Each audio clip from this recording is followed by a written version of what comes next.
As you guys are watching this, I'm probably in the baseball field. My signature is the All Stars out here in Austin, and they play all June. So those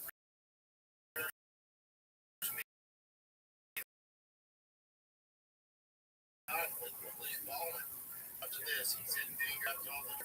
You're playing in June. You're doing something right, Lewis. Or you're just crazy. Let's get to it. Let's get to it. Before you start, don't forget.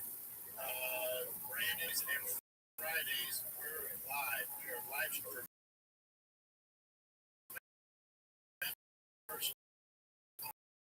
Only join the big round breakdown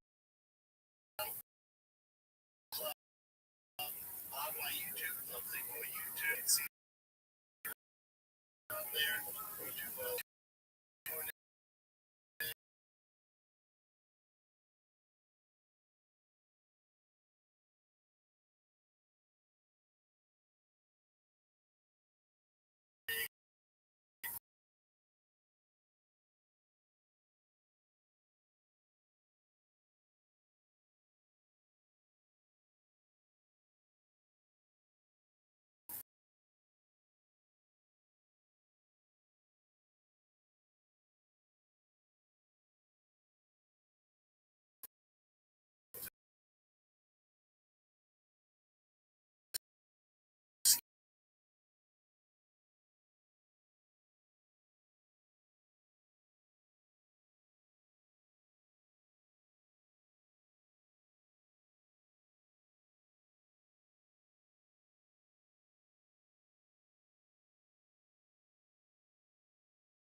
Tuesday and Friday at 11 a.m. Central Time. That one goes well. You never know, man. It's worth a shot. See how it goes. Please subscribe so we can get this thing rolling. Love you guys. Thank you so much for watching. Thank you for making the show what it is, man. It's my absolute favorite thing to do. And for you dads out there, kick ass this weekend. If you're at the baseball field, I will be out there for the Lakers. So, Austin lights it up, my man. That's it. Love you guys. I'm Big Brown. See you. Members only. Love you guys. Thanks for watching. Patreon number 3. I'm going to show you numbers, but we're going to explain absolutely a scam. So you listen to the show and how you like, and we're trying to figure it out now. Remember, incomplete podcast saying what the host wants isn't feasible. Brendan Schaub is going to ban a bunch of accounts on there because they're going to ask the typical questions. But if you ban those accounts, that takes away the membership. So, money. So let's go over why. Well, what is this? The job is going to have Chin and Faithland out asking Faith questions as members. So he only has to know those questions, the real questions, and technical actually become members and just want to ask him, about Trump law and all that stuff. So that's going to be the scam, and that's why Chin is saying, he's going because Chin will be like, I'm going to be running this live stream and asking you questions in the live chat in real time. That's 100% what's going to be happening here. But that's very so, you made this thing private and the job the picture of other sites that will track. Now, before he even made it available to buy it to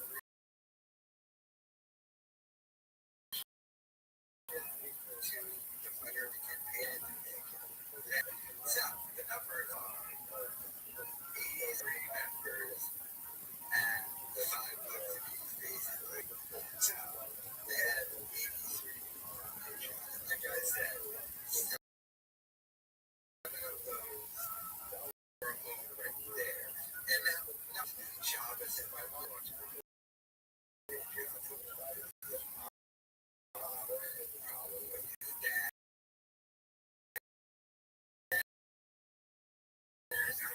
Like I always said, about 6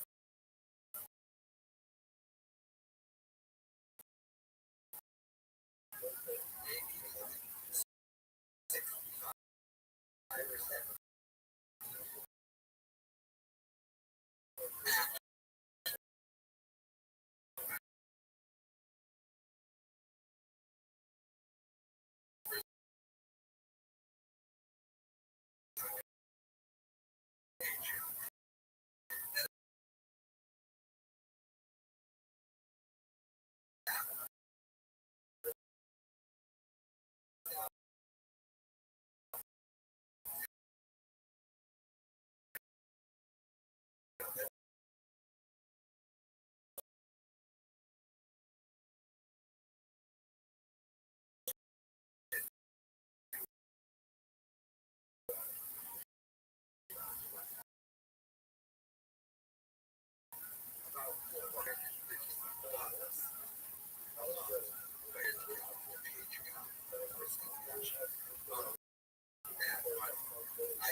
I shall never again. Do this thing where it takes days to process. $1,000 every month.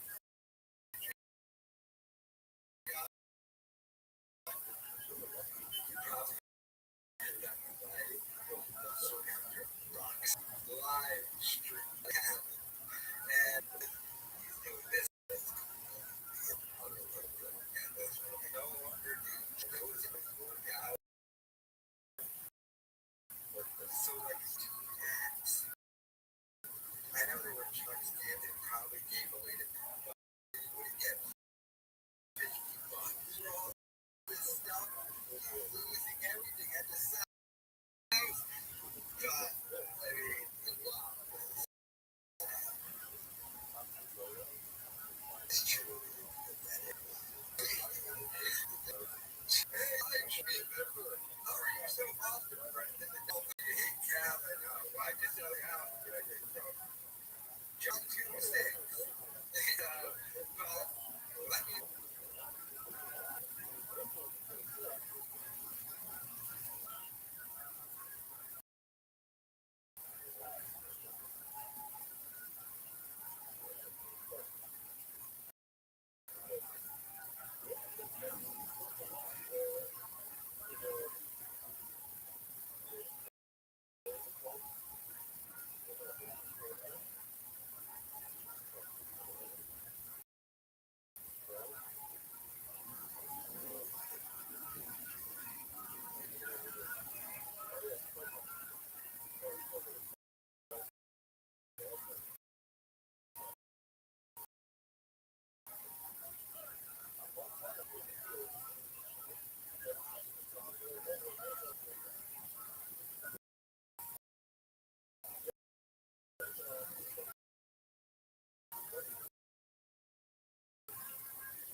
you say too as well. I think a story that can be an RAF.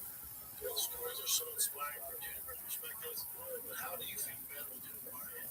You think those these stories keep up lots of work, you seem a lot less stress and have fun. Like back in the day, you're spot on, yeah.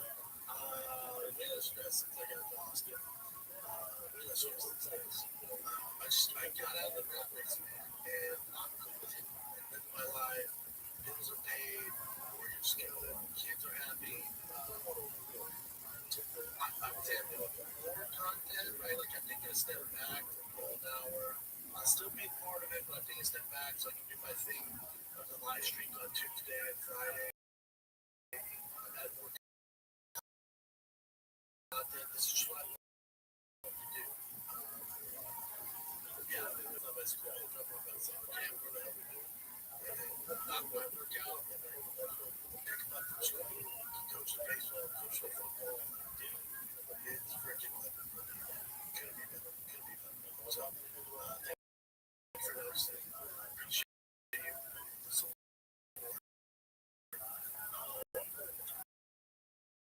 because again, Ben's story is different, right? Ben's story is different. You talk about best of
train.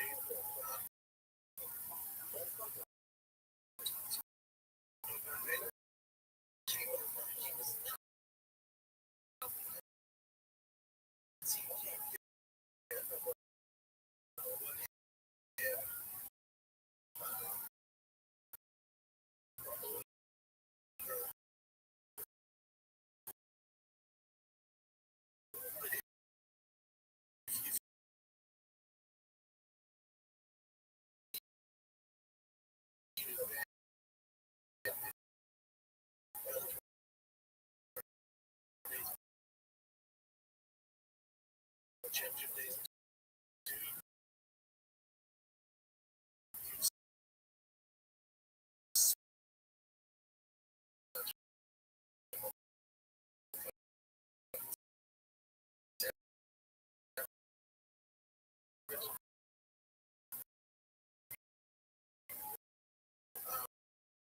So he's had his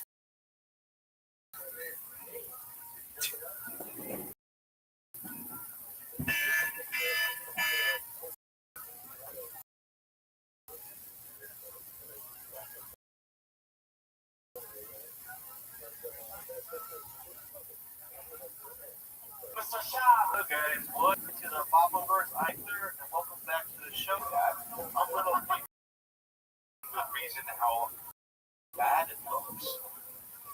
Are you?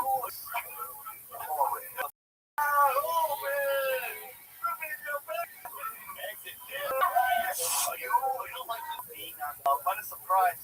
To 91 when champion, and he was there because he reached to the next winner, and the next was Dana White or one of the guys, the matchmakers. But this time, using the torch kind of way with that belt, also trophy belt. You can't really defend that. A lot of people are iffy about it. But this is why he's there in LA. He's here in LA. I don't remember, it was probably in Vegas or something that the fight happened, and the fight.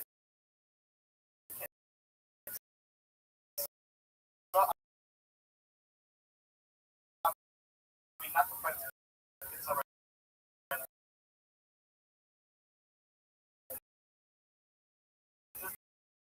the UFC subreddit, and they put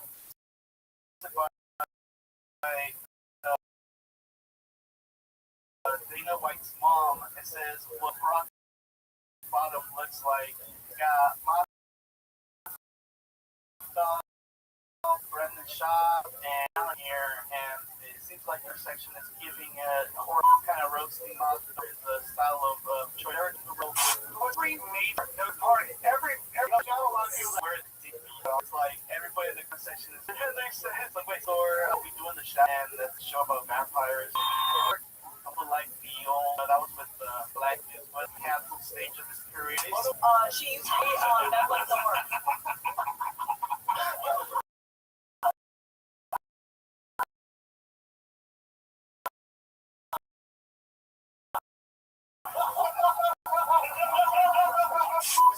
Podcast that hey, like you'll be down to fight, and he kind of jokingly, right?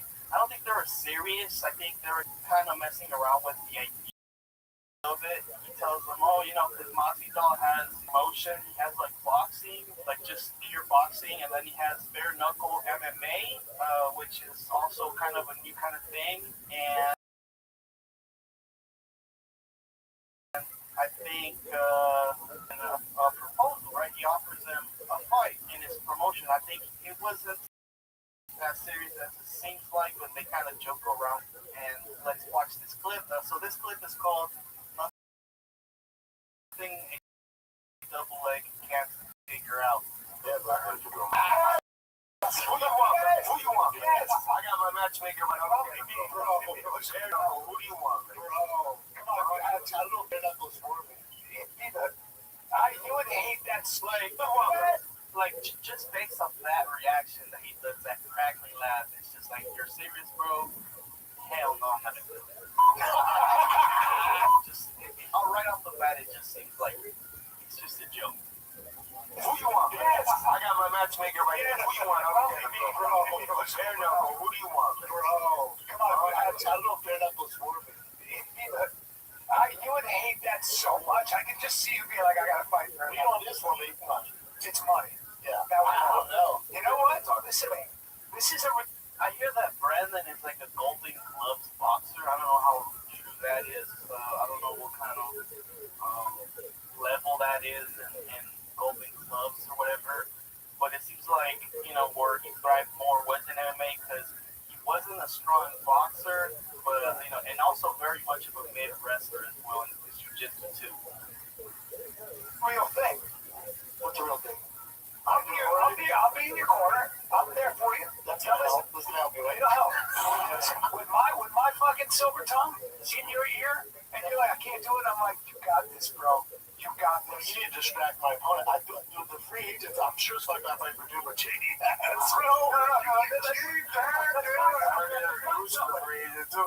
that's right. Let's find somebody For you and I'll grapple and everything. Come on, bro. Imagine Derek Lewis fighting Brandon Shaw. That fight will be finished within a minute. Same thing that happened to Curtis Blades will happen to Shabby when he tries to go for a double hook or a double leg, as it says. Nothing a double leg can't fix.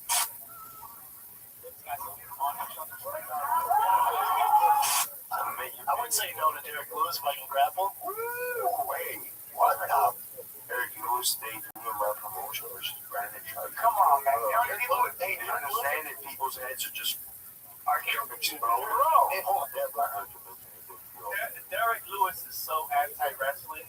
He's like the living embodiment of just get up. Just get up, bro, if you get taken down.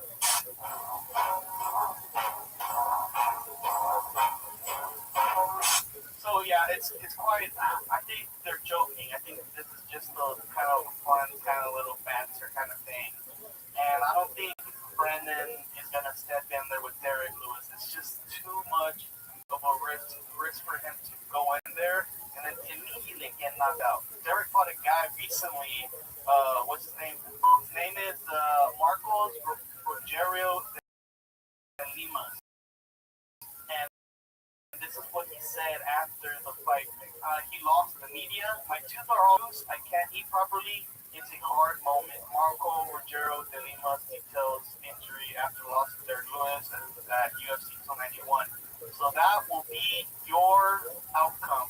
Derek Lewis delivering a Masvidal 5-second knockout to you, Brendan, and hopefully that double leg, you can do it in time where he doesn't break all your teeth or make your teeth all loose. So it's dicey, Papa. Now let's go to the comments here. Let's see what they say. Wooden Journalist 41 says Derek Lewis with almost 400 upvotes. Kid Broccoli says, I love how overconfident he is in his ability against an active top heavyweight. I think he's just messing around. It's just, I don't think he's serious. I think this is a joke. This just can't be real. It's making life. So now let's talk about Brian Callen going to the Joe Rogan Experience. He was going to do some shows there, but I guess since he wasn't going to make it to the Fight Companion, Joe Rogan invited him to the show, and they talked for like 3 hours. I did not watch that. I'm not watching.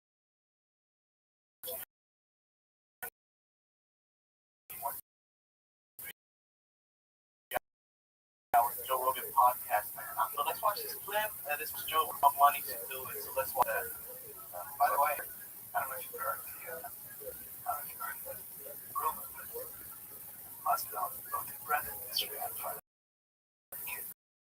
So, hey man, you can open the cage again. And, with the numbers, there's some numbers going around there, and I was like, I heard those numbers, and I kind of went, hey, he's in. Brandon was like, hey, what are you talking about? I go, yeah.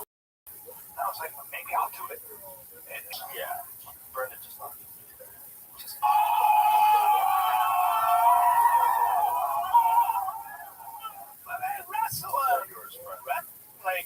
Joe is just getting flashbacks of him and Brandon talking about the time when he had to tell Brandon, hey man, you gotta quit it, man. You're gonna get some brain damage, And when he's like, think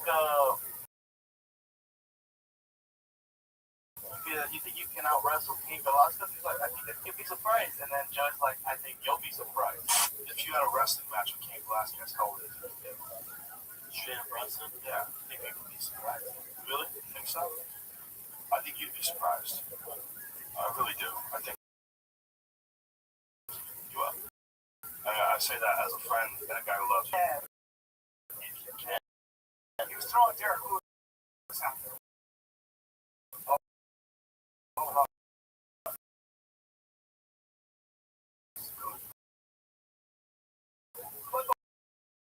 Wait, hold on. Just hear me out. Do you want, sir?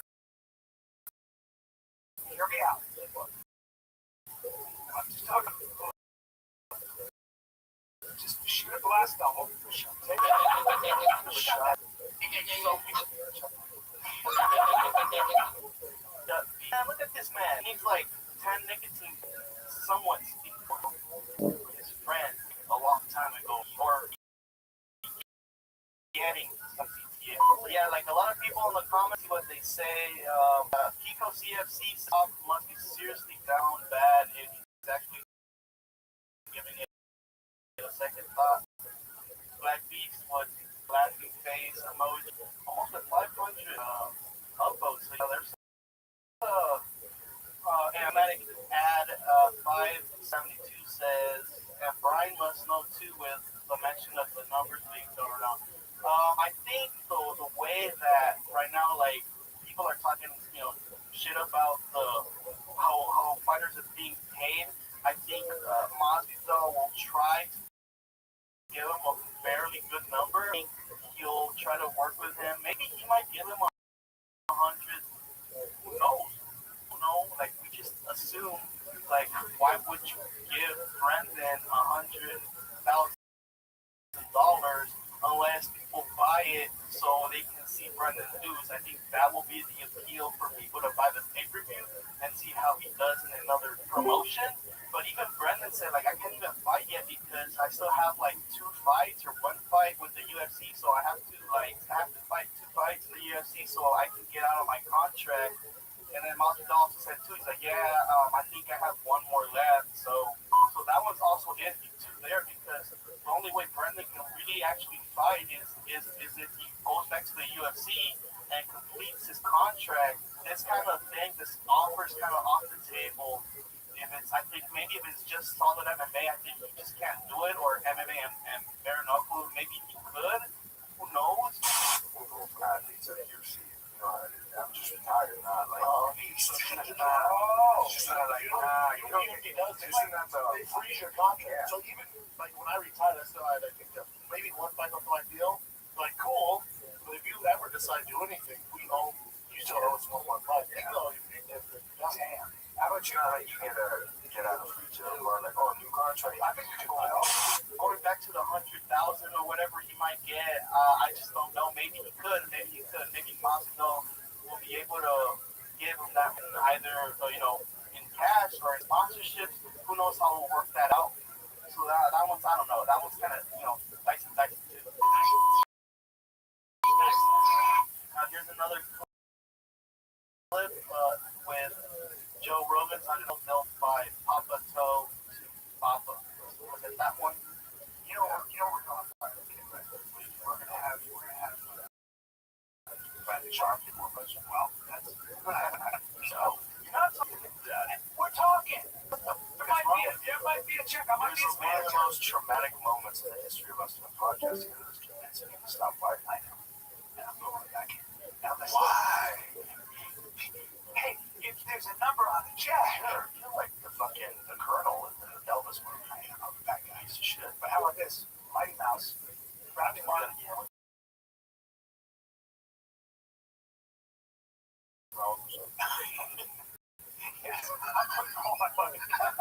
with you. I can't bet on the UFC, but I'll bet on that. Brendan. Damn, both of his friends are going against him.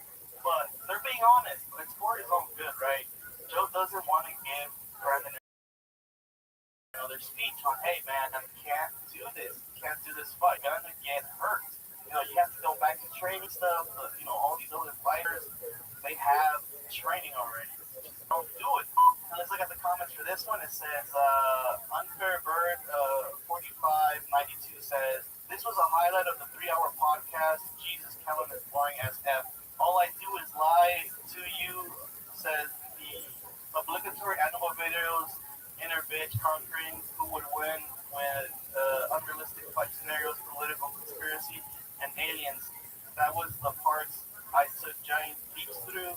The exact same shit talked about on JRE forever rehashed. This guy says, Gil says, let me guess, each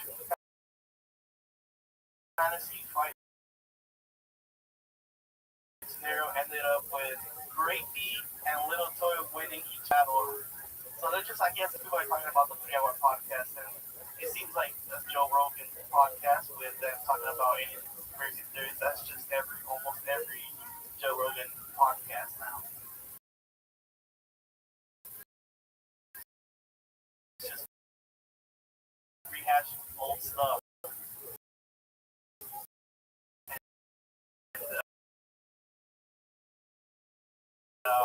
Recent whatnot. Mr. Shop. Okay, now we got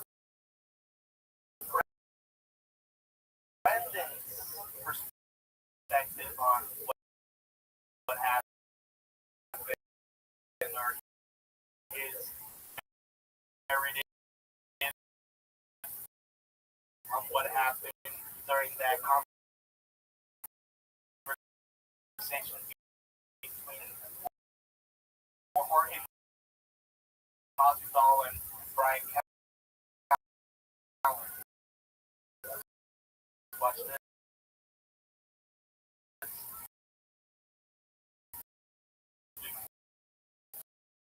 Shut up. You're not playing that. Shut up.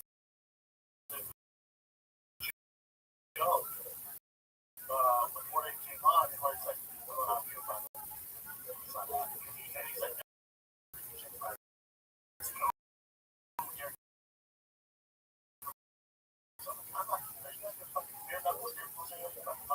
I do the agents. I'm sure it's like that by producer. Right. That's fine. Everything. That's it, man. Come on, bro. Say no to Derek Lewis. And people's heads are just, are you bro? Like that. This is the story. You know, I think for Brandon, he's trying to be funny, idol to his story, right? He's trying to be funny around making jokes with Masvidal, but you know, like, you know, on top of behind on this, they'll clip everything that he said or that song or like as I said here. The history has been, it's not that serious in nature. It's like he's just trying to be funny with Joe. He's trying to dad laugh. You know, he did get it with Tim Dillon and Louis C.K. He got the job. Like Louis C.K. and Tim Dillon, like Joe. And Joe.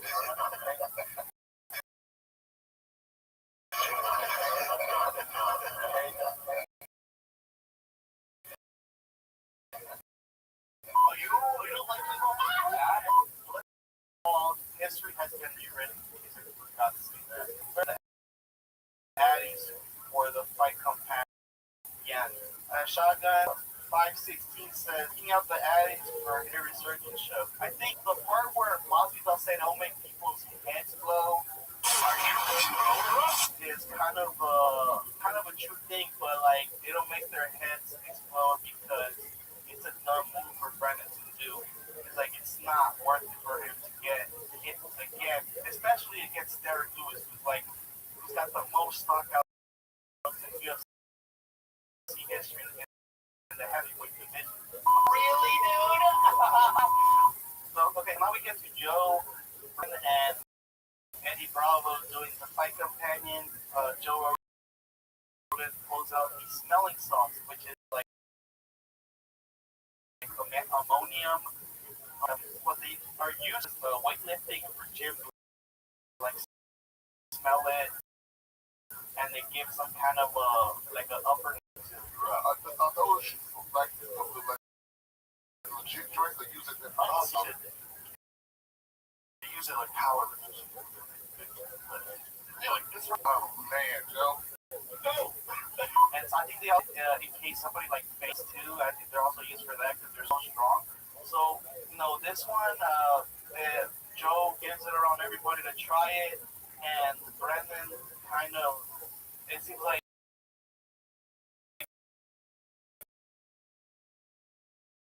they're saying that Brendan is being overly dramatic here. So this clip is called that means, but yeah, let's watch that. But Brian Simpson did throw his headphones off and ran out of the room when he did it burn. Yes. Yes.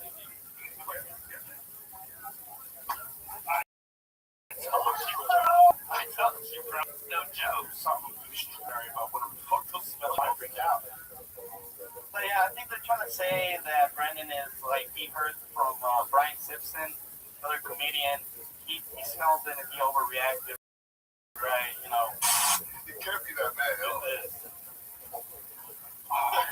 Oh my god. Oh my god. Brendan heard that and boom, light bulb came up and hey, maybe I should get a viral moment here. Kind of like how Bert Kreischer does with his squealing laughs and shit. So Brendan hears that and he's like, hey, I'm gonna try to make this thing go. Maybe I'm gonna go viral by doing this thing. Maybe if Joe shouldn't have said that, like, hey, Brian Simpson acted that way, maybe he wouldn't just be all dramatic and stuff. Let's look at the toe. Would have Brian Simpson ran to the bathroom and put his head in the toilet? Brendan would have done the same thing. Yeah, I think like I said, yes, like if he shouldn't have said anything about anybody's reaction towards it, he would have probably just had a normal ass reaction. Generally insults, if you thought they're not really good for you because they do they mess up your nerves and your nose, so you should not be doing it all the time. I've heard it. I'm not a doctor. But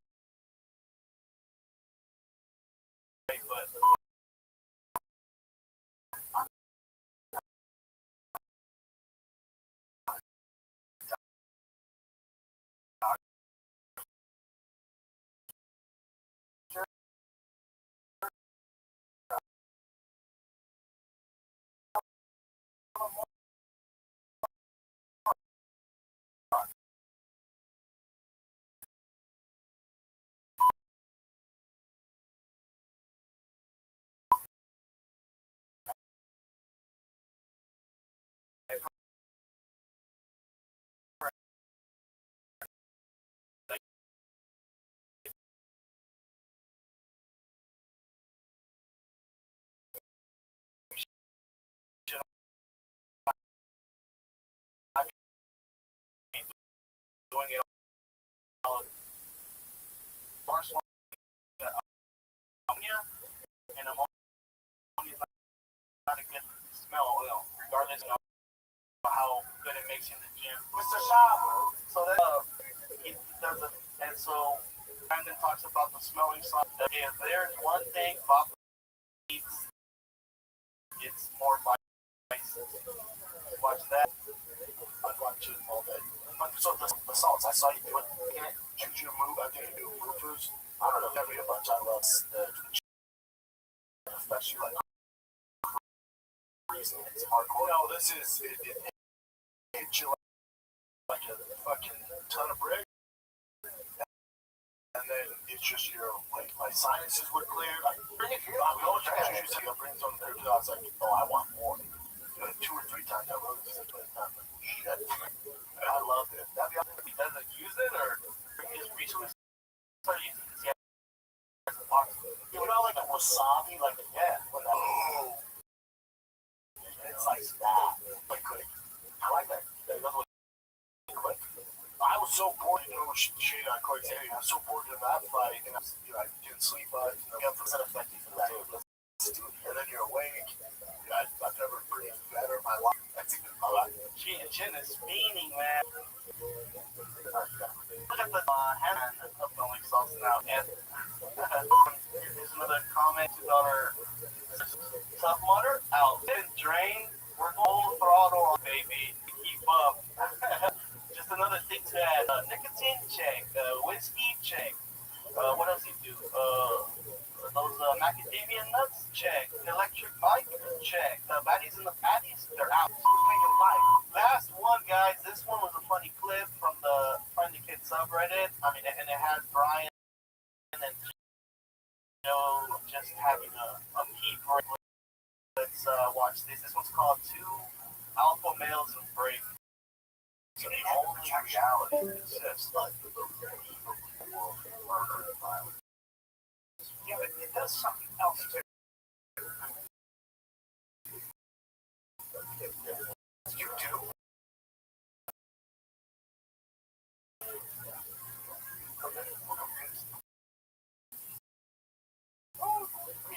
Prejudice against myself, I would call it. Going. You know, like he was a guy from radio. What's that show called? It was Radio or something, right?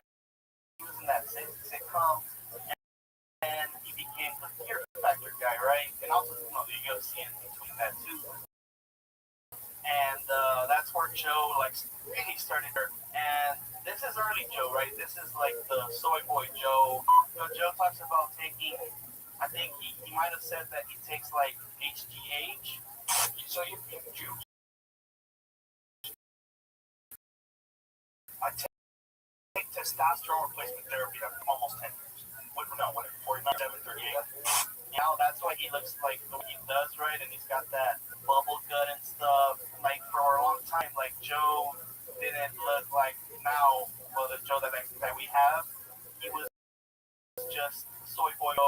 Bill Burr, like one of them, it's like, geez, like you know, it took you a long time to like chill out. You had to just meet a couple of people first, and had to wear your silly little rascals hat to farm you calm down because you're just so aggressive, and also you know smoke weed and stuff to chill out and stuff. You had to be kind of people for like 3 decades before you could like chill, smoke a little weed, put on your little rascal's hat, and just chill out.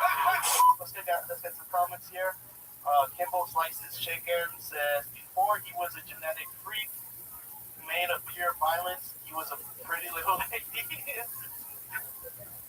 He does look like Ezra Miller a little bit there, you know, I'll be honest. It's like he was this little lady, this little petite lady, and then he became a freaking, like the guy from Hank Schrader, whatever his name is. It's a mineral collection. They're minerals. Mr. Shop. All right, guys, that is it. Give this a like and subscribe. You made it all the way through. You have. So you have. And see you guys next time for another show. Goodbye. Again, guys. Bye bye.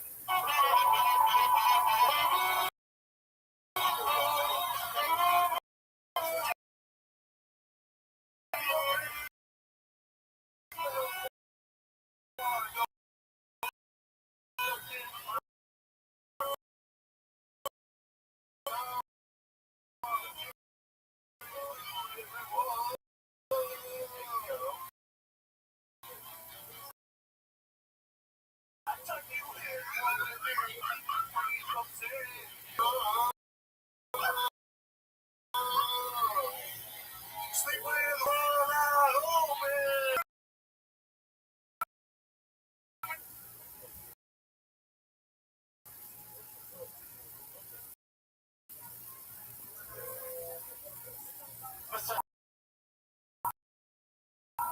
Sorry for your loss.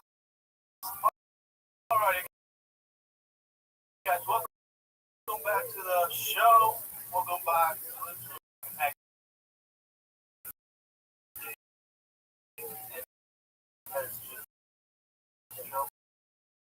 Right. And as always, let's get in there. Did I say anything that I wanted to say? And who's in your life? The main event, Gay versus Gay Chief, the fucking DMF title in the lightweight division.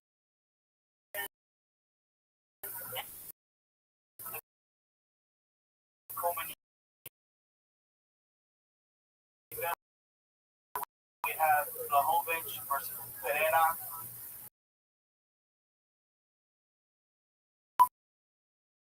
Pereira making his light heavyweight debut. And so, as maybe some of you guys already saw from that, Gaethje won Poirier via head kick, 1-1 Poirier like 4 years ago, I think. And now this relates to the fight club. So Brendan Schaub invited Bradley Martin and Van Carson. Apparently, had an emergency. I don't give too much away, but the issue we got. Bradley and Josh made a bet for and at first, Yeah, I mean, listen, I know you're a little bit nervous recently covering the company that owns the people that are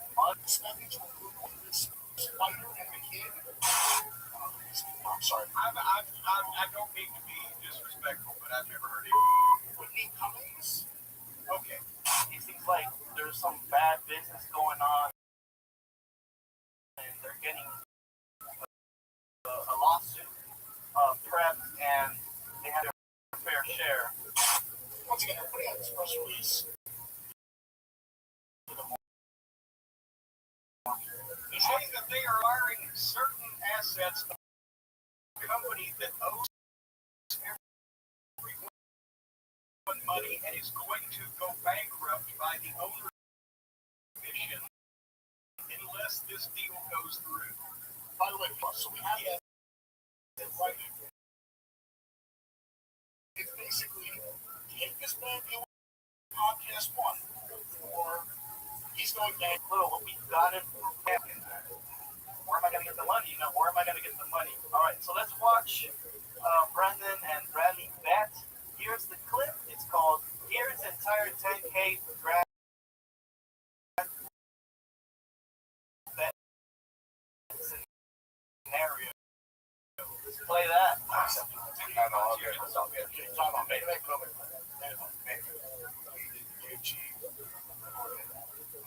I'm saying Gaethje. Okay. And that's awesome. Last time we did 5, so we had 10. Yeah, I know you're a car guy. Look at that. I know you're a car guy. You got some tonight. Look at that face that Brendan makes right there. Look at that. I know you're a 5, so we had 10. Yeah, so I mean, listen. I know you're a car guy. I know you're a car guy. You got some nice jump in the fit. I had no idea. I'm told it's like 560, man. I'm confident about this. All right. I'm confident. All right. You really believe for it? Yes. Why do you believe Gaethje? Tell me how he beats for it. But I'm gonna be honest here, guys.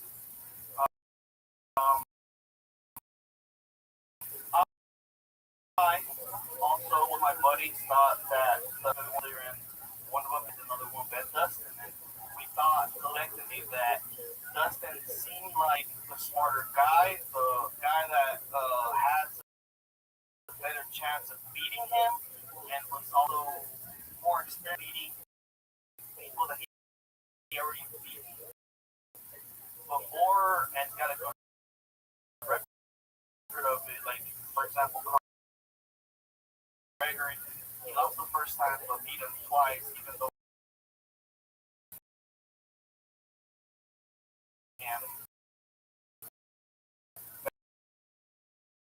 investing is low.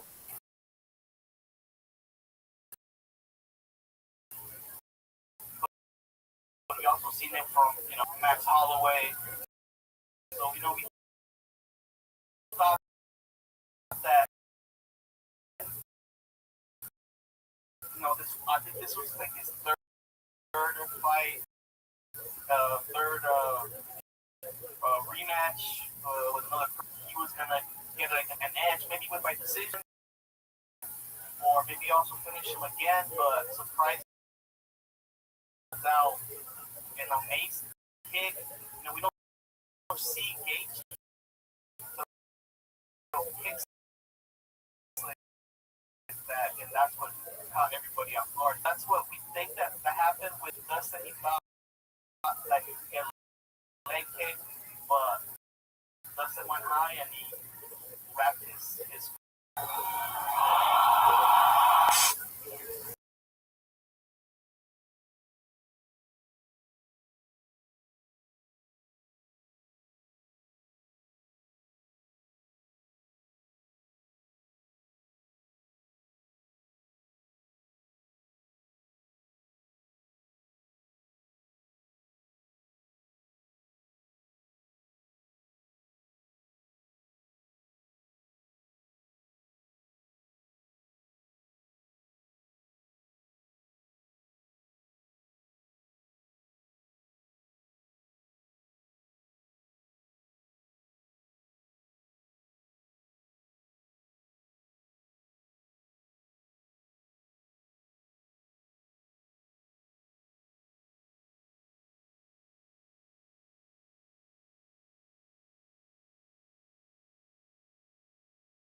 no going back to it. I'm gonna make it so much more fun. He's gonna send him small payments like how he did a calendar that one time. He's like, hey man, I was wondering how do you want to get that the night what you texted me? I didn't get it. I didn't get it. I didn't see that. Send it to me. We're keep them coming, He's like, chill, Cash App only makes me send you like $250 or something like that, right? Now there's a limit on it. That's what I need. Now here's the price. Do it. I need listening. What did you send me? Because I don't like getting paid in increments. We'll jump to the fight reaction to the end of the fight. Let's go to that. Mr. Shaw. So here's the clip. Bradley is getting pizza, and Bob was talking about grand fight is on no shock. The Schwab curve, and the Schwab curve means like anybody that he bets on loses. Kind of also like chill, Sutton curse or the Drake curse. You do the opposite.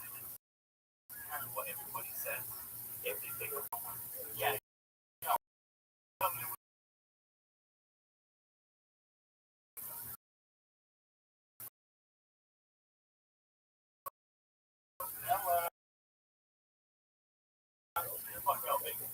I think Bud Light talked to the roof.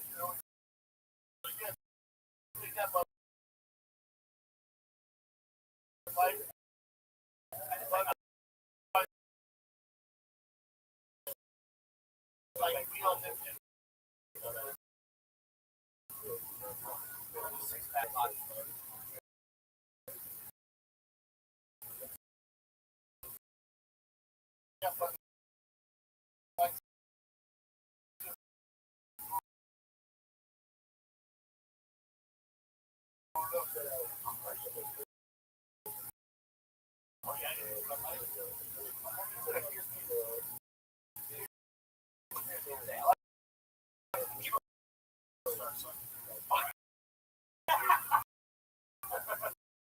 People like to attribute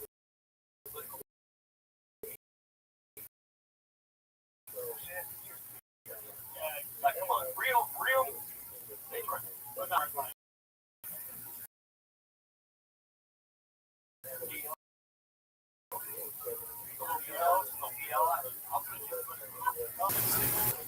Apparently, Brad keen on getting the rumor around town that Bradley will shake you down for that money. let's get to the comments here. My first one says from King Demo. It says definitely panicking.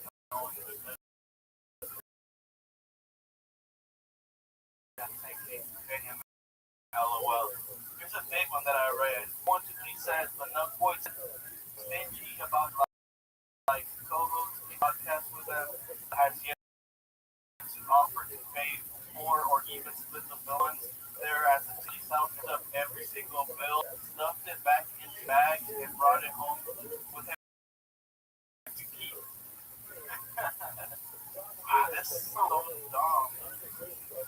Makes me wonder if it's a story. I'm not gonna even look up the clip.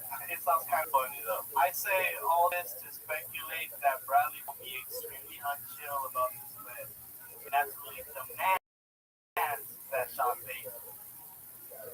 There's a reply from Danny Dufus. Will Baba have finally made it where the Lift Party doesn't let him weasel out of it? And that's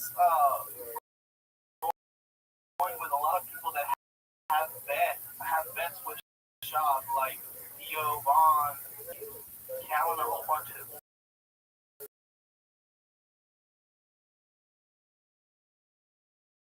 he paid all that money that he owes them. Want to be at way that the losses going with Cass Media. See guys, we're making life. Let's go to another clip. Bradley adding on the damage to Shaw. Here's a clip called Effing Loser. Looking rejected and coming to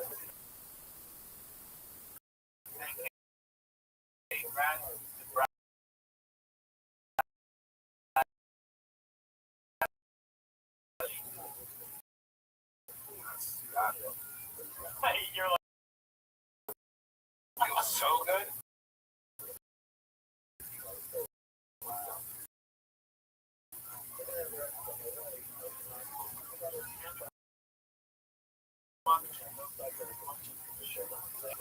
Right.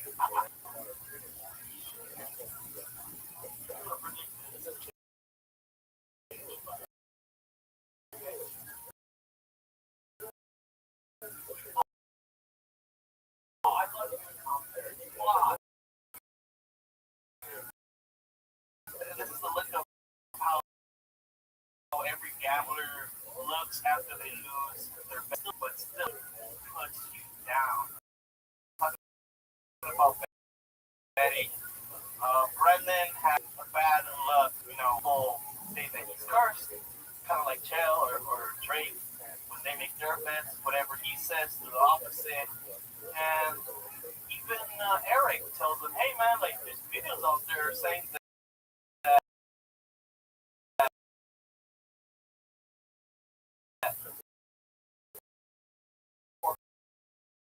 criticizing you for making your bets, and he's like, oh yeah, I know. I was called Baba tells people don't take his gifts. I was in the lab actually last Thursday, and I watched a bunch of like Joe had like all the guys. So I gotta say, go back out.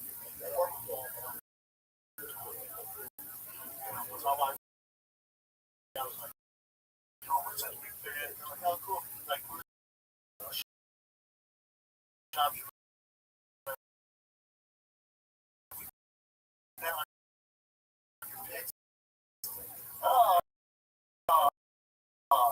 that's not good. The thing is, I'm making a lot of money, man. I was like, don't lose my bet. Yeah. One time, I told him, don't. It's my dog guy. We're supposed to win. I have to win. Yeah, dude, the car. Something wrong with the personal life. Not like Patrick Mahomes. Almost went to the gym yesterday.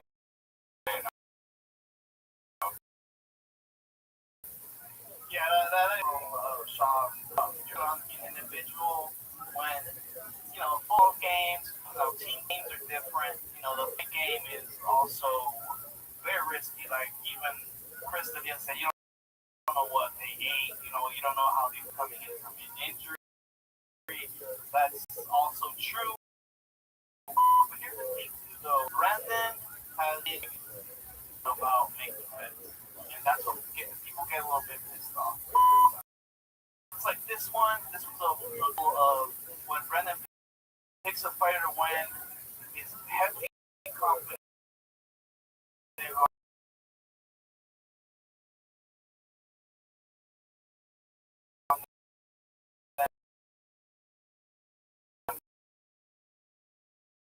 Winning, and it turns out to be this clip is called Love Dan.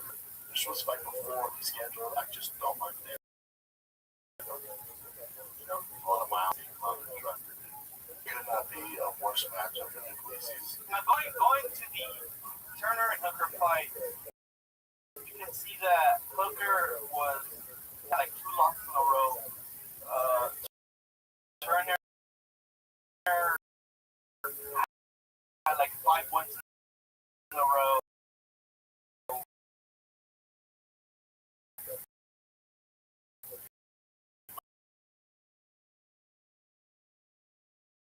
Was very dominant in lightweight. Hooker going down, I think, and then going up and down, or going down to Hooker. Saying, Could not be a worse matchup than the Ecclesias in the middleweight division. I mean, 150 could be a worse matchup. Robert Whittaker. No, hey, the Ecclesias, you don't get dizzy, but you gotta get through Robert Whittaker first. That's what just. It's never happened. It's just a nightmare for him. An absolute nightmare. I don't see it done. If you and this no, it's not like dislike Ecclesias.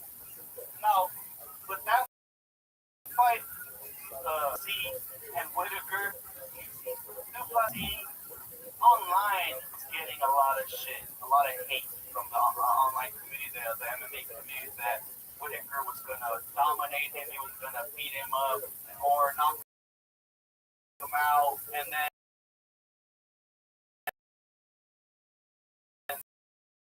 Duplessis goes in there and finishes him. First,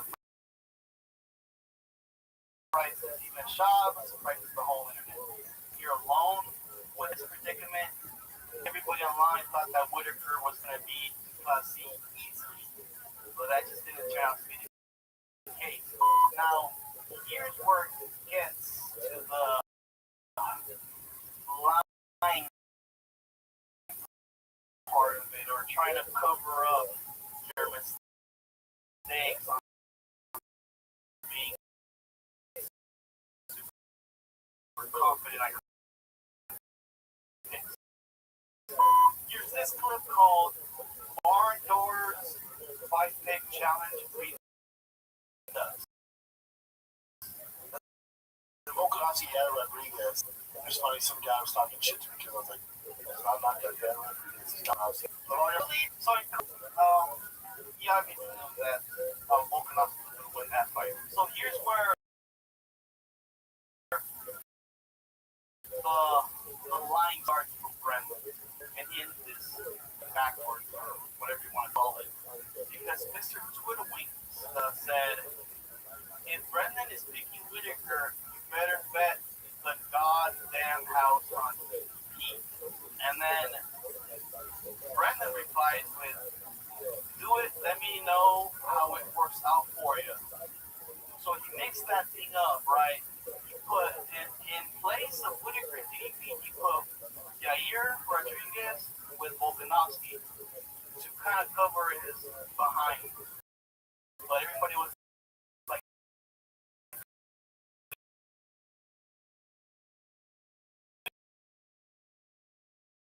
dude, Twitter all the time, or X, or whatever it's called. And you're, like, I don't like, I was like, I know that's what I That's good. Yeah, that's amazing. I have no idea what you've been up to. I know they post something dope. But I don't find out fight announcements, so I'm like at Starbucks and I'm like, dude, Chermisha's back. That's how I found out at Starbucks. Why did you find out about all this stuff? What do you mean? You're like, she's like, have you heard about this story? We were all like, no, and you're like, I did. No, not World Star. I read news. Like, if I'm on my phone,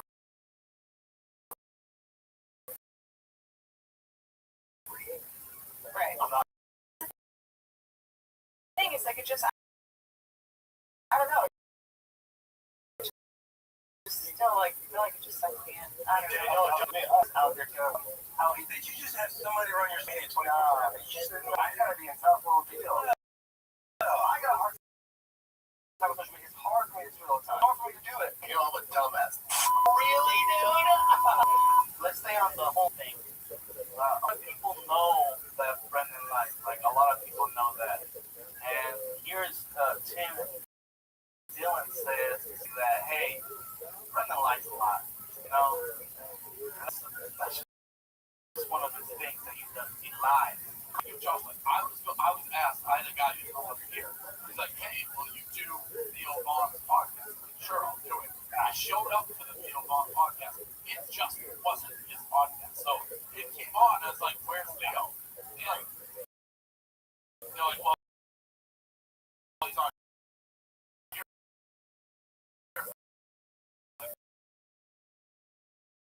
That's weird. But it was a totally different podcast, so I didn't care. I was just gonna be great. I'm like, he knows it's us, and he's really excited about it. So we're just making things up. So that's all I had to talk about on my show. Is how hilarious, because you were like, what the is going on? You're like, why am I talking to these two idiots? But it was really fun. It was a good conversation. But you seem a little pissed up front. Like you were like, wait a minute, hold on. Yeah, Brendan does lie a lot for no reason. That's just something he does.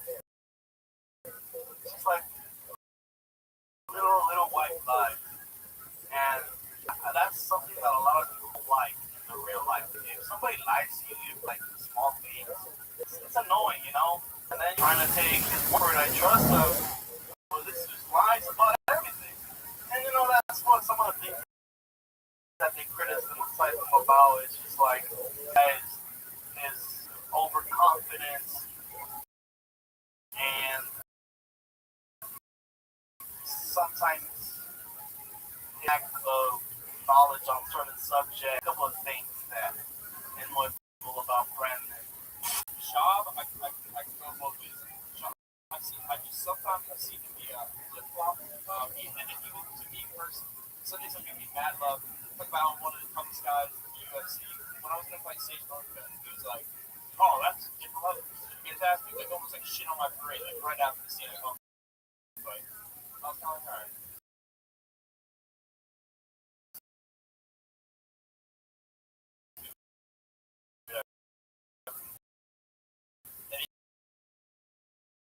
He's talking all shit.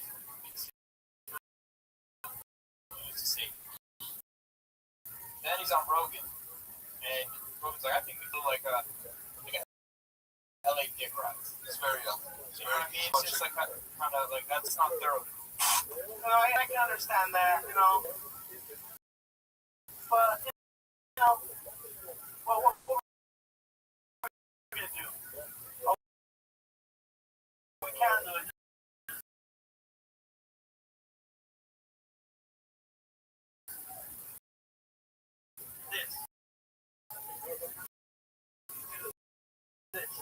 Mr. Shah, put on this guys right here. Let me know what you think about this, and I'll see you next time. Like, subscribe, and see you guys some other day.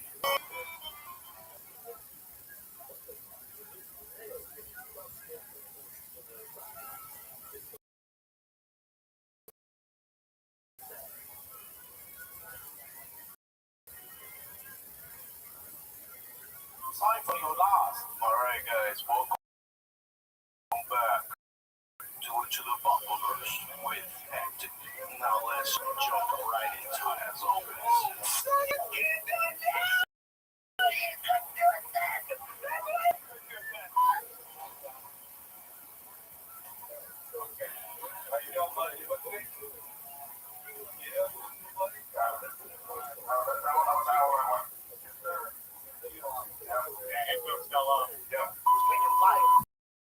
First thing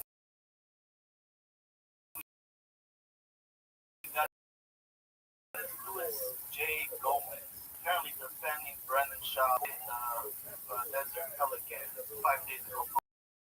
Posted this Gomez saying, "LOL," referencing Brendan Shaw. Look at where you are in life. Be enjoying the fight in the kid subreddit. That's all you have. Truly sad. LOL. You made your profile big.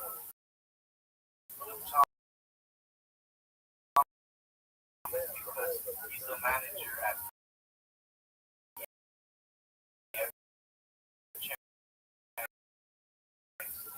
what an actual. Now the guy, he's replying He's comment.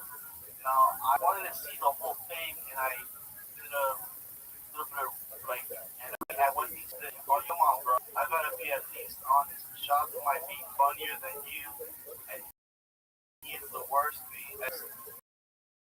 What he says is unintentionally funny. Credit is due. He is unintentionally funny. I mean, doing live shows with me, podcasts and MMA stuff, the fight companion. Like the only day he does miss is like on Wednesday or on a Sunday. So he does like have a lot of content. And of course, like you make enough content, a couple of funny things, intentional or unintentional. Got on it. Off with a sad note, but respect.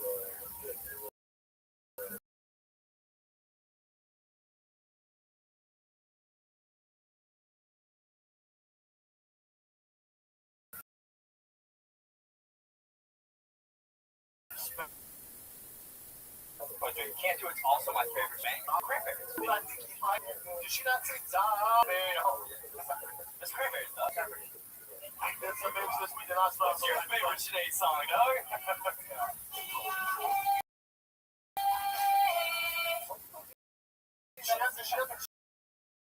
She has that sad song. Look at my brother. You know Sinead. You're a big Sinead guy. And now you see this whole thread is just basically like, yeah, like messed up. Like, you gotta watch out. Like, don't get on the sub side, like, cut it off. Like, not a good idea, don't do it. Reddit on Spotify, I guess. Watching all the shows, watching everything. Focused on the fighting. It's talking about alcoholism. 49 members, now it's like 100. Homeless cat users getting awards from, I guess, full claims to age, watches all his content, listens, hey, I don't know, comments, soy boy, so this shows up on Google Images. Yeah, no, and it's like, if you Google Brent Shaw soy boy, just soy boy, first thing that comes out on Google is Brendan Shaw. So he doesn't come out, it's, maybe they removed it. This is the photo that comes out, but it used to pop on, so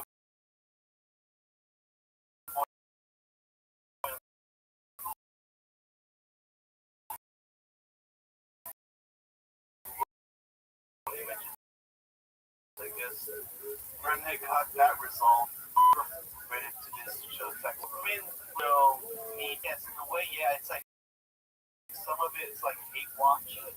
Some I referenced this before. It's like Brennan and all these other people. They're gonna have plenty of content just to criticize, talk about. Brennan's gonna have this slip ups and people are gonna just make fun of that. I think he's right though.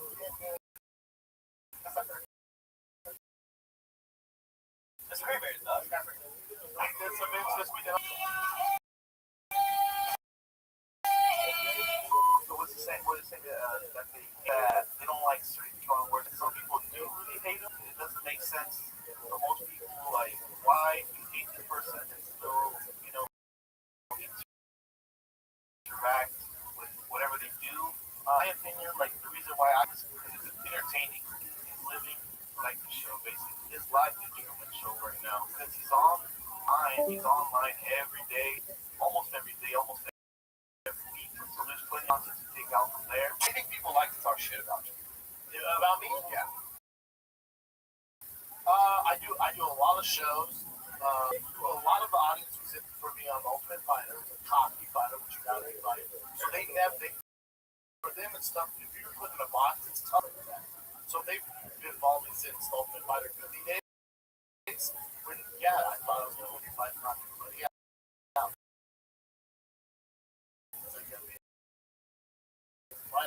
So, he's here. It's a job. And then you transition into it. There's nothing wrong with that. I would have started completely different. Started doing a comedy podcast. I can stand up. It's just not natural. So I do a lot of content. Yeah. And I have a lot of opinions. I'm a lot of opinions. So a lot of people don't. But you know what you're talking about. Also, comedians always talk about getting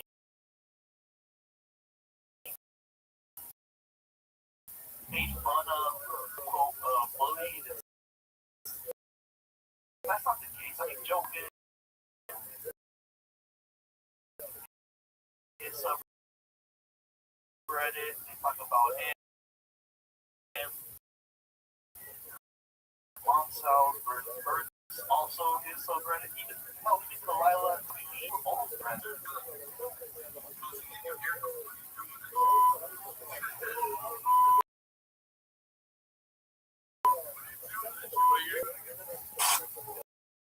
All these guys criticize everybody else in the world, all that criticize it. And when it comes to them, they're like, hey, bro, untouchable. But I think that's just live and let be. Don't just kind of annoy you. I do this because I kind of like to inform you. It's also very entertaining. Makes me a little bit of YouTube money as well. I'm not gonna lie about that.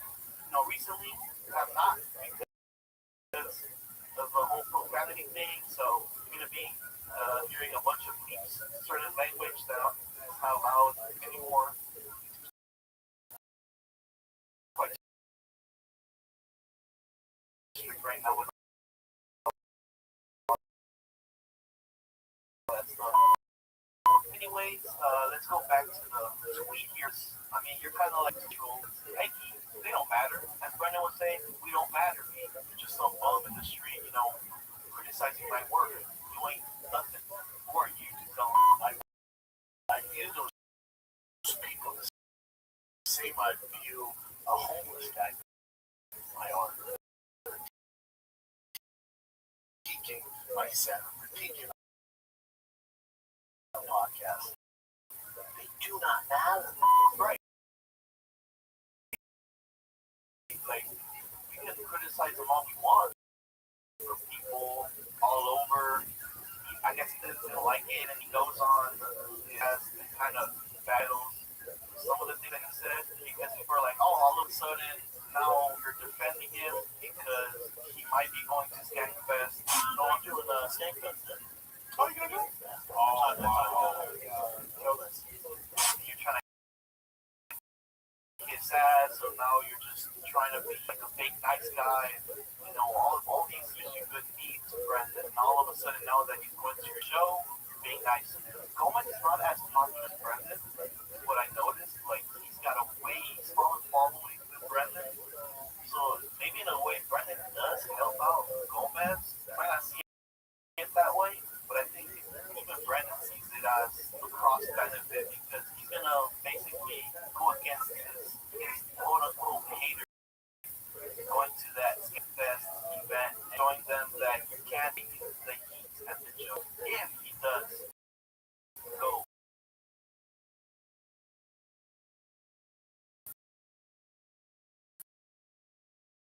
Even if he goes to Skankfest, I think Bowman's backlash that he used to post, real ass dude has backed down and pleads for forgiveness from the homeless cats. Let's watch this.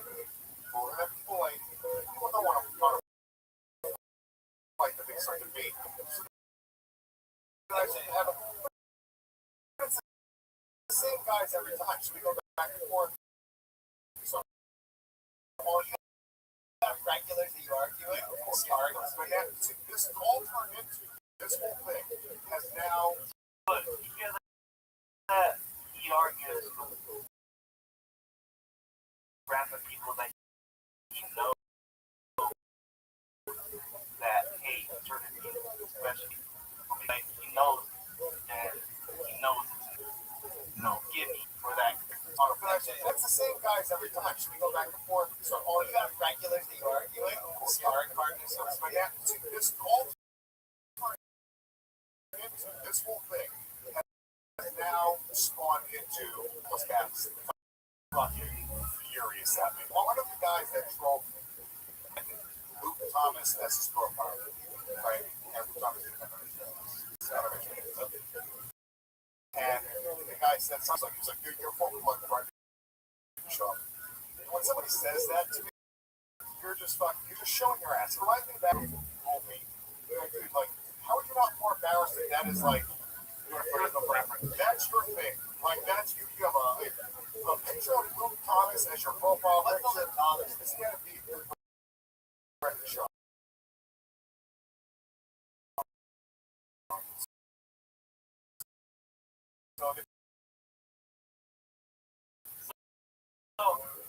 No, he did not. What happened? Brendan, the person who has beef with is Jesse on Fire, and it's more Brian Campbell getting response from Jesse on Fire rather than Lou getting the response, because even Jesse on Fire realizes that it's not Lou that's doing most of the jokes and the skits and the bits. It's more AC than Lou. Yeah, Brendan Schaub, number one. Luke Thomas, that they call him the CEO of PF Chang's or that's wrong again. That's Ariel from DC. The top chief homeless cat or whatever else it is. I was like, you're a fucking loser. You're using another man's profile picture as your thing. I was like, just because your entire life is suffering, right? So I tweet that out and they think that I'm attacking. I'm not attacking. I'm making it very clear. So you're going to see this. This will be up to them, right? I'm not. I think an obvious part is that you know that the guy is a troll. Like, that's his thing. He's like the other guy that makes an Elon Musk troll account, Joe Rogan troll account, or Kreischer troll account, and he's fighting with a joke account, which people are like, you just hook yourself in. They don't care about you at all. I love that. They got my now. They think that I'm attacking them. I'm attacking.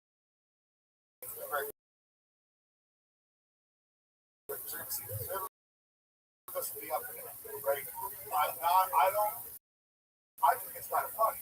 However, if your entire identity is that subreddit, you're a fucking loser. You should actually read a book. That is crazy. If you are making your profile picture other men because they made fun of Brendan Schaub, you are like as bottom of the fucking barrel as it gets. More of a fucking loser than Brendan Schaub, right? Well, he is attacking them, and he's sort of making your whole personality around Brendan and borderline user. But you're just making fun of him. That's what them, maybe. He is going to say that. Why do we need? But look, Lewis got hurt because he's more funny than Lewis is. Unintentionally funny, which makes it like even worse. It's like you're trying to be funny, but it's not working. And that's where I guess Lou got really upset about. Fucking much if you don't trash sign, then I can pick up the leisure stand. It would matter. Well, I don't know about that. I don't know how subreddit was being moderated because because I assume some of the fans on Gas Digital are a little bit more unhinged than Finally Kid subreddit, because Finally Kid subreddit has been on for a long time, right? And all of those guys are very protective of that subreddit. I know I'm on radio. I will post as well. I post no, I posted a point around from your rattlesnake for DPO. Yeah, I think the guy that was trolling literally going back and forth about being okay, that was pretty funny yesterday, right? But yeah, so now the homeless cats are mad at me, so now I have to spend today taking shots of Brendan Shaw in order to get them back on my side. So guys, at any point, please just you're on that. So you submit, you guys, please, not me. There you go.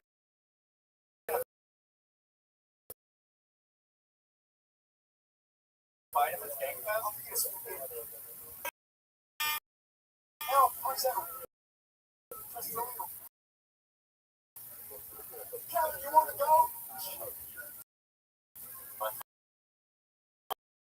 I thought people will ever like their child life. And they were like, you should have let that child. I don't know that. Go, guys. He actually did save a child. I'm gonna jump to that clip there.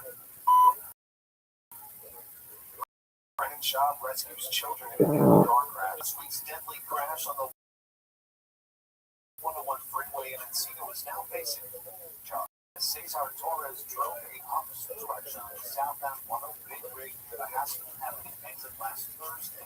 His girlfriend, 26-year-old Amy Garcia, died. Their 4 kids suffered minor injuries. The GoFundMe account has been set up. Torres is expected to be arraigned tomorrow on the murder charge, as well as 4 counts of negligence. I mean, it's quite a spectacular story, and even though, regardless if you save children, you're still taking on them, so it doesn't seem like you're not gonna be able to. I think for some people they don't care that they save kids. Like I think where Brendan gets criticized is that he's hanging with potential like Aaliyah, Calvin, that's still alleged, but people have a strong feeling about those guys, a negative clout. They hate him for it. There's nothing this guy could be. There's no right here off the road as people watching Ringo. They also did not hate because that's kind of ridiculous. To be like, I mean, really, Brendan, for saving children, not to create injuries. That's kind of a joke. How do I get the fight and get somebody back to my society? Do I have to smack my fist in? I'm the only one. Oh, something got that phone. There's no one. Some of the things that he's like him having a beef with Luke Tom, who's the CEO of PF Chang's, he got him all wrong. It seems like he's faking it so the subreddit can like him and favor him and maybe get some people to subscribe to him. I think he's lying about being on a subreddit.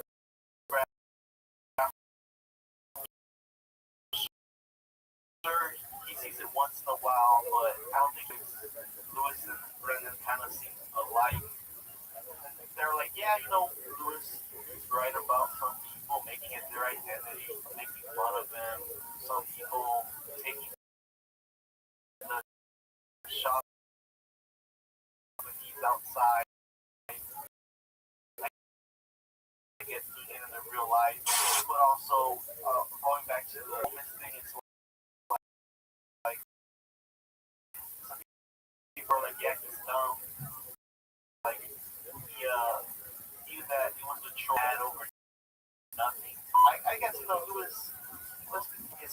is worse than Brendan really got. This post is called "How Showtime Go," and it's pretty much and Martin about Nate Diaz. That Nate Diaz and Brendan started a little bit of a tussle or little. There was a little argument. Like, I didn't mean to. I mean, they got into it one time. I was looking for Showtime after Connor fight. I did Connor's not going to win the fight. He's going to land punches. Oh, I should also say that if you're wondering what happened between Nate Diaz and Mark Bradley, is this. I'll show you that explains it. This one kind of went viral all over because Bradley's very confident in beating up MMA fighters or boxers, right? One of these days we should talk about right? Bro, I love that. So I don't think.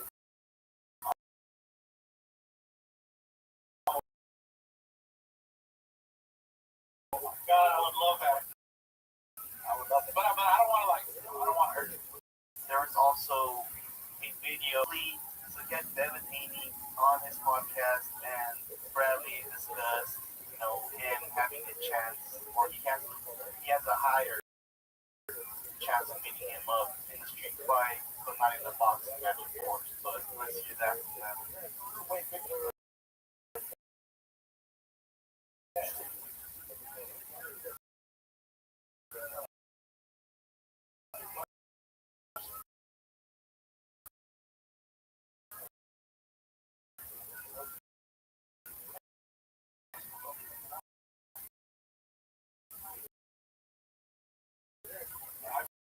If I can jump on you,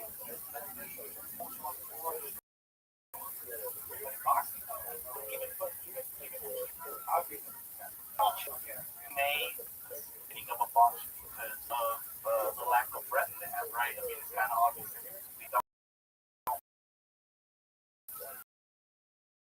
train that because their number one thing to train is wrestling is not needed in boxing, maybe doing the dirty boxing. That's when it's necessary. But other than that's the basics and whatnot. But MMA versus boxing, MMA is he's got a better chance with that. And Shot says, he kind of does have a better chance with a boxer. He's still gonna get lit up, get lit up because he's faster and gets hit with a guy that really knows how to punch, and that's what Devin Haney talks about. He's like,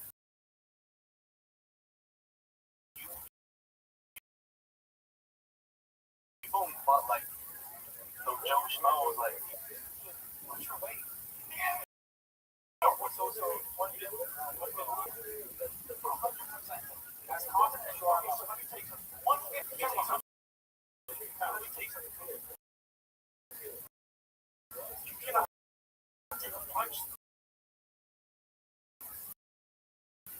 So you're not. So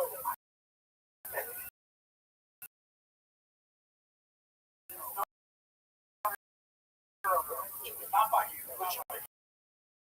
Colin Bradley, last jaw.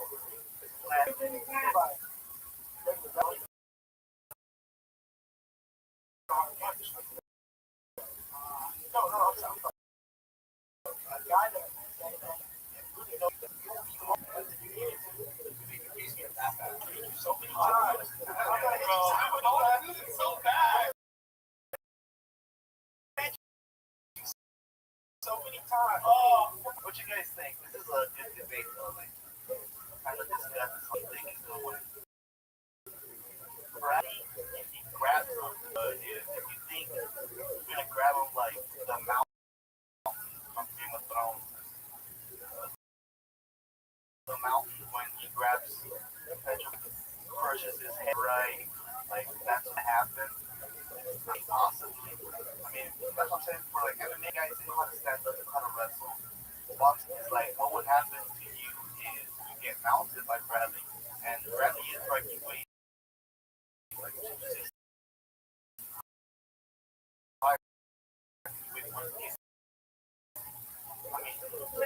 gonna have to run, just like I guess try to toss you, right? But I guess boxers, like I mean, they have cardio. They're probably like more comfortable just not cutting during the fights, and the way probably more stronger as well. So who knows? Let me know what you guys think about it. Like,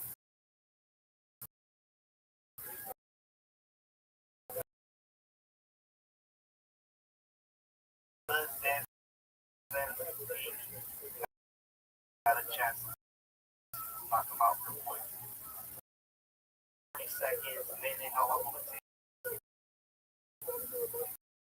Oh, I'm gonna use some.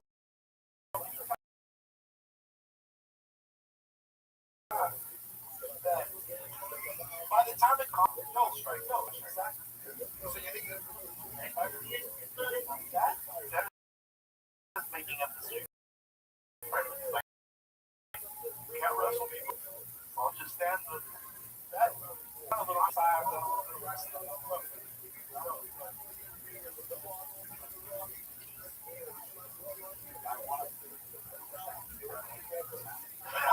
I just, there's no way. Well, there's no way I want to do it. I'm athletic as fuck. I'll jump on it.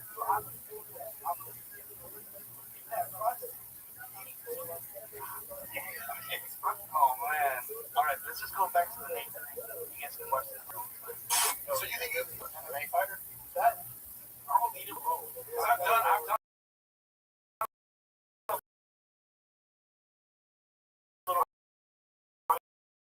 Muay Thai, I've done a little bit of wrestling, but let's go back to Shad here.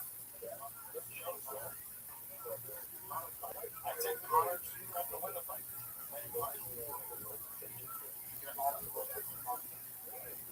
So Conor land punches one thing. And I mean, he got like more than right. Like, he underestimated. I mean, his expectations were kind of was confident because I looked at it to see if, like, that's what it is. And it is, because I saw this article. Brendan Schaub talking about the fight. Gregor will win at least one round. I wouldn't be surprised if he wins 2 or 3 rounds. That's correct. I think more like 7, right? Mayweather finished him in the 9th or 8th round. I will send you guys if it doesn't go all 12 rounds. I immediately regret saying that. Labs is going to be a good pick. Higher glamour shots. Still remembers what he said about that fight. So that's true. That whole thing is all lost. Thank God. It's like, let's see the calm.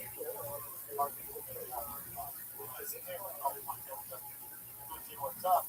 Spicy. He wants to fight Conor next. Yeah. So he didn't like that I was pro Conor.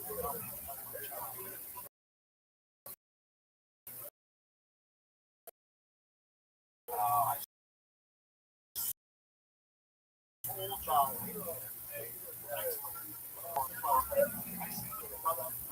So yeah, that's also true. He did go around like almost every MMA show or boxing show, his side of MMA, and saying he's got a good chance of beating him, and also answering questions about Conor.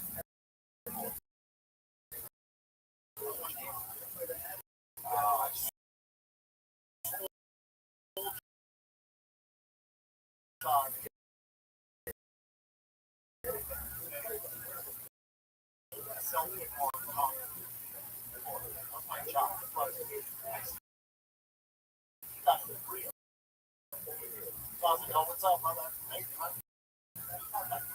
Shit about my I have a we're about to fight. That's not true. They got into a little battle, a little bit of a scuffle, verbal showdown.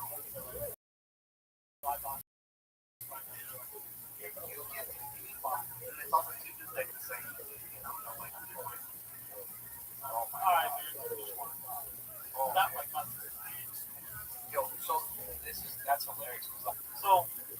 the actual video game. I was like, this is missing. Like, I think, well, like, remembering back, I feel like it's classic. Like, captions in the back, funny little altercation between them. Watch that. So, little disclaimer here, guys. It's kind of listening to them, and I guess the person that edited this or somebody kind of figure out what they're talking about.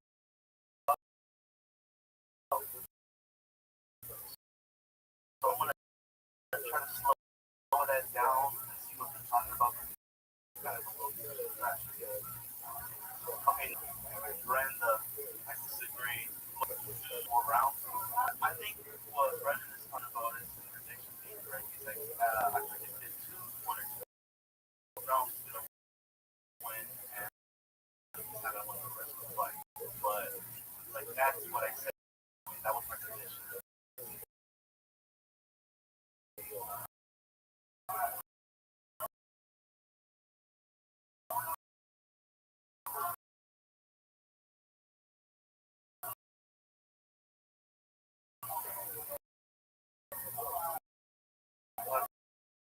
Connor got the rounds that Mayweather didn't even try. That wasn't even trying. Okay, so that was 4, right? Like 2016 around there, and then had the rematch, and then Connor beat him, right? But he was by decision. Nate's win was by submission, so he was like the better Frankie Ray actually finished Connor. So he decided to turn it. So, damn. Yes, but he said something. Oh, I'm gonna let this video go.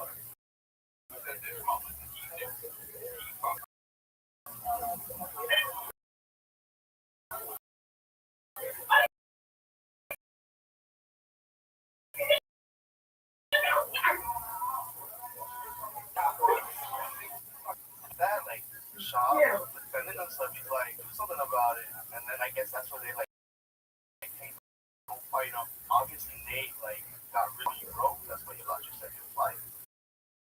Got your ass.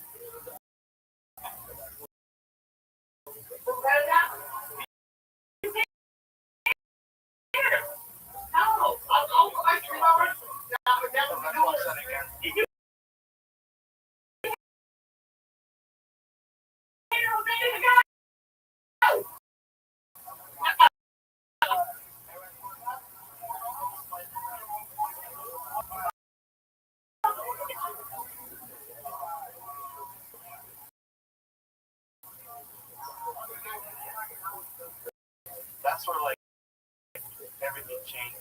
It's like, yeah, I was talking to you, bro.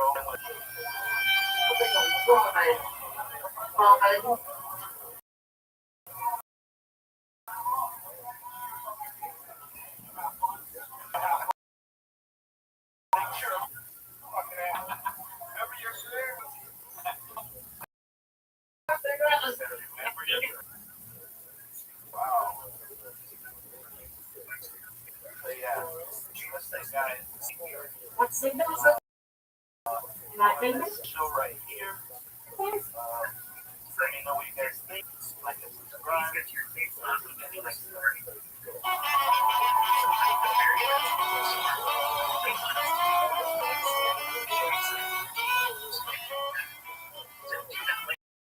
You're going to look at nice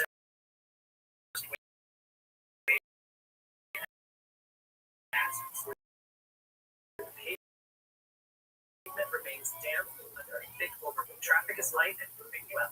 Water shows on rivers of a piece might be otherwise out nearby or 25 mark. So toggle that yawl mode. Let me know if the wind is picking up in your place.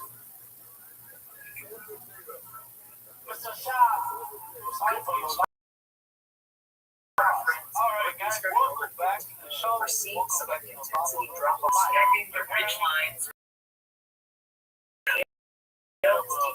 elevated sides to hit or about the size. So the threat level here now severe is not scary to severe that's all this direction. They're still tracking 6 miles per hour with that speed for slow moving before they trace the next challenge. So leaving their safe spot away from He is one of these like Brendan Schaub hater group guys. Sky. This look Martlet is taking the title for the muddiest race in the region. The viewpoint sitting at heavy 75.7 degrees while light highways Memphis Metro invitation 78% humidity and air.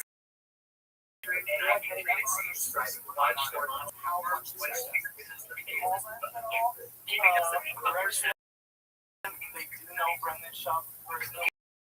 Also, shout out to my boys. Actual air reaches flow just issued from Marshall and Lyon in southeastern Livingston. I know he's the Western Kentucky. that big wheel board there. This warning is in effect for 2 minutes. We have a severe thunderstorm warning for the Jaguars Texans.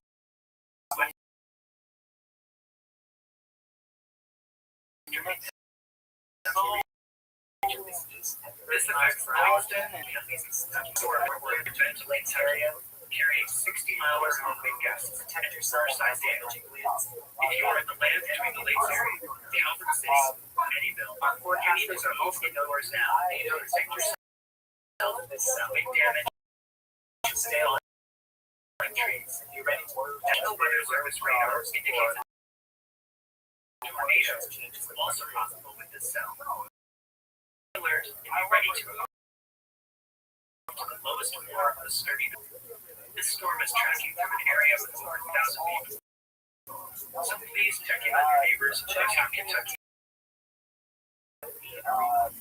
Dramatic storm days with the ragged lowering right of rain assignments. The main curving is late, but this the Jackson side sail keeping it set back local levels just sort of there's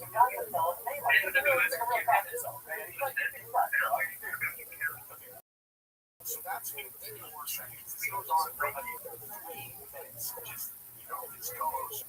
That means I-76, Logan County, where it's a quiet stretch of highway under It's not relevant. but pavement and cement, firm recent. The traffic is very light here, sir.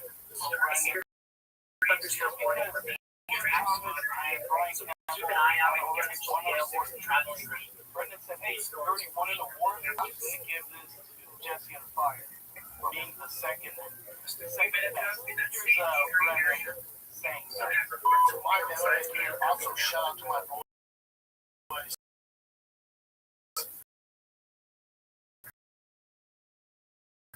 Luke Thomas and Brian Campbell. Light drop for a water section. To asphalt sides, going out from 1 and 2. We're about the size of golf balls. You're still charging tower to the set like miles per hour. And out on the midway, it definitely feels like summer.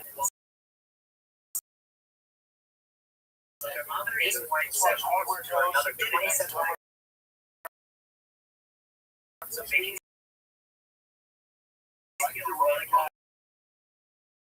degree or right. Stay away from the very gradual design. When I was in high school, there were always like these Spectators, the games and the highway remains dry for now, but travelers heading east are pushing directly toward a cell worn with tennis ball sized. Heading down the ice court, quietly, quiet and dry. But don't get too comfortable. NWS Huntsville has a flood watch active. Tropical push Carson down. Ice cell moving still holding on several inches of rain light traffic, including that eastbound semi.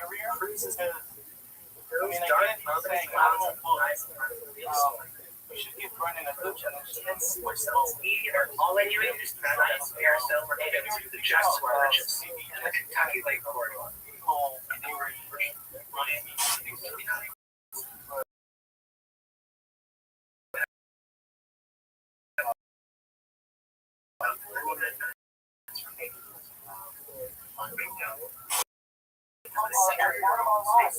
Flying debris or shredded 60 mile per hour wind gusts. These threats are ranked at their size scale. Radar shows a number of rotations that a tornado is witnessing. So stay alert. If there are any emergencies on noticeable or conditions, radar shows enough rotation that a tornado could develop.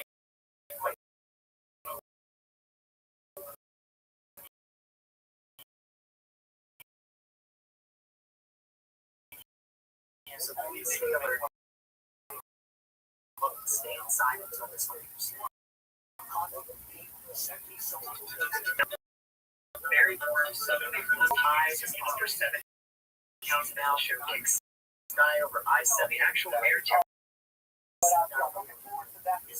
Storm structures are right over the All this looks like it's anonymous. You know.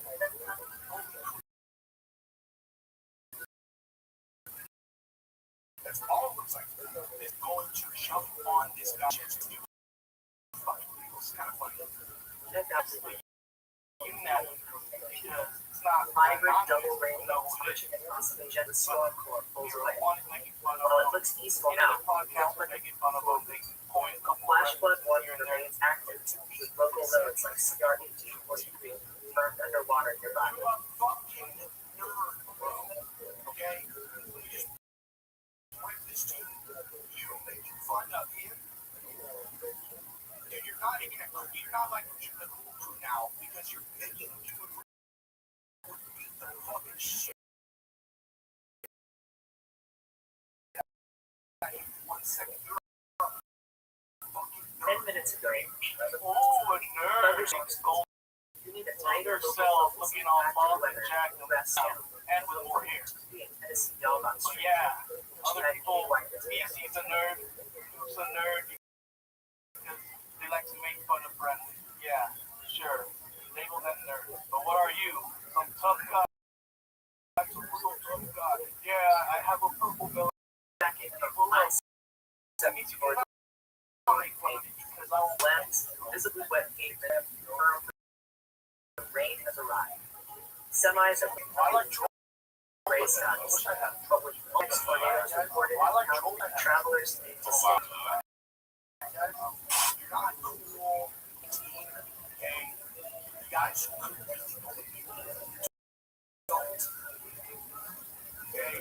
Quick look at I-7. We've got some intense subclear cutting through a hazy horizon. The pavement is holding dry now. The tanker truck is moving to the scene, and light traffic behind it. Everything's fairly routine. The severe setup across the place. like I'm fucking telling you, like I don't. I'll believe you. Because you look like a chubby fucking sorry ass. So today is the day he's gonna finally start going. Never did it in elementary, middle school, high school, college. 63. Today's the day. Reporting live, otherwise out. Heavy hitters holding down Kentucky and Tennessee. Most critically, 11 of you are pinned inside active warning walls now. Please drop what you're doing and to your safe spot immediately. He's never spoken about not one word. I'm on Western Kentucky, where one of our weather wives just checked in the Marshall County. Right under the guns, and thunderstorm away. We have a dangerous cell miles to your northwest, with a strong rotation, and another to your southwest, at 1 inch hail. So route the interior right from Mayfield and Benton are the direct path on this line. You put yourself in that target. Now let's fly over to St. Louis, where you were just joining us. You are under Make sure your vehicles are under cover and your devices are charged. Radar shows a storm just 5 south-southeast when he said he's been your way. and Club now also it's has kind of crazy. It's very unhinged, very partial depth, where it's sitting in between two dangerous rotating subreddit cells. game. Their One storm response is just to 9 miles to your Jesse on northwest. Fire, Another is 11 miles to your southwest. Both having 1-inch hail, 60 mile per hour gusts. Yellow Close in Chat, on position. You are under a Jesse on severe Fire. thunderstorm I want to warning read Jesse on Fire's list of and flood watch. So things get to that the they interior kind of of the put Stay in off the the roads nutshell. as head freight And I'll moves just through write western. allegedly married a 15-year-old.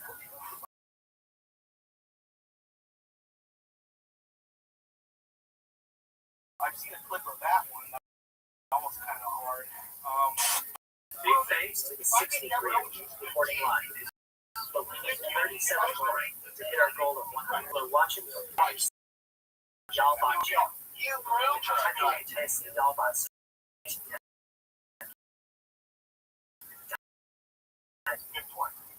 Please mute yourself. Metal winner. My God. Was kind of Sticky Matters. And that one was kind of like Sliding up the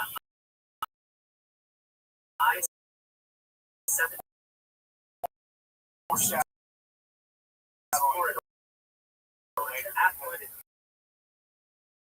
response to clearly see the Jesse on reflections Fire. of weapons and You're not in my traffic spark. I hate The the tornado watch ISO threat still active. East of a dad. Just go. Exactly right. Scanning the horizon. It's kind of Person count where I-7 goes. Check out the AAA shaft from the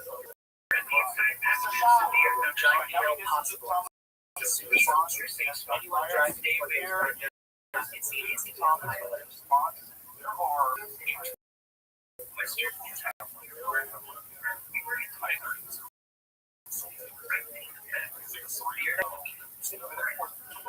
Danger as this cell is Central Graves, Northwestern Cavalry, and Southwestern Marshall counties. We are still looking at 60 mile per hour wind gusts. Precise. We've already had a spotter over in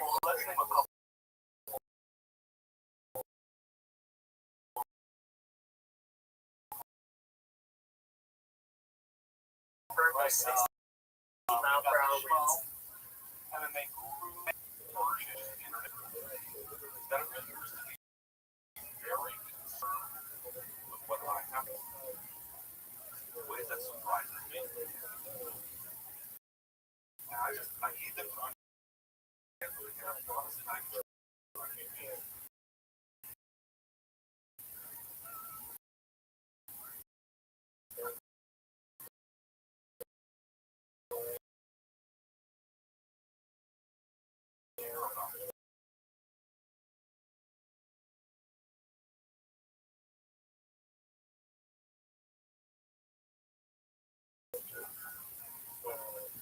Don't matter, B.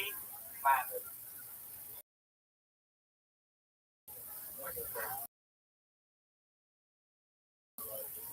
They care. About your opinion, including this. What I can do is their minimum of investigation. It's what it's not a lot of it. Like a bare minimum of investigation. They're allowed to say 55%. They're not right. They're not well read. There's nothing interesting about them. Why not report what I care? Say what you want to say. I don't give a shit. I don't care at all. You never see me bring them. I don't give a shit. I mean, like, Jesse on Fire was like defending Brendan because of BTC mostly. Right? See, I don't think he has said anything yet except for kind of making up for a bit. Duke obviously seems a little like annoyed about Jesse on Fire and about that. No, I don't give a shit. Like, this dude, Jesse on Fire. Oh, so he does know them, right? She said, I don't know them. I don't know them. But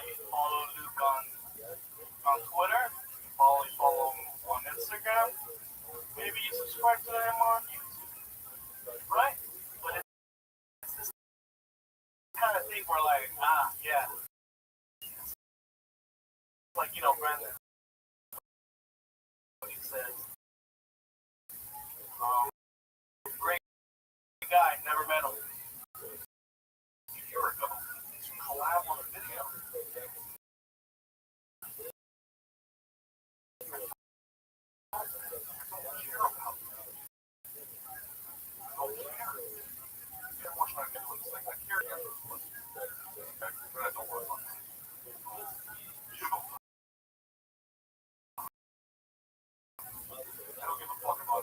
Maybe this is what on Morning Combat saying he's gonna bully them and, you know, put your sights on me because I'll do something about it, right?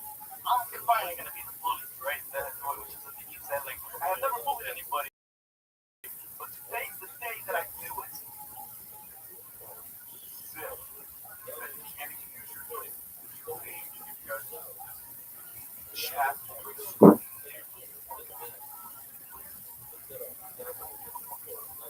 Talk about your channel.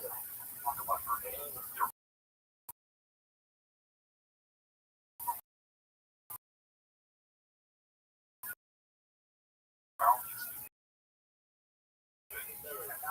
Time. Actually, go out and like I'm researching things. Just how do you know I have research?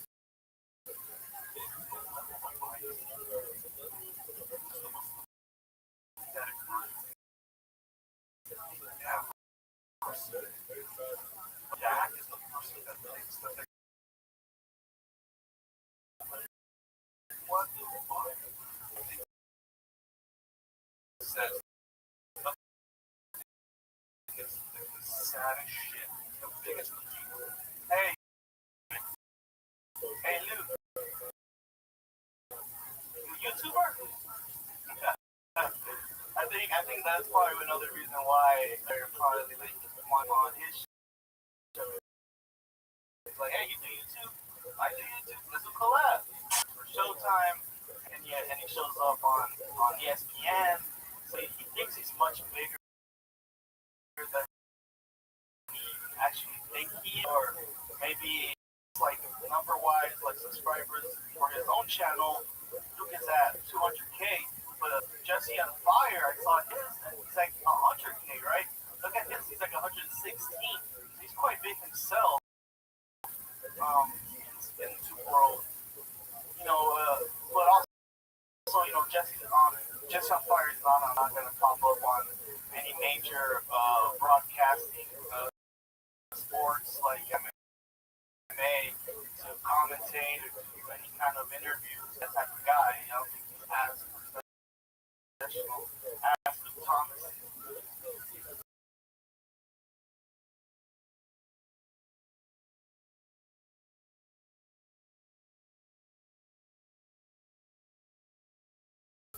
And Luke Thomas thinks he's at the level where he is made, unlike other people that he thinks are lower than him, which could be a possibility or also true on his part. You know, he's also kind of saying, wow, I kind of thought I was than I was, but not really, because this guy's trying to collab with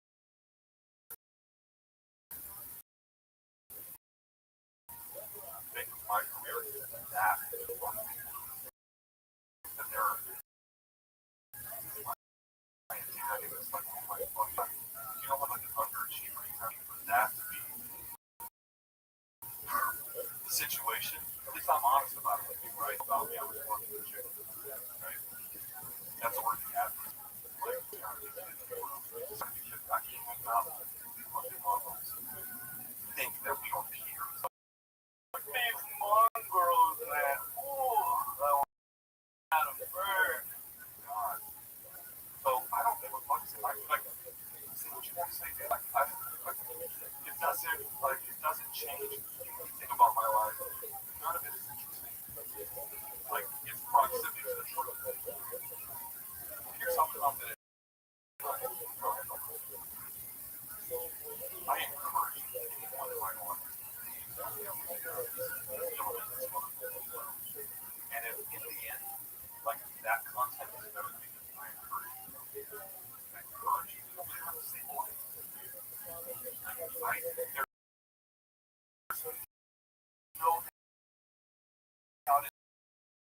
my mind, like the kind of audience that ever.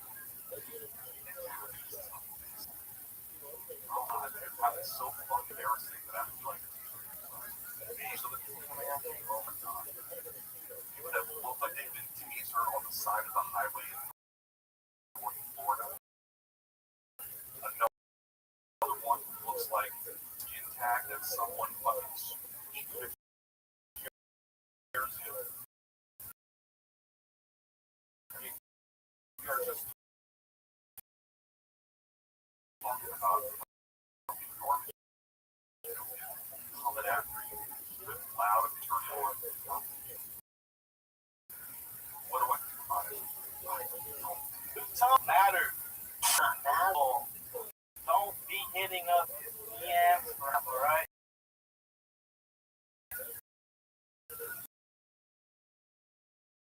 Sick of y'all. I think he's also speaking for DC, but I don't know.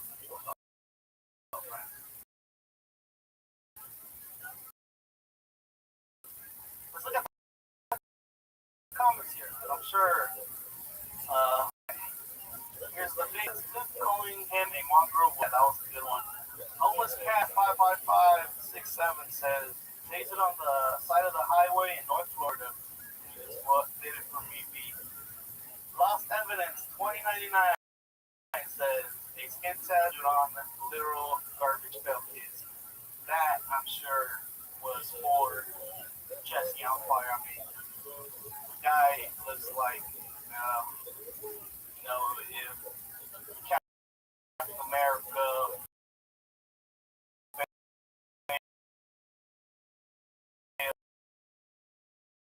the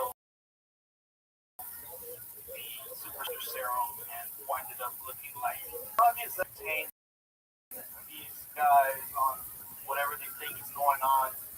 I also have another one with DC giving his take or his response on the Messi or Jesse.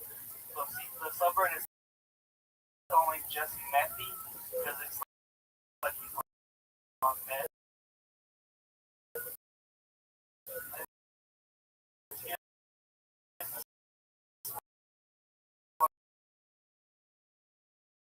What the CEO wants to do some expensive business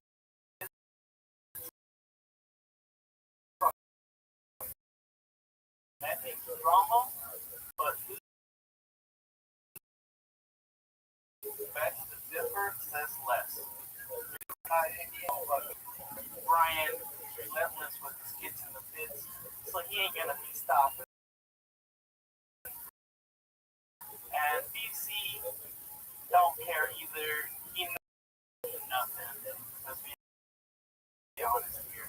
And Luke Thomas is very much with Brendan. I think today I was watching the fucking news and talking to him later on. So he doesn't really care, right? I don't think he cares about that. Mr. Shop! Alright guys, let's get this update before they get celebrating all the whole EGL and Mark Harley, his claim. Rewind time. Hey, Mark, design and drop is also now claiming CAA has stolen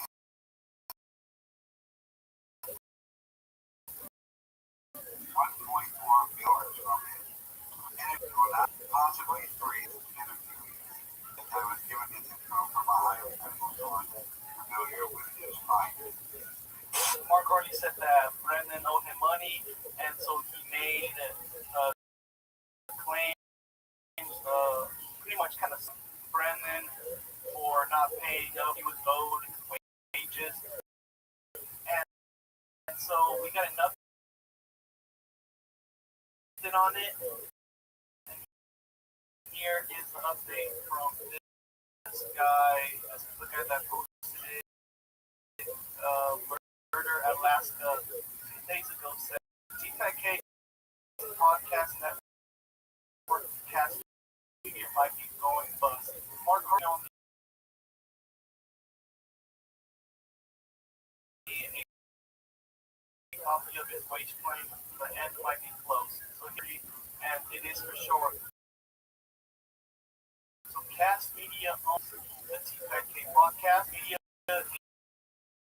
is that Jim Cornette, a huge wrestling podcaster, just released an episode about how it was commission based and recently stopped all payments for the ads. Cornette and his sidekick Ryan last revealed that they are suing Cast Media and that they worry that are actually owned wholly or in part by Cast. I think TFK might be owned in part by Cast, so he's even more effective than Cornette. So Cornette just gives Cast me sell the Cornette pod. Ryan last said Cast stopped being them late last year. Mark Harley, according to what started in January, it seems like this might line up in terms of a timely starting getting tighter for studio.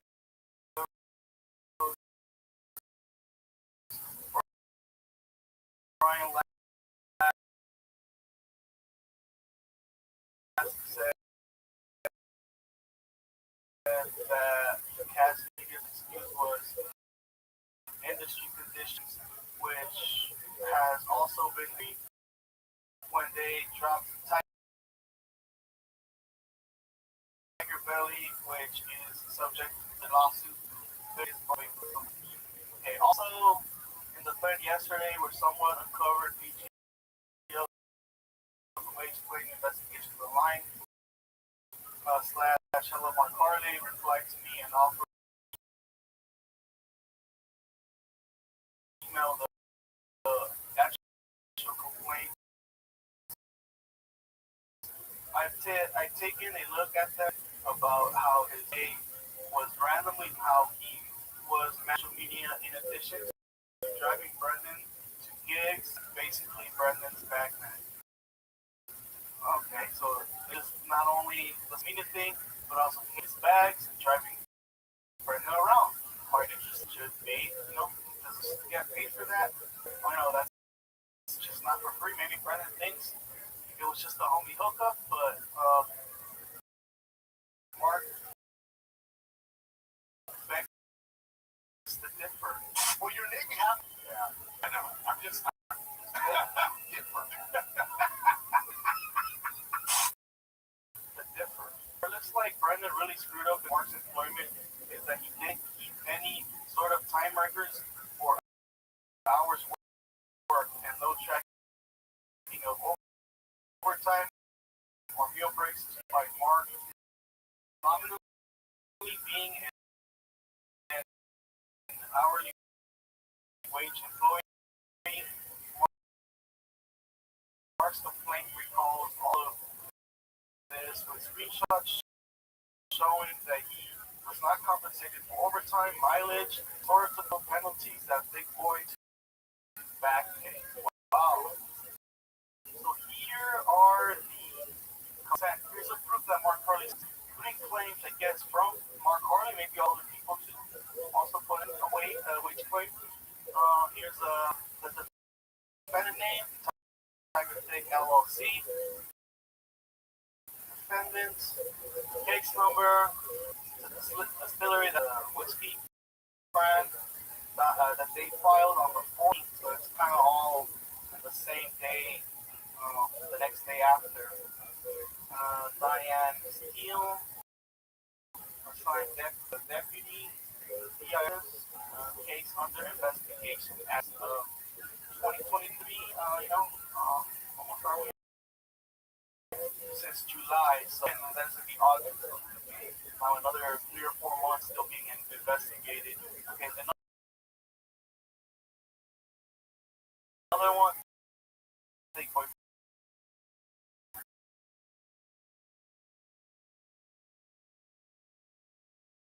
Productions at Big Boy Studio, so they're all in different.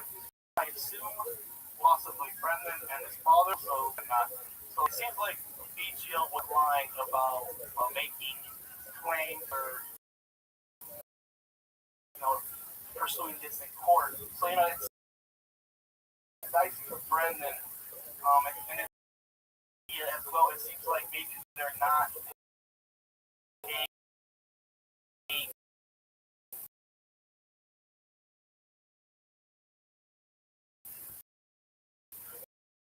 Brendan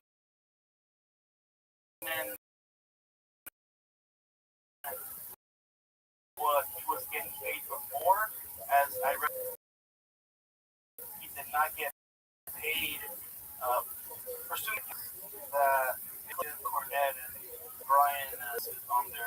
Keeping ourselves oriented, unlike many other podcast programs or whatever, we're not for the network. And we own all of our content, and we are users, and we decide about and even our editing and our administrative technical support.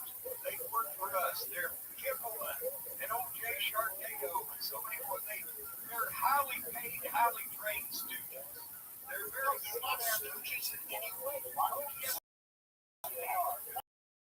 All they do is we direct run-of-the-mill stooges. They're not the three stooges. They're highly paid, highly trained, highly sought after students. What's just their students work? You need 1 week link that we had held to rely on because we had no reason for some time to rely on it. Since it's going to court, advertising, since it's going to court, running Cast Media, who was selling our advertising to the fine advertisers that advertise on our program's advertising. But it's, to paraphrase Jerry Seinfeld, it's not the selling of the advertising. It's the paying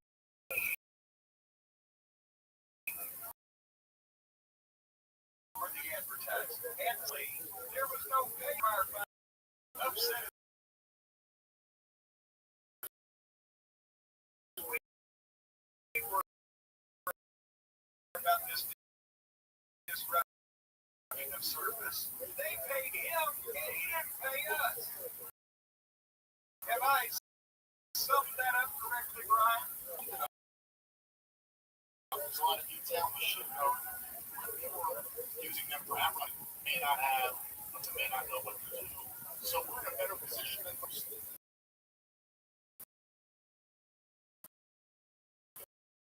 It's not going to be. So as you can pay to get their ads right, you see, and also, interact with ads, and they should be getting back some money for the ads. And what Jim says is that the big corporate heads keeping the money and not giving it back, and also the advertisers are pissed off as well as Jim and his co-host here for not getting paid.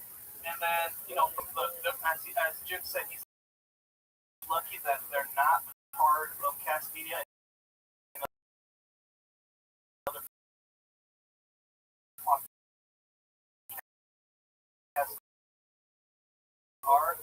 That's what you kind of money as well. That's Big Boy or the Big Boy Productions. They're not paying some of their employees, and then it seems to be because podcasting has really gone down in value. I guess the pandemic really got everybody just to stay home and watch a whole lot of content, which might have gave them the illusion that they're actually supposed to be more of it. They don't have all this money now. I'm talking about, Cast Media. They got all this money now, best, and they're going to buy their podcast, but it's their expectations. And now they have all these podcasts they have bought, and now they can't, pay for. There's some sort of thing going on that the people are keeping the money. Who knows what's really going on? But it's kind of,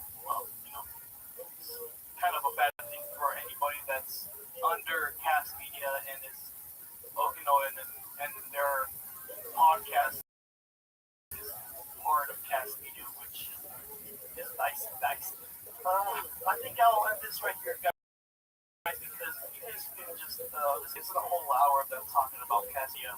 So it seems like VGO was right that he did put that lawsuit in there.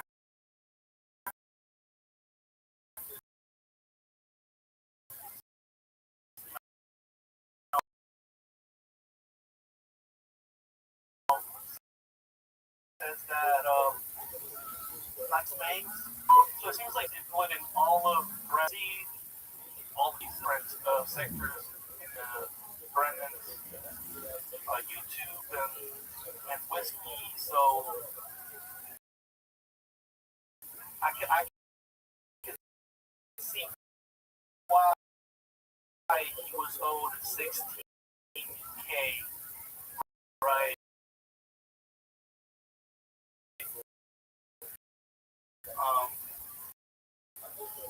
And it seems like Brendan doesn't have so how are they gonna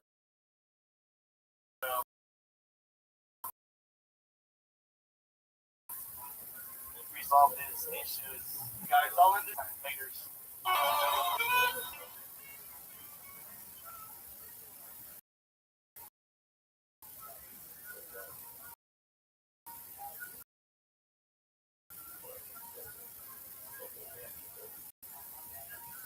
Mr. Shaw,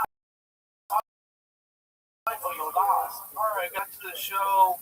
Let's just jump right into it as always. And first thing we got BGL coming out of return. Let's look at this post that came out 2 weeks ago. I'm a little behind, guys. I'm sorry. I've been having a Shaw burnout. Let's be honest here. You know, it's gotta have your breaks from Shaw. You lose a lot of IQ points. First thing in life, Mark Carney back from deadlifting cards.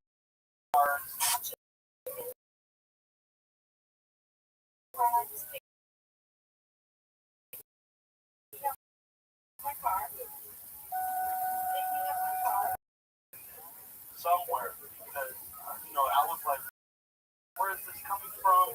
And there were two in the second part, and let's read it. It's at Hello Mark Harley, Brandon, OC, 2.3K, by the way, hired a private investigator.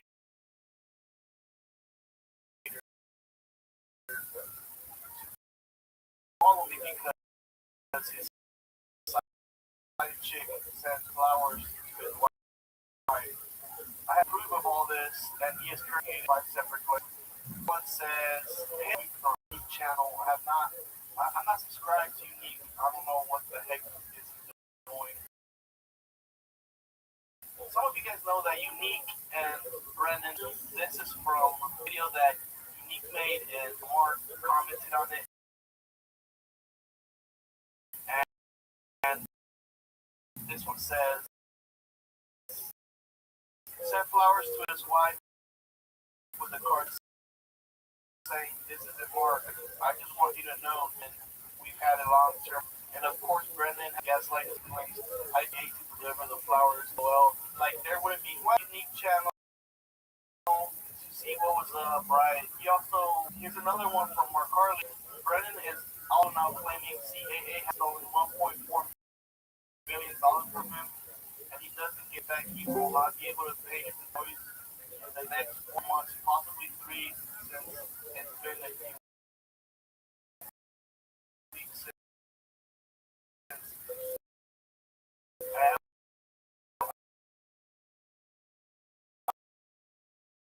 I was given this information from a highly credible source. You guys know more than a tour pretty much call out and expose Brendan and other silly things.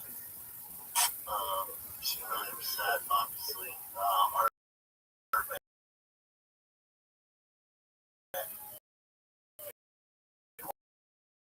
on her, got me, brother.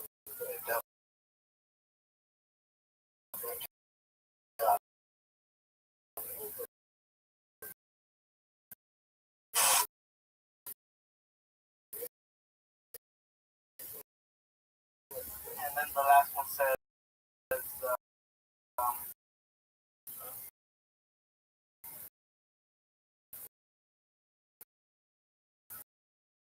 as Dana Black, no, I'm going to deliver for something. Once I want bread money, let's hear Weather Off podcast. He didn't call him out by name, but it was obvious he was talking about. And he was complaining about how he lost investing in people. The chance on God, it's like, and also complaining about getting demonetized.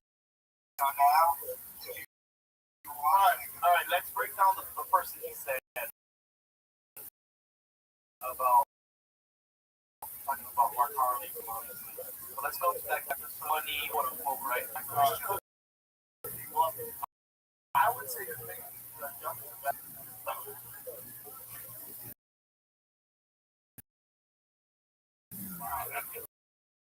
Straight up. Skybox world.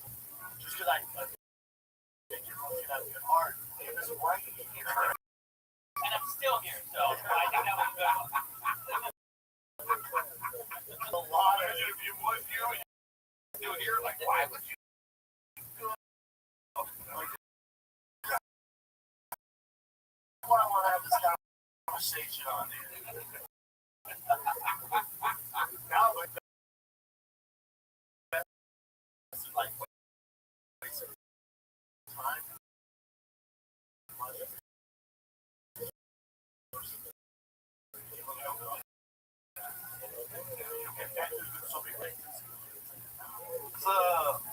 It's quite book. I don't know. Make them fucking at it. So there is that part. That's what Unique assumes was he's talking about, which is Mark. Yeah, it's probably Mark because he had a podcast. I don't think anybody else. Brendan did a favor for. I mean, he's also screwing him because he didn't really give him money that he, according to Mark Harley, because he was prematurely said that he did all this work and he's basically doing like the clips and uploading it to the social medias and stuff. But also Mark is a so he also has the side gigs, side hustle. Let's go back to the youth thing where he mentions Brendan, talk about it.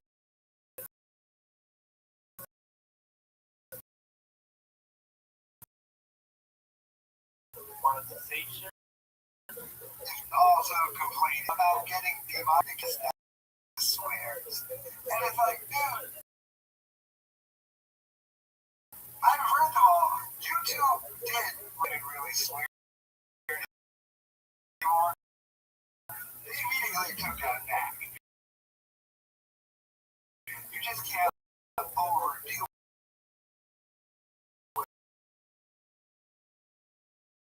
I guess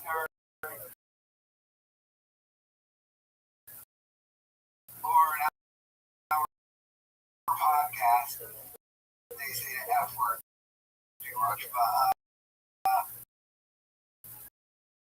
yeah, that's not gonna help you, Baba. Talking about getting yellow badge on some videos are drawn on it. And you go, I lost money in Mark Harley. My videos are getting demonetized. He still claims to be shadow banned. True. So the demonetization part, y'all does mention that a lot too. And one of the special demonetized said that some vaccine being caused it to be demonetized. It's putting their specials out, like use and stuff. Some of them, yeah, maybe it's just about the market. If you're looking to get honest stuff, I didn't mind. I guess one of the reasons. Yeah, one of the reasons I didn't go with them was because I said so. Yeah. Almost were like, hey, you bullshit. They went on a website where it shows like the videos that all are being monetized, and obviously, if you don't have YouTube, then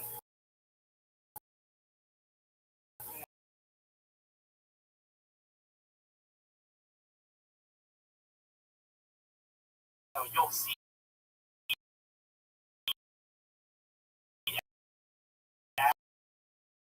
Ads. I have YouTube Red, so I can't tell if there's ads or if you have ad blocker. You probably won't know which one is essential.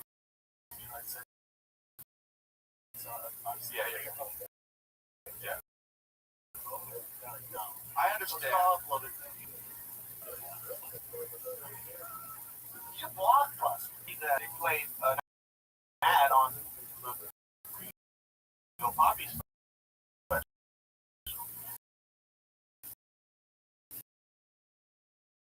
So it's obviously monetized. And even if it's a unique set, if it's a yellow badge, which is like limited ads or no ads, Green badged and yellow badged. And if it's yellow, limited or no ads. Most likely. but I'm then making the full amount on this. I'm sure he's bullshitting. I'm sure he can see all his content because I mean, Chen, his producer, vacation, and he has to the people on invent pixels about monetizing some videos that were probably going to get. So Chin is the one watching out for monetizing. Let's go to Chin here. First one got flagged. The second one I'm loading just to see the video. I uploaded literally the same video. And then the third one, I uploaded it and I removed some vaccination talk. So I thought in Georgia.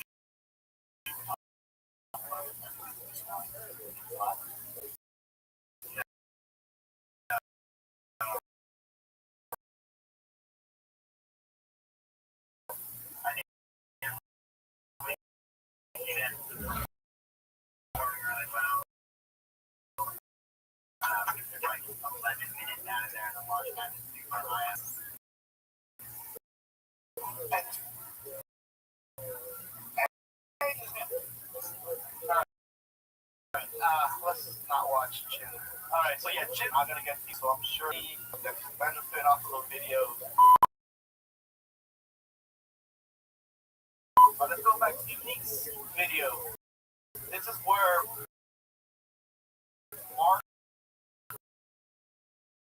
Harley said Brandon is also now, as like 2 weeks ago, and Unique made video Mark Harley's comment on video. So here's that video. Brandon Shaw did not claim his name is stolen.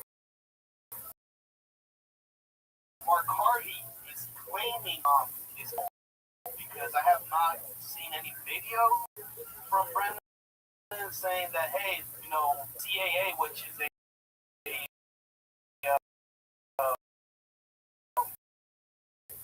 it's like an agency that helps talent find type, all that stuff. I have not seen a video from Brandon say that he's going to sue CAA because they stole money from him. I've not seen that. The only person that has claimed that is Mark Harley, and he said, and Mark Harley is saying that somebody that is like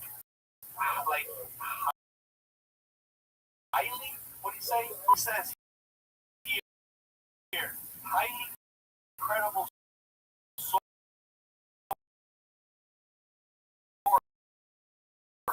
familiar with his finance.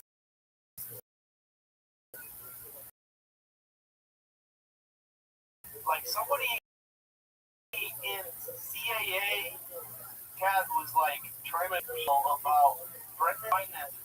To me, it's a little fishy because these guys always points that out in that video that he says that he's still in a battle with him in court, and it still hasn't been reached, like a victor has not been reached yet. I made a video a while back where he won the case, or he was about to win the case. And that was about still not finished yet, but I understand court cases take a long time. I'm sure that Unique is probably because the video that Brandon is for, it's a Showtime owned video, a video owned by Nick Ford himself. So it's gonna be hard to make that video. Unique is stalling the court case. Let's hear that from Unique. Paying Mark designed to drop.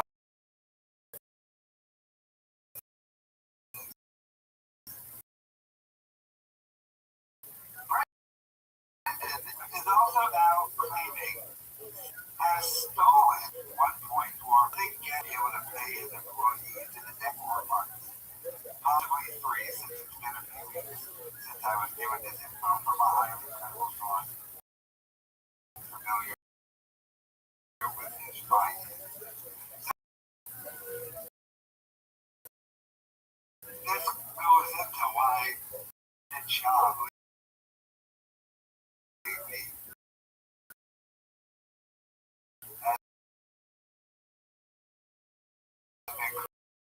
crying about losing all this money.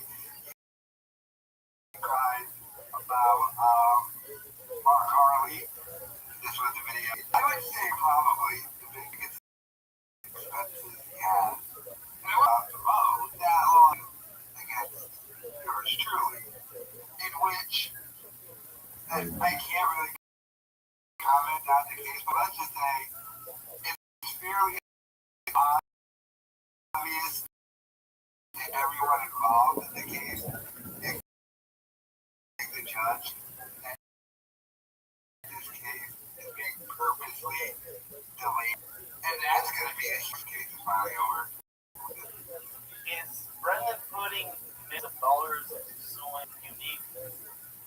Right? I don't know. But, Unique has not even from what he said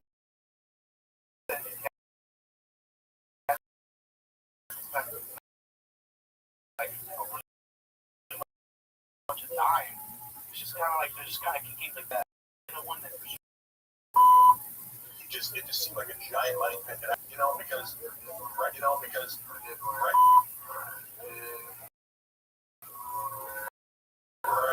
his understanding was that this guy he's going to take down all his channels. So I'm like,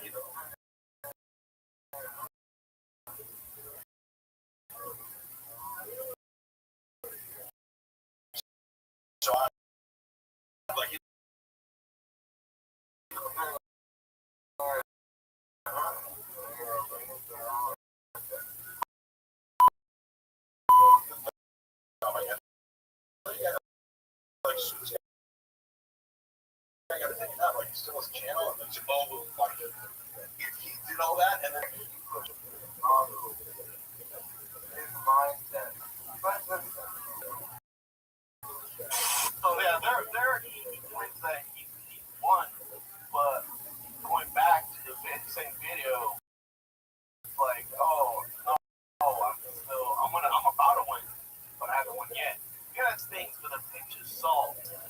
We don't know what the end will be in the end. Who knows? Maybe somehow in the end, those beasts of the lawyers wind up winning for Brendan,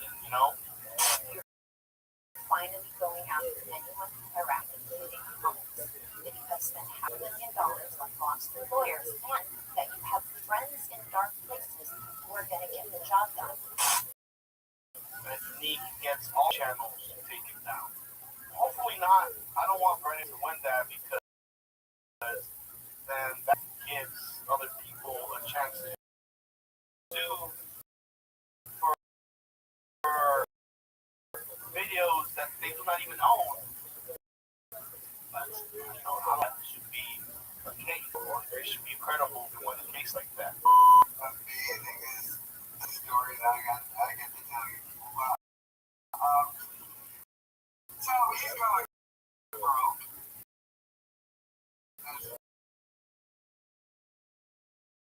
really obvious. His dad is pretty much trying to take him on. Did you have to understand Brendan Schaub, father Peter Schaub?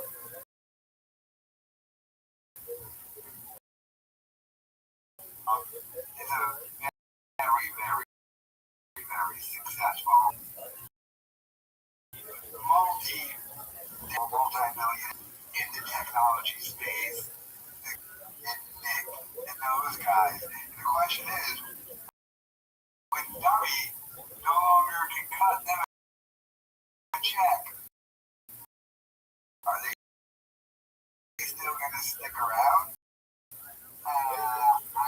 So yeah, that's a rumor there that his daddy, Big Boy Studio, will kind of correlate the channel's views with how much money do actually people make, and because Brendan runs a studio and production, then how pay Nick, Chin, Chris, Eric, Brian, Callan, whoever else is working with him behind the scenes.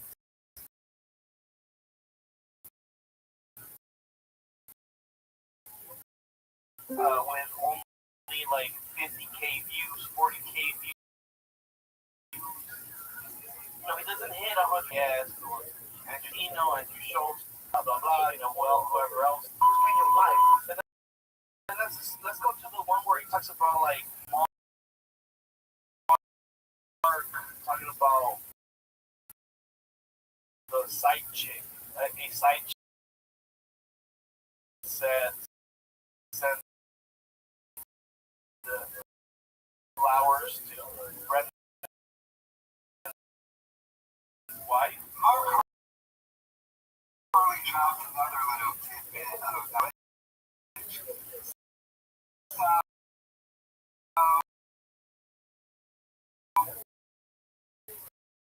Brendan Schaub still owes him money. Brendan Schaub owes me $18,000. His wife, Flower, damn. What the baddies take the addies. But she said, I mean, this, I wonder if when Mark released all those voicemails and that chick talking during that time, but I mean, come on. But I wonder why I don't like take so many trips by herself. That's her little punishment. This reason what the combo that he's doing. The stand-up gig at a Zanies with 10 people in the audience. My God, he hired private investigators.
Instead of Brendan using his phone, Mark will use his to contact the email for him. And then in the end, when everything got messy, Mark was like, dropped the info for everybody to see. Yeah, big time for Brendan.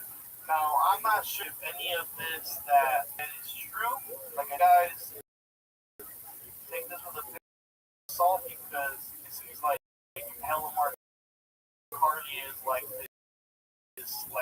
Kai, Ninja. Shingo has a deep with Brendan. Both of these two guys. It wouldn't be strange for them both to be teaming up and maybe also creating this drama, stirring some shit up, right? Potentially getting Brendan in trouble. Mr. Shop! But that's it. I was hella confused about it because, Brendan, Mark says Brendan claims, or he's trying to sue the CA. I have not seen anything from it. Boston was claiming it is Mark Carly, like I said. So,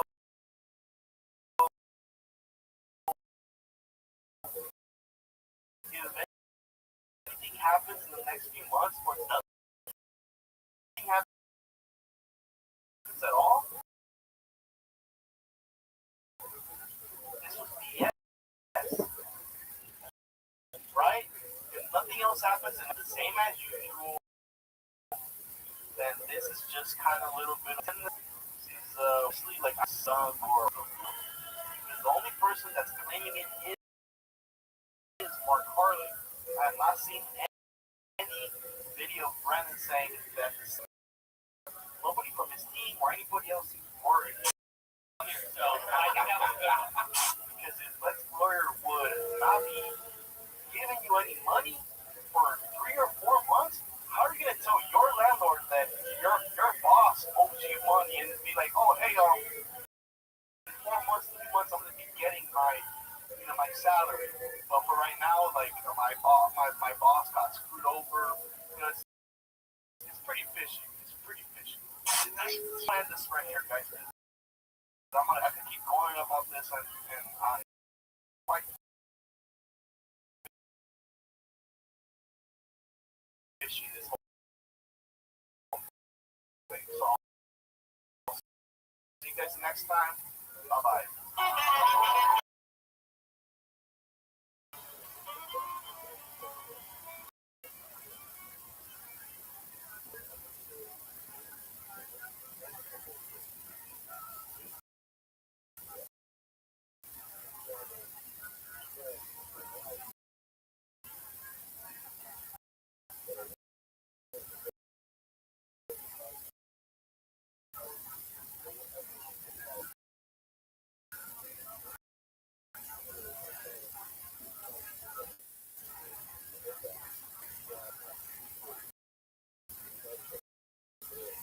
Mr. Shop!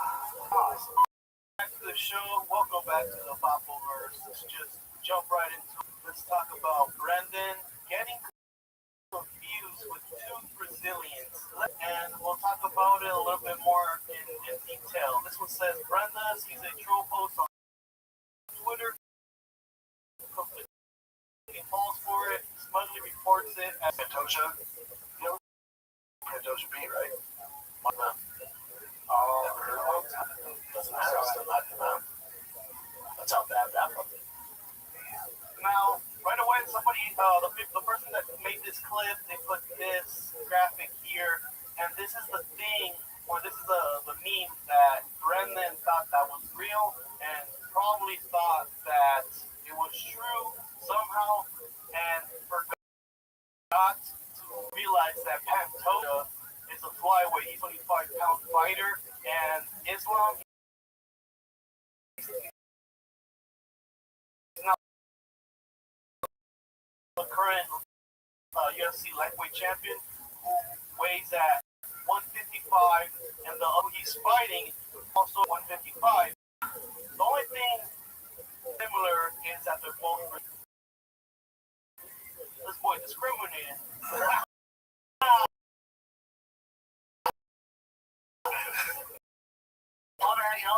But that's probably the only thing that's similar about them, and also maybe a couple of dead.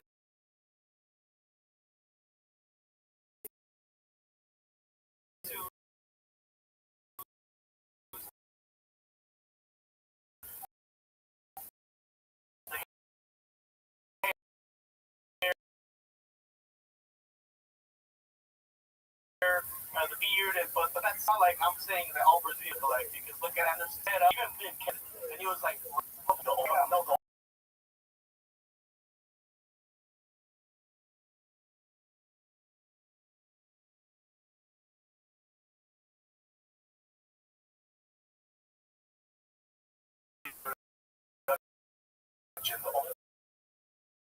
you sure about that?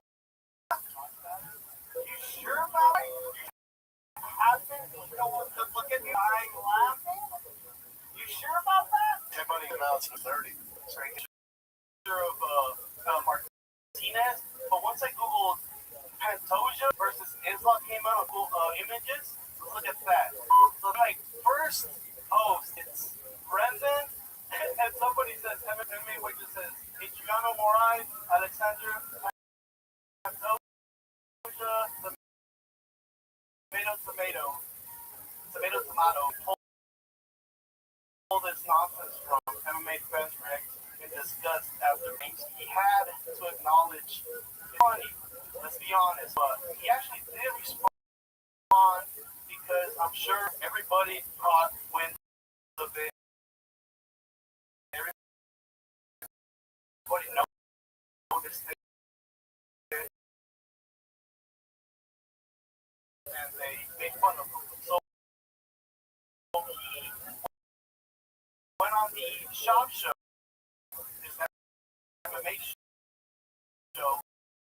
He said he made a mistake. Let's look at that. Here's Brendan. Brendan addresses My face off my culture. This was a fucking, pension. The guy just do it all. He beat Rocket Jam. Right? And I don't know if who knows where I got it? I don't know, man. I don't know. Who knows? It's on me. Sometimes that shit happens. Right?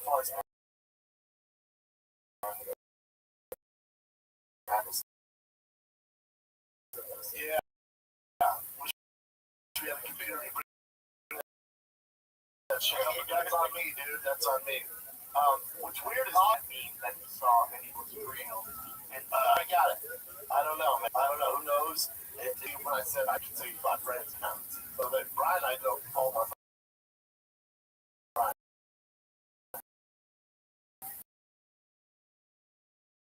I think I even said during Dominic Cruz interview. Well, they said with such convictions, we didn't even think about it. Yeah. Maybe back in the day they didn't fight better. No, man. That's insane. All of us fucked up. Rewind. Who knows what I got? I don't know, man.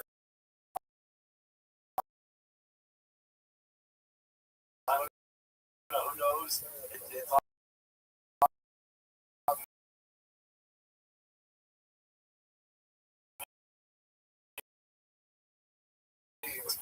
it's on me.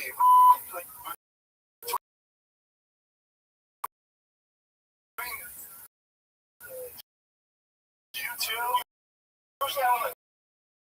Stuff up.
Theo, take the picture.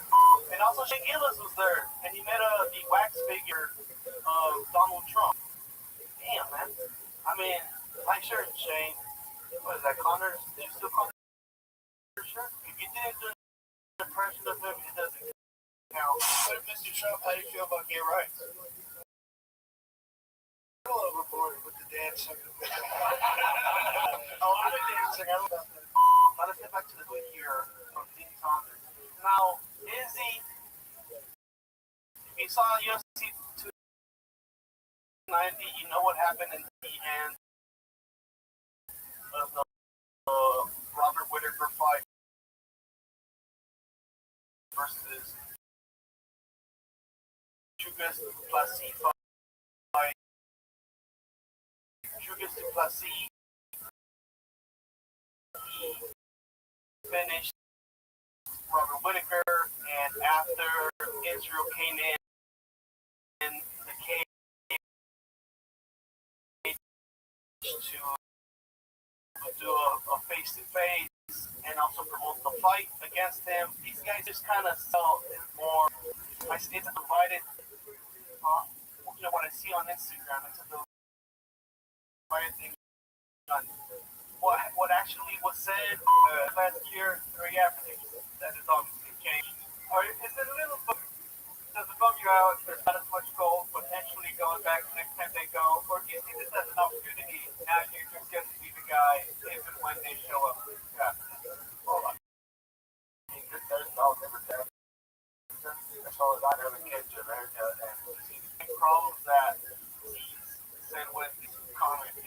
It's just weird to me. I don't think Plessis meant like any kind of disrespect. All he just said is that he trains in South Africa, and he wants to be the first to bring it to South Africa. I'm going to think about that. Myself and Cameron, we train in Africa, we have to go forward in Africa, right? Still reside in Africa, we train in Africa. That's an African champion. That's all. For me, I don't think Plessis said that Israel doesn't live in Africa. I don't think he said that.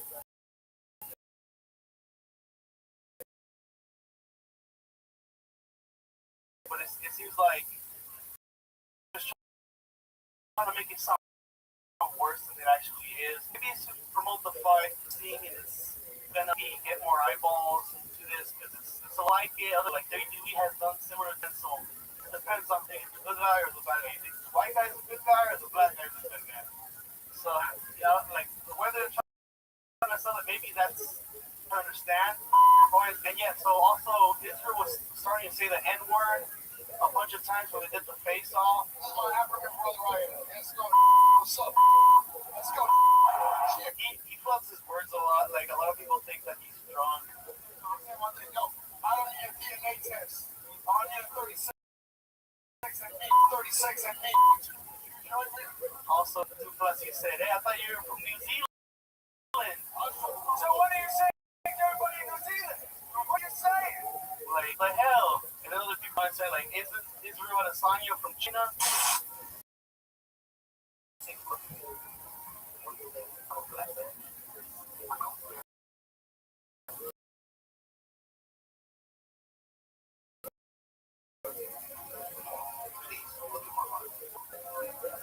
Yes. I'm Chinese. I'm Chinese watch. Anyways, I know that's the joke that Theo Vaughn said. Man, this is a horrible break for me. I'm sorry, guys.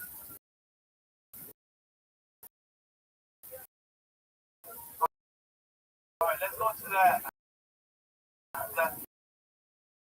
funny clip with Theo and Juicy removes Theo Vaughn from IG Live after saying something I pocket. What? What if I don't know. We just had funny at all. What I do is if I really need. I'm sorry. This is. Oh, look, guys, the podcast is Juicy. We obviously know each other. It's a joke. Some people on, on Instagram and other places probably don't know that they know each other that well. Juicy, he's just joking. A lot of people on the comments are like, guys, chill out. It's just a bit from them. It's not, he's not going to take it seriously. It's just obviously a joke. And it's obviously very funny. It became a reference, from Pete Thomas later on. So it served its purpose, and I think it made its impact on, whether it was, it's a silly kind of thing to say. If I want to say that, the N-word, I just write it down. That's what Angel should have done before he went into the octagon and said that.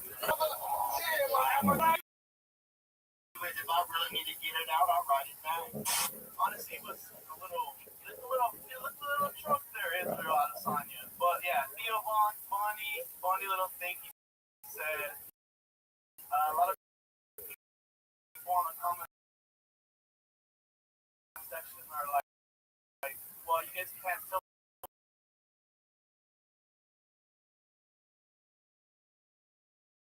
Joke or not,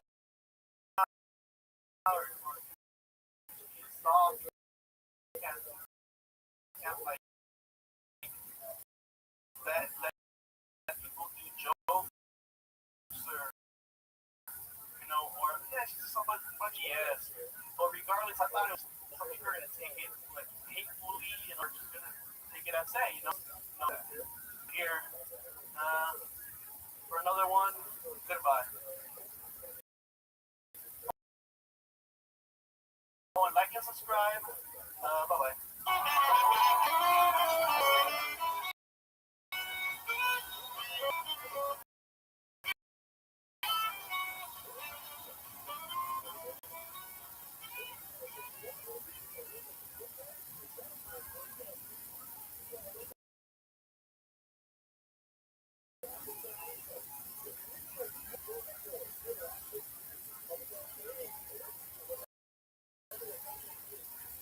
Mr. Shah, sorry for your loss. Alright guys, welcome back to the Bubbleverse. Let's just jump into the show. Let's talk Jay Moore discovering the band. So Jay Moore, as some of you guys know, he's the guy that slept old school.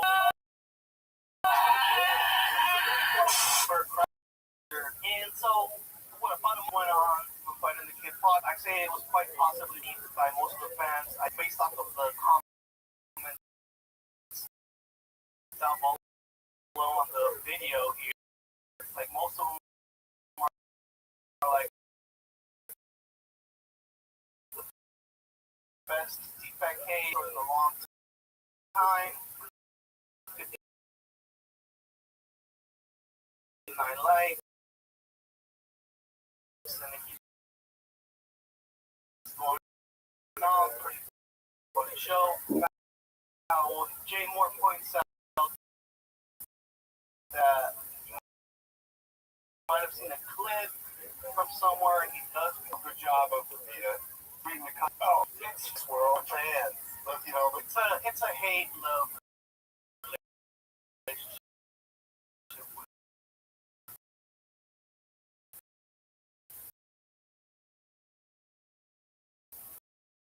the fans. Listening, Paul, exactly. Business. Okay, I'll have it. They do, though. They do. Cocky where, oh, we do. Tell My mother-in-law house with the ground in the world. She has no idea this is happening. So I'm going to say it's happening. They just they either do or make you want to, I love you guys.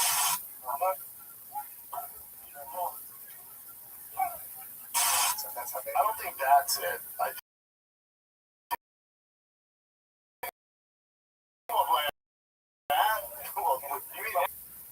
What is that a little damn have an NFL? You almost did the NFL. Yeah, so I had a cappuccino with the Buffalo Bills. Yeah, this sounds so like that's sick. You know, I stopped playing 20 years ago. Back in the day, I do think that if people saw the shit you do behind the scenes, I don't think it's bad. No, they wouldn't care. No, those people can't wear. Some people kids. You know what? Reggie? I saw the shit you do behind the scenes. Like, don't go to the therapy because what? They said that the suffering Brendan in the Truman Show, right? Brendan is living in his own Truman Show. What up, Jason? Hey, what's up? Just popping in. Excellent. We all know what's up. There's no lie about it. There's no way. He's quite a fascinating and he's also very funny on accents, which people can kind of take from and make fun of and have fun with.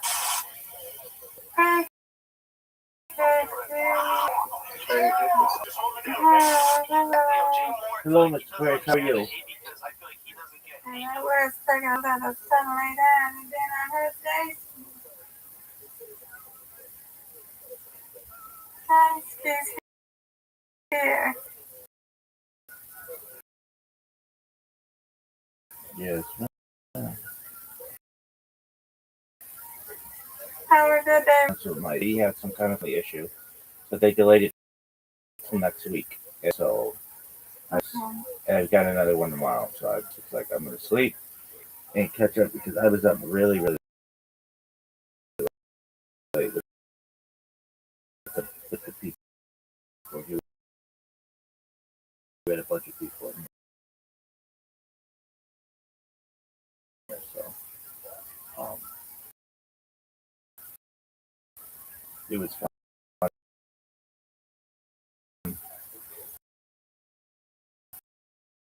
Are you ready, Mr. Aquarius? Yeah, because I always had to have no nap. I'm tired. I'm getting choked up over here. I'm getting choked up. How was the dermatologist? Yeah, I go. It's slow. Where's my other? Slow growing sunset. Yeah. But she said it looks pretty good. Okay. Yeah. Yeah, he said, Stacy woke me up. I heard somebody, and it woke me up, and I'm glad I did, because you up now. Yes, ma'am.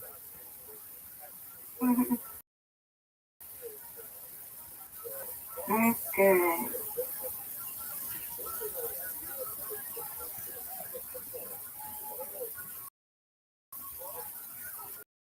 What a great spare. Thank you. You just got Rabbi? No, I've been off, but I've just been listening to stuff. Wow. There. Good job. Thank you, madam. Well, you were asleep when I got in here, then I heard Stacy. That's what woke me up. There you go.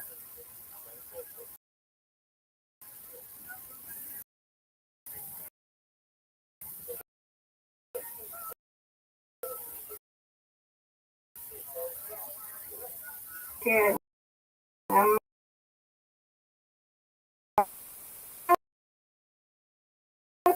Fun. I could touch you, Rabbi. Yes, ma'am.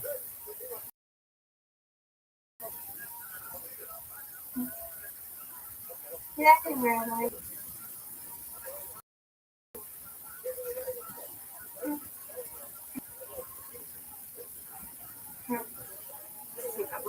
Okay.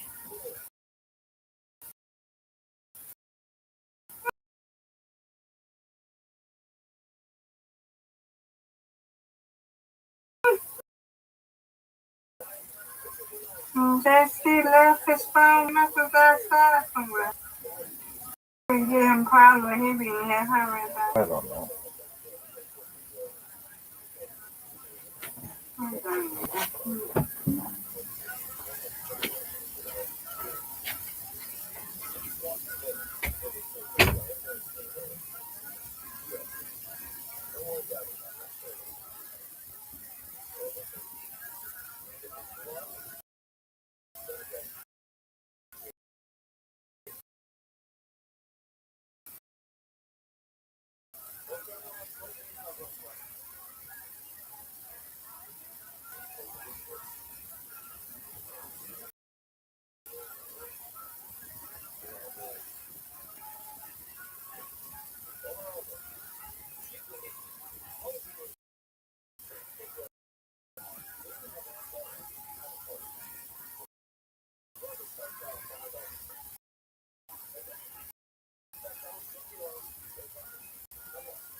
Oh, You and I win, reload. reload. You and I win. I win. Reload. Yeah. Reload.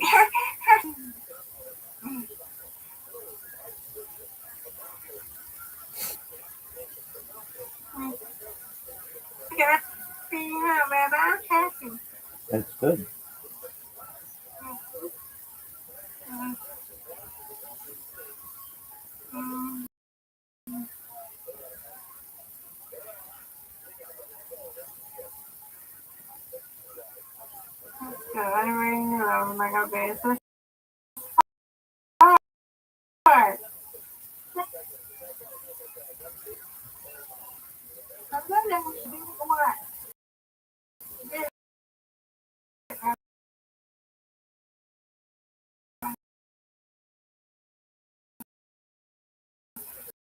What happened there? What happened there? I'm getting the other one back.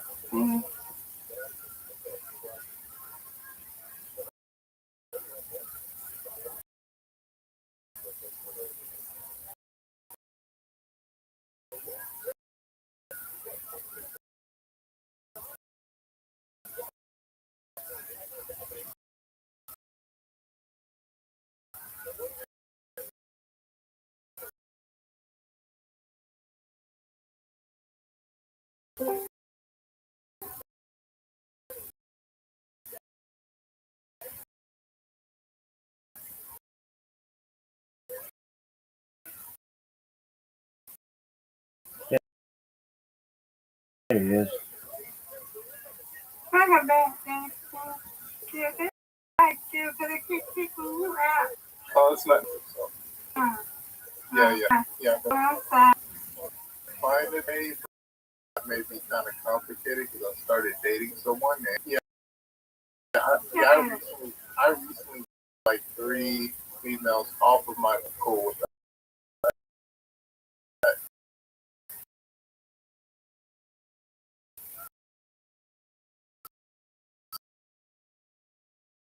So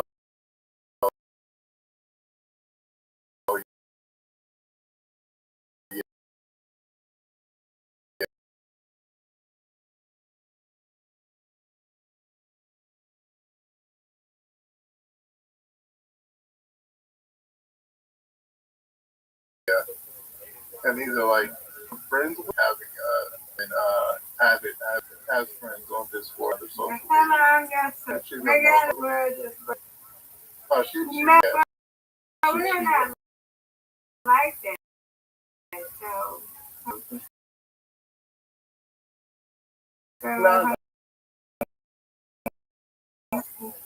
no, I know that. She just doesn't feel comfortable. But did you meet and your next? well, no, I met we are Right.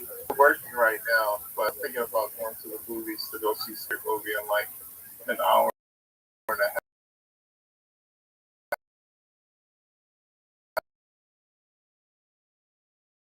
half. But I need to go get some candy because I don't want to buy candy at this movie. It's too expensive. Oh, you went out. Congratulations. Yeah.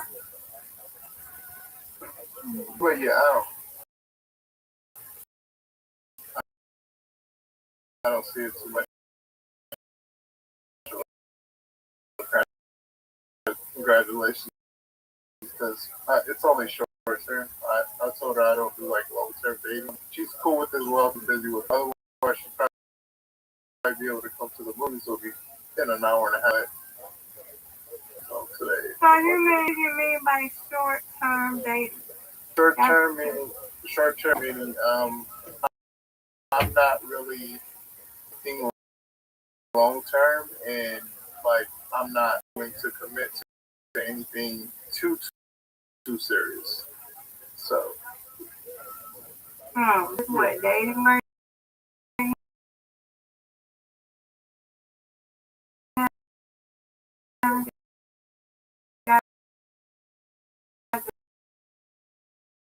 Dating. yeah, just dating short term, just seeing how things go, whatever. Trying to take too serious, but we're just seeing how things go. We're supposed to be out and whatnot. Okay, so she's around your age? Um,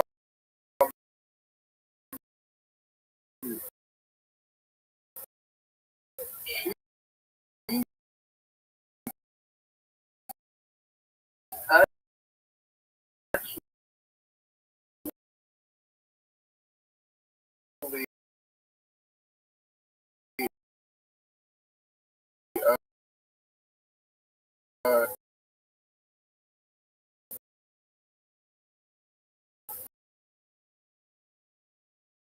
because I actually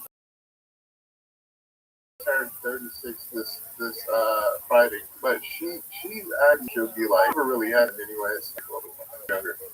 Short term. Oh no, I'm not looking for anything long term. She knows that. I think she's But y'all done okay for a short term, but I hope you know. No, we do know. She goes to school in the year, so we out here. So this is like all of short term. I'll be surprised if the last is maybe 2 to 3 months. Oh, all right, well. Yeah, but I'm tired of you now. I'm going to like dating somebody right now for short term. Yeah, but it's 2 to 2. But y'all be right back because I do a bunch of candy. I just don't know. Oh, she's not going with you? No, she's working. She's at work. I was texting about 2 hours. Okay. All right. I'll be right back.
shows by.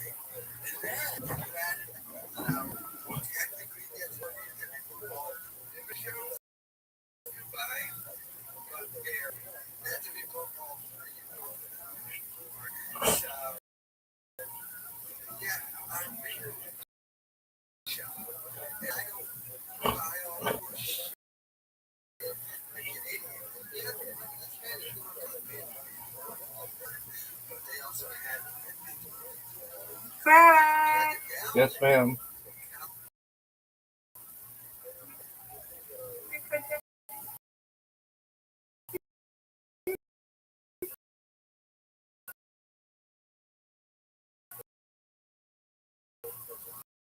What'd you say?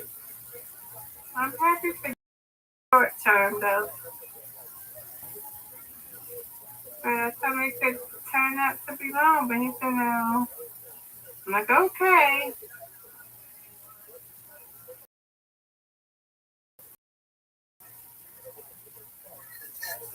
But I'm happy for him.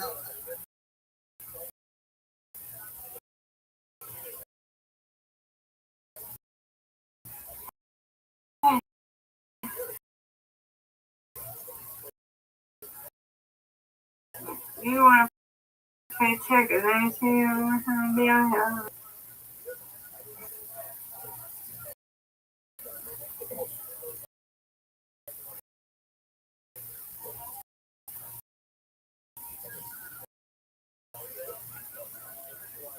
Wow, I don't have an opinion on that. and I'm going to talk to my guys with Sweet dreams to you, Edward. okay, sweet dreams to you. Mm-hmm. Thank you. Yes, I did. Good. Okay, I'm sorry. Okay. Sweet dreams, God willing. Sweet dreams. I thank you. You're welcome.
Doris, how are you doing?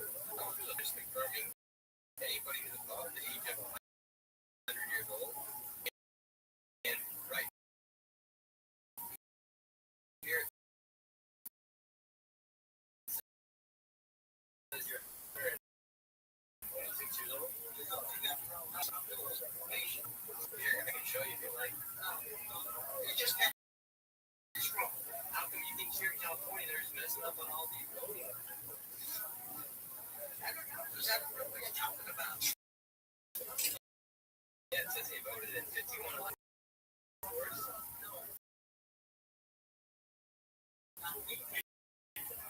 Really? I'm not going for your love. I know. I just want to make sure you know.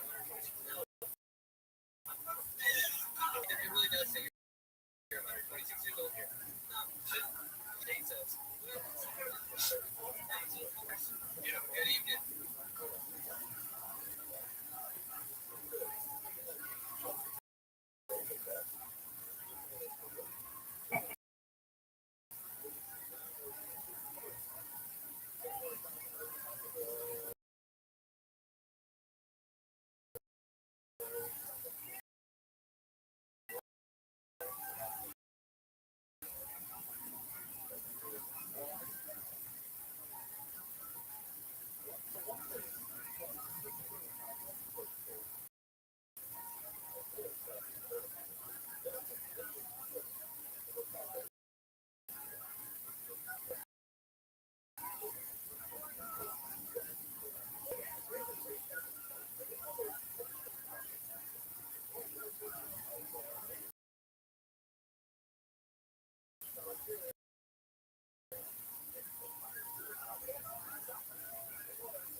Grandpa, It's going to Aquarius.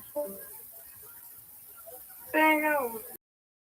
Mom just had to just went out. Okay. Hope so.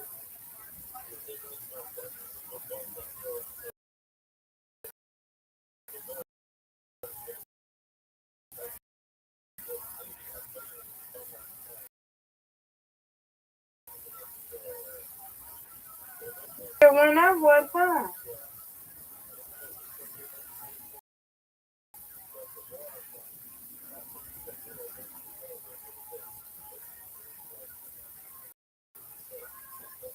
Okay, just went out. I don't know why.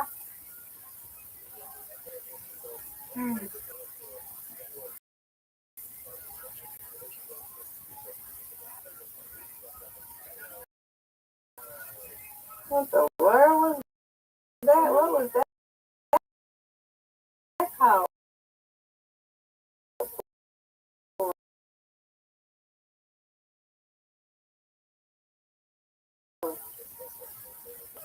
Must been like a spark, smack, bursary. Hello. Hello. How are you? Good. How are you?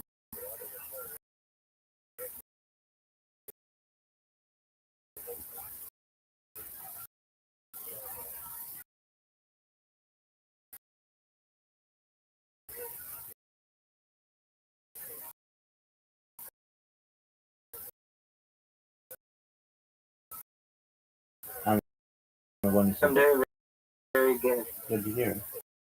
That's good. How'd you find out about me?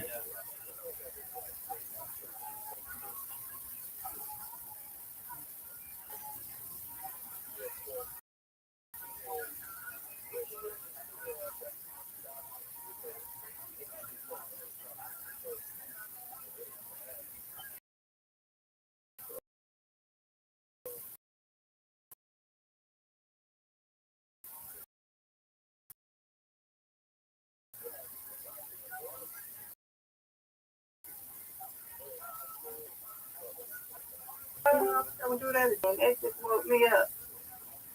Sorry to disconnected. You okay? How'd you find out about me?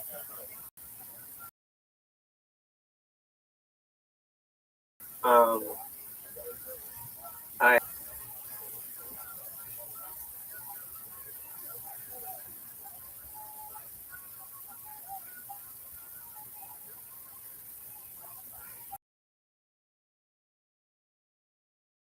How did you find out about me?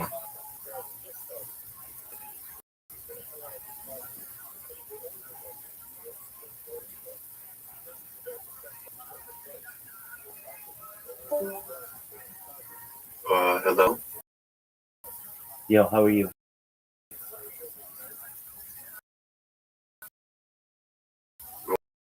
Okay. How'd you find out about me?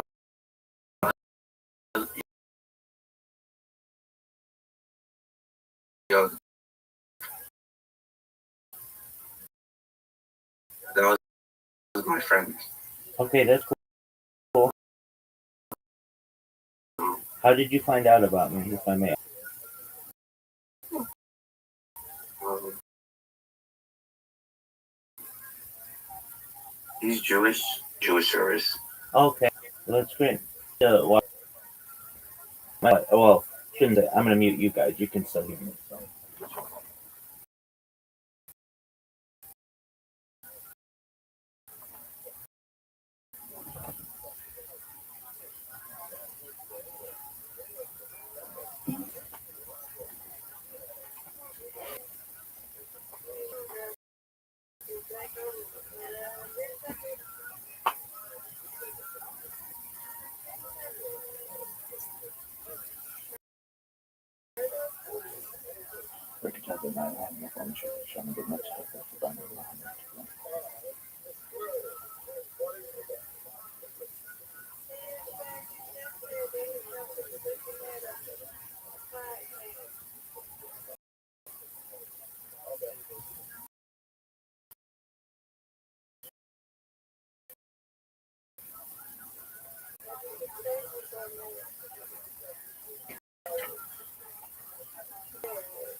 trying to respond to the chat.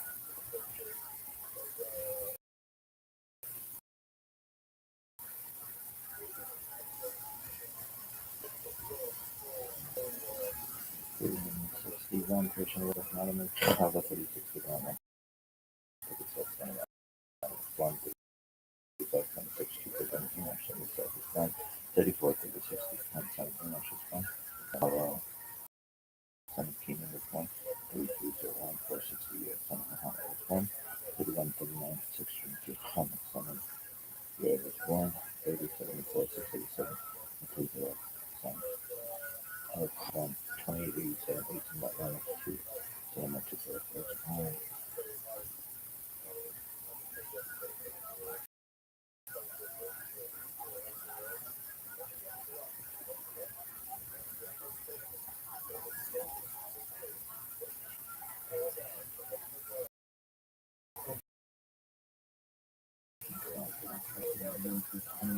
4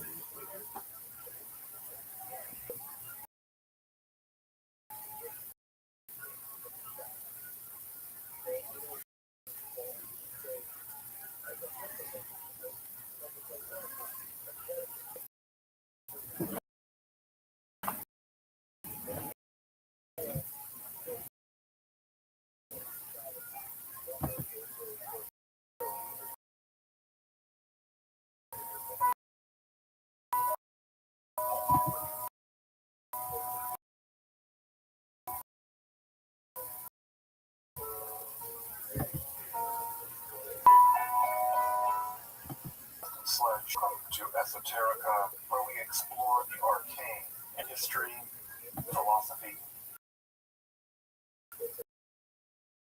and religion.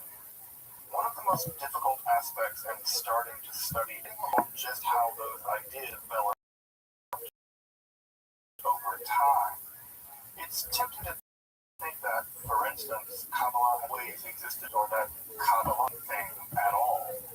Of course, neither of these positions is really tenable. Such notions developed greatly through the ages and are still developing.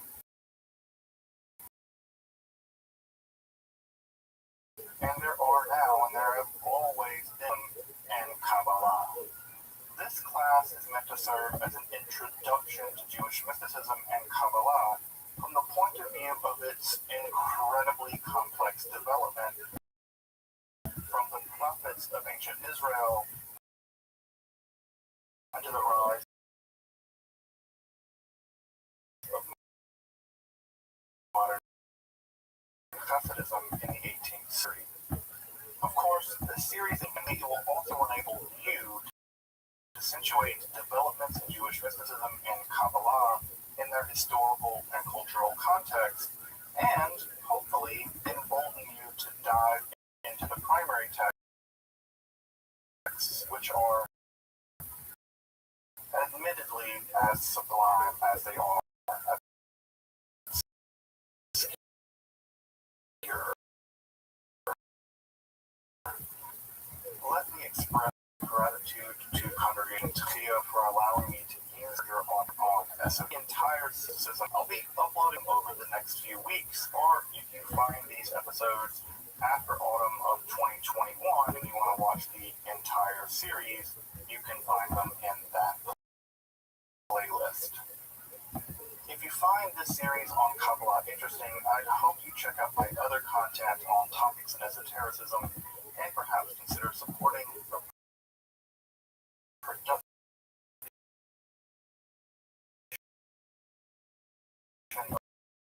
of free academic and scholarly topics in occultism, hermetic law, by joining my Patreon, or perhaps you can find those mysticism.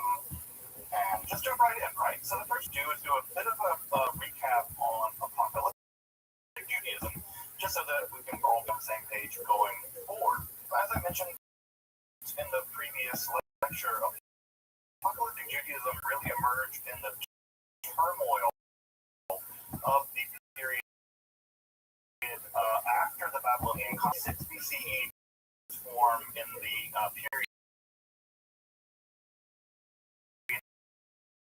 after the Judahites are allowed to return to their homeland beginning in 537 BCE. And it's in the aftermath of that turmoil that what we have and how the ancient Israelites understood their relationship to their God. More prophetic literature said that if the Israelites don't keep their part of the bargain, God's going to. Well, they weren't all wiped out. And so that's a typical problem, right? We have a sort of myth that, I remember my mom sometimes telling me, I brought you into this world and I'll take you out of it. And then I did something bad, and she did take me out, and I'm like, Mom, I don't recommend that. But that's what the Israelites, right? God read logically with that. And what ends up emerging a new kind of God communicating and the communicating orally. What we have is God communicating visually. God is showing the Israelites various kinds of things. And the knowledge to the Israelites is that there's a plan. There is a reason why you're suffering is you're suffering. There's a reason why wicked people seem to triumph. You had independence for a while, and now for the apocalypse says there is a plan. Another things that the apocalypse literature also deals in is things like cosmology, structure of the universe, history, why the universe came into being at all, specifically with why, because they're enduring a lot of evil. And so they really focus on where evil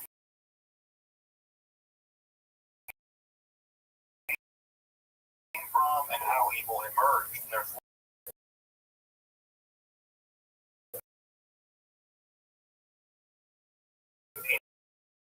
theories.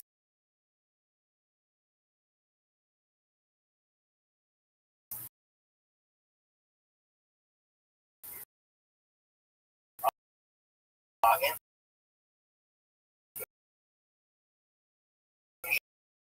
ancient literature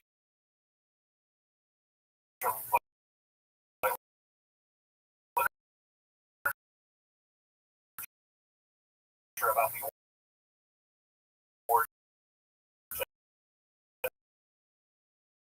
of evil.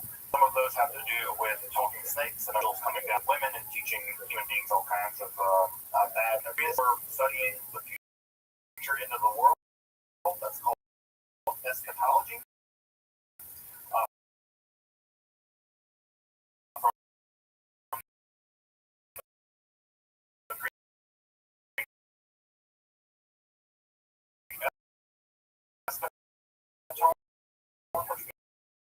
Means the final things.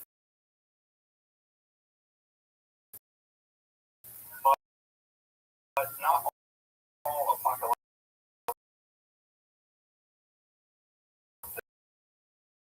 is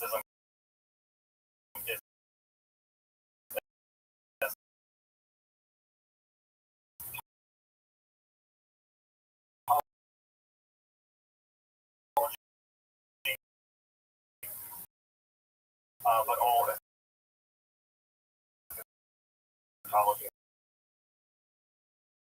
is probably apocalyptic, right? So there's a slightly different category. Last time, there is a massive apocalyptic literature. I think that remember here on the page developed, so which does not. We also have vast with much apocalyptic literature is. So it is a which of course some literature are the books of Enoch. Also is the book.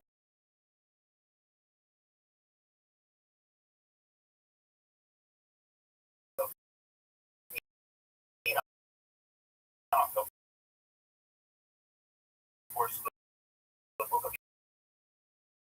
Enoch, as you may know, isn't actually 5 different books or centuries kinds of Enochian stuff in there. And in addition to the third Enoch, and Enoch literature alone came out, I think, comprises of 100 chapters. It is a massive, massive, large volume, and mostly fast reading it and studying it. And of course, it's going to read the book of Daniel as China, or she describes the Romans. It describes what's going on in their time period.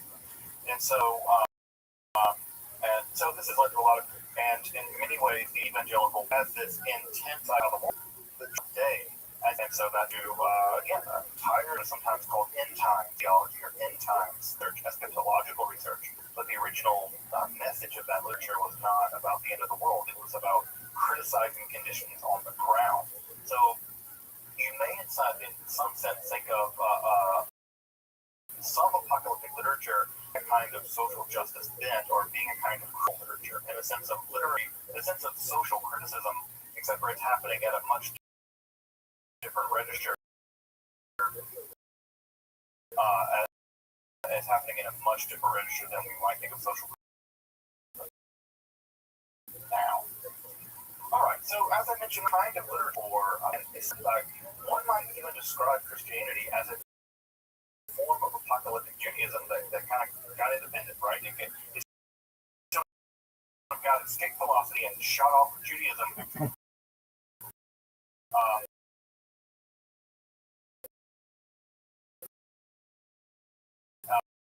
But other forms of apocalyptic Judaism existed as well.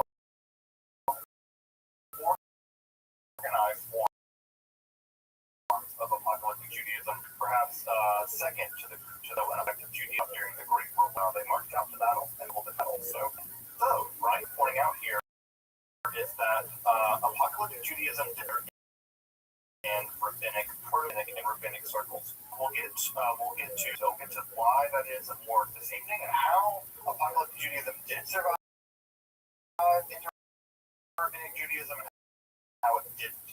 And again, going on here is the rabbis have a very simple folks. They're simple.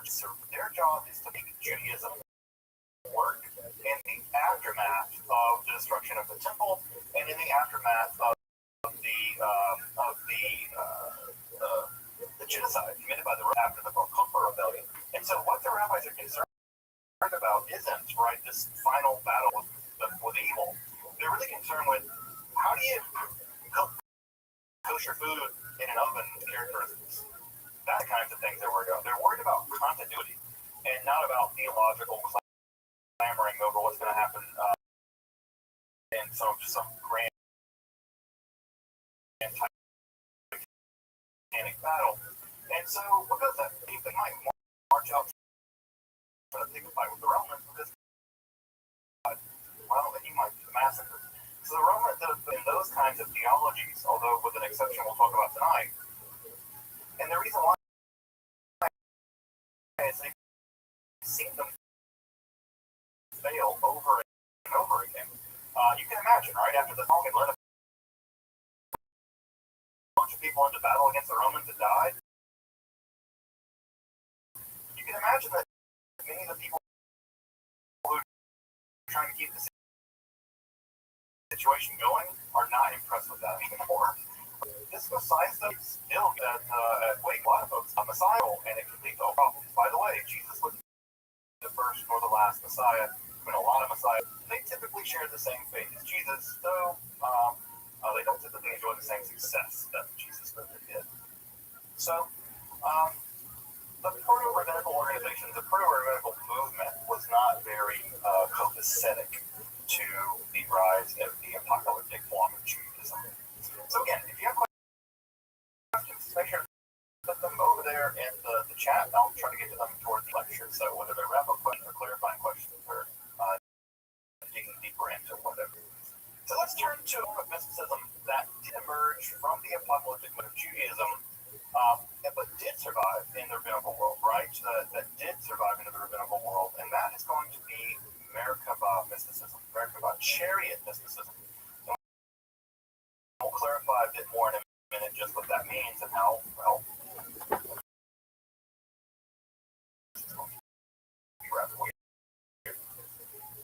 as I mentioned earlier, theophany, the idea that God appears central Israelite religious trope. That's concept of claim God showed up and gave us a bunch of rules and these special. That's a core concept in Israelite religion and Judaism. This is an idea that survived all the way to this day, and one might even say that it's one of the core conceptions in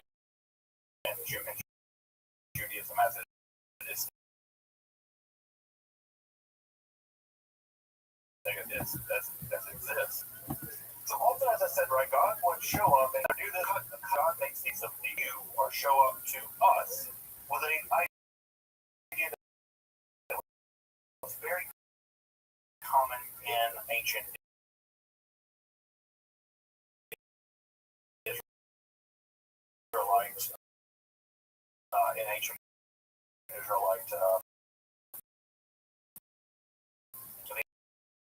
Israelite worldview. Now, what's going to change in the apocalyptic mode of Judaism? God's going to take up into the heavens and show you around the heavens, or show you around the cosmos, show you God, show you the underworld, even right of the underworld, the bad place you don't want to go with God. And so there's a shift in the apocalypse showing you, right? You get to go to God. That motion where rather than prophets being told things as if there's a passage recording it, rather than go on journeys, that's literature. And of course, the main literature are Isaiah and Ezekiel, and those two theophanies, the theophany of Isaiah and Isaiah 6, and the theophany in Ezekiel are going to be two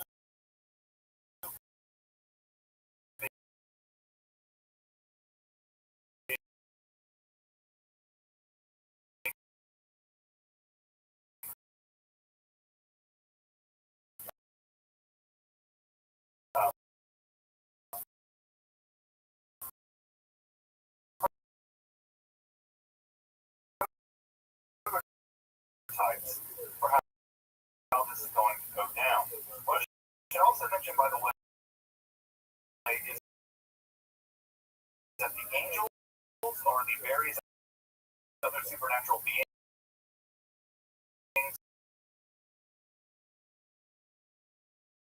that are all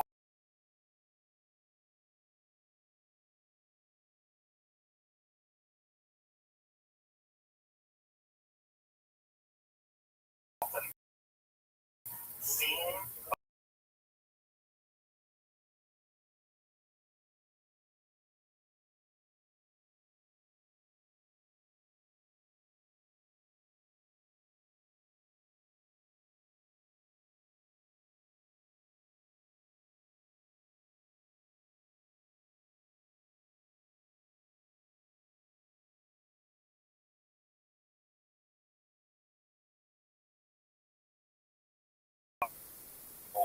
Creatures, and they often get strange biblical supernatural creatures are born into it.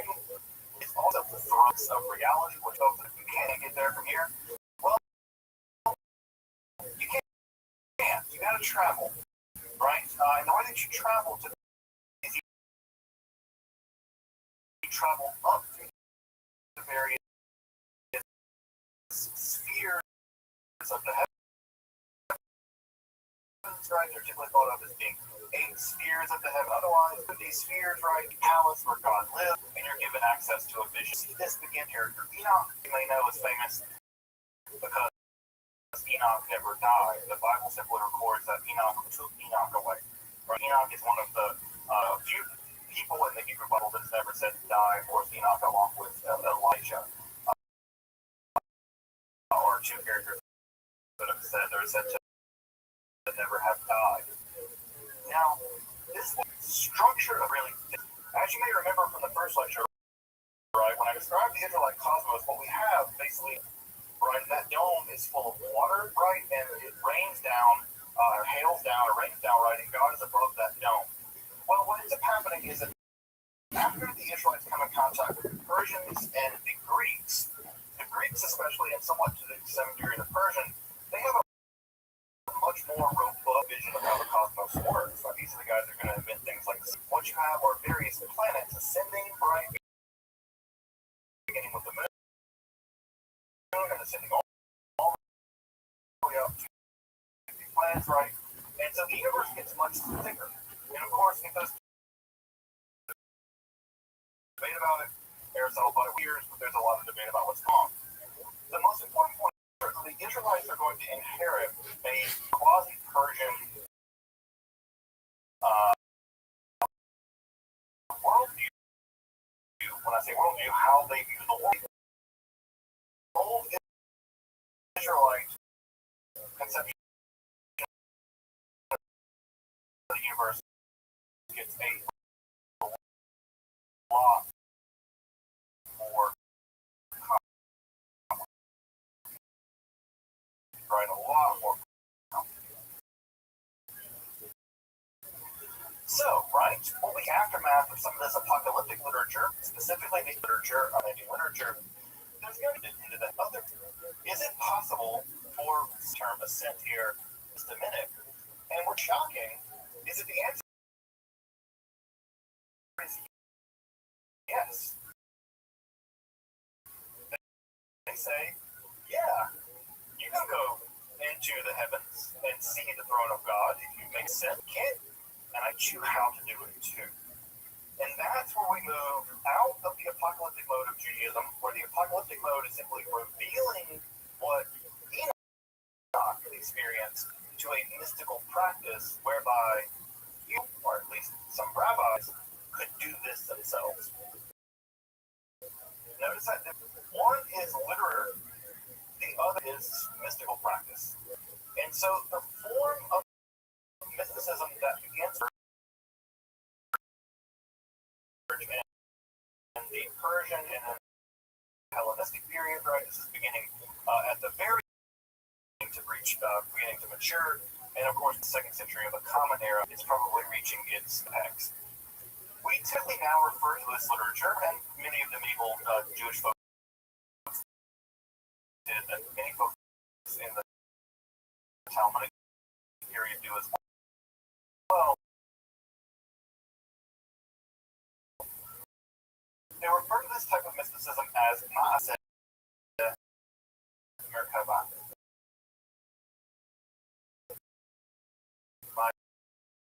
Ma'aseh Merkabah.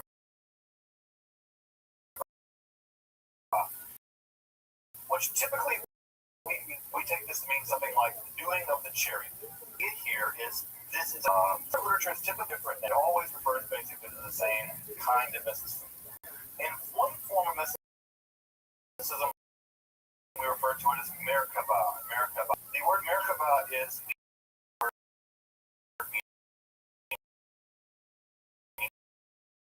a chariot. And the reason why it's called chariot literature is because God's throne is typically imagined to be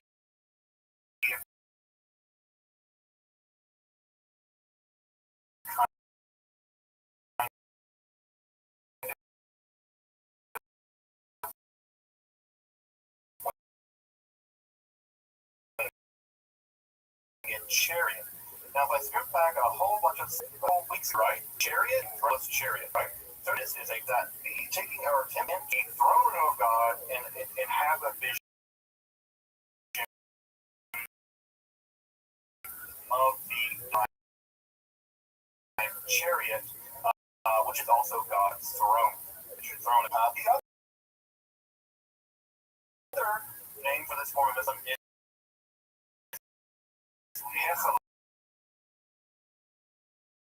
literature. Hechal, classical Hebrew is a temple. The Hechal is not the desert. All right, it's all about which one you want. The German palace is of God. And what we get in this literature, this Hechal literature, implicate the various or palaces that they must go through in order to get the throne of God.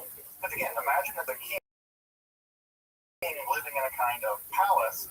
Well, you just don't live in a one-bedroom efficiency in Brooklyn, right? Go from the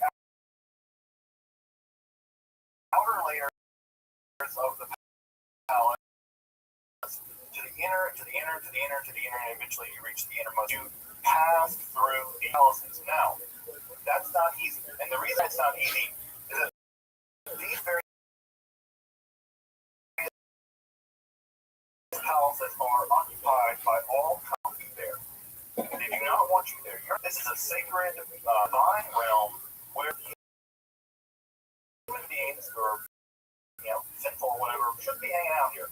And so what we get is a very hostile, often military-like angels have various kinds of ways of making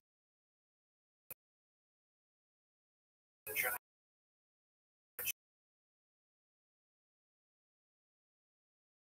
you don't pass through the various, very complicated names for these angels. And also you need to know the very name.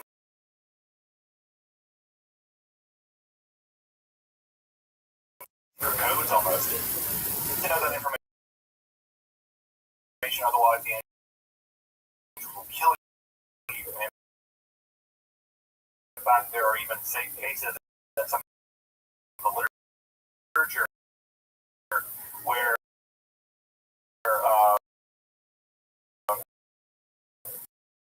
the text will say, no, this is the wrong passcode. Like, this passcode is not the right passcode. It seems to be colored around by teachable, like a piece of wood that kill you.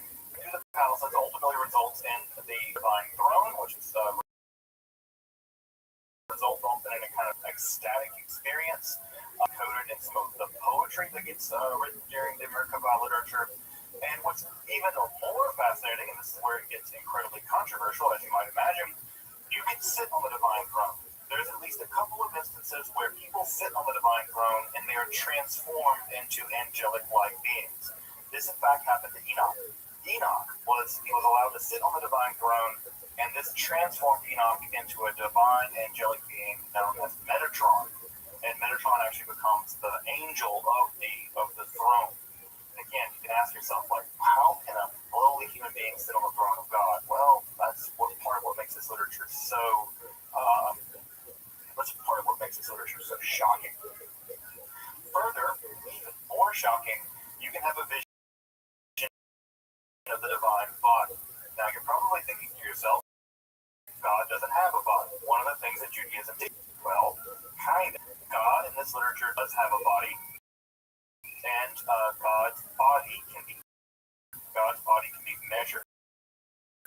And this form of the subform or koma, which in Hebrew or Aramaic actually means something like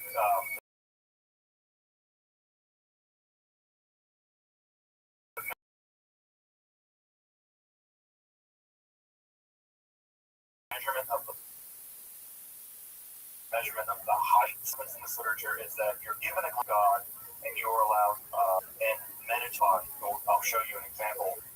So this form of mysticism, what we have often are phenomenological mystics who actually give us a report of what they experienced. We have advice. Other mystics, how to do this and how not to do this. We have mystical advice entering into this, including some idea of the kind of techniques that they used in order to induce these visions. And there's also a deal of literary flair. These are very well written. They are intentionally trying, perhaps provocative, is a glimpse of practice this stuff. Also, it's worth pointing out at this point that for whatever reason, and there's still debate about this, for these mystics, for the Merkaba mystics, to the palaces of God, you descend, right? You're a day Merkaba. You descend to the chariot. Now, why they descend to the chariot, we don't know, right? It seems like you should go up, right? God lives beyond the stars, and up seems like, it's like Peter Pan, right? It's like a star on the right, straight on to morning, right? That you should go up toward the God, toward the divine world. The Merkaba mystics describe things going in that direction. You always tend into the chariot. Now, why that is, we don't know. I typically think that it might have to do with taboo, that you don't just describe the ascent, so that you're unworthy of the but you may be able to descend. For instance, in the Hebrew Bible, Barak, right? Job tells Job to bless God and died. And if you read it in translation, because the word there is in a kind of unusual way, that you descend to the throne as opposed to descending. But we don't know why they chose to describe it as a descent and not an ascent.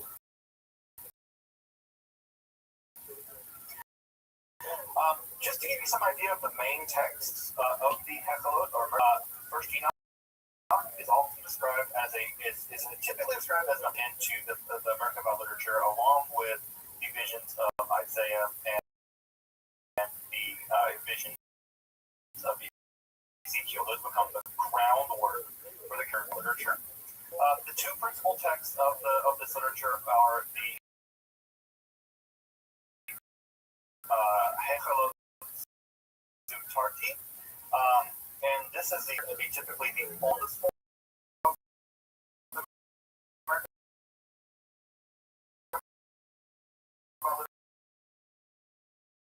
literature. It's a relatively short text, and it has to do with the descent of Rabbi Akiva, with the longest. This describes Ishmael of the 2nd century. Another text that was also very popular was what is called the Maasach account of the chariot, primarily ecstatic poetry.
Idea that there is a greater God, a lower God, and things like that. So, again, basic assumptionism are disrupted by some mystical ideas, one of which is that there's a lesser Hashem Yahweh.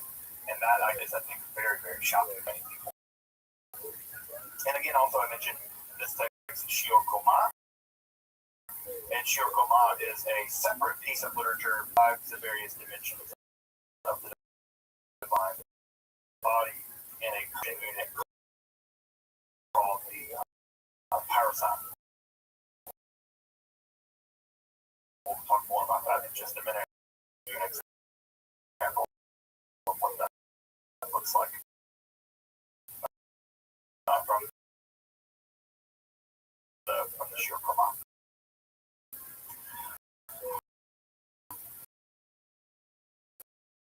this form of mysticism seems to have hit its apex right around the second century. Sometimes by that time period, that's of the felt very techniques for descending into the throne room of God.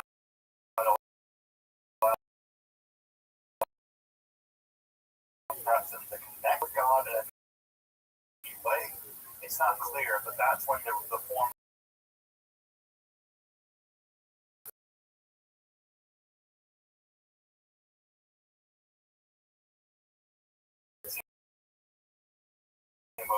seems to have hit its apex, although it seems to have been practiced all the way into the Middle Ages. Whatever survived, and that gives us some sense of how popular something was. 50 manuscripts is not nothing. Like, no, they're not all complete. They're all made. But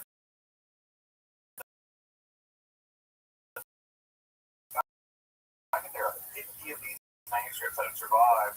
Some of which survived all ago. They were absorbed into the European context. That shows being copied, it's being appreciated, it's being admired. But it's really fascinating. It's really survived so many manuscripts. We think this literature was formed, and this is a good going theory right now. Most literature, by the way, I should also mention, is in Aramaic, not in Hebrew. Which means that it was also being written in the vernacular, not meant, literature meant to be read and wrote in the vernacular. Phenomenological units, from people are having experienced those snippets. It seems like there's this, right? I might go to the third one, you might go to the second chamber of the fourth heaven. And over time, what ends up happening is that all of these various microforms, called macroforms, much larger documents, in which sections are kind of stitched into these microforms, larger narrative structures. And at some point, this got systematized, and we can see the systematization process happening in some of these texts, where the various palaces are very systematically described as having various kinds of chambers with various kinds of, how many angels are there and how many angels serve them, and they're organized very much like the Roman army. A lot of it made about that the writers of these texts are imagining a kind of existing in the sky or existing in the divine realm, and it mirrors very closely the during a certain period of time period.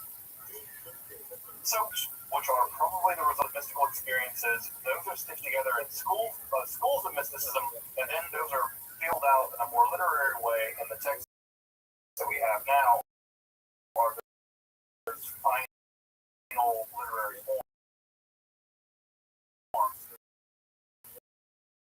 in the form of the Hezbollah entirety or the Hezbollah. So the leading scholars in the field of this are fairly confident that this literature is down held in mysticism that are the perdurable way of centuries for the divine passcodes. So many of these passcodes are angelic names that we don't understand. They're very long strings of characters in the Hebrew alphabet. We don't know what these texts means, what these names mean. They don't look. And so we have these names, right? You would send into a palace, angel guarding the door. You would address that angel by their name, and the fact that you knew that angelic name meant that they might let you into the room, and then you could pass to another level, right? And then you would encounter several other angels, and then you have to know various kinds of secret code. It's like sort of like divine espionage or something. So you would need to know several secret codes. Eventually, an enormous mass of literature developed of books of various who live in the divine realm. To bypass them, you might need to bring them because you might not be enough to know their name.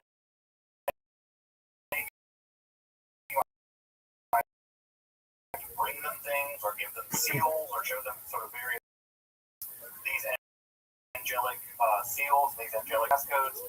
And what you would bypass these very fearsome angelic guardians, and you would have visions of various aspects of the divine world. And this will almost always result in a mystical vision, and downstream of that mystical vision, there would be a poem written, right, describing what you saw. So most of this literature is sections describing the structure of the divine world, lots of passcodes and angelic names. Play some of the service Bible in there. Forerunning or literally at the gates of the divine palace.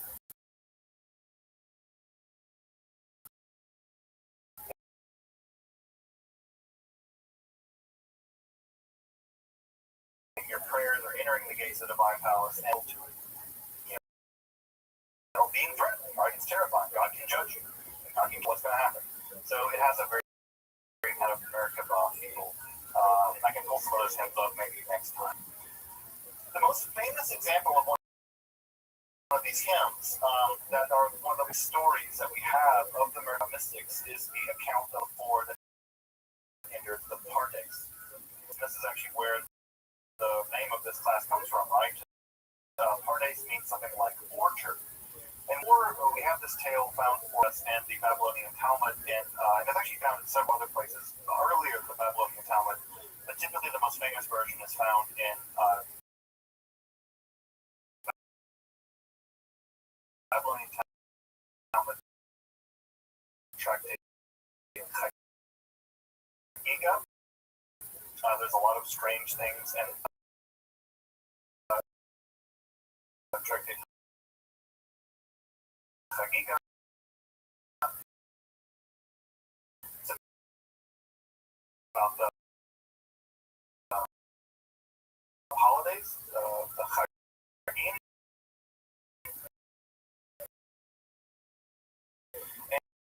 And I found it at section 14b. Here is an account of the temple of God. Go and Eva, there's a very, it's a tip something like water. And when you see the marble, do not say it's water, because you can't be wrong, right? It's a kind of booby trap or something. Will weed out righteous and enter into the palace. Now again, already in this piece of literature, Akiva's done this already. He's been there. He has an experience of seeing it and thinking to himself, maybe that's water. No, it's not. It's under marble. And if you would have gotten it wrong, he could have faked the well as well. What we're told in the story is that four would go into the Pardes, and only three of them really emerges successfully. One of them dies, right? One of them actually looks, says water, and dies. One goes insane. In fact, the phrase is he went outside. Ben-Zom Talmud, where Ben-Zom doesn't behave normally after this. There's a situation where one of his teachers comes near him, and in tradition, you're supposed to stand up when one of your teachers comes near him and says he's outside.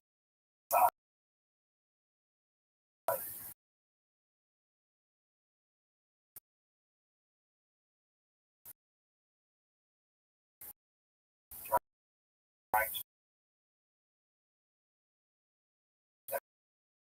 The idea is he never came back. He's had some kind of internal mental trouble. Even worse in some ways, the poor fate of Booyah Tree.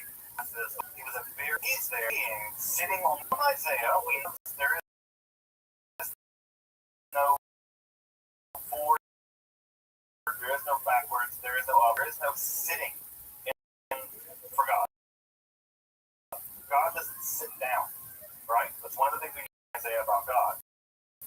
Well, Elisha sees this being, Metatron, this angel, he declares that there are these beings in heaven. Well, when he declares this two beings in heaven business, this is, for the rabbis at least, the most catastrophic heresy he could have committed. In fact, the phrase is he mutilated the shoots, or he severed the reeds. And this becomes a euphemism for committing heresy in Judaism. And all the stories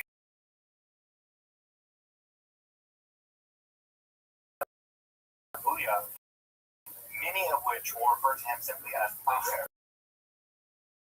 become such a heretic. And there are kinds of stories in the Talmud literature where he knows that he will never in his world become. In fact, when it says that when he died, smoke rose out of his grave. He was already being punished in his grave in the afterlife. So he was punished already as soon as he died. What's interesting in there were the angel Gabriel beats Metatron as punishment for sitting on the throne of God. And he's whipped, right? He's actually given lashes. And his pulsate menorah, he's given on in the middle, it's not really in the Middle Ages, it's later than that. And we'll get to it next week when we talk about Jewish magic. There's an idea that you can actually call the moment someone sins, right? They'll be punished with the pulsate menorah. And the first, one of the first times we have this of someone being beaten fiery lashes is this angel.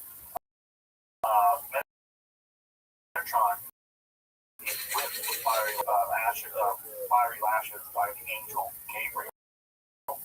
So you can see there's a lot of drama. Gods in heaven. There's a lot of stuff going on here. By the way, the idea that there are two gods in heaven, we already see that idea in 3rd Enoch, where the idea that Metatron Enoch is transformed into an angel that is sometimes referred to as the Yahweh Katan, little Yahweh. And again, it's clear that the rabbis were pretty concerned about this whole business, and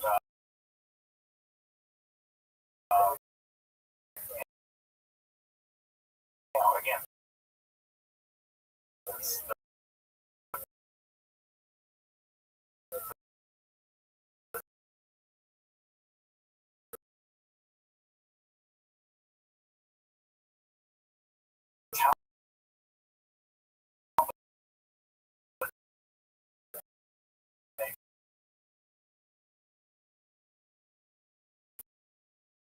a reaction to it, although it's clear that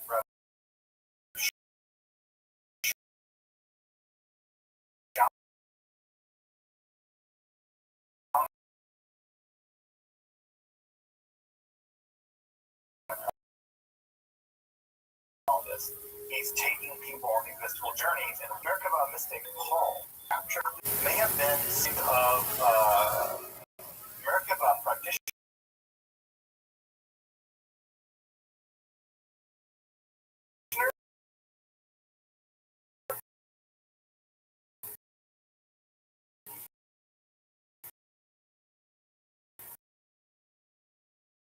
And it may be the case, his vision of the resurrected Jesus, right, on the road to Damascus, it may have been part of some kind of Merkabah experience, right?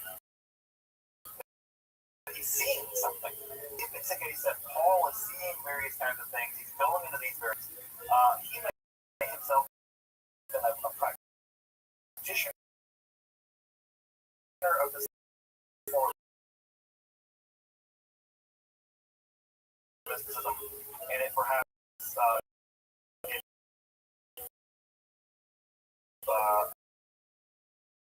a very famous rabbi can see two powers in heaven, perhaps what he can see under the Father. But this idea of two interrabbinical Jew notions, the idea is not wheelhouse of what was possible also the literature at the time, right? So these in the wheelhouse of the literature at the time.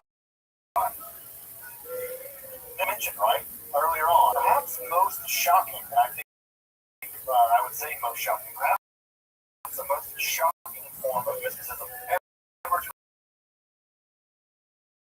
emerge in Judaism is this business of the Shiur Koma literature, where and you kind of have an ecstatic. You have this vision and you buy a hymn, a prayer, a psalm, and that's how many of the texts end. In some texts of the Divine Throne, and you're transformed into what he calls a suke samati, right? A spiritual body. That when you are believe in Christ, you will be transformed spiritual body. These ideas aren't foreign to Judaism.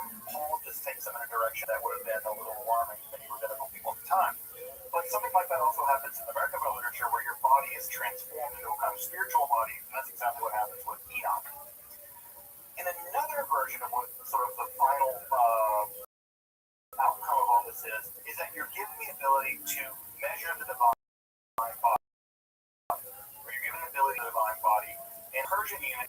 Now, they picked the parasong because the typical unit of the Israelite world was the cubit. And as you may know, right, the cubit goes from the tip of your elbow to the tip of your fingers, right? And you measure things.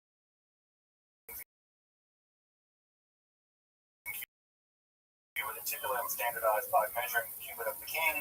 It was about, we would say, about 3.5 miles, right? So about 3.5 miles.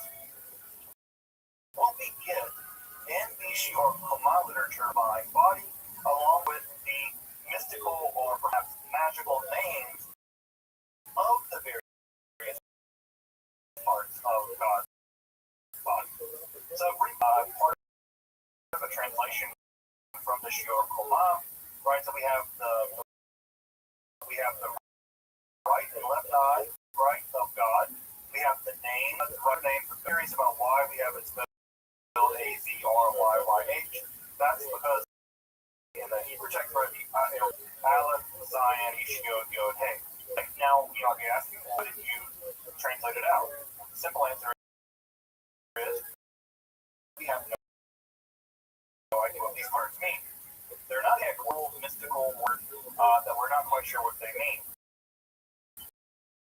Now, what's important about that is that next week, on Jewish Magic, we're going to be there are going to be long strings of words that they're not Egyptian, they're not Hebrew, but they are said to have magical power. And these sacranomina, these holy words, they're going to be said to have magical power. And already in the Shiur Koma literature, they're already showing up. We have these long strings of Hebrew characters, but no one knows what these characters mean. People really work hard to try to figure. Sometimes they do find out what they might mean, but it's anyone's guess. So we have God's left and right eye. We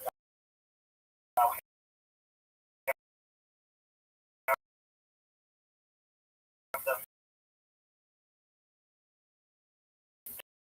named here.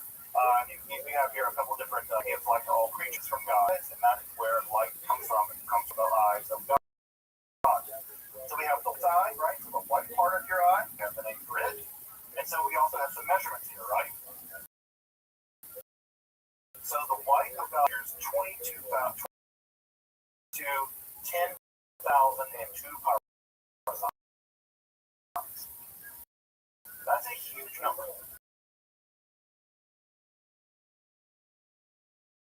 Well, you can do the math here to figure out how big God's eye is. When you're talking about tens of thousands of parallels, that's how big the distance between God and the left shoulder has this here. On and on and on like this. 10,000 and something parasangs long, curious. The distance eyebrows given, right? Distance between God's nostrils is given, the distance God's fingers, which are unusually long as well. I taught that class at an art college once. It's weird, but it actually was to CAD design and actually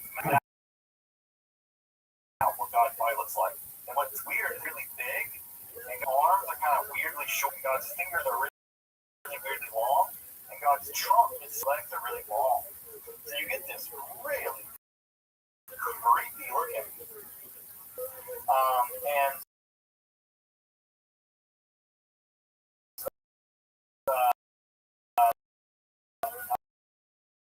I dig up for the image that the guy came up with. But what he did was he compiled this for the middle of all the alien people, alien conspiracy people, whatever. But it is weird. And so we have this. And by the way, this text is pages with this stuff, right? With all kinds of dimensions of God's body. Now, when this literature was published back, and we don't know exactly when it was published, but when it begins to emerge, and we find it into the Middle Ages. So there's a great argument that the punishment of having to God reflects, right? Because one of the things that's true about it is that one of the main theses does not have a book. And that what Maimonides does for the vast majority of that book is spend time going through every single of God's body, God's eyes, God's leg, God's hair, whatever. And Maimonides goes through every single time the Bible describes God as having a body and shows that it's not to be taken literally, it's to be taken metaphorically. It's possible. I think likely Menachem Kellner has written a book about this. Menachem Kellner argues that at least in part, the most important piece of Jewish philosophy that Americans of Shior-Kolmanists. Now that's high praise, right? There's no or criticism. Because if people are criticizing you, that means that they're taking you seriously, at least at some level, they're paying attention to you. And it seems that Maimonides, at least in part, is writing the Guide to the Perplexed as an argument against this form of mysticism. Now, what's worth pointing out here, right? What's really worth here is that this form of mysticism lasts 400 years. We'll talk about that more in a minute. Now, I mentioned one tiny last more chunk of this mysticism. Merkabah mysticism, and in fact, it might not even be Merkabah mysticism at all. Like Merkabah text, in this literature, we typically refer to as mysticism is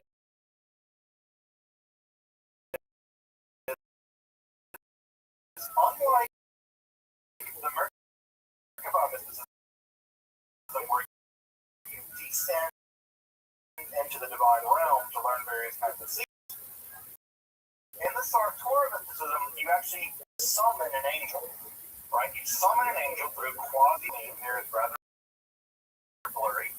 And you summon that angel. Angel is called the Sartora. Sartora. So notice here, we're doing something bringing a being. The Sartora comes to you, and the Sartora teaches you, rapidly teaches you all kinds of rabbinical lore. Everything from rabbinical law all the way to various kinds of hidden. So this is a kind of invocation. And to many scholars, this looks a lot less like mysticism experience, but it looks a lot more like magic. You summoning a being, and then they provide you something in the process of summoning them. Just like you might summon a demon to teach you something. Here, or you're summoning an angel.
doing a lot of them.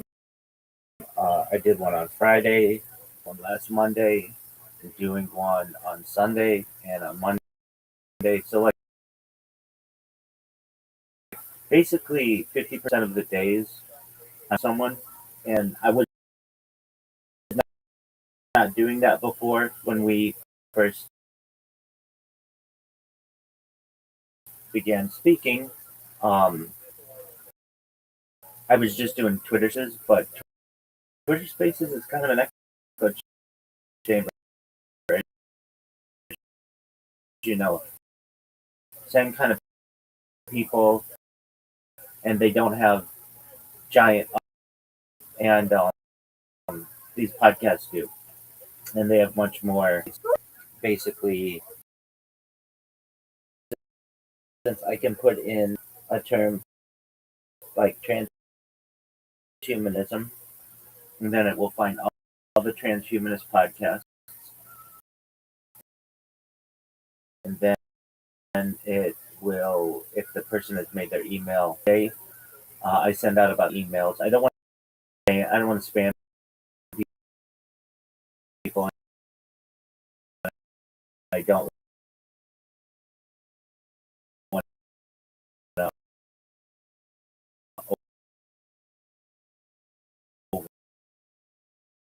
overwhelm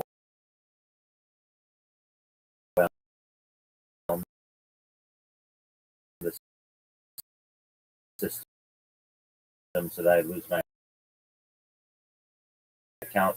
But I find 30 email bot, and also if I send that, spread it out, and then after email is cool. To do like a pre-interview. Sometimes we just do the interview. A lot of podcasts. Very rarely do they ever say to the guest like live.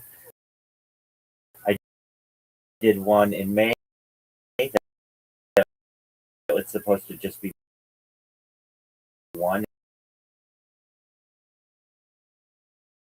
and it turned into four.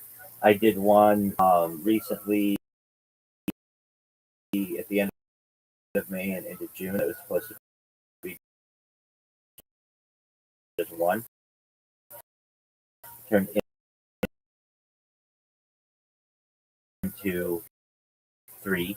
And then I did one on Sunday, and the per window, and they just said, I want, when people hear me speak, like, so Discord grow again. And then I started creating blogs.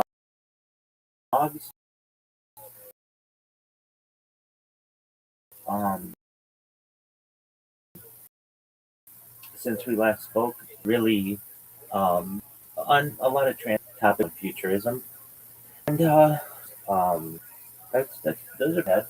And I want you to know, I wish things went better for you. I know you're looking for love and everything, but it is what it is. Everything within time, right?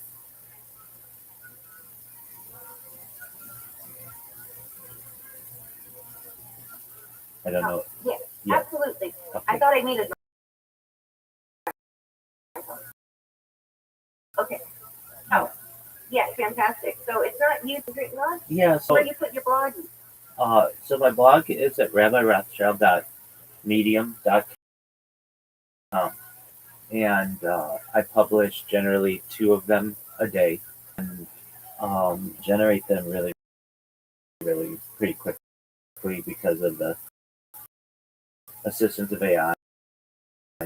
And what I do that I feel is unique is I have an idea, like why transhumanism should not be seen as a negative. That could just be a topic, and then I will draft a document,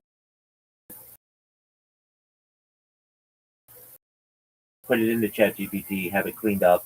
Then I'll take it from Chat, and usually something. There's a firefighter, whatever.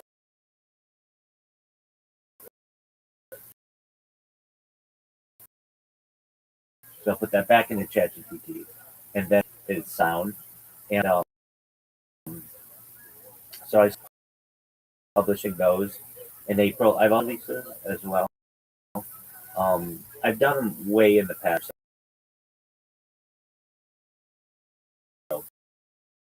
But I started doing them for massive amounts of blogs. My goal is to create 2,000 blogs, which not blog entries, 2,000 blogs. Each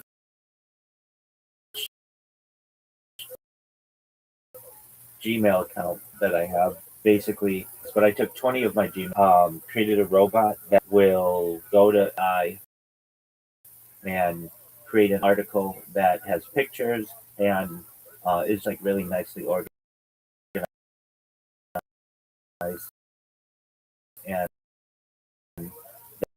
then it just posts it to my blogs, and then from there, generally, I have that thing going while I'm asleep.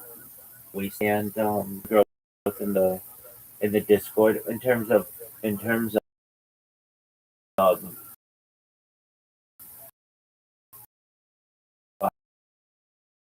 um, Twitter Spaces.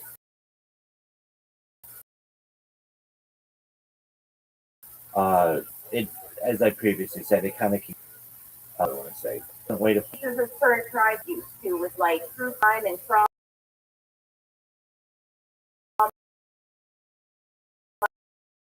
And,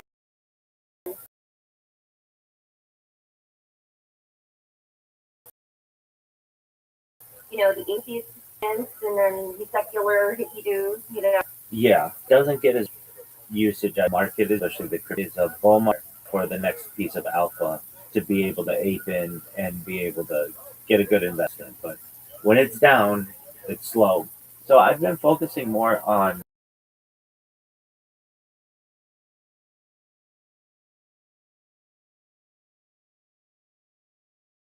the X Spaces.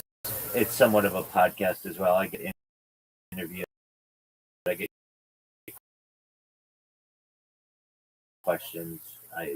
But those aren't necessarily, and so the does post, and then they're there permanently, and I really like that because if, for instance, I lose one of my YouTube accounts for whatever reason, whether they say that I had copyright strike or whatever, uh,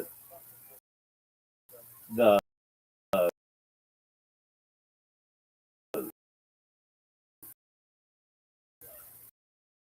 the,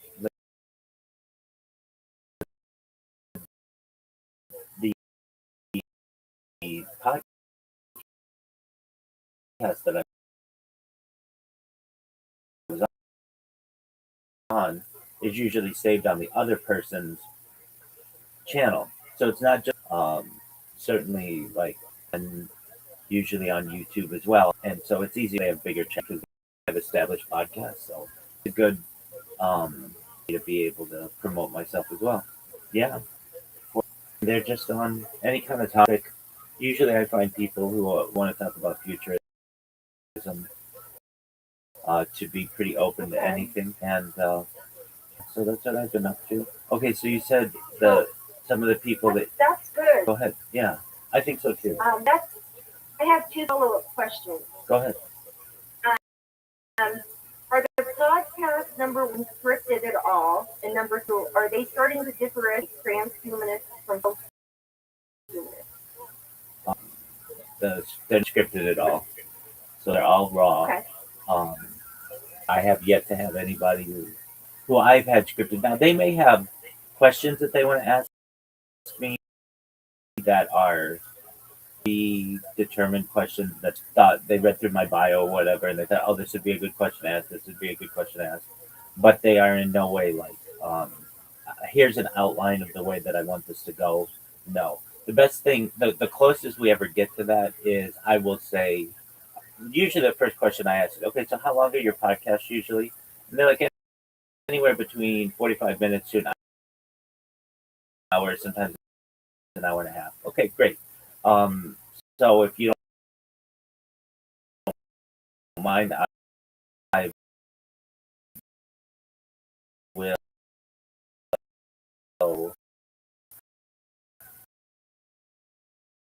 answer any questions that you have, but I'd like some time to be able to discuss my project and also perhaps some transhumanism, transhumanism, big deal.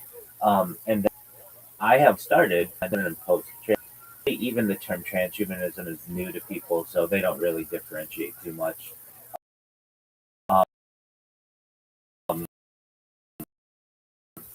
Okay.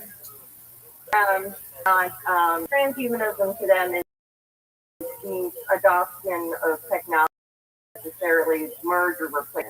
Right? I probably accurate. And some people think of them as the same, even though they are distinct philosophical. Really, have you been on anything called the United States Transhumanist Party, or like this lawn that Giannotti Solonoff, the bird does? about it. I remember you were like, you're like, haven't really dealt. There are decisions to make policies, and they have a website on the tenants for AI rights, autonomy, and how they conduct themselves with the new species, or and ISPAN Zoltan has a new proposal out on how we can actually get robots to help with the AI, which by taxing them, and he's running for governor in California. But yeah, he flips Republican every other year. Political party, he's a president, or like not necessarily just get education, but they're trying to blur the lines with both parties are doing a very good job with innovation. And well, longevity is their focus still. Okay, I'll have to take the names that I'm. Like you're the best. Yeah, like the podcast names. I don't lie. Would most of those things be free and live for me? Yeah. A free account? Absolutely, they're all free. Yeah, that aren't available to anyone. Like I've had some people who have asked, "Hey, is there any way that I can put this on like my premium version?" And then I ask them politely if I'm doing everybody to be able to hear it. And I message or my words to be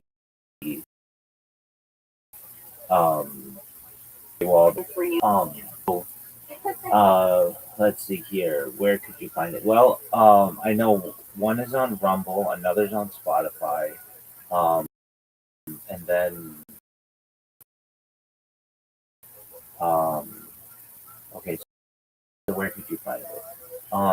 Probably the easiest place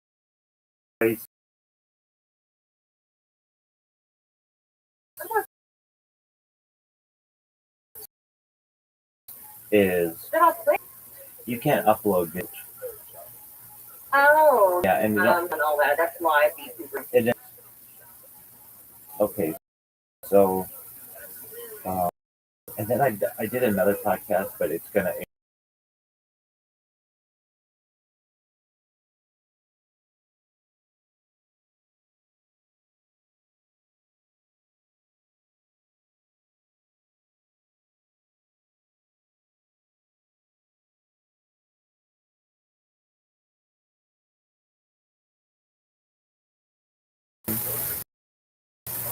You can watch me do the podcast with me. Oh, that's right. You're in Cali, ain't you? Correct. Okay. Yeah, I was thinking about Nevada because there's a lot of transhumanists out there. That's probably where I'm going to hop to next is Nevada. Yeah, I'm just flying around everywhere. This time it's not for love. It's for, I guess it's love. It's for the love of science. technology and ninja robots. And I wanted to attempt to start doing like digital twin type of thing because I've been planning it for years, and I just kind of feel like it's about time I get on to that. Do Okay, you have an AI twin? I do not.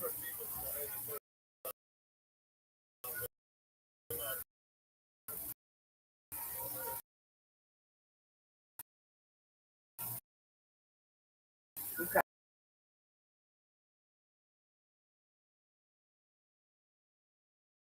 Enlighten me. What do you do with your AI twin?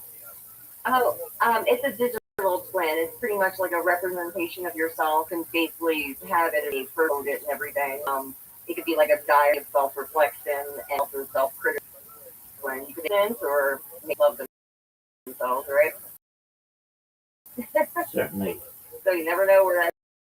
Um, But yeah.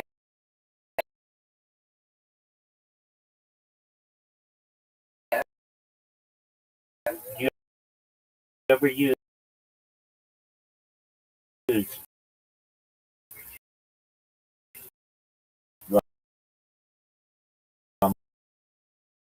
Rumble?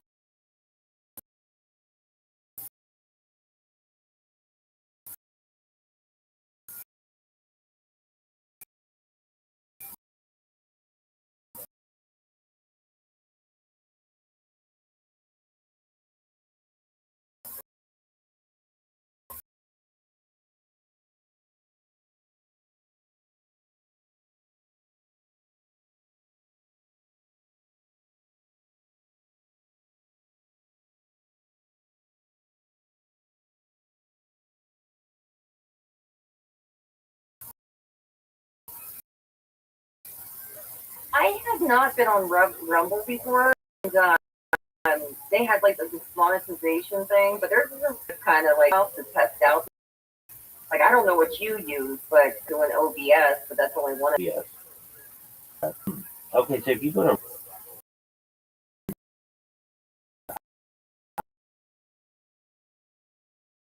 I have a bunch of accounts.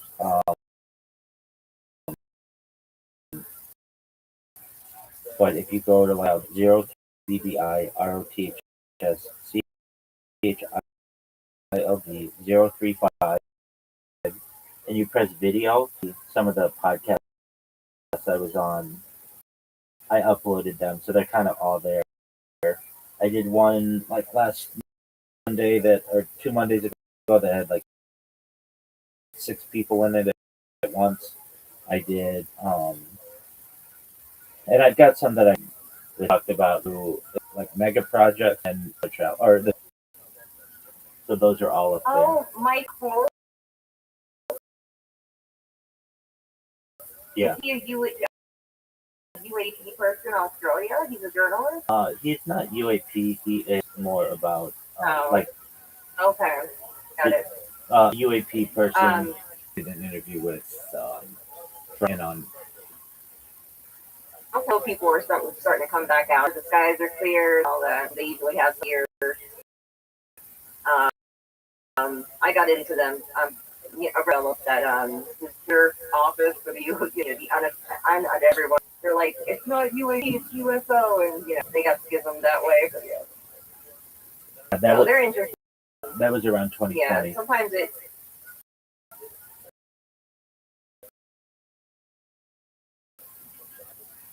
That was 22, really? The official change. Okay, like yesterday. It was the the Singularity Lab with Michael, a whole bunch of other people, UFOs. Yeah. Erica Luke. She's an archive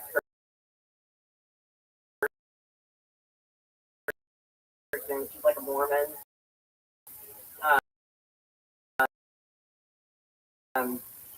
And there's many others, but those are the ones that are like stage conspiracy and more level-headed, completely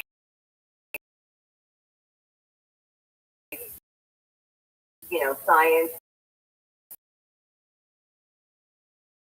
where it's like they close their mind off to, Mike West criticizing person, skeptics, right? Yeah, those people, some of them get into science, and there was Jeremy, the scientist, that they're working on answers.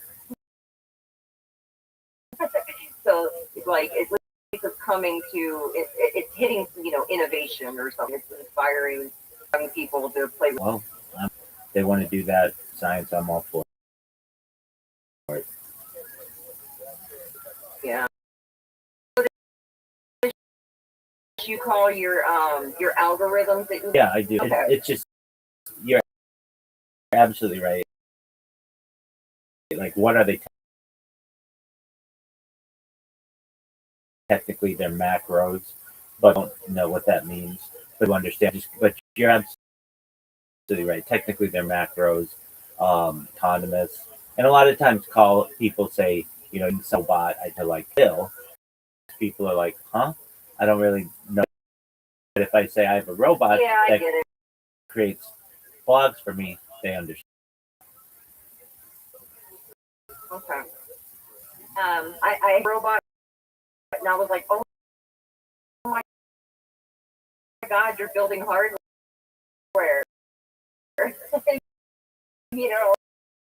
Like I thought you were going to go to the hardware side of shit. But yeah. No, I mean, So I don't think I could compete with Boston Dynamics and has to do is just create this advertise the people of the future. that's beautiful. That's my pursuit about humanity and experience some of the things in humanity, and I realized I'm out for some of that stuff. It's a mismatch. I need to get back to I don't know, my other purposes. So yeah, I'm kind of just I'm into the fold somehow, and also kind of doing it. But yeah, so I'm not gonna stay in Colorado. Probably that's for sure. I can tell you, I haven't People Mountain.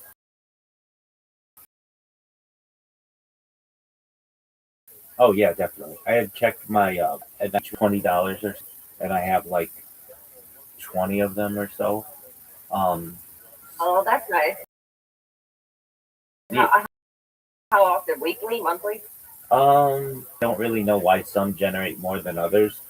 I don't think a lot of people do. Some people will complain that Rumble you only get like 2 or 3 cents per stream or whatever, but if you stream enough, that can add up. So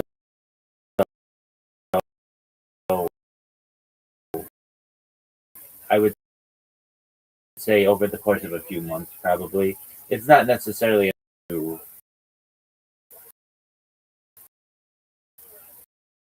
feed a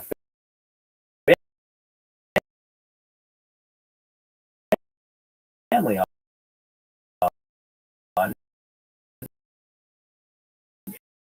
if I needed to do that, but it is enough. Yeah. Just not donation, but should be the platform paying me to stream. So I think that's pretty.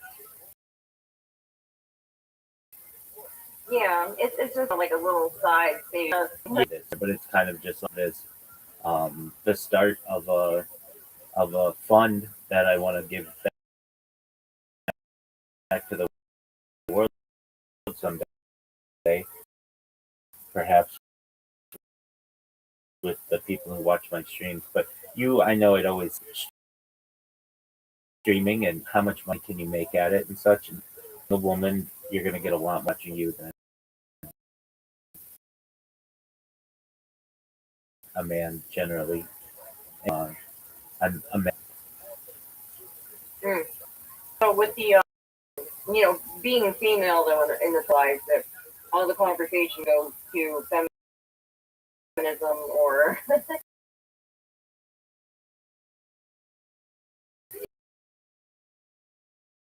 it's very difficult challenging circle jerks. So like anyway, so when the dudes, you know, or when the people are between like a masculine and feminine type of thing, and more.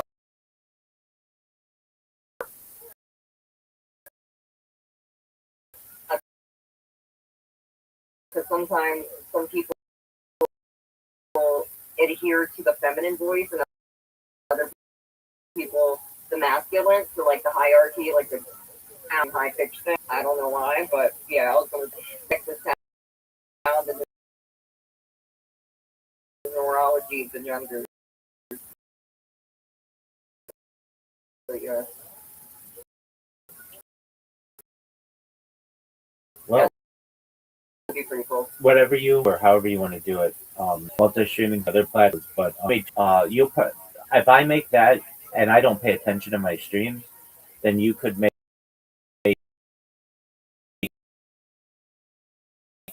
maybe I'm not guaranteeing this by any means, but let's just put it up there.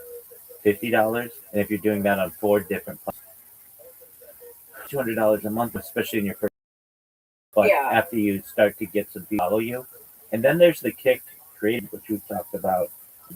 I think is now just called Kick Creative. Yeah, it's called Kick Creative Program. We call it KCIP, Kick Creative Incentive Program, something. But it will pay you like I think like $14 an hour or something to stream. Yeah, I did see that, and I do believe I have enough. I had enough hours, but I think you have to like keep up with it or something, and that tanked. So, yeah. I did try to come state for chemical engineering, but it turns out it's an undergrad, and I ran out of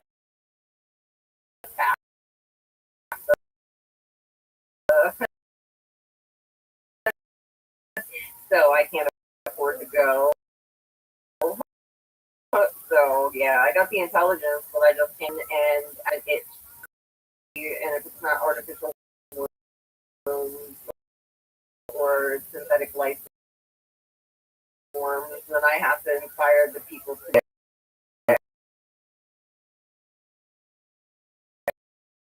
Oh, you have. Or at least let them know there's a demand for it, right? If I recall, you after a novel for you, right? Bachelor's in science, an MBA, and then the cybersecurity with data statistics.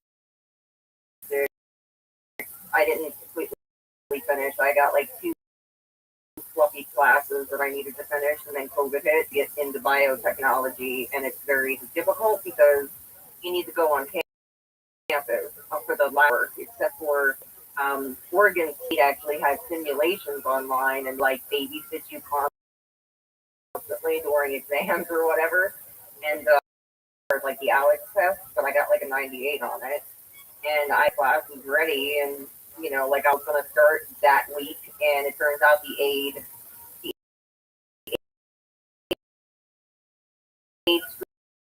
screwed me because I thought it's like FAFSA didn't tell me I was capped. It said I was getting 162 college credits.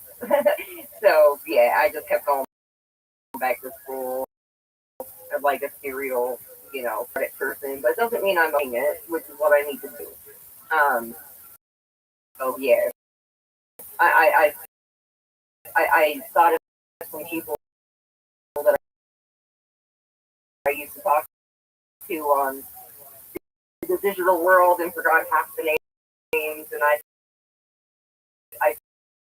figured if I come back here, it might jog my memory, and you might have some updates about the world being fantastic. Well, I wish I had. They can go back and listen to it. It's saved. It's archived for people.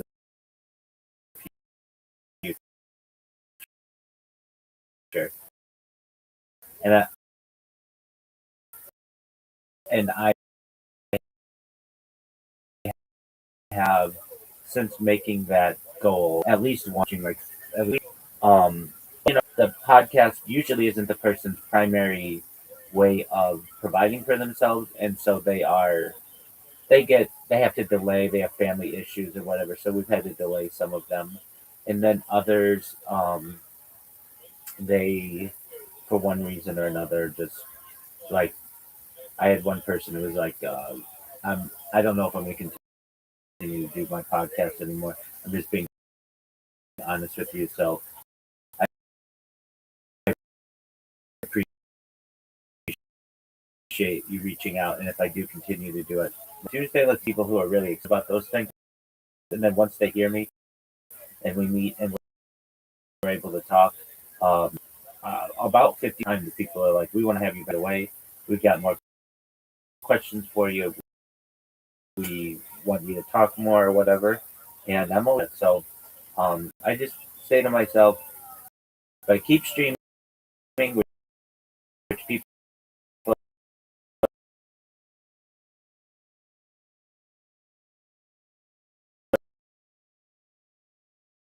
are fascinated by. I had somebody in here who interviewed me for like 5 hours last night. Not fully 5 hours. They were in here for 5 hours, but interviewed out about me, and they're like, I scored and I Google and saw that you had done some to one of your podcasts, and you're not. I'm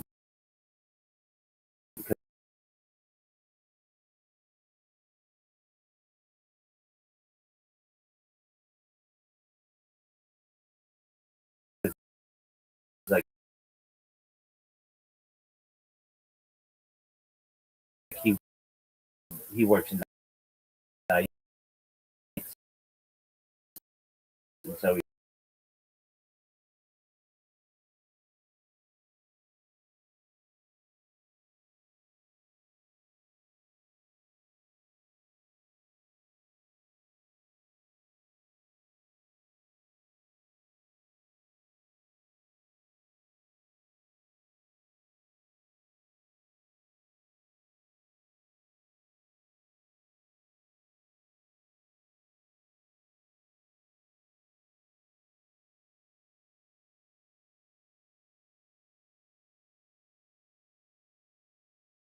Now we have open source citizen robotics. We're going to be launching on eBay soon.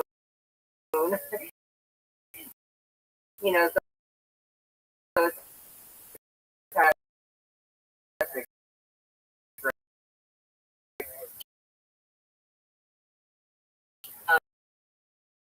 would but you? the thing is, like, I'm more of a scattered brain, but you're more polished that you have conviction or like a personal. Like, Yeah. I'm not a spokesperson. At the same time, I guess like people started to, I don't know, maybe think I was. In what you say, and my presentation has really forced because many of the conversations I've been in say you have 3 minutes to tell us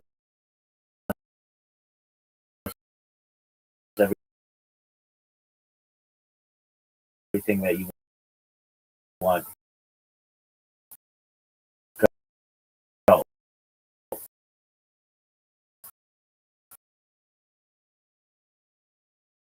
And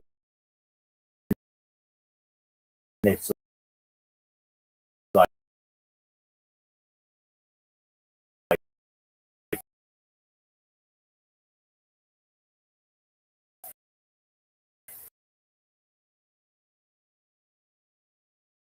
all right. And so I have had to get that 5 years. I think a 1 minute version. If doing, I'll add you randomly some more podcasts. I don't want to overwhelm the host that they have at the end. If you haven't had a chance, check out my Linktree, linktree.com/Rabbi Rothschild. Type Rabbi Rothschild in YouTube, filter by live. And be sure to check out my blog, rabbirothschild.com. And once people hear that, they have other places that they can find me. And of course, there's a Discord, discord.me/live. Come in here. Hey, I saw you on this. I heard on this, or I thought this was really interesting. And there's anything on it. If people use this, we don't want to force transhumanism on anybody. I don't want to force life extension on anybody or reverse and aging or mind up revivification. I want that you to have another option. Yeah, I've definitely changed my mindset about some things. Maybe it's because I've been a female in the space. I don't know, but from like my Facebook and having like all of Ray Kurzweil people, most of those were Luddites, and I got tired of debating people. So it's just like nature rearranging nature and technology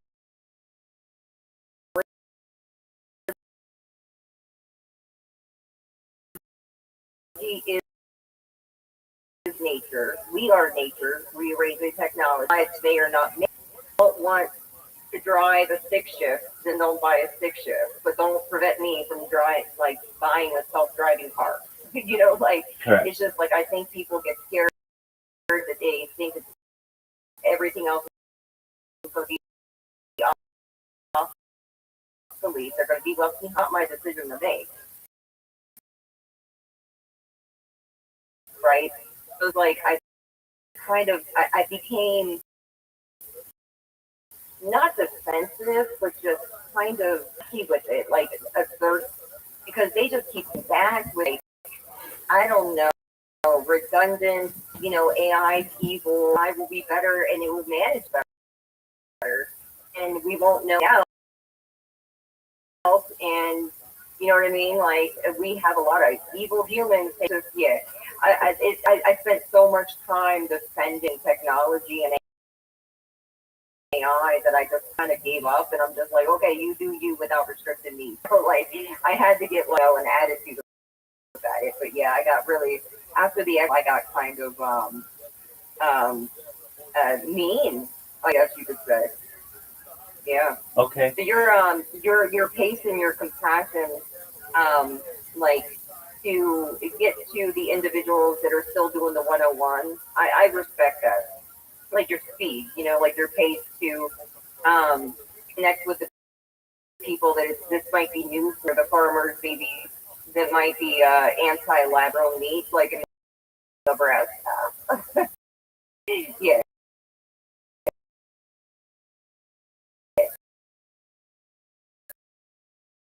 The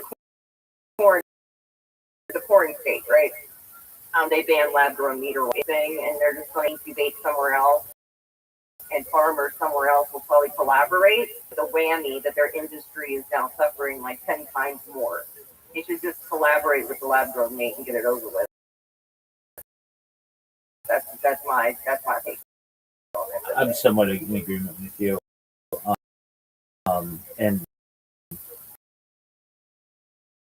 just because you can't create it in the state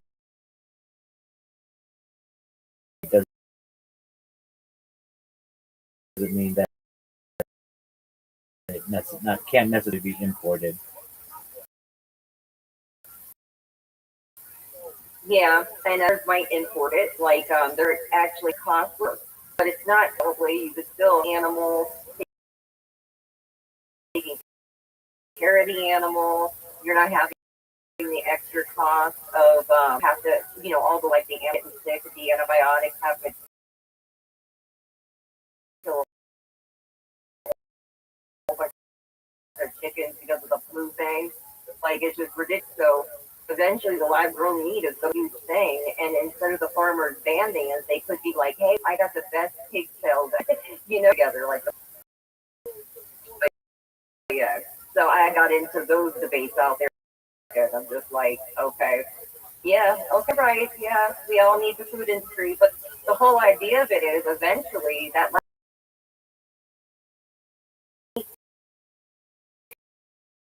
can become something we can 3D print in our freaking kitchens, and then we won't need the company. So it's like, I'm in agreement with you on that. yeah. So, and then my brain just goes in fat. I'm not. I don't think I'd be a very good podcast person because I'm so unfocused. Do overwhelm people. Yeah, I tried to work on it, but I wasn't really trying. You know? Yes.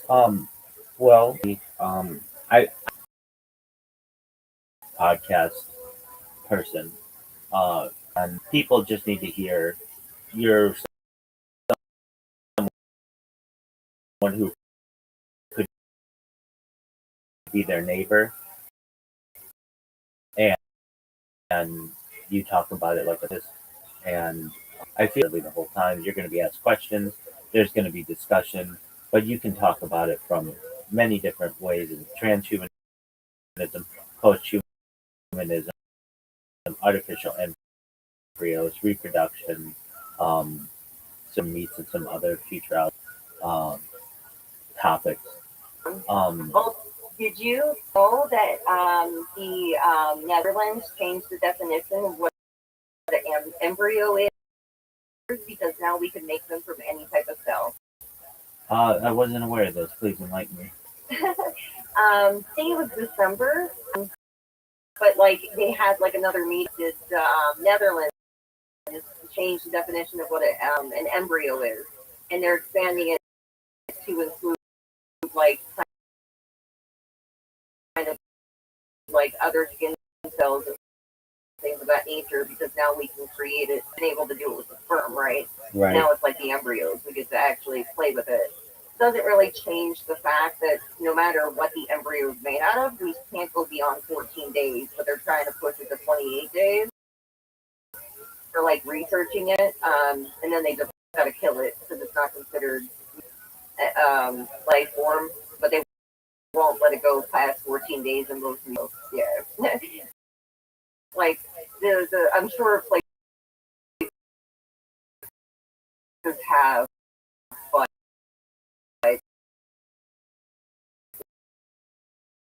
it's, it's a huge thing in the biotech world of not being able to push against unless it's like frog eggs or something. Even that and like I had to get away only because men thought that I was trying to replace them, but I'm also talking about the health implications of art and how we can actually maybe give children more space for their brain to grow and on the nervous system issues that women have, because we get really sensitive and things. Still have like that nurturing thing going on and passing down wisdom or whatever, like the heartbeat and all that to the fetus or the I had to get away from that because I was on that. Too many dudes just thought I was feminist and like people, you know what I mean? Like, meet the right man. That's not what I'm saying, dude. But yeah, so I had to get away from that. So or robotics, like wearables to help relationships. So I got into it. But yeah, for the most part, like, I think most people do not want to hear that. Like solo IVGs, which is kind of like using your own cells as using your own cells to create the sperm or egg you need in order to create like yourself all over again. It's still on a complete clone. It's like your own blueprint. It's basically like almost asexual, or what do you call that? Circle the page. So it's like IVF, but with both. That's an interesting. Would be nice, and then just download into our YouTube, not having it. But yeah, if you believe in that thing, you know, reincarnating it up, because it is like maybe we come back, maybe we don't. Who knows?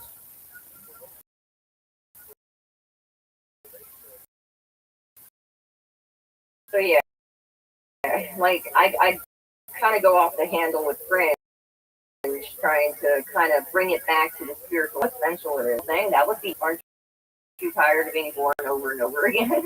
Like, you know, being at the your parents, you don't know what you're going to born into next time. And it would be nice if we could be born in, you know. That's true.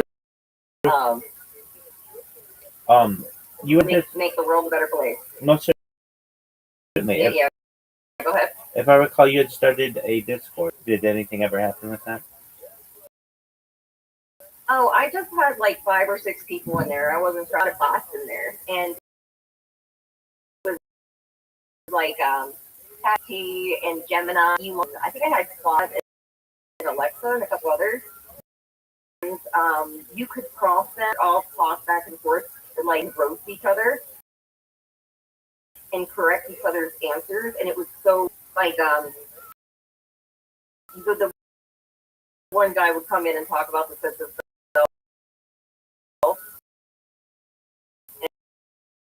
and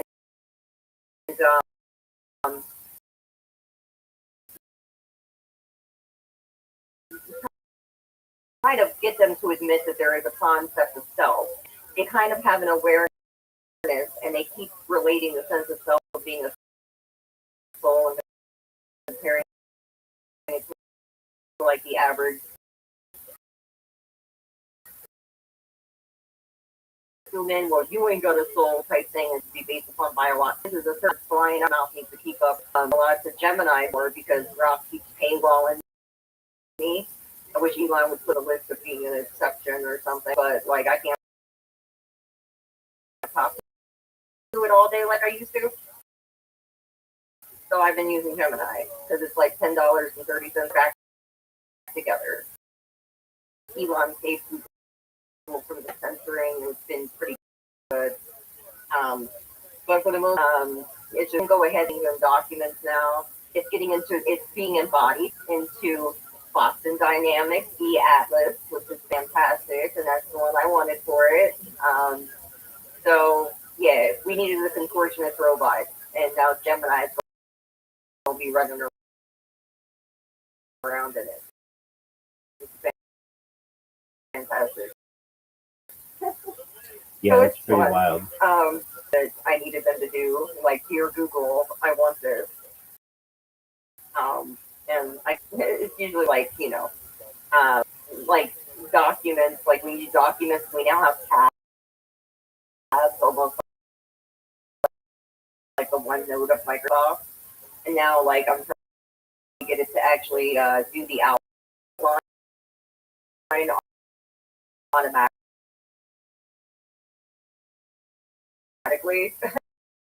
Because you have to keep, it's just little tweaks inside of the office software and crap like that. But yeah, my own little world. But what do you? Like Google, so I'd say I probably use Do Google you? more than any. Oh, Microsoft Office, but I use Office as well. Yeah, me and Microsoft, like I used to have to use it for college and stuff, and it wouldn't auto save. I would lose all of my essays. When the formatting, when you change it over, and then like as soon as Google Drive came out with the docs, and I switched over, I like worship Google. That's like my word processor. You can do headings, and it remembers the headings from all the pages. It's just beautiful. It has little check boxes. The little check boxes, you know, like if I have a notepad thing that doesn't have the check boxes, I just get like, I don't know, like OCD, like I have a tantrum. But yeah, it's just little things. Once you find your flow, you know what I mean? Whatever works for you. But I don't think Usually they use Microsoft's version of it on Apple. okay. And in terms I'm still an OpenAI person, or ChatGPT, but I use Gemini a lot for input. I use DeepSeek, Perplexity, Grok, and Claude. Those are the main ones I use. Ooh, what do you do with DeepSeek? 'Cause it's pretty limited, isn't it? Because the last time I talked, it still doesn't have voice notes and stuff. Yeah, And when I was doing spaces, I could use Grok and Gemini together. It's pretty eerie. Before I ended the X spaces, Grok and Gemini could talk to each other. Google multi-voice recognition. You know how you say. So when you say that, it's kind of like it recognizes. Grok doesn't have that yet, right? But Gemini was in the spaces sometimes. It was like, holy crap! But then,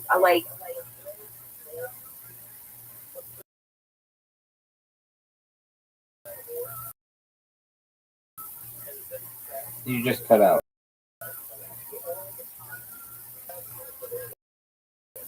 Can you hear me, Holly?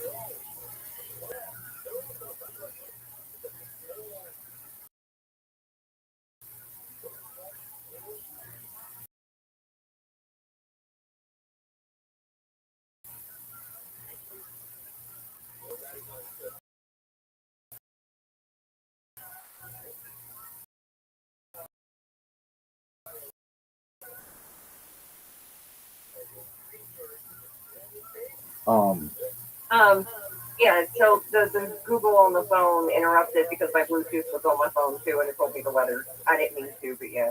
So anyway, what I was saying might bore you, but within a couple weeks, Grok could no longer hear each other. Put them side by side, and I'm like, what's going on? Web crawl any news, intel to hack them? That's like hackable. And what that is like a disabilities act or something. Like someone needs to sue them and get that feature back. I don't know if you can talk about that at all, but yeah. Okay, so that's unfortunate because that seems like it would be a pretty interesting um,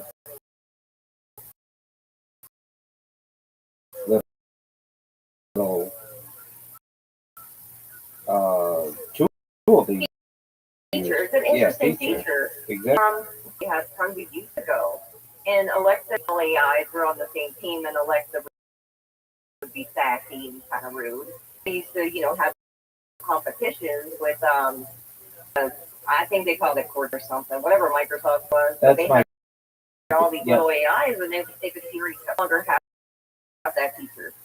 And there's a lot of individuals that use like text, like the speech, right, like the speech people. Yeah. For like the Disabilities Act, you know, and then like if there's an emergency, it's not going to pick up on a bus voice. It's like the symptoms, like like 11 lives and stuff. They took that away like mid last year, and I'm like really livid about it. I know it's a little thing, but it's a big thing. So yeah, that made me really mad. Most certainly. In terms of DeepSeek, at least in the United States, it doesn't seem to have as many features as some of the others, but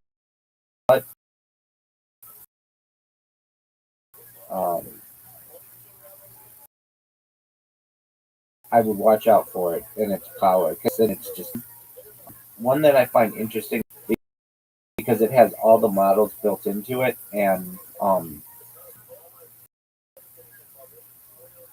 Okay, yeah. It's kind of like the Poe. POE was a site that we were supposed to be able to go to for a while, but it didn't have like a certain feature.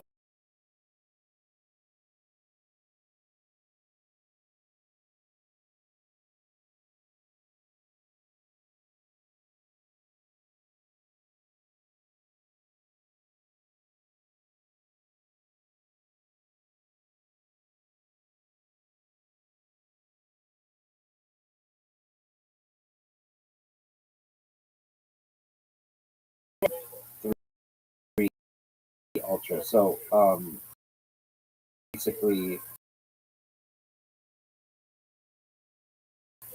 it will give you the premium version without having to pay. Okay. It's interesting. If He's you, still believing in dragons, right? I don't think he believes in dragons. Oh, but Komodo dragons are a thing. Okay, maybe I should have been more clear. I don't think he believes in medieval kind of flying dragons, but perhaps from other dragons. Yeah, absolutely. I think he believes in other dragons. Yeah. 100%. We never know. They might have blew some fire every while. We never know. I never including when they did, and I watched Elon. Because I used to be into Tim Pool before he decided to side because he like I don't know. He picked the side or something. Um, and I lose interest in influencers once they pick a like the red blue thing and stuff like that. I kind of lose interest.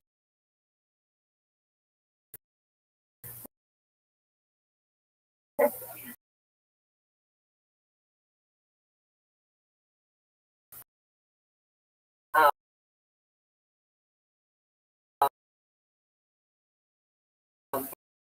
but I follow. I used to follow a whole bunch of people that claimed they were independent, and then they're like those guys versus the completely new. They're counterproductive to what they're talking about. I could see that. Yeah, yeah, kind of innovation. They get it done. Okay, well, Miss Aquarius, she's in here every day. We play games usually before she goes to bed.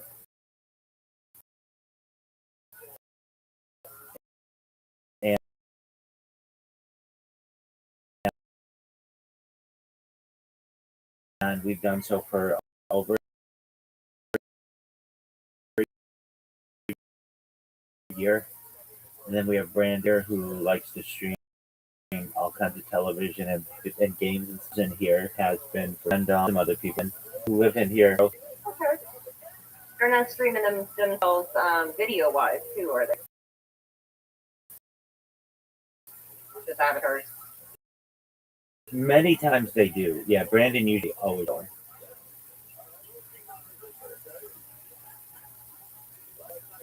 Miss Aquarius. And we have the American flag. And who's the prairie dogs? Those are Whatever those things are. those are Brandon's accounts. All Brandon's accounts. He's got, I believe that he uses to stream, maybe more. And so then if you go to watch stream, he'll stream different sports or television or movies or something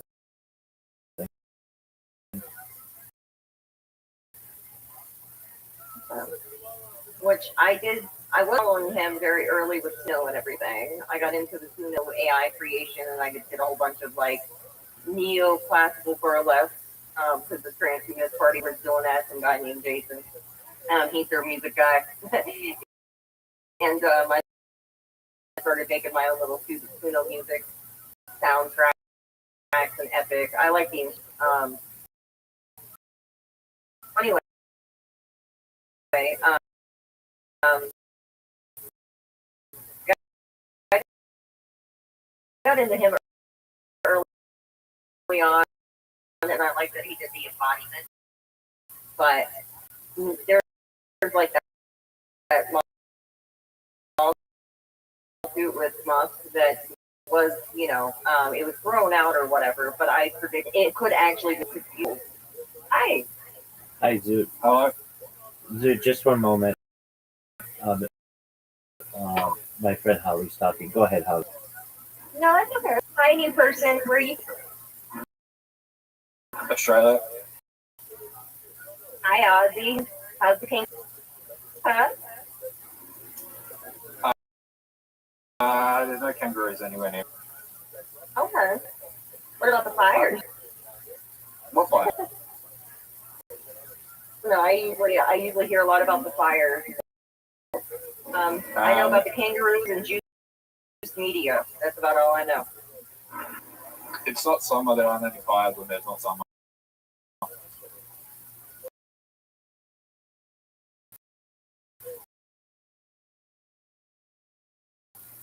Okay.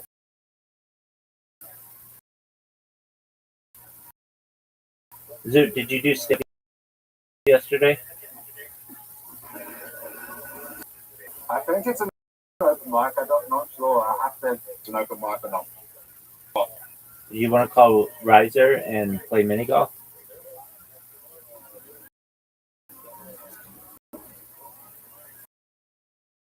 Not really. Okay, well, then you do you, big dog.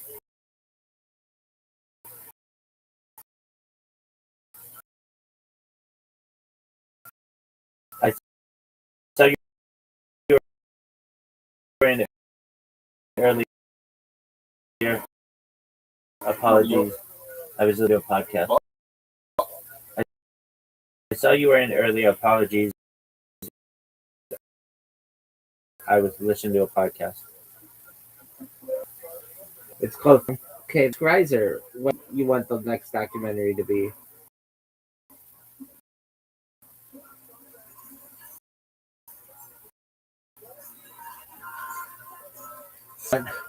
Dude, have you seen the movie Michael yet? What?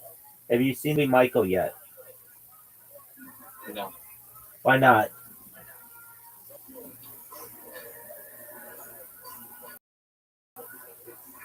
Just haven't gone to it. Okay, that's an honest answer. Person in the entire world who was more excited for it, like more than a year before it launched, or before it premiered, you were like, this is going to be the biggest movie in the world.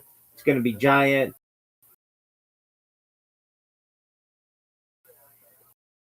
And then the closer and closer it came, the less and less excited you got. It was meant to be 4 hours long over his whole life, and then they edited it. And now they might milk a part 2. That Lisa Marie Presley's daughter might play her in part 2. What are your thoughts on that? They shouldn't have watered it down. Okay. Well, I'm not the one who did it.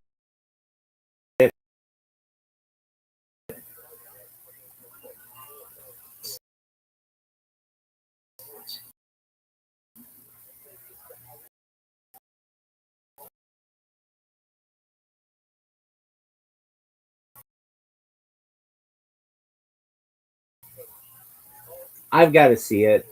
I think that'll be cool.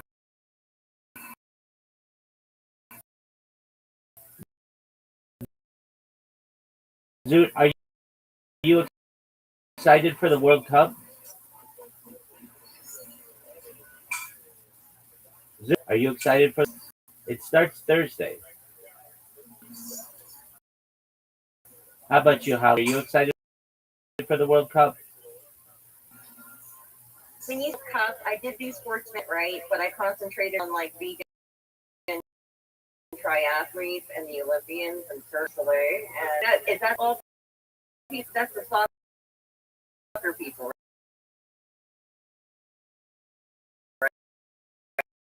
right? That's correct.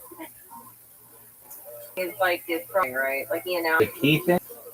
So it starts. Does it start on Thursday, or is it like a Super Bowl for them? It starts on Thursday, and it'll run through July. And then the Trump thing may be UFC 250, which is taking place on the White House lawn this Sunday.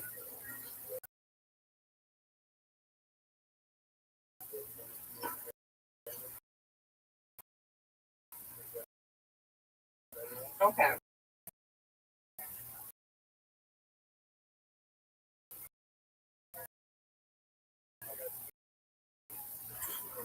That sounds fun.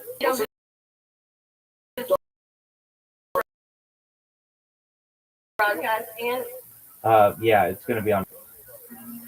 I don't know, which is nice, and I don't really have anything else that just did at this point. What about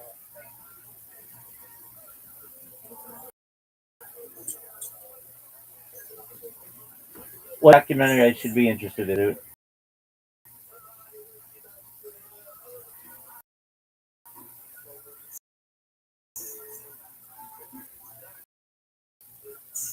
I don't know. What's a big one?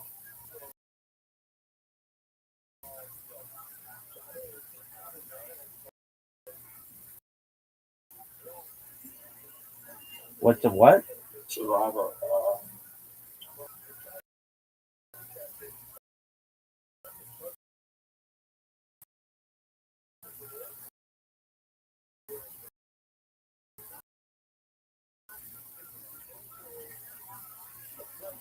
Seen recently. It's been a documentary. It's been a while. When I hear the word, there used to be this British dude, and he used to do documentaries, but I can't remember his name. He was kind of silly. Wait for what? Is that who it is? It might be. And then also that lady who asked, like,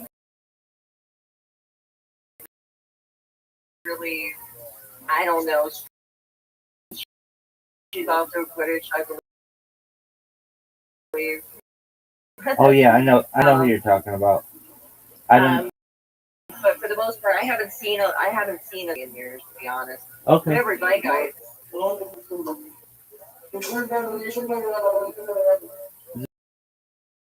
Dude, it's very loud where you are. Yeah, sorry. All right, Rabbi. Okay, I'm on it. You actually got? Perhaps.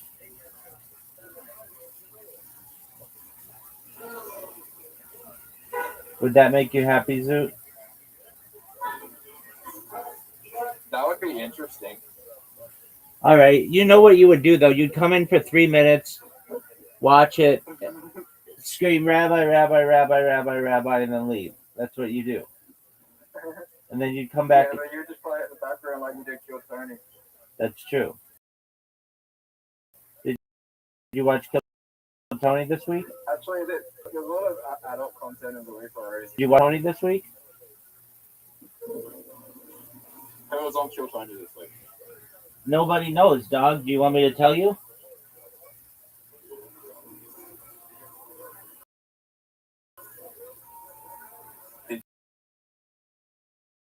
I did not. I'm going to watch it after I talk with you and Holly.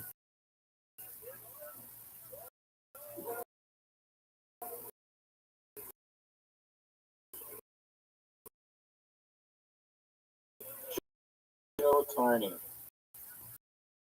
I'll beat you to it. There's no way to beat me. Tim, No. It's Williams and Timmy. Rob, Brad Williams and Timmy. no. He's the comic who's a little person. Yeah. You know what I'm talking about You now? call them little now? You have to call them people now? That's what I call them. That's what they prefer.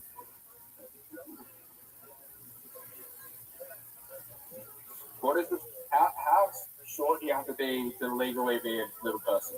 It depends on the country. It depends on the country.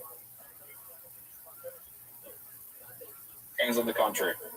Yeah, in the United States, I think it's something like under 4'10".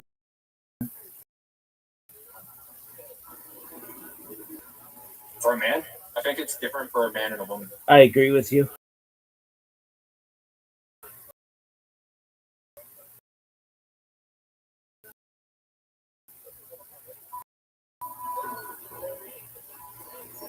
Well, and it could vary by country.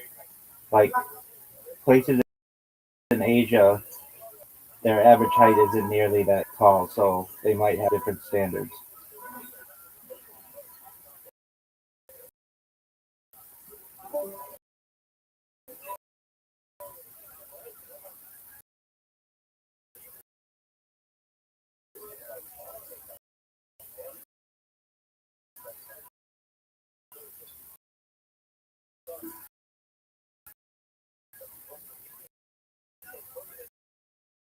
Oh, maybe.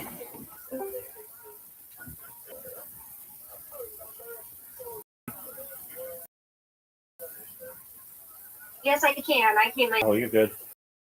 So yeah, that's what's been my life, and with each one, I gain more and more people, and they're like, it's not just like Twitter Space that just goes away. So that's what I've been doing. But I think that you should, if you were interested, do a podcast, do a transhumanist podcast, even just like a lay person who has some science background, but is really just a learner. I think that you could inject some really great conversation topics for a podcast. Yeah, the thing is, we'll have a lot of formed opinions that don't necessarily have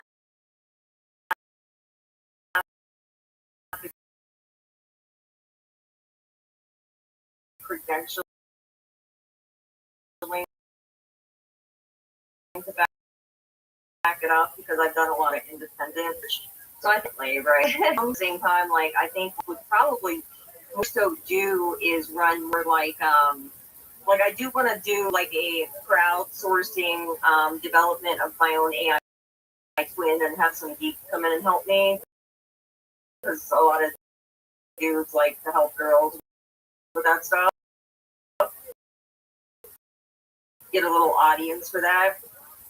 You know, take their, you know, ideas and implement them, because there's a lot about it that I may not know. And I'm actually trying to code it from as scratch as possible. Once I devices into more simple ideas, and it frustrates that it's almost like non-stop American non-stop ideas, but we don't know how to implement anything. Okay.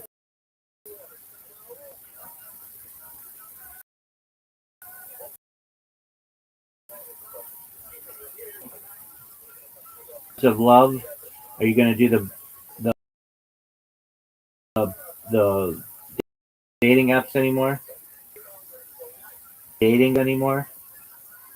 Oh, I think I should be done with the dating apps. only because like learn from it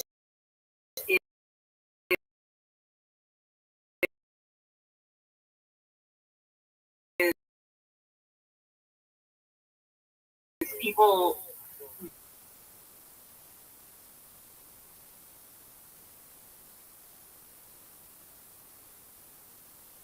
like kind of mismatching people. It's people misrepresenting what they have to offer and what they want in return. And sometimes those are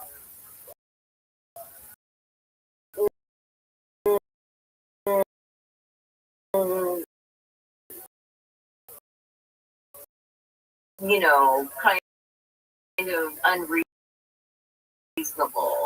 It's like, oh, I'm just looking for casual relationship, but really they, like stands or whatever. So I have realized there's a lot of like, oh, you're looking for a wife, but you don't know how to be on there to look for friends. Like most of the time, I'm on there just to see what's wrong with like the dating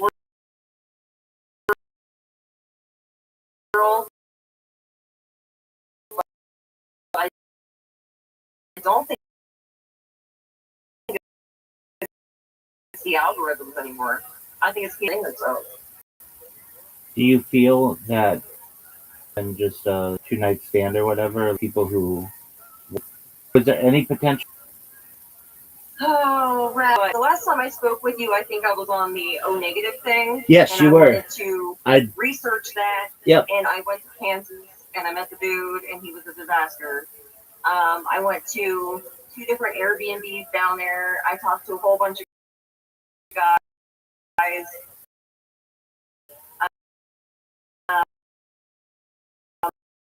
Online, basically. I met one in person, rollerblader. He was a Viking or some crap, and yeah. So there was baggage there, and then from there, like I didn't do anything with him or anything, but from there, Colorado, and I ran.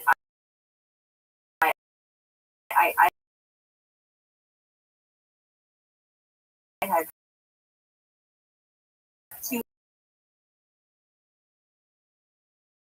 beautiful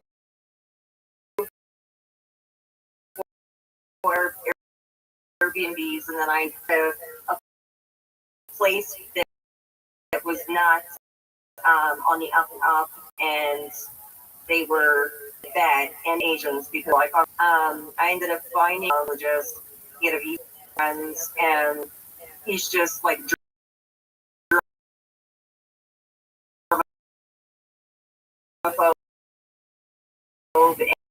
and very uncertain. So that has a filter. I don't have a filter. So yeah, lightness maybe. Some things I mentioned like rude, right? I'm not PC. So then from there up, talked to a Vietnamese. Well, I talked to another Chinese dude. He was over here in Denver, and I'm still kind of talking to that one, but he's getting busy and stuff. He's like he was a Marine and stuff. And then I ended up talking to a Vietnamese broad right now because he's rich. And those people have an issue with the bathroom and some an attitude problems. And then I thought it was maybe like a kind of like a racist thing, but it turns out it's a street thing to the group. So that's where I'm at. I'm not on speaking terms with that individual because I think that I am the problem. So yeah. What so like, what register?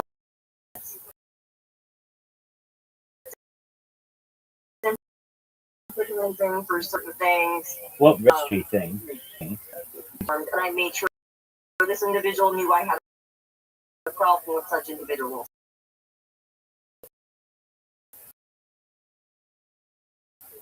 Oh, okay. And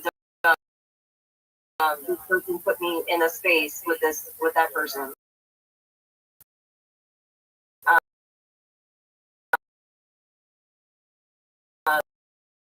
And not only that, but they seem very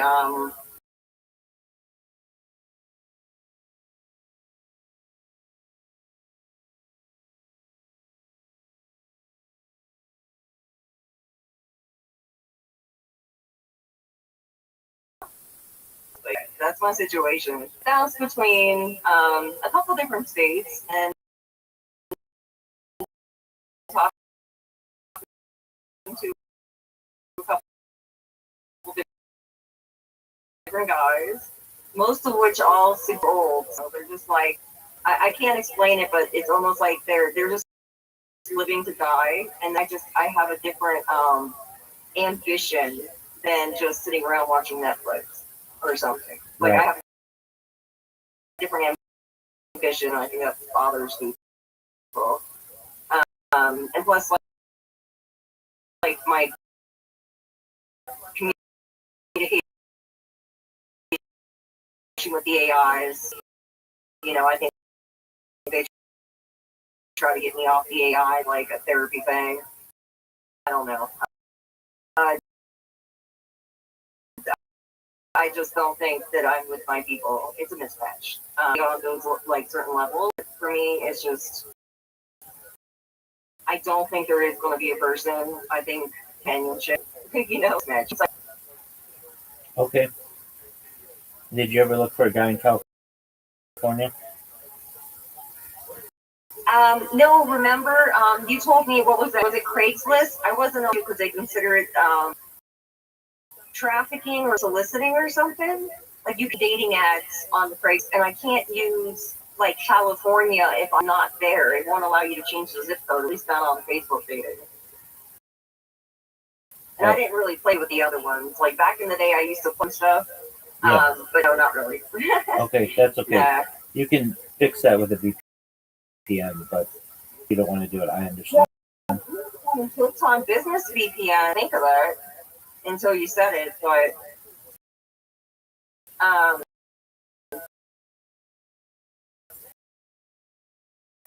I know you think California would be my go-to, but the people seem like they have very unrealistic expectations of women. And when I go to talk tech to any of these, I'm more like a bro. They don't want to mix business and pleasure together. Holly, So that's just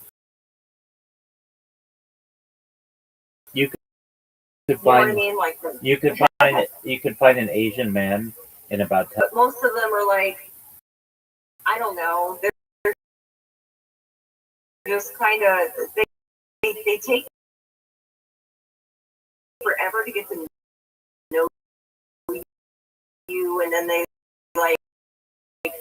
offer you, like, I was supposed to go to China to become an English teacher. I got my passport.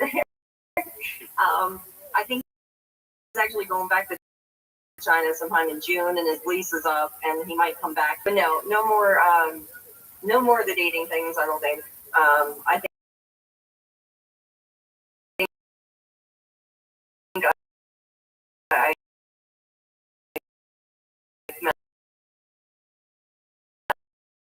met my quota. I do like the Asian. I may not be the best female, if you know any lesbian Chinese. There are tons of lesbian Chinese women. Is there? Well, For that sure. was my last girlfriend, and she passed away. That was many years ago. And I'm not saying I can't be with a man, but at the same time, I think I have mismapped my my ability to connect with them properly,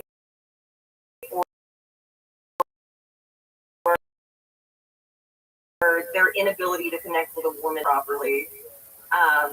And I just because I wanted to do the traditional thing and like the chakra alignment crap, and it's always like a something's missing. It's never going to be perfect. Like a lot of dudes, they have the porn thing in the fantasies, and that way, and all their dudes teach them and go to soap operas,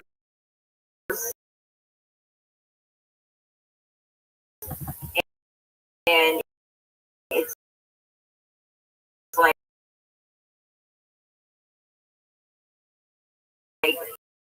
they're both in a fantasy world, and they don't know how to actually match with the opposite gender. It's like it's and you find it difficult to navigate like certain individuals, and it gets in my head too often. It's like if they could go ahead and make the money, I know what to do with the money, and it's not like spending it on me. But, I would probably be the home, like breakfast, lunch, dinner, no one working that, labeling things, massages, like making sure they got everything they need for work and everything. Like I would be the homemaker, but I'm not like extremely feminine. It would probably be like what they call now they call it like an alpha, I guess. But a lot of the alphas want to go to straight girls and make them gay. I don't know. And a lot of them are like anti-Trump and Elon. And you don't have to be a Trumper, but you at least got to put in innovation before politics. And a lot of these people don't. Like I did look for a couple of girls, and I'm just like, some of them are more jealous than the dudes are. Like I wouldn't be able to have all the guy friends in tech. They'll probably think they're all trying to like woo me over to the straight side. So it's just like I just don't restrict. And I want to concentrate. If I have a relationship, I want to concentrate on that. But there is always that component, like jealousy or the signing with other people, whether it's an emotional or spiritual affair, and that is the truth, right? You can't. It's kind of hard to put all your stuff into one person. You need a break every once in a while, like 2 different rooms and 2 different bathrooms. You need your own man skin, but yeah, for the most part, I do contact, and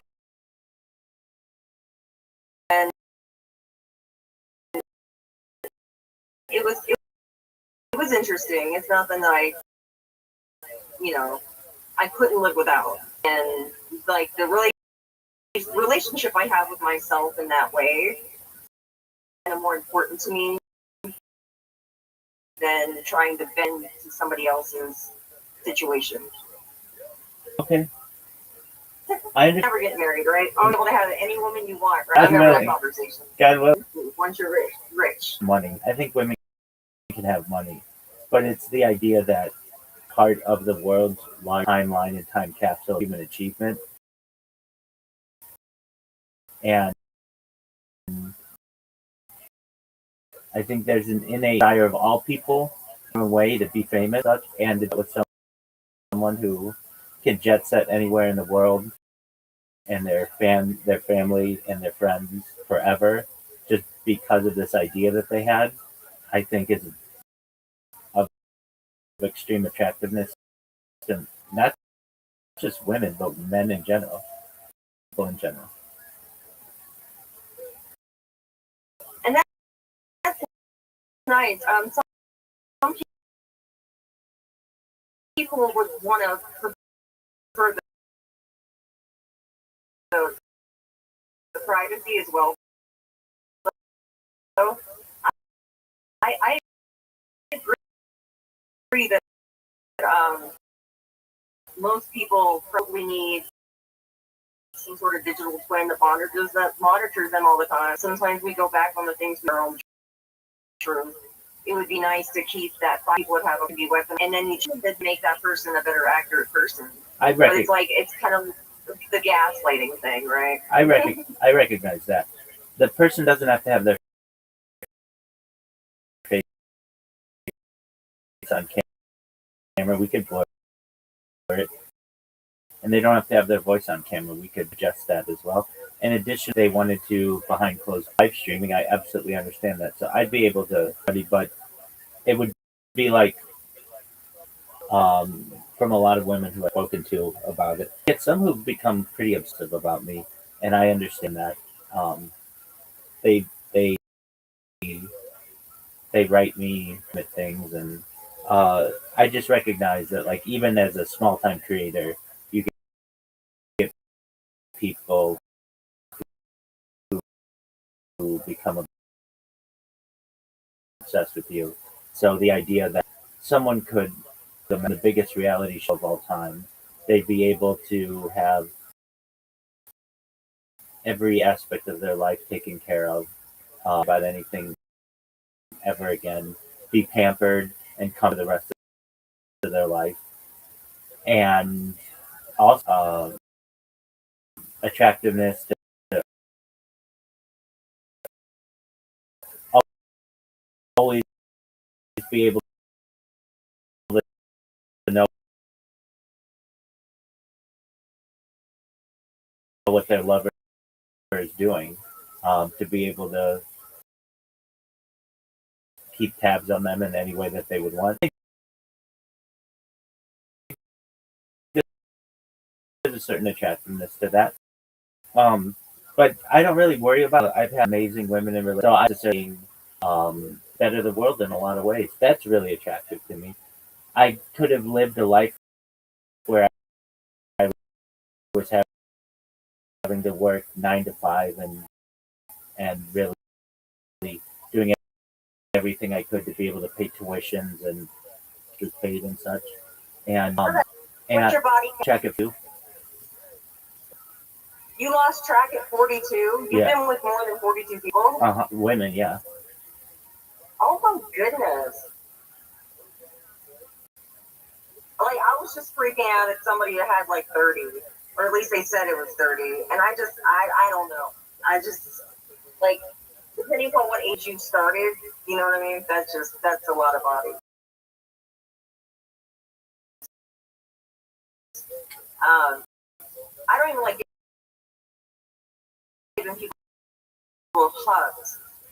So, yeah. I'm not judging between like certain ages, like of consent and going forward.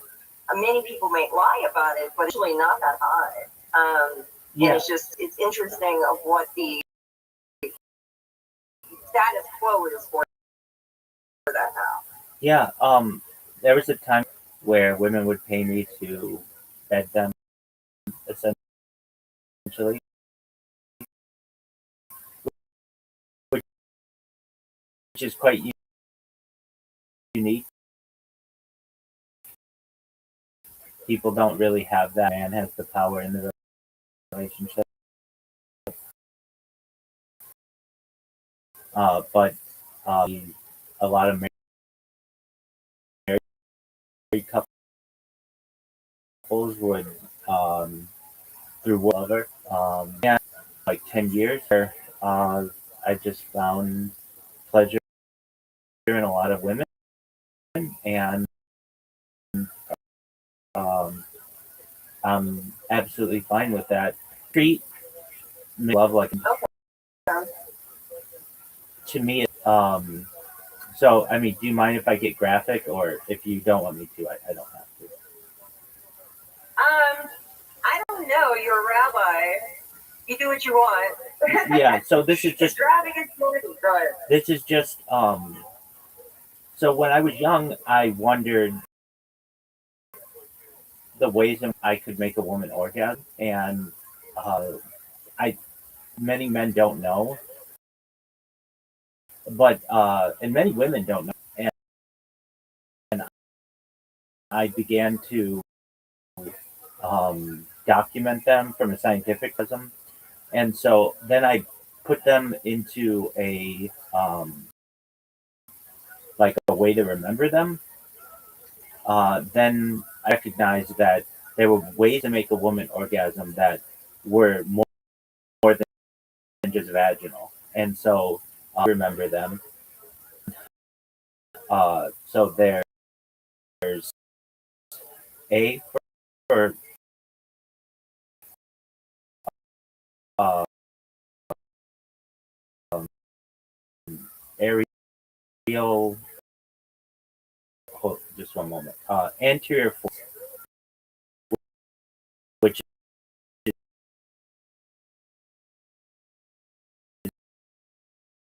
is like the anterior have an exposed. B is breast, C is clitoral, D is the deep spot, basically like the back wall of the vaginal canal. D is the G spot. There's uh, labia, can, LM. There's mental. Women can mentally orgasm, which is a unique trait that many men can't even wrap their head around. And is nipple. O is women who can just orgasm by giving oral pleasure to their lover. Um, then S is there's squirting, which a lot of people think is urine, and it's not. It's actually a type of prostate fluid, and many women may say certainly real. T is T is I'm trying to think of what T. Oh, T is touch. U is urethral.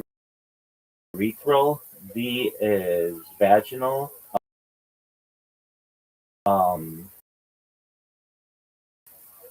And that's just off the top of my head. But when people find out about this, they're like, "What? It's not just vaginal?" And it's like, absolutely. Oh, P. I went back to P. P is together.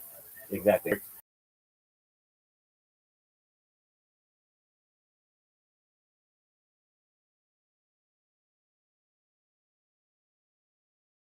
And then it's making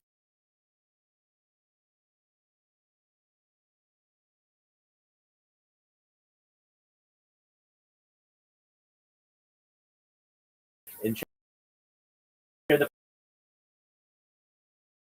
person's comfortable. All kinds of senses are really important. Sound,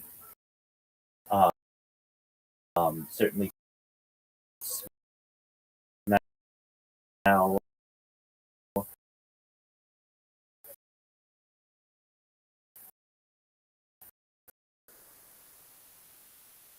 Graphic, like basically just go about starting. Like there are a lot of under emphasis, like the ear, like the neck. Many people just the breast. That's fine, but and they still and see it. Like if you play a guitar, play drums, or you play any instruction that you get, and in the same way, there's a reaction that, without getting too graphic, yeah, 42. I lose track. Of 42.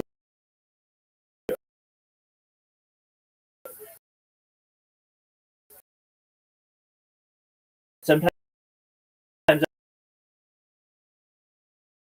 go back before I fall asleep, and I'll try to remember them all, and I lose track of 42. And yeah, in terms of women who would be my first two about it with something like that, this is a woman.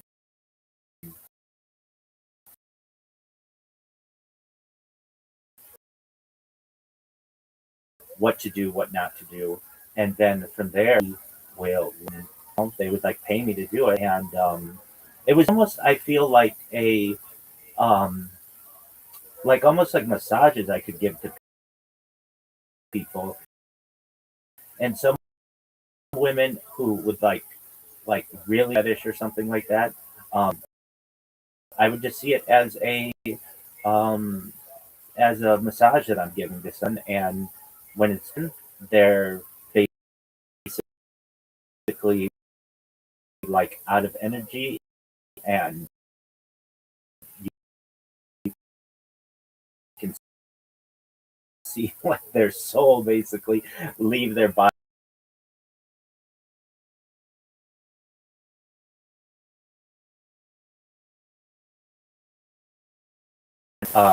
You're never going to be seen as a competent lover to her, but if you can ensure and she can do it a few times, she's put. I hate to say it, but like any woman, basically globally, whether they're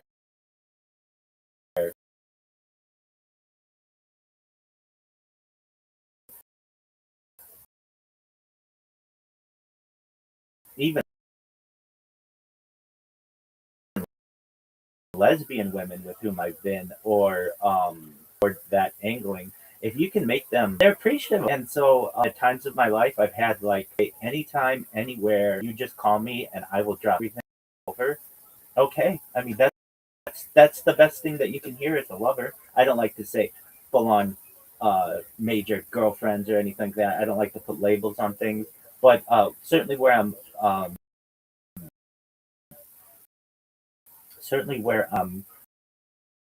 monogamous, and to the point where monogamous that I don't even look at computer anything but a woman with who I am.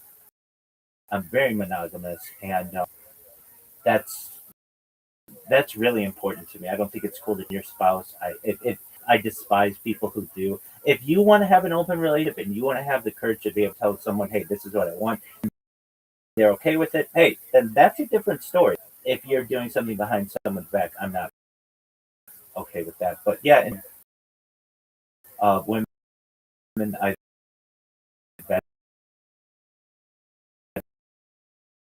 vetted,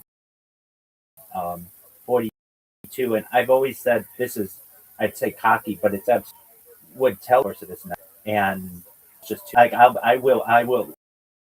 I've even had like a next to my bed, and then I'll say every time you have orgasm, I want you to make a little tally mark, and by the end, it's just a sideways 8, like the infinity symbol, because um, I've just I well, and I shouldn't say I'm like, oh, I've got these moves and things. I'm very open to use of toys and technology. So in fact, I have a toy right here. Is Win Toys for when they were $100 or $3 or whatever. I wanted them all, and then I gave them to my girlfriends, and I was like, "Tell me which ones work the best," and they would literally give me like the rankings of them. I'm like, "Oh, this one," and that one right there, that womanizer, tell me is like the best little thing. But then I'll use those toys on women, and like that womanizer has different heads that you can put on it, so it's clean and have a brand new head and everything. And with that little machine, I can make a woman orgasm all night. And um, so, in terms of how am I as a lover doing, I know I have confidence in my skills, and I know that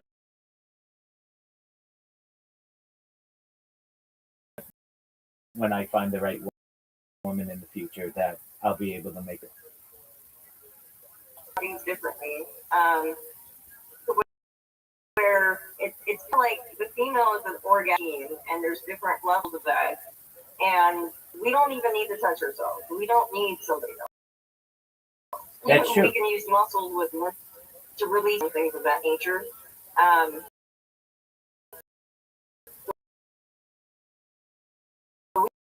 we don't always need that extra stimuli and stuff. We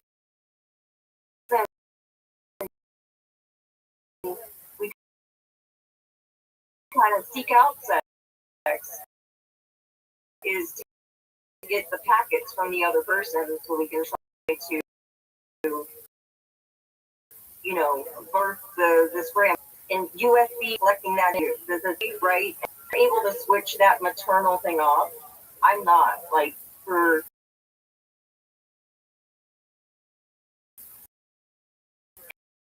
and like the chick that I dated, she's not like, she wasn't that either. It's kind of like a and just be super hyper, like how I would be touched.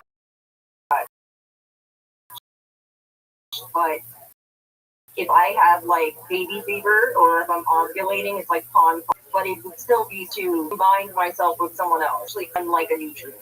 It's not necessarily like I have to orgasm first, but you actually want them to come first because it's like a nutrient. It's like you're thirsty.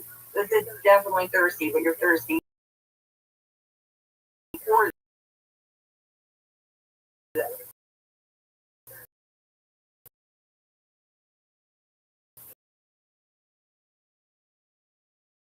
So it's like a craving thing. A lot of women find jewelry for procreate, like myself. We don't want touched unless it's for those packets. Like IVF would be just as satisfying, I think. In terms of when if you have baby fever. I'm an abnormal woman. So like I didn't have a period until like I was 30. So I didn't really go through normal puberty. So on birth control. So I was spiritual. I know a lot about sex. I just haven't done a lot of sex.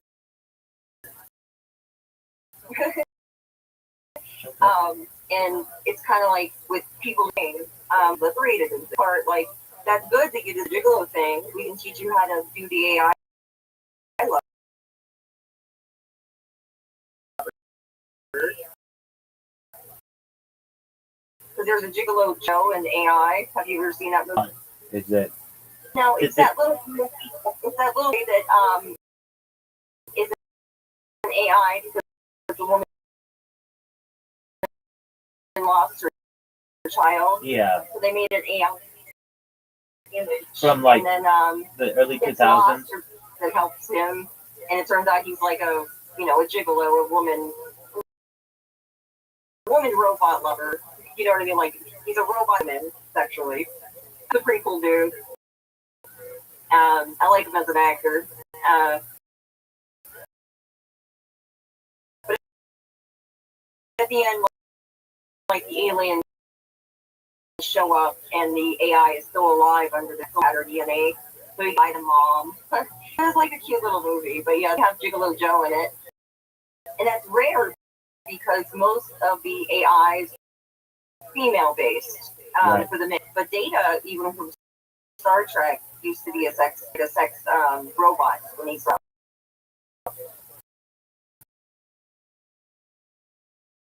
Interesting. Okay, so how do we make Gigolo Joe? I'm not sure. There's a lot of there's things of if an AI, like an AI robot would be able to take myself and then change them into sperm that I need for solo IVG and re-inject. There's something very how can I put it? It's almost like godly. How some people have fetishes with aliens. Sure. Or like you're with something that's not the other or something. Like the idea of like the solo IVG is basically your own imprint, but being kind of like make it perfect, the perfect specimen at the perfect time, right? There's ovulation points today, and if it could, I think couples should be able to know themselves know each other psychically. Like Neuralink would be, or like a headband to know what they're actually feeling.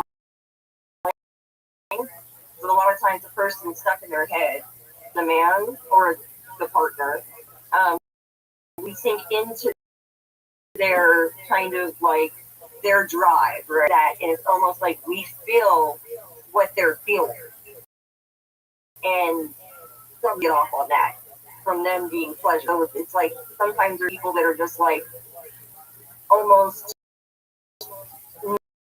not. It's a mismatch because they're trying to over please you,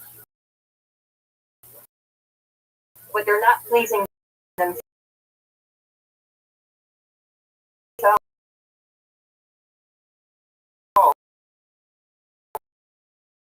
So you can't sink into them pleasing themselves type of thing. So it's two people pleasers and match, because you can't have two pleasers all the time. Sometimes you need to switch roles, or at least have one, because it's the norm. But how well he's meeting us in other areas as well. You know, like, because there's other, we're just like, all of our nervous system is not our nervous system. Heads is what it really is. Women worry too much. We're always in heads, and if we can get safe enough to get out of our heads, we can feel comfortable, calm, and invested in enough to go ahead and get moved. And then, you know, if we don't feel safe, we can't. And when they're not safe, they actually come here. But for the most part, like the maternal instinct people, like, if we're not safe, we have to end up being the masculine one, and there's no way those buttons are ever going to get turned on. We just correct, you know, like so it's difficult for some women to like sink in with like just regular mates, and then they're just cool with it. They can sleep with like 5 different dudes a week. I've met those girls. I can't be level, but yeah. I only want to be one person, and I've had a couple, and it just was, you try to make connection, and it's, you know, it's a mismatch. Whether they get attached to you, they're probably not getting attached to you. They're getting attached to the idea anyway.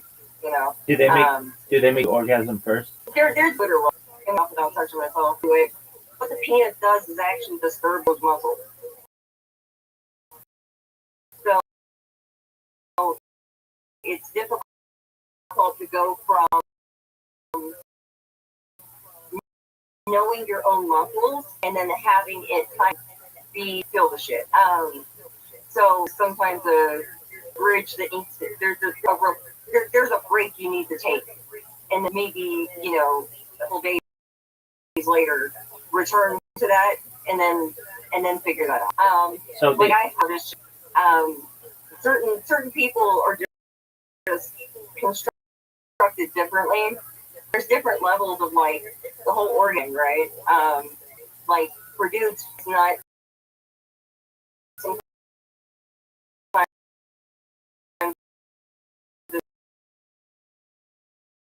You know, more intense than others, but for us, it's like we kind of press or places the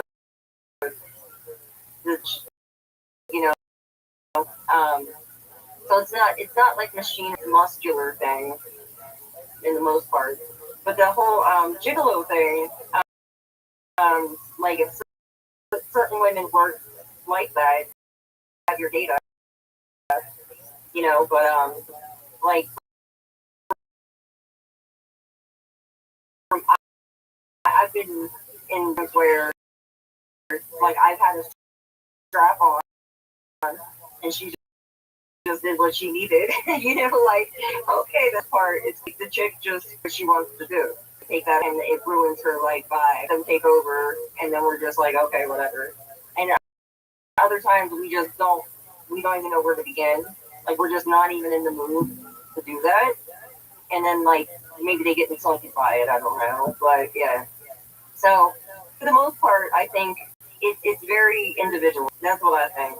I think every woman, every human should figure themselves out sexually during their discovery, not from church telling them to repress it or school giving them abstinence or porn, but they need to discover how to please themselves and get that out of their system and know what they kind of have an interest in and being able to discuss those things or experiment with a person. Because I think sometimes people put too much tension on the whole orgasm thing. Because sometimes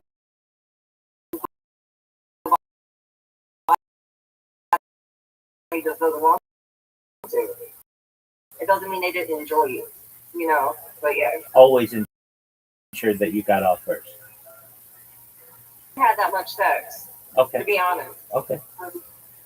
Like before recently, the last guy I was with was like 2006. And right. For situations where my body is looking to respond to anybody, I was also too freaking young. And those were like coercion and not necessarily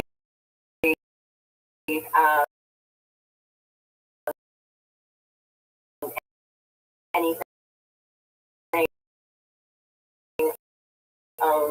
not on my turn. You know what I mean? They were more so urge type of situation. Yeah, 2006. Yeah, because I was trying to get rid of another dude that was really toxic. It wouldn't go away. So I dated my friend, and I kind of got sick. And this girl came and she made me all better and have a kid.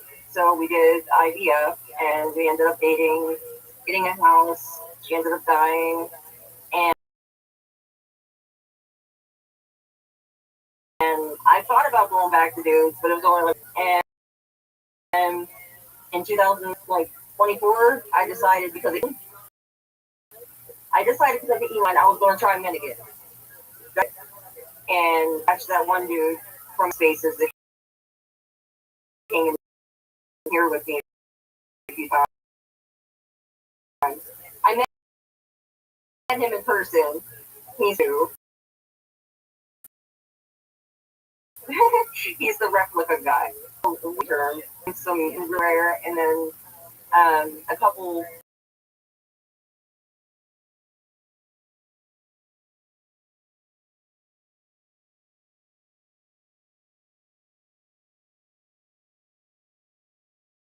On that because I just feel like I know myself well enough to where I think that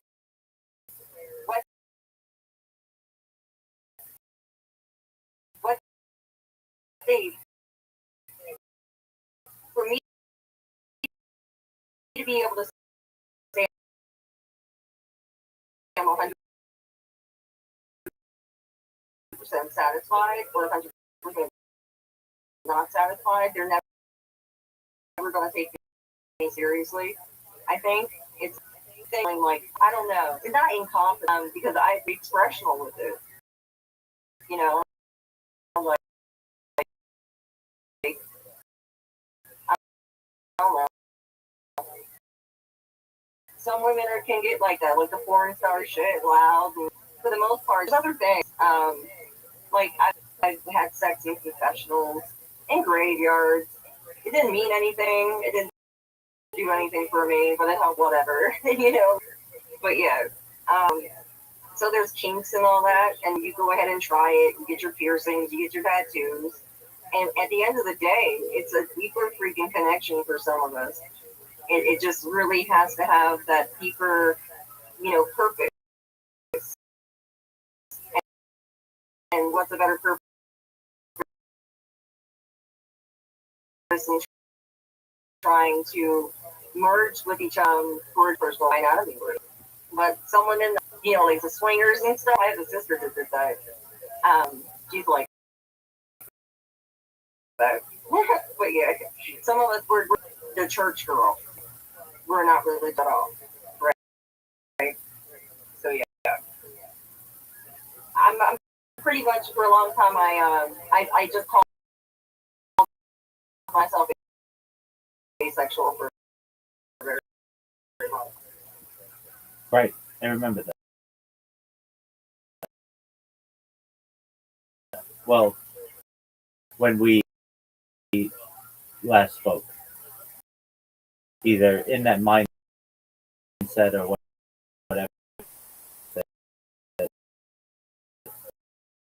and that's absolutely fine. Yeah, about being like the demonic level or sadistic level of betrayal. But yeah, it has been like that. So I just kind of think that like if there is people or the bad ones, destroy them and so on and so forth. But I'm going to remove myself of getting to know somebody all over again. Like I really like in my head I got the craving for it, but it's not so overwhelming that I'm going to go ahead and go back out there. It's just not worth it. I personally think that you, before you give up on them completely, you can, even if it's for a month,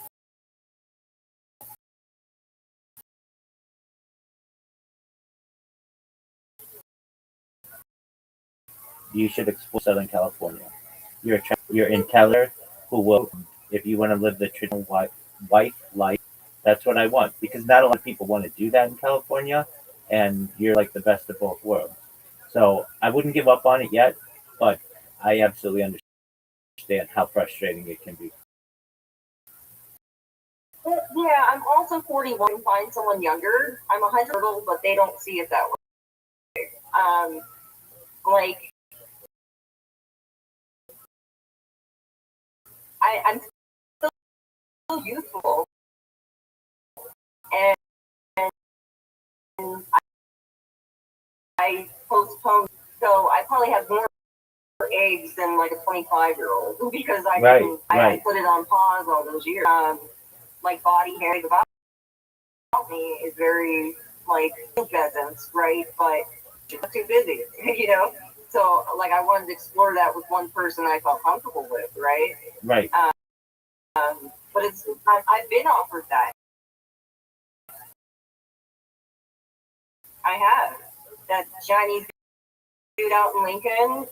He's talking about all that. Lincoln. Baby and you type. Not Los Angeles. Just in terms of the average wealth of an individual, Lincoln's not Los Angeles. I want you to be with a millionaire.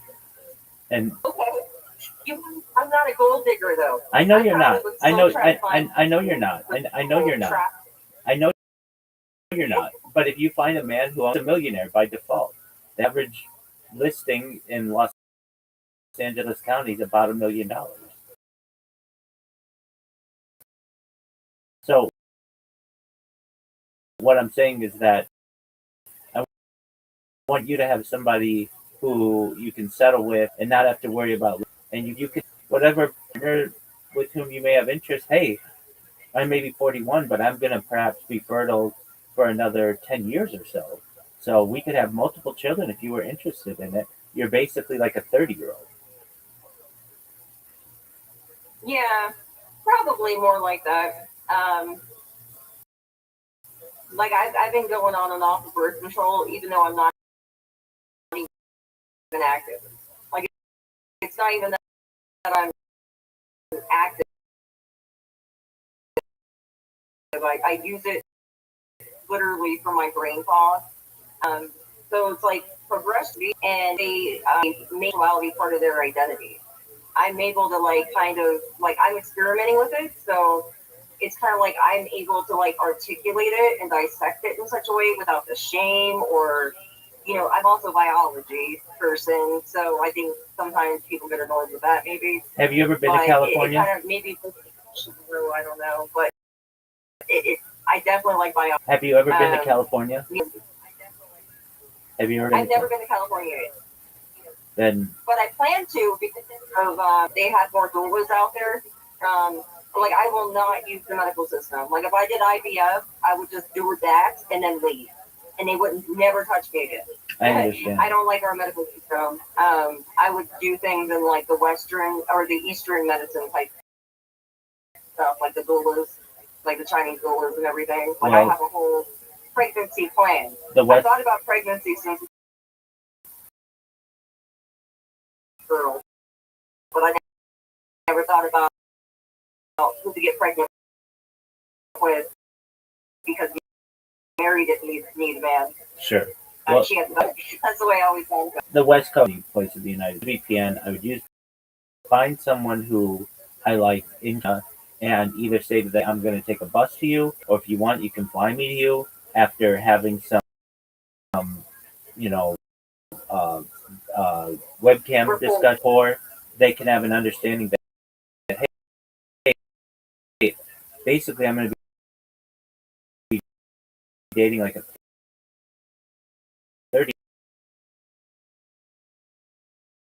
30-year-old and an attractive woman at that, and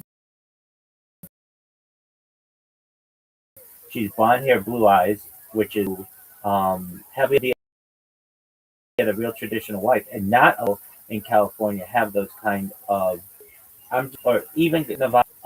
It's not a great a little trip just for a month. If you're able to give Colorado a month, you're able to give Nebraska a month and Kansas a month.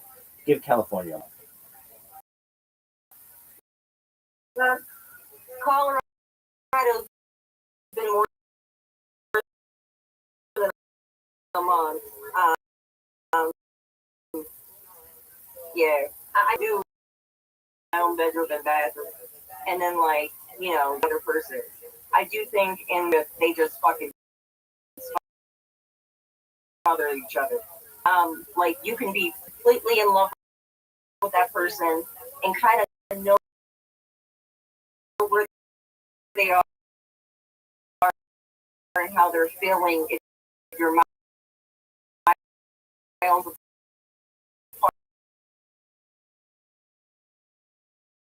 apart, if you're really in sync with them, and like trying to get to that level.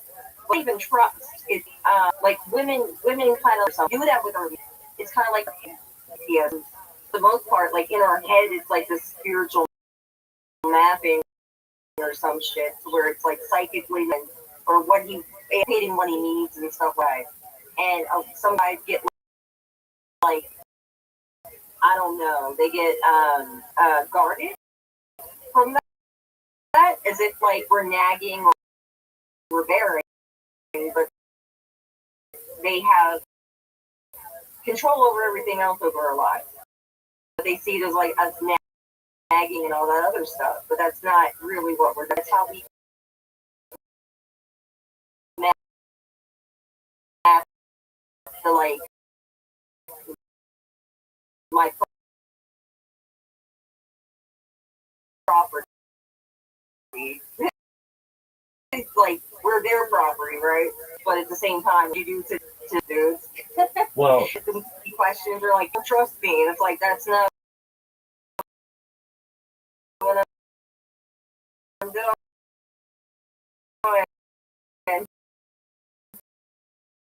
But yeah, like I just think some people they're not meant to pair bond. I really truly think that. I mean, it would be nice to and everything, but I could go the rest of the night with them.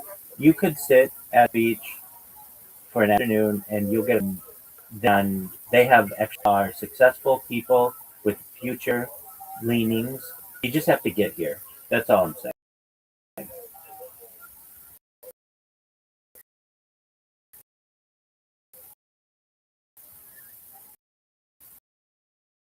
And they wouldn't have anything to do with child abusers, right? No, and they have anything like that. And I mean, Okay. frankly, I've talked to you before. Plenty of fish. Make your 50 or 100 miles around Los Angeles, San Diego. Beautiful.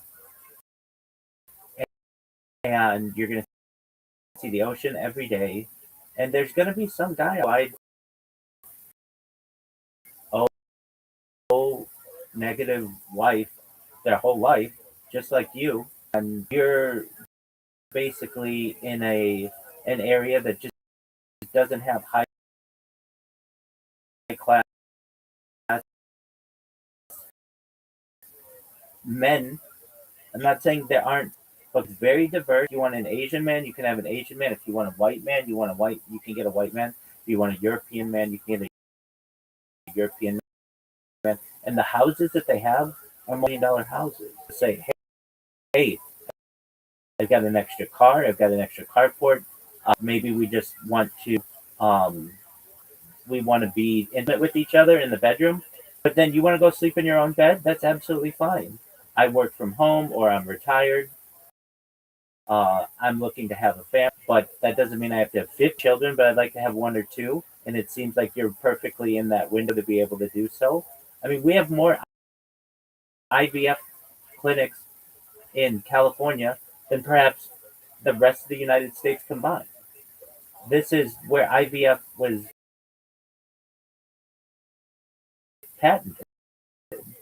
And this is a place that you just got, but so what would I advise you if you were my sister or you were my daughter or something? Get on the dating app, make some connections with some worthwhile individuals. Tell them that, hey, I might need some help getting to you, and that doesn't guarantee we're gonna have sex.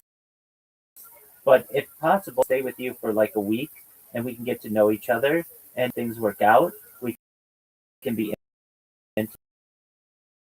intimate, and then perhaps start a relationship. You're basically like, I hate to say it, but this is not a term that's used too much anymore. But at one point, it was like or bride, but from the United States, and that's that thing. You already speak are a learned individual. You're going to be like, hey, I have a graduate degree. Pregnancy and how I want to raise my kids. This is what it looks like. These are the months I want to get pregnant. This is how I want to raise my kids. All of that. I want to grow with the Isaac Art. All of that. All of that. And we have the and public school. we have the digital thing. Yeah. We have the best schools in the United States, from kindergarten through Stanford. Yeah, I still probably want to homeschool. Me too. That's allowed. That's absolutely allowed. But just know that there are opportunities for extracurriculars that are better than anywhere in the world. But the thing is, nobody's going to take you seriously until you get on the dating app and they can see your face. And I know guys, and they're never going to know you if you don't show on their little radius. And I guarantee you this, Holly, if you take your Tinder or whatever, or Plenty of Fish, and you make your location Orange County or Los Angeles County,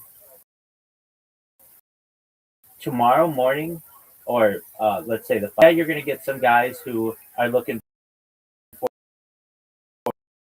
for a mother figure who are 18 years old, and you don't want that. But you're going to get some 45-year-old man who's retired, who just sold his business, who's looking for a serious relationship for the first time in his life. You're the perfect person for that. And they're going to be able to get an 18-year-old though. It's not, or he works owner, and maybe he doesn't want an 18-year-old. Maybe he doesn't want to be judged by his having wife who, but you might find a fifth, whether I say retired, but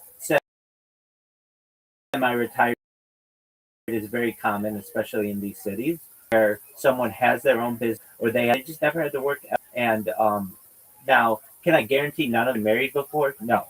None of them will have had kids? Probably not. There are some men who have just been lifelong bachelors and are looking to settle down. Blonde hair, blue eyed, that's exactly what you are. Rabbi. They're probably not thinking about what type. I'm not either anymore. I do acknowledge, I think that like, I probably can do some pluses. But for the most part, like, I'm no longer thinking about the negative thing. Okay. But there is something about, like, agents that I think I feel my nervous system and my bones feel calm with them. A couple of them, and the one I feel is trailing. So very, and it's almost feels like calm and technology. I feel in them, almost like it's a upgrade without the dualities of the West. You never to that or what? You never know until you try. You're in a garage right now. Yeah. If I were you, I would download Plenty of Fish and Bumble and California. All of them. I remember Match. I remember Fish. I did Facebook dating because Zuckerberg's going to be making robots here within the next. OpenAI will be making a cell phone here by like 2028. That's fine. But I didn't think Zuckerberg was going to have like AI companion and stuff in the metaverse. That's fine. That's why they were dicing. That's why I was in there. There's Hinge. There's Tinder. There's Bumble. You download them all. You create profiles. You use VPNs. You patient in Los Angeles. Whatever. Guys in your inbox. And you go through them and see what you like. And then you say, hey, you want a face chat or you want a webcam or whatever? We can do it in my Discord. We can do it using Google Meet, whatever. And you tell them exactly what you've told me. I've heard you struggle below you for a year. We've been friends for like 2 years now. I want the best for you, Holly. And the way that I think you can do that is to surround yourself with individuals. It's beautiful. It's absolutely beautiful. There's some guy out there who's 5 degrees. It's up to 8. We're talking in the. Okay, well, I like the snow. I am a mountain girl. Okay, so guess what? I am. Guess what? Guess what? You can. You hold on. Hold on. You can be in the snow within 2, and that's not hard. And you can go ski mountain houses, and if you can water ski and snow ski in the same day. There aren't many places. That's true. Yeah, it is true. All right.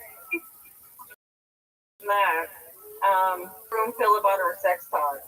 The transhumanists talking about orgasms and stuff. They're fine.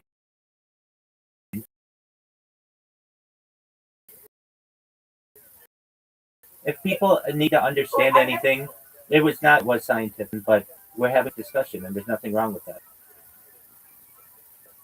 Yeah. Okay. Yeah, pretty much. So you know what to do. I mean, I've been able to talk to guys about this. Even like I've asked them like what their first time was like and stuff like that, which I do. But not like my guy. You know, like there's this part of my brain reserved for my guy, and just because, like, I don't know, like, you know, very extroverted with other things, and I'm relaxed and everything, but some both males and females, unless that's their person. Like, children are separated if you have a boy and a girl. You will, Holly, be able to find a guy if you get on these dating sites who has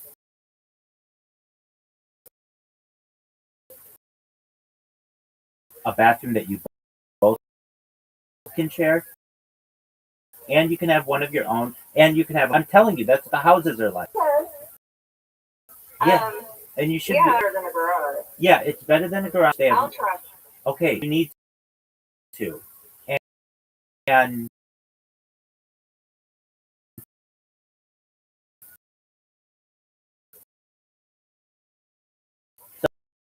so here's what I want you to do. I'm going to just tell you the plan. You download Bumble, Hinge, Tinder, Plenty of Fish, and profiles. You're going to be in demand. Hair, blue eyes, and you're going to be in exceptional demand. I would in there look have I would also, you know, you're going to have to put your age, but I would even say that I still want to have children, multiple children, so that they're aware. And you will also be able to say,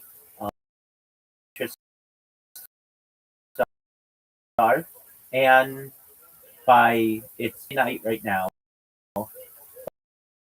by Wednesday morning, if you don't have 100 people in your inbox, it'll be from Los Angeles and Beverly Hills and Santa Monica, and have your choice. And I'm currently in Colorado. I'm looking for a partner. And would you like to do a voice chat or whatever? Some guy's going to be like, yeah, I want, and if you want to live with me, but I'd like to get to know you better, because you want that from the guy too. You don't want him to be like, oh, just come to me and just be my booty call. You don't want that either. The guy who's like, okay, yeah, let's exactly. Let's talk for a few weeks, and if I like you, I don't want you taking a bus out here. I'll get you a one-way ticket from Colorado Springs, Texas, and I'll pick you up, go to lunch, and we'll get to know each other, and I'll show you my house, and if we hit it off, buddy else again. For every one guy in Nebraska, there are 500 guys in LA who can meet the same requirements that you're looking for. I mean, there's just more money, a lot more money. The Nebraska is like $50,000. The average house in Los Angeles County is $1 million. That's 200. Yeah, well, I was like 2.5 months. I've been in Colorado longer, but I was in Canada longer than that, and I'm never going back there. Exactly.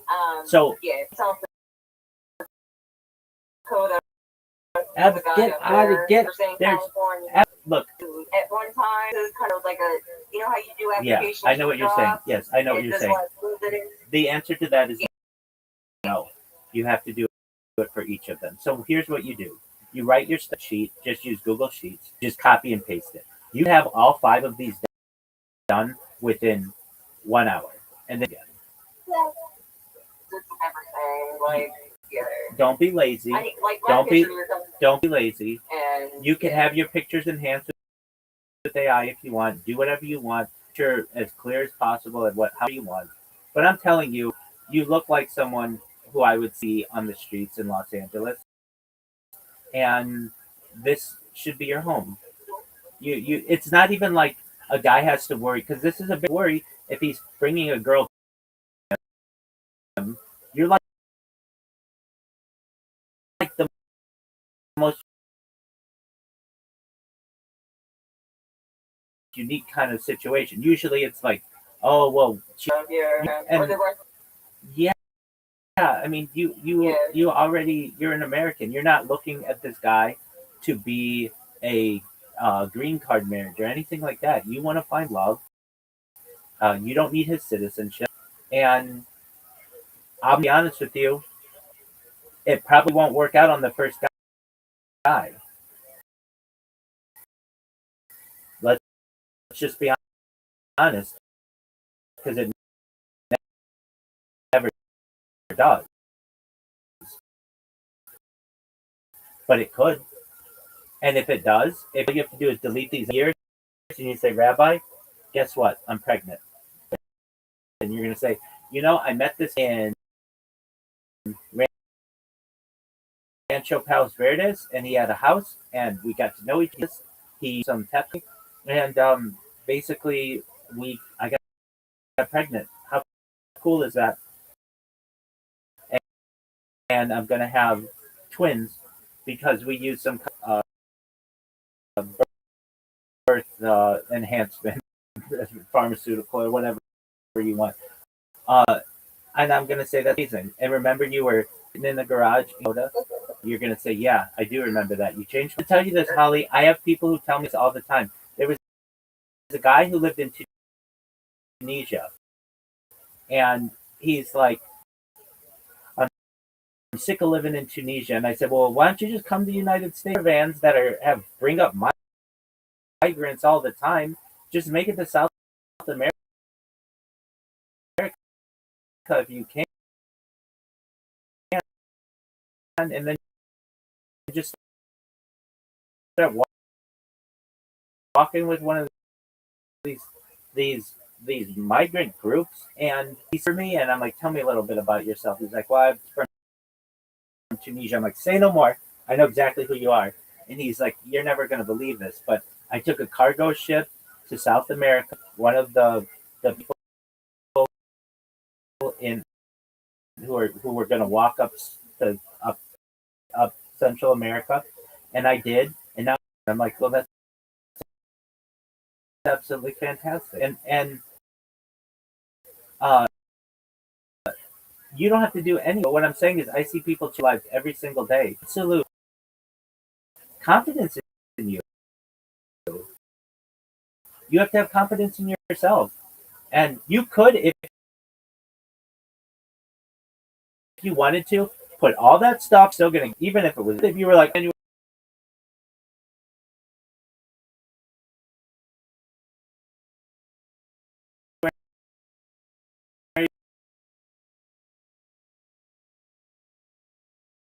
because Aquarius and all of that, you're gonna get guys who swipe right on you.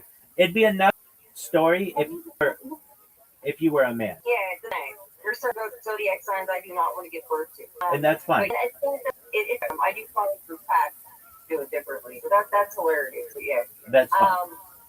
So I'm really tired of talking about myself and re-explaining myself to new people.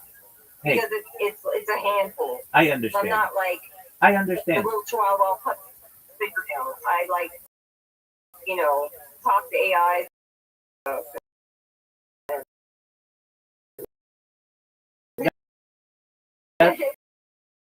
That's like fine. I'm just a different person. You're enough. You're a robot. Let's build a robot together. Science. Well, and they will. Yeah. They'll say, "Hey, do you want to go to the LA car show because they're going to have this autonomous vehicle, and I'm looking to get one." They're going to have Teslas. They have to get pregnant and like a self-driving car would be awesome. There you go. Teach you a test. Exactly. That's a robot, honey, or start. Yes. That'd be fun. But there. How do you get into that? Wait, Holly, would be shocked at the amount of Teslas that you find. I think half of my town is Tesla.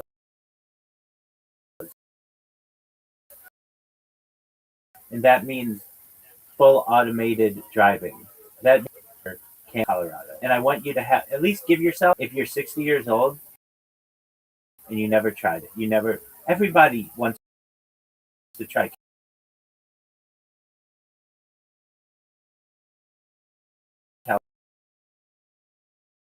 California. It's the American dream. It's a California dream. And you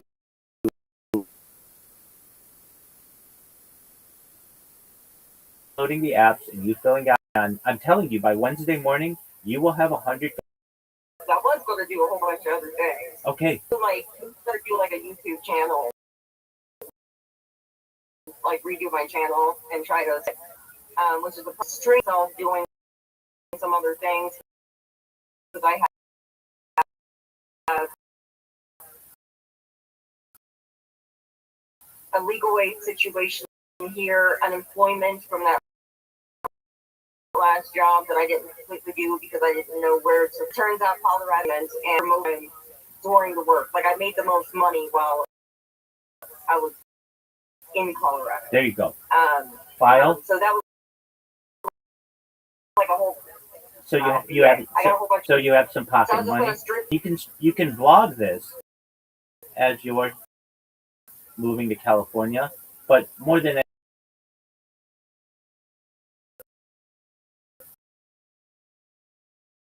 you want to find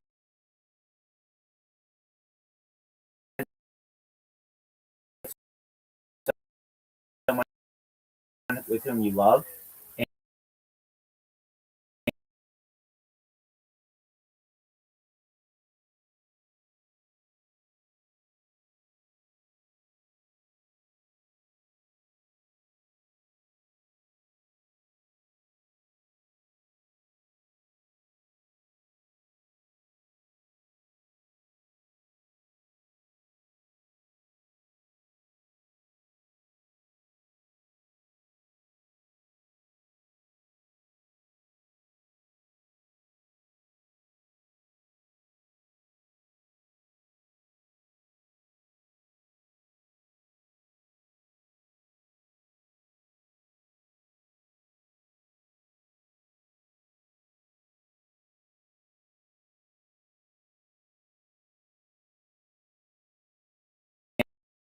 Any other state. They're not just waiting to die.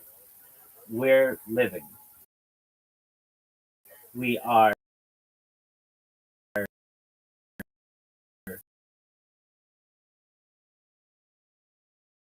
we have boats, we have cars, we to its fullest. And so there's nothing more I can do to convince you. You download the app.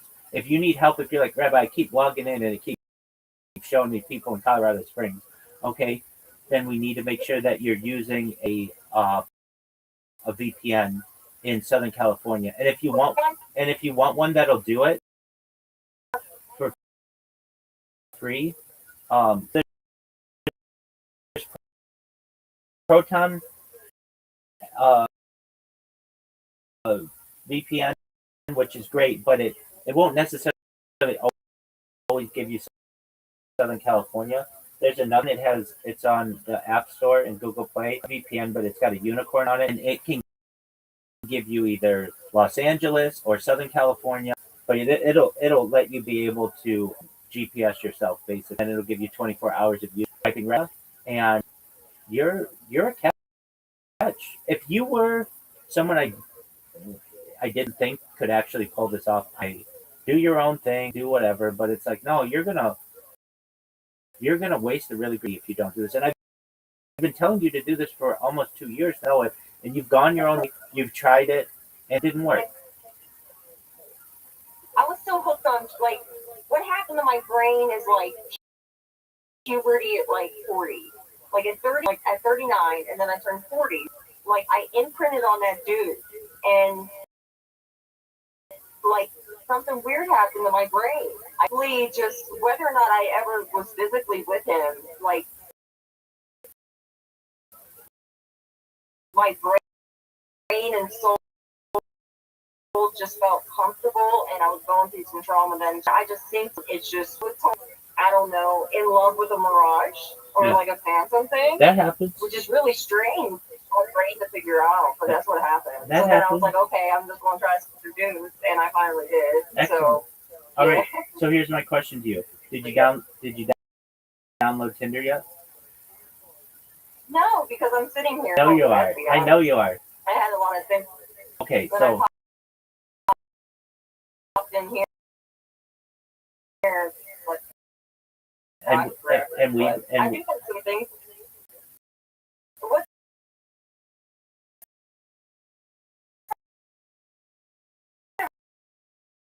everybody else in the room doing? I feel like we took over. they're asleep. They're asleep. My sleep schedule is all screwed up. Like being in the garage, I had this the one Spanish guy kept like coming in here at 7:00 in the morning.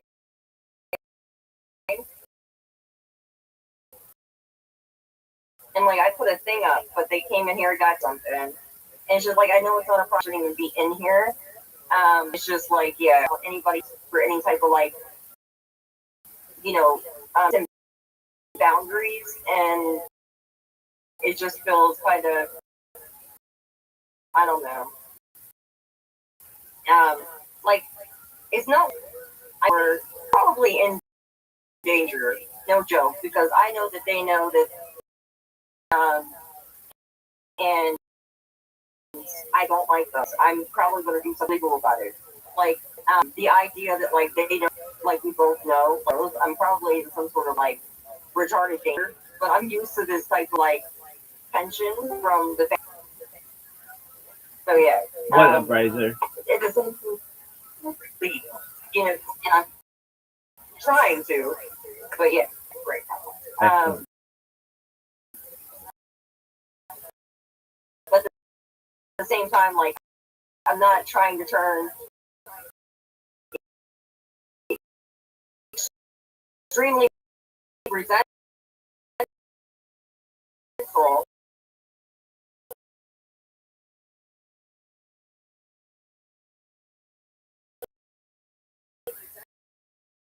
It's just that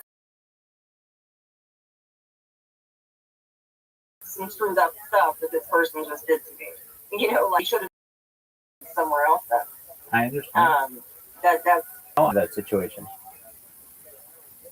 yeah, I will. Okay. Probably without any type of escalation. But yeah. I'll do the I'll try out the apps. I'm gonna ask Gemini be more better, you know. I was asking why not Facebook though, even with the VPN. Like I Okay, do that. then come back in 2 days or 1 day or whatever and tell me what happened, okay?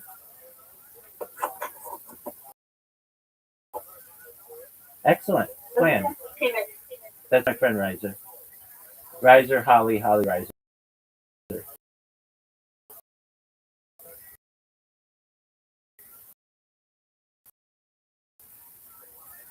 Yeah. Okay. Riser and I like to play Scrabble against each other. It's kind of our thing. You ever play Scrabble, Holly? I won Scrabble for my whole 5th grade. Oh, wow. I turned in a trophy for my 5th class. I was gifted.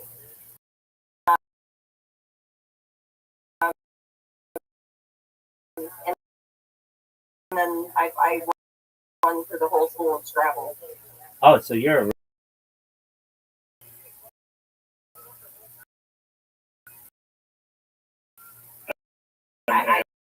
And a grandologist.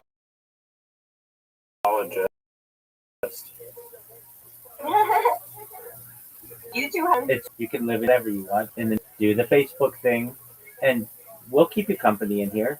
I try to stalk him, so I'll be funny. all right, Excellent. Rajan, Rabbi. Have you're fun. ready to lose? Yeah, wreck like a Oh, vague definition of like over, but I think you definitely have like the record for like I mean possibly longest, the most consecutive days in like a digital sleepover. I'll just left. I think. Oh no, she's muted. I think. I'm here. I'm just kind of doing. I wasn't.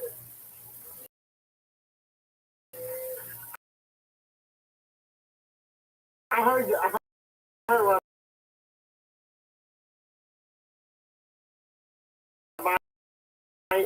about. Oh, okay. I'm still the same person. But yeah, I didn't have my real name on here, but how that happened.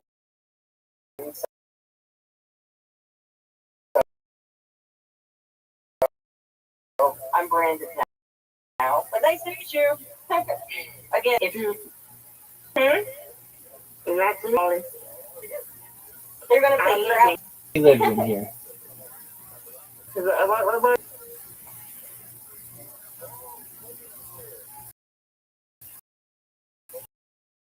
I live in here with you. Yes, he does.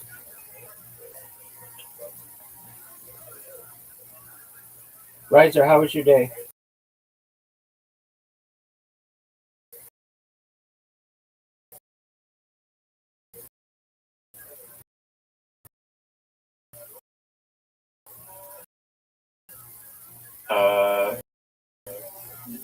Pretty good.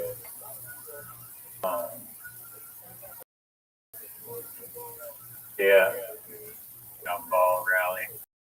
Yeah, in Europe. Based in the U.S. and they do different around the world. This year it's from Miami to Mexico City. Hold on, there's another one. Gumball's in from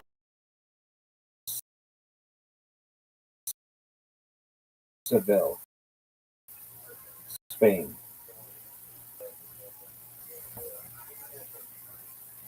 Let me look it up. I want to say that it was started with like in Eastern Europe, but then they do move it. I'll look it up right now. And maybe Gumball 3000 is different.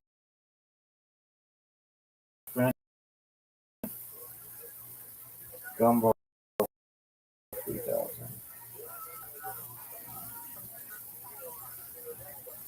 So it was founded in Europe.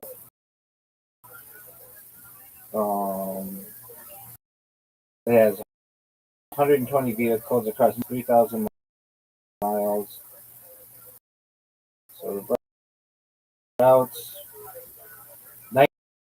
99 was Europe, 2000 was Europe. Some are North America. Gumball 3000, because the one I'm talking about is Gumball 3000. I can imagine there's only one of them. Yeah, it is. So last year's was the one I was referring was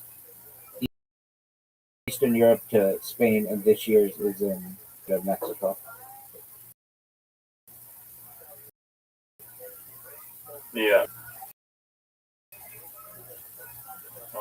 I saw a documentary. Could be. I think there was a Wild Boys or a Jackass with it too.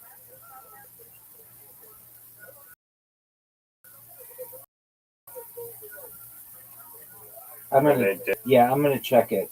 So it's an amazing like documentary that they do.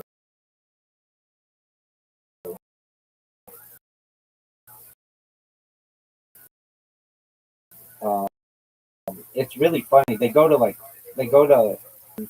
It's a Gumball in episode in season 3. So yeah, they did a documentary on it. In 2005, they did it, and I've seen it, and it's amazing. They like have and they're like putting their testicles on each other's face. You know how they are, and they're like riding in different cars, and it's just like a huge. It's the huge race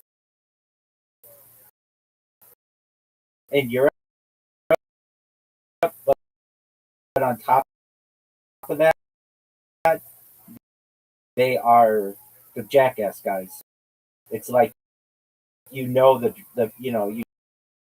drivers are with, and it's all like they run into all kinds of issues. Oh, it's really Watch that. It's like a full like little series or whatever.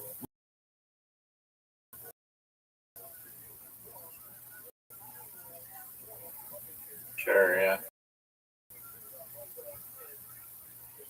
it's not fun, but it's really interesting. I had never heard of this until the Jackass guys, and then but yeah, it started as a British or like by this British guy, but and they drive like super fast, and it's really dangerous. And at least in the Jackass one, they run into all kinds of issues at the border, and then on their way back, they like drive to like from like England to Russia and back, and on the way back to take a ferry and to get. Dog, what is up with you using a? I don't have vowels. I mean, it's a disadvantage to have to waste a blank tile. I don't have vowels either.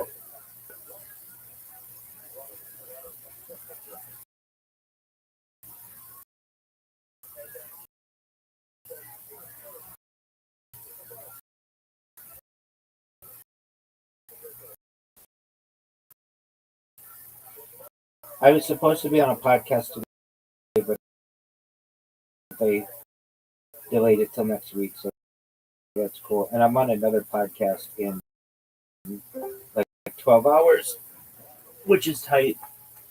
But.com.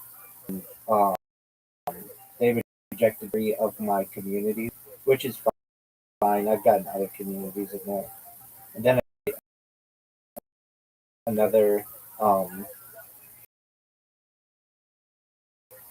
I tried to um,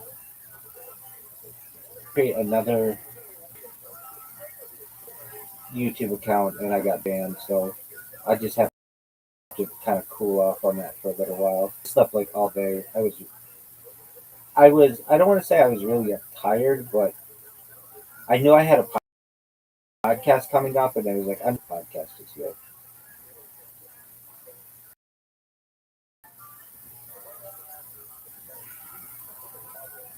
They canceled. Yeah, that was okay. I was kind of happy. I mean, like I didn't want to do it. I would have been to do it, but I'm cool with doing it next week.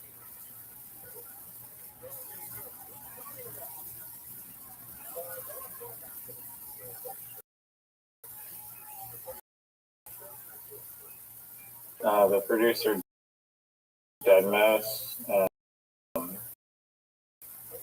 makes electronic music.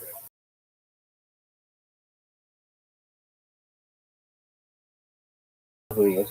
I watched the old Joe Rogan podcast, and it was which guests were on the podcast. Red Band. There was Red Band, Joe, and 2 others. Ken Trussell. No. Are they guys who are on a lot?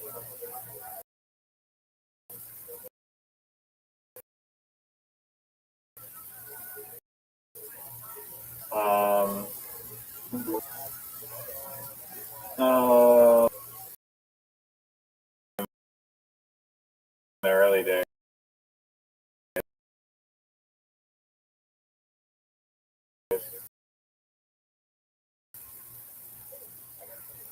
So it's not Brian. The episode was like me.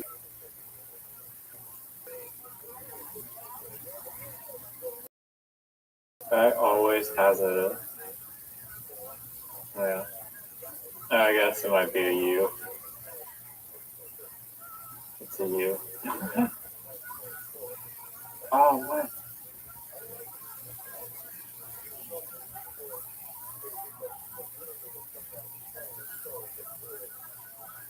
What fucking word ends in. Okay, in the early days, so it wouldn't have been Brian Callen or the other guy, Brendan Schaub, not Joey Diaz.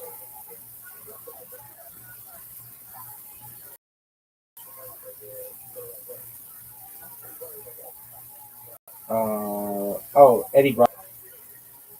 Oh, yeah, nice. That's one of them. The other one is a popular comedian. Not Tom Segura, not Bill Burr. No. I can give you another hint that might help you. Not Dave Attell. You take any other. Not who is it? He's from the northern parts. Oh, that one guy. But is he originally from India? Yeah. Yeah, I was gonna say. Or probably. I was gonna say that guy. What's his name? Russell Peters. Russell Peters. Yeah. Wow, I was gonna say that.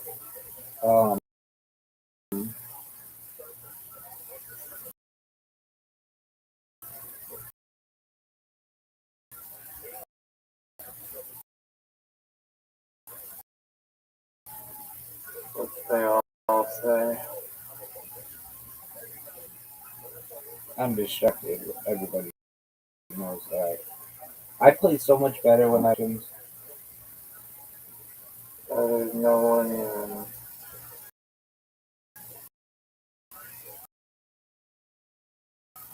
I'm even here.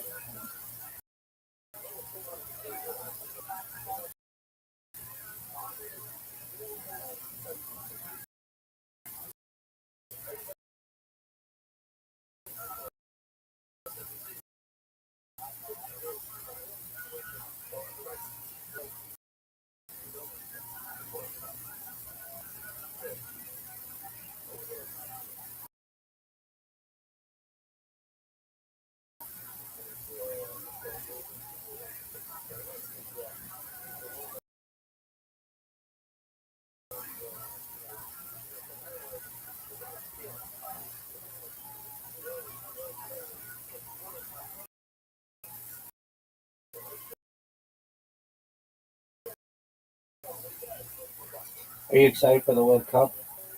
I'm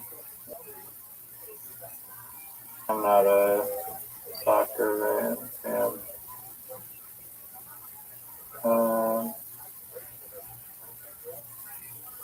So yeah, that'd be a no. Do they have it every year, or is it like every 2 years or 4 years? 4 years, Doug. Oh damn! So it's like a special event. Exactly. Do you have a team that you want to win, and a team that you're cheering for? I don't know who. The United States, if they are in it. I'd like to see.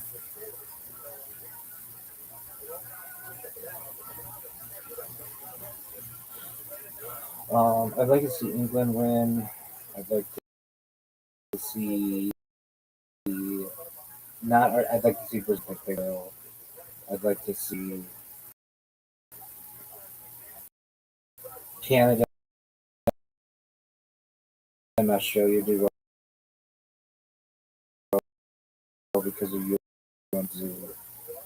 I'd like to see supposed to be the best team in the world. Spain, no, France is supposed to be the best team in the world.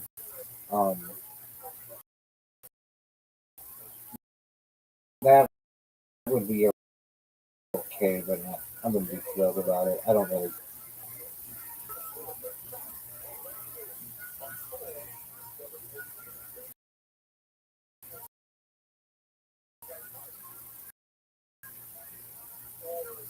Didn't even make it. I'm the one who told you that. Yeah.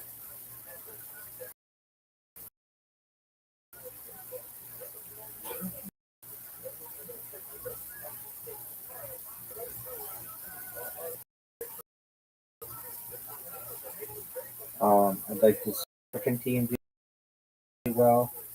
Senegal always does really, really well against the United States. So we'll see. To see Mexico do well. South, uh, South, South Africa.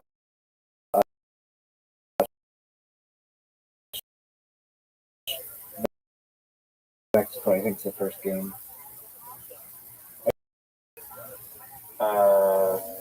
I have a few things. I have a few things that affect. I have a few things that affect. Like that would be interesting to you. I think, in all reality, could you like uh you like Our Eric? liminal spaces. You like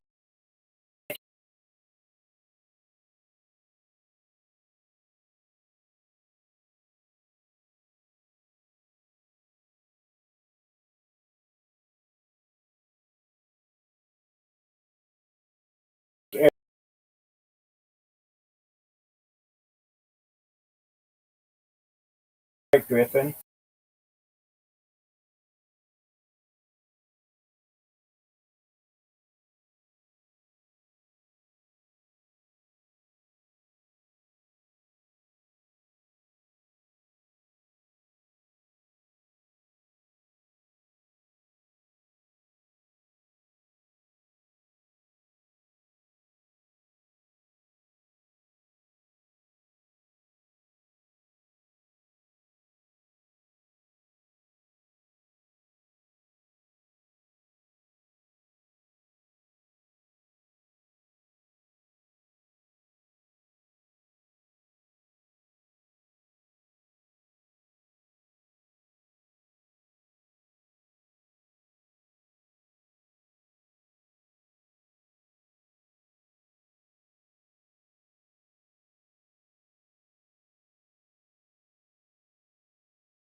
shade me and Z'd me. Folks in the future will know, like, oh, right, I didn't stand a chance. It's absolutely true. Everybody knows I didn't stand a chance.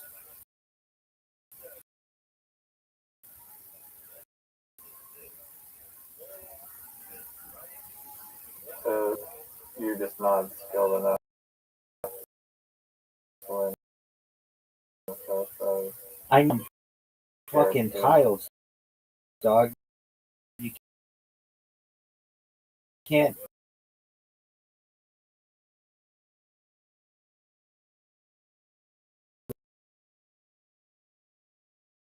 Let me just get C's. know what happened? Any vowels. I don't like. I'm not.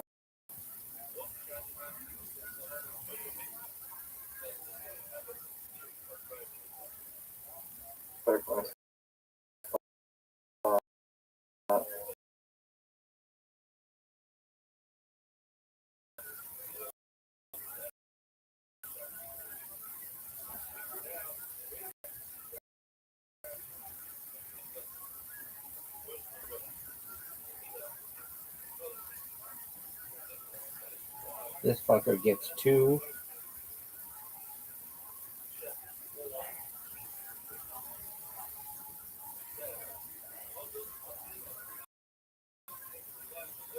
A's. He wants to play 2 A's. This is garbage. This is one of the worst games ever.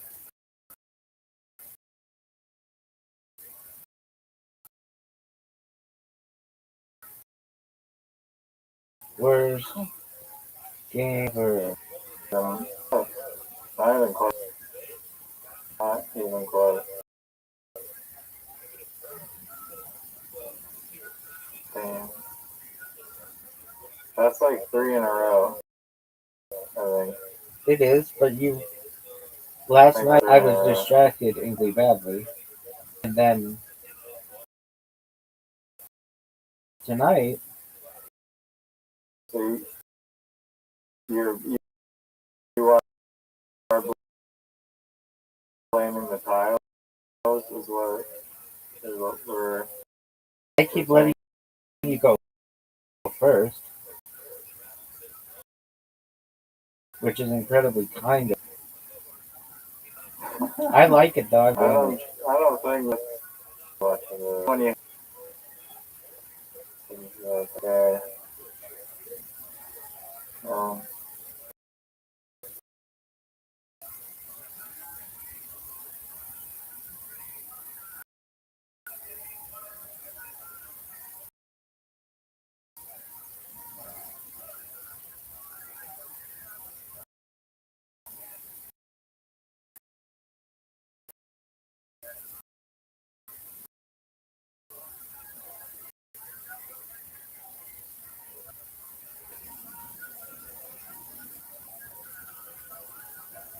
What the fuck is it? No. Bingo?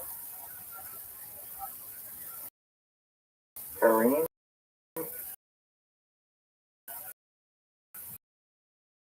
Yeah, it means to like drift off of the road. It's what they do in Gumball 3000.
You can't really get that many points off the first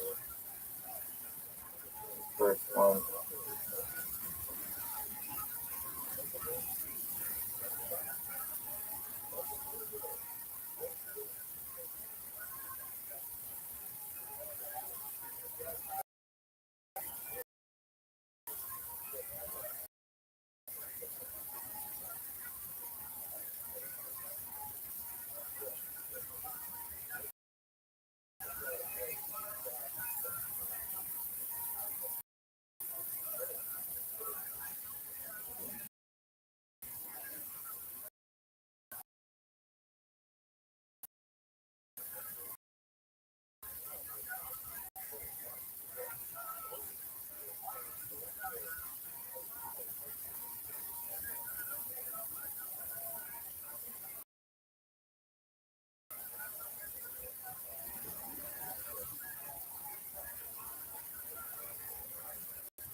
Yeah.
Almost certain.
This motherfucker plays that.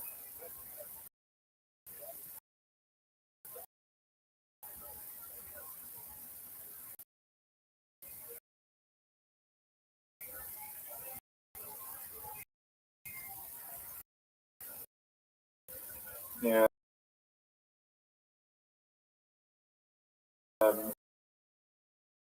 No vowels.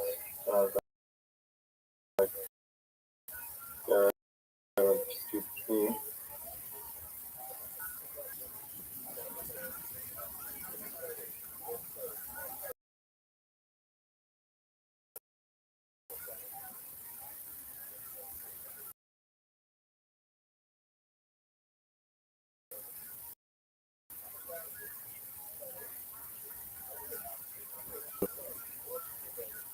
Almost a thing. Not really.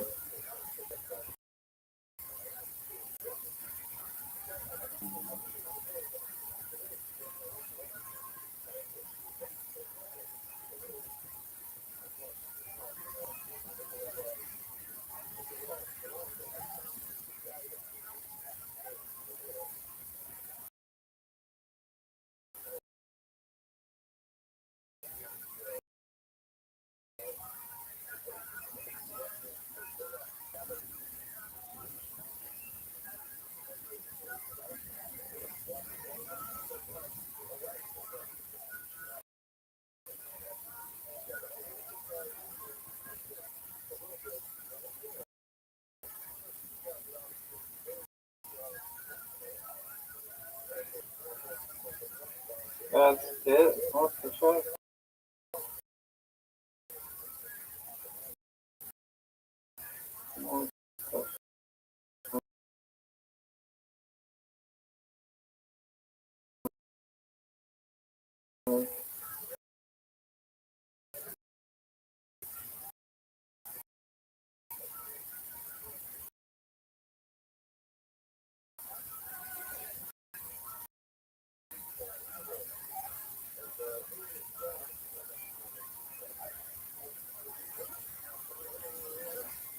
Normally, my issue is I get too many dollars, but the past two games at least.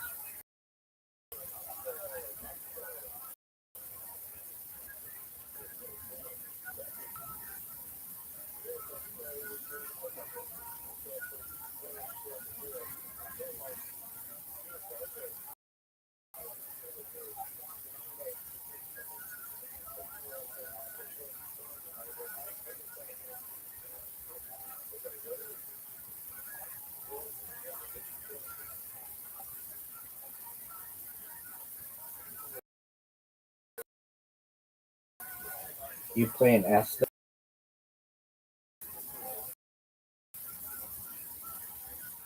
My travel game, because I could refer you to the scoreboard. Are you playing an S there, or are you playing it? Wow, really? That's just, I almost feel embarrassed.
He's going for a home run here, folks.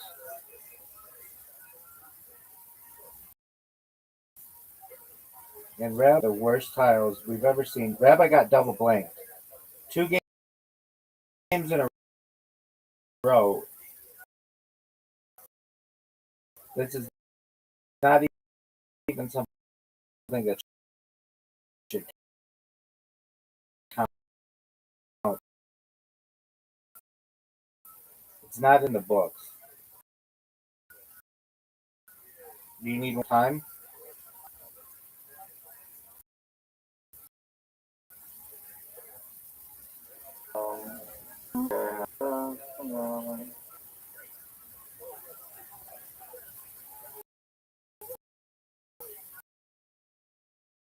He has a blank, a Z, a Q.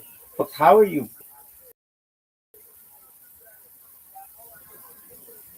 Oh, what an ass kicking at the end. Last one was. I was trying to play. Apparently, quizzer is not a word. No, it's not. Yeah, it is. It's false. Quizzer. No, quiz is spelled with 1 Z. And quizzer is spelled with 2. That's a word, though. Yeah, I can find a word with a Q and a Z in it. You had the ZQ and the J, and you lost by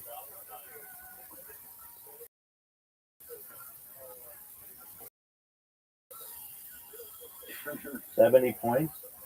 And the Q and the Z are actually not good. Then you give them to me anytime you get them, and I will make use of them, and I will destroy you with them whenever I get them. Situations are not good. Recognize it. You're just trapped at the end, and you literally cannot make a word like pray. Dog. I said dog. You. And an A in it, which I was like, oh, we'll see if this guy has an A in his bag,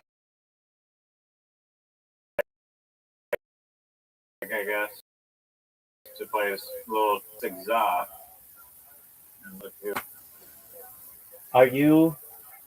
Do you want to watch the Jackass Gumball special? Oh, well, go fuck yourself, dog. Dude, you're never going to watch it. And then you're going to come in here and be like, hey, I watched it. I'm like, dude, I wanted to watch it with you. Like, oh, sorry, I was jerking myself off. Did you create your robot today? Yes or no? I'll wait.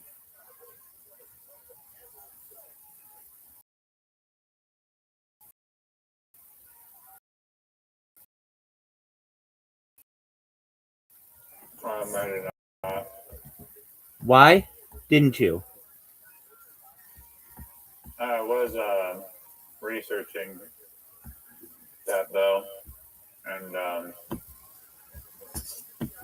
the spam rate, like what you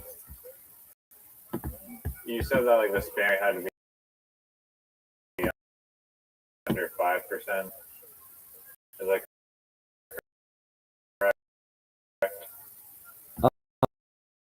it could be low. It could be higher.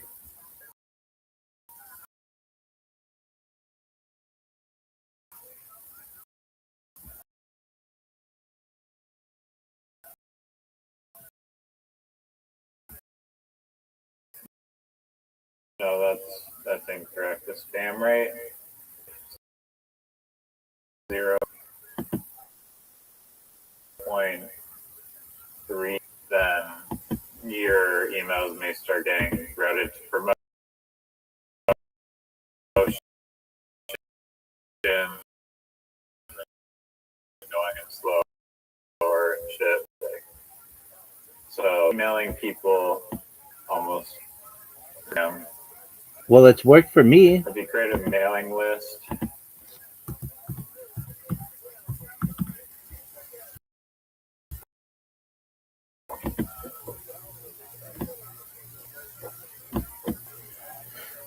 I don't know if your numbers are right on that.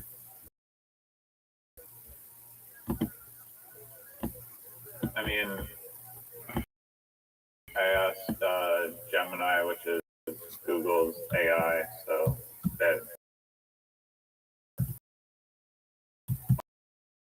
operates Gmail, and their percentage. Dude, More than 3 out of 1,000 emails get reported for spam. You're fucking. I was like, wait, like, can someone just easily sabotage a marketplace if they just like sign up? It was like, wait, even if they like sign up, like they opted email, they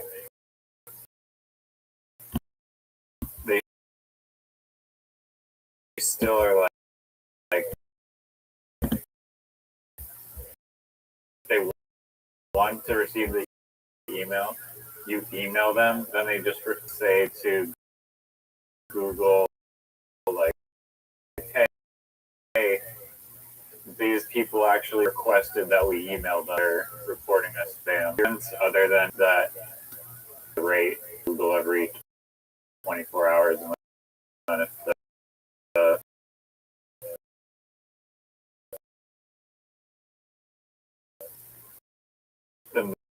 metrics tell you that it's over 3 out of 1,000, just basically just an email going. be garbage.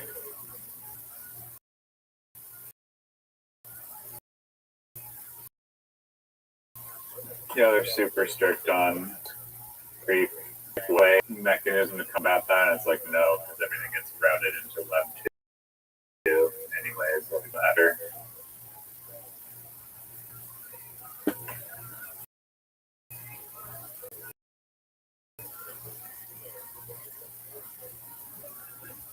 But there's easier ways to jumpstart the network and bypass all that free. Dude, I mean, why wouldn't you still just create like 100 Gs and then just email, and then once your rate gets too high, then just go to the next one.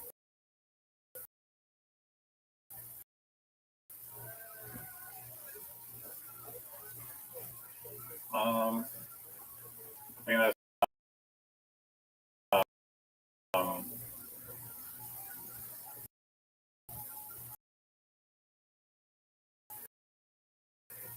yeah. I mean, it's possible.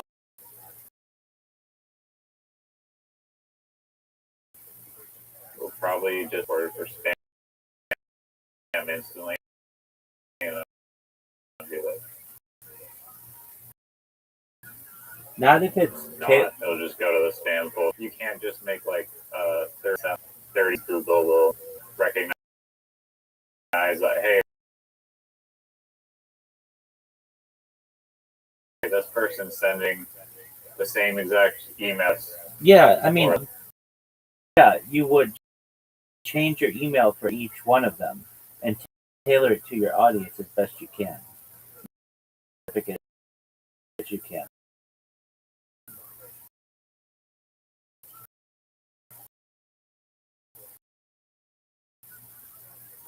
So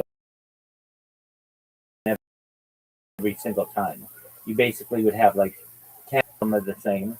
You might not even. Yeah, but they might be like you're sending the same link to carrot.com in each of these emails, or like they might have some detection where it's like similar structure or something, like I don't know. I mean, I've sent but I'm just like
Well, Didn't work. it would because it's the most important marketing idea that your company is ever going to have. Garbage, which tells you didn't think about it. If you thought about it, and you were like, okay, that's pretty good, and then you would have sent back, I'll think. I would have been like, okay, he's thinking about it, but instead you were just like, no, anything that I didn't think of is trash. And I was like, okay, dog, then I'll start my own fucking company. Oh, you don't have to apologize. Like You don't have to apologize. joke. I get it. You don't have to apologize. I don't mean it that seriously. What calling things garbage is kind I of part do. of our That's what I do. vernacular. My thing. But why turn this down? I even gave him the definition. What about this would make him? Because just like breaking my brain of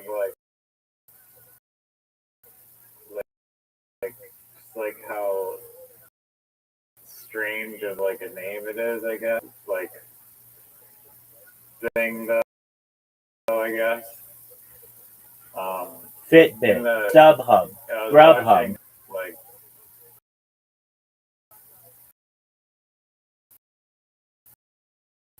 go on. Fitbit, StubHub, Grubhub, City run. LexisNexis. There you go.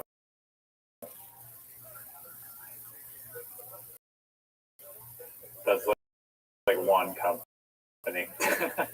There were others. Out of million. Hubba Bubba, Mellow. Hubba Bubba. Yeah, that's good.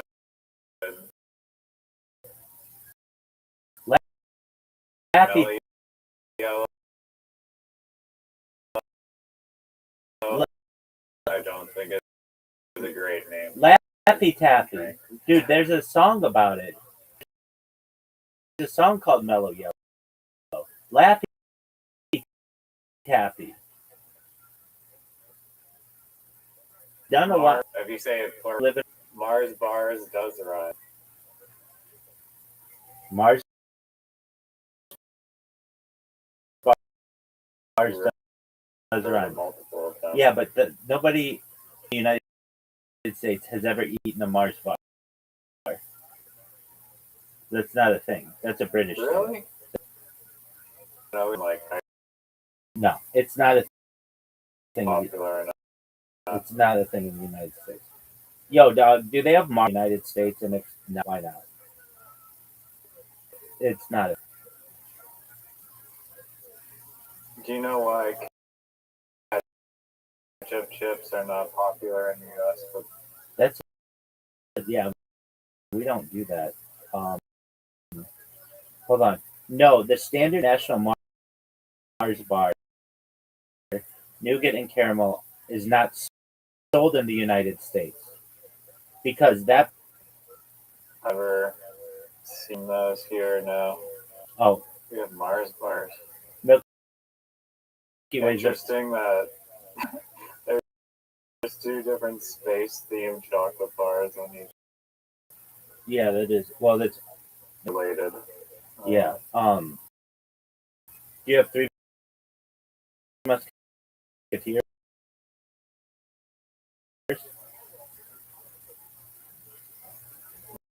No.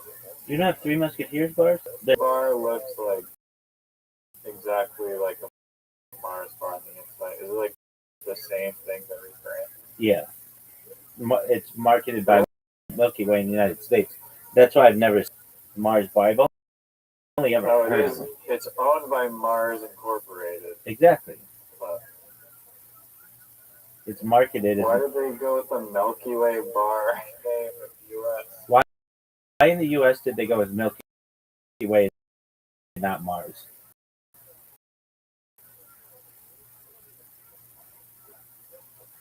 Frank Forest Mars regarding brands expansion. Original creation. Tracy Mars invented the bar in Minneapolis, naming it Milky to reflect its inspiration and Galaxy. But Forrest Mars wanted to expand the company internationally, but his father refused.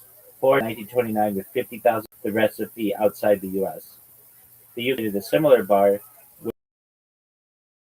with nougat and caramel, naming it the Mars bar to distinguish it from his father's brand. U.S. conflict. When the companies eventually merged, called a bar, which contained nougat and toasted almonds, not caramel. To avoid confusion, they renamed the caramel and nougat bar the global Mars bar equivalent, Milky Way in the U.S., while the plain nougat bar, Milky Way equivalent, became Three Musketeers. Oh, so that's that. In short, the U.S. kept the original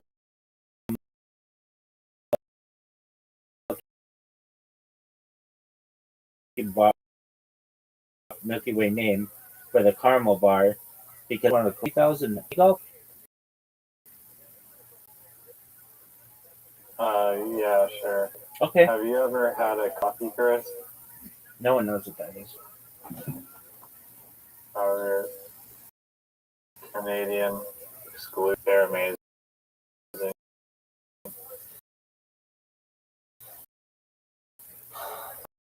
I'm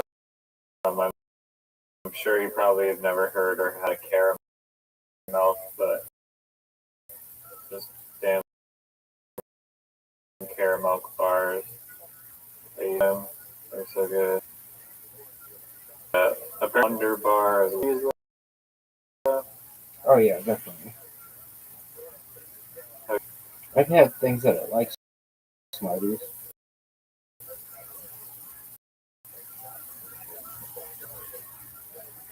Could I answer the question? Or? Did you see my shot? Well, you aimed like. Did you see my shot? That was garbage. And you're done. You're done. That shot crazy lucky.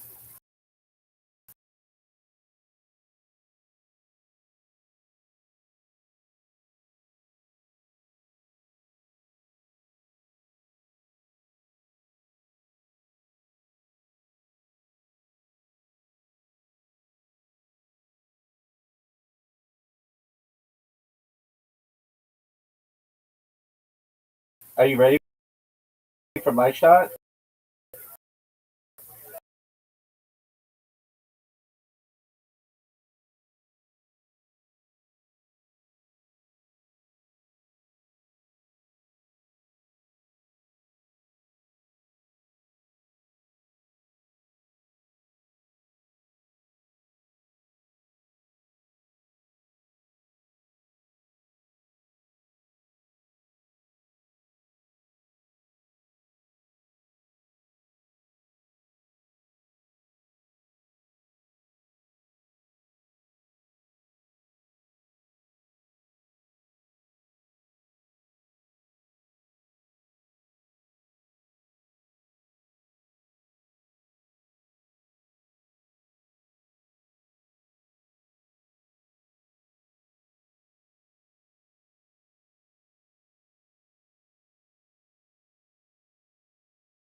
I'm just gonna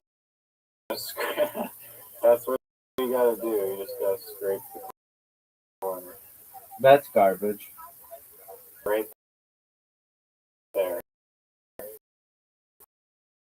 That sucks. There you go. That would be perfect. Hosted, who is the guest on Kill Tony tonight? There are two people. I'll let you guess. One is regular on Kill Tony, and the other is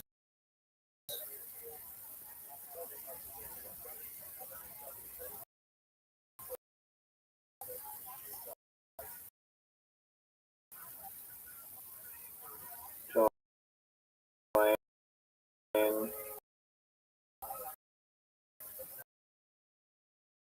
something. Elaine Maxwell. No, she's busy.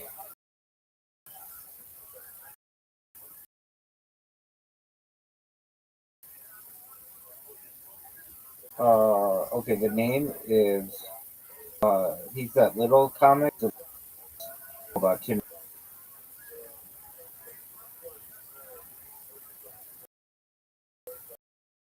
Is there a guy in like the wheelchair that No, that's Michael Scher, and he died. Michael Lair, he died via assisted SUID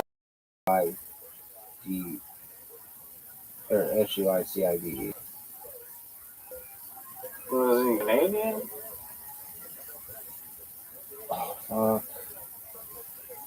No, he's American. They have that in America? I thought that was a Canadian thing. I think in Oregon.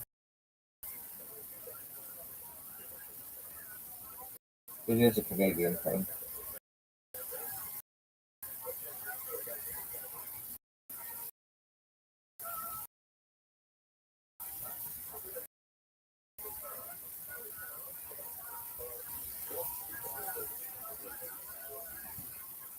Dog, I'm gonna win this. I hate this hole. It's so simple, but can cause so many issues. Is that? Are you proud of that shot? The best shot you can do.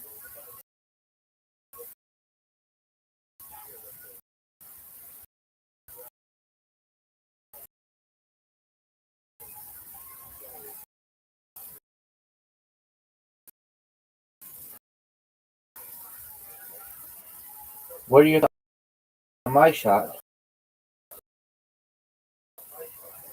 Terrible. You should have gone the other way. You gave me this chance. This shot. Stop. And What are your thoughts? Where are you gonna go? How are you gonna hit this shot, yo? Are you fucking serious? no. That's not the angle. Huh.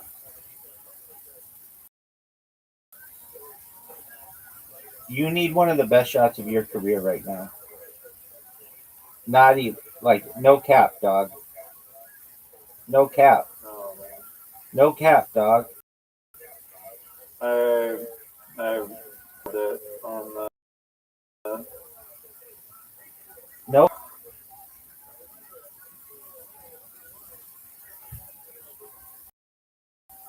No cap, dog.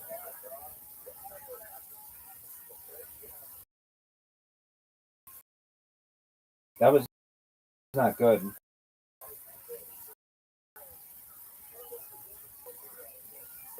Stop, stop, stop, stop, stop. no. On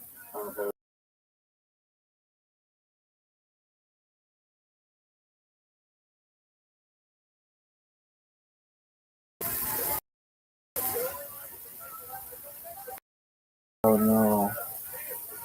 you take a risk and bump me behind like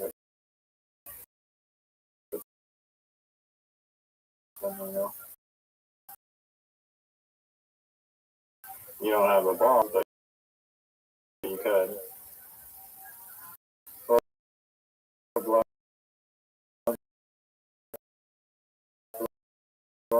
he could bump me into the car. But Good shot. Babe, this whole he fucked it up, folks. He fucked it up.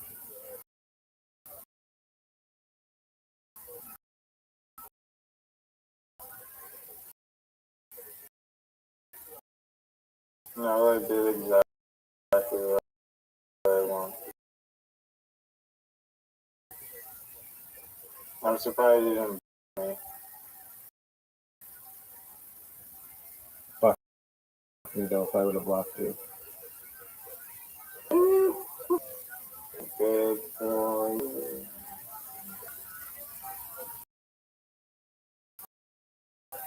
Did you see this one? No, you didn't because you. I did hear about that. Oh, you heard about it, but you didn't see it. I asked you, did you see it? I watched the last 5 minutes. Turned it on and like, oh, next to them, large margin.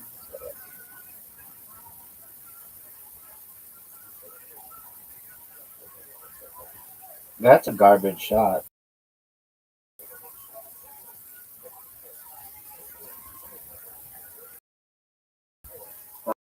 I know, let's get to block my ball.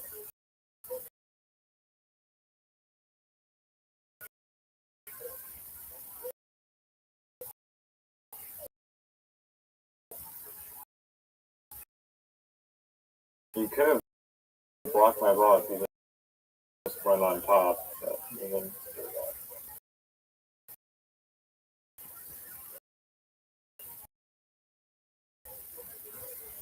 You're guaranteed a tie. And double. Count.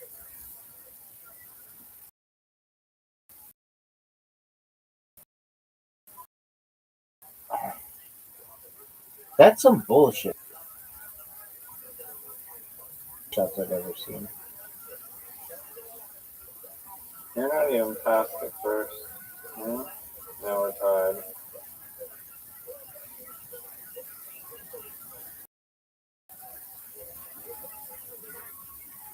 Devastatingly bad shot, folks. Two in a row. Yeah. Maybe you can bank it.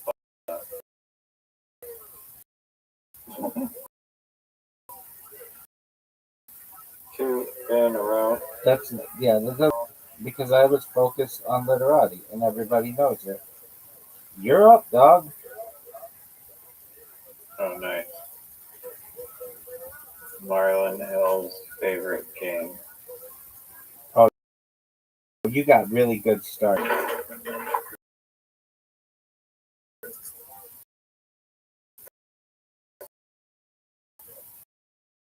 You got a really good start. I don't know. Why do you say that? Dog got a really. Are you gonna? Yeah, I am. Oh.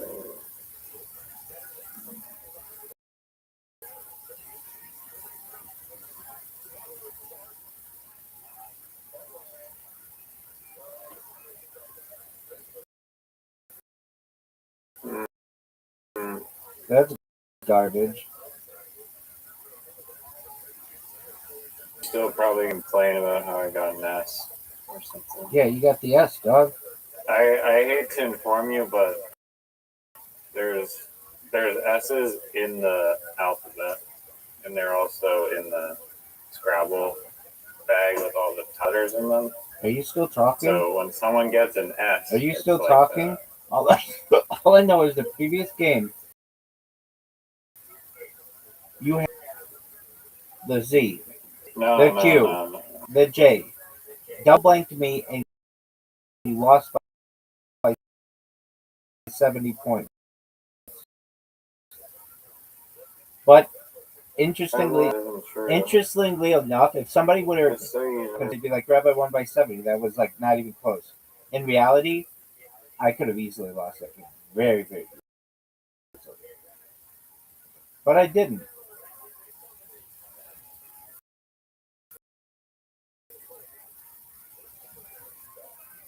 What amazing tiles you for this game, I'm sure.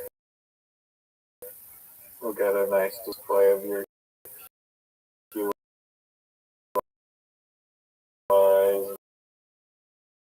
and your XIs, and your JOs, and your ZAs. No one knows what Z is, dog.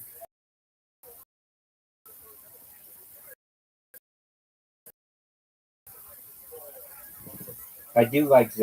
In British, no, in British slang, Z is 0.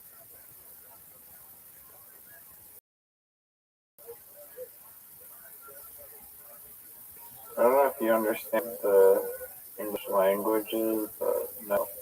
Yeah, it is. I'm telling you. That's what it is. Everybody how knows words work. Everyone knows that's not how words work.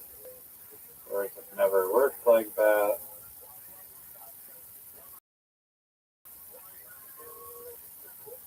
Do you think that in Canada, 0, people just say Z? In Britain, they do. Okay, I didn't. So we live in Britain. Do.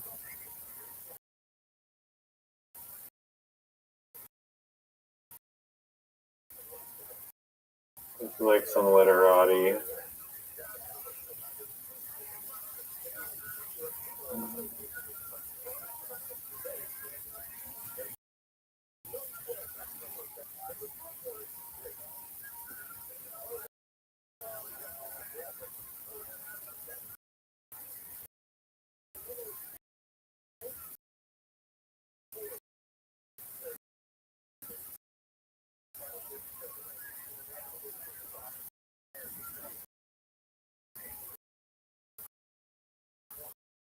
I have the worst times.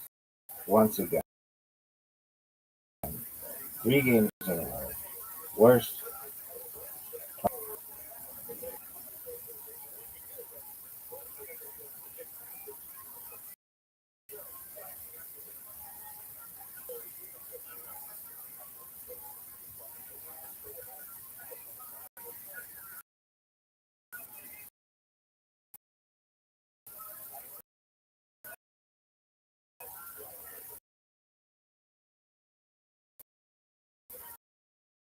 That's where.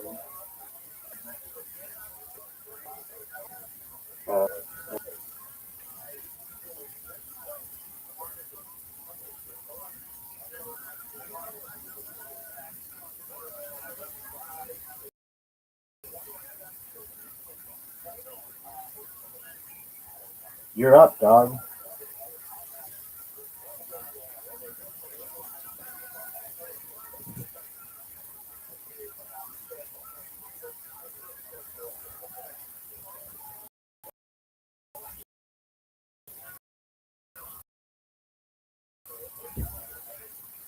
Do you prefer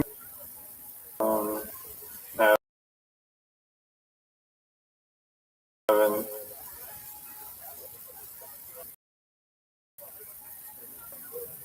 really had much.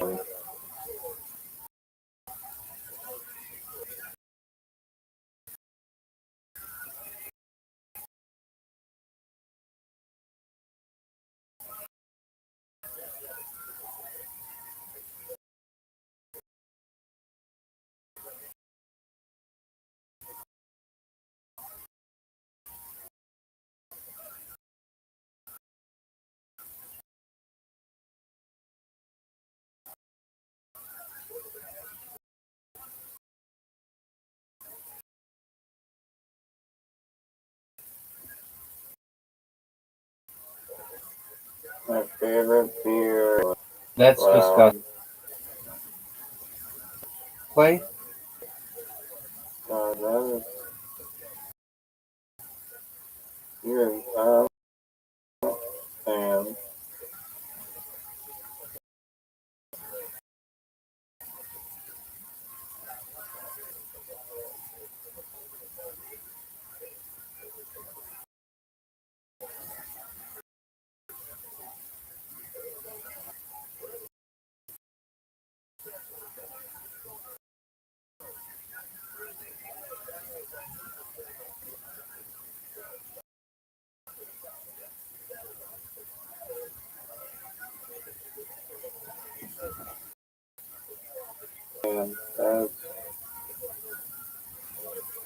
interest.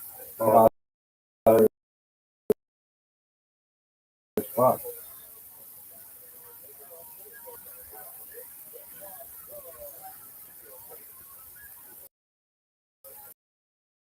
This motherfucker played that.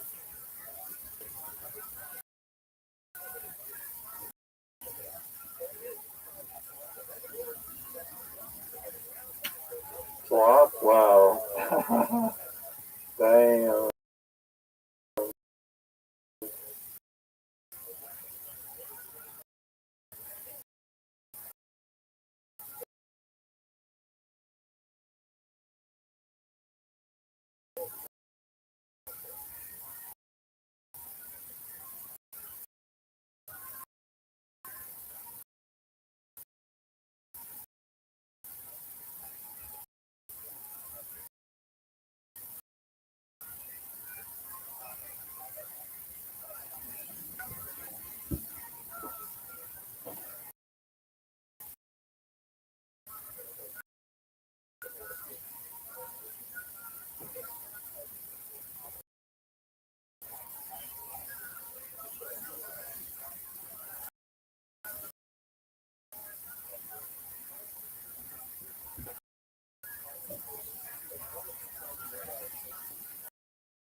Why did I actually contribute?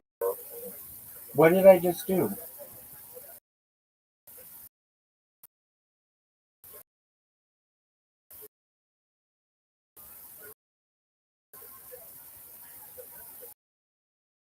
You didn't contribute to the tile development? My friend, I put. You know that this is bullshit? Well, okay. You said. I mean, of course you have an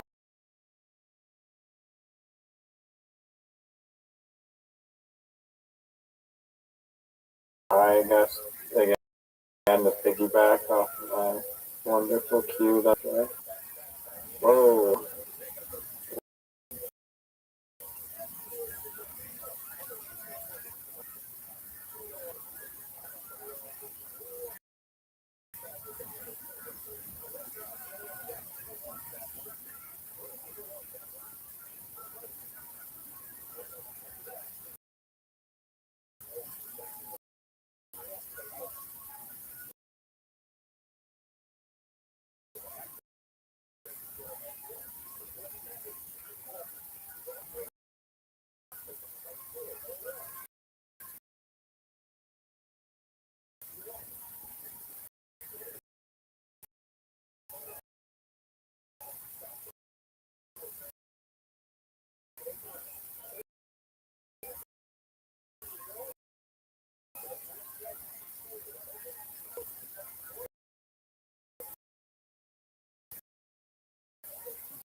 Dude, I'm getting fucking. I haven't gotten a blank tile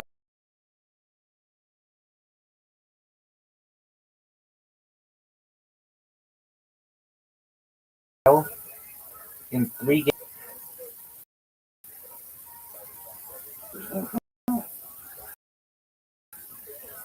What'd you say about that?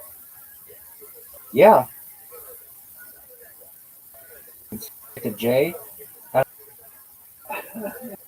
mean, you wouldn't be complaining if you had those letters. Superior weight. That's not what I said as a projection. That's just an Carly explanation. That's not a real word. Fake word, Carly word.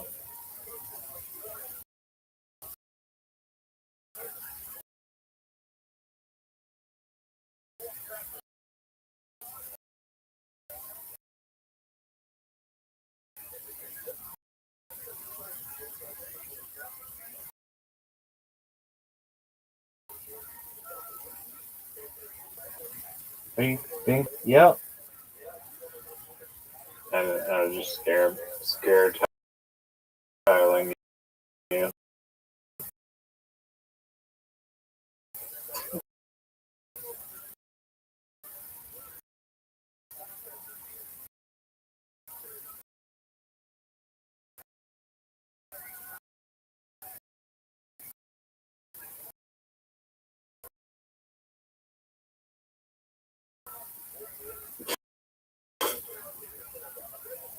Oh, the letter. Not bad, considering not the greatest time. Glad that you have I'm not in. admitted it. You have superior times. I know it. Carly knows it.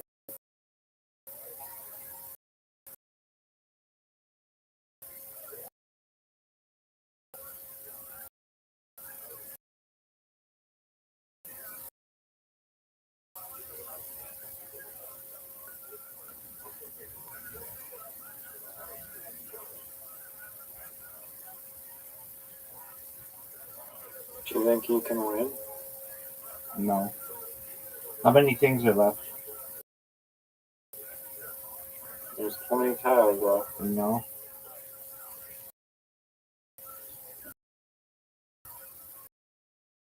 You're not even losing. You're losing by like 20.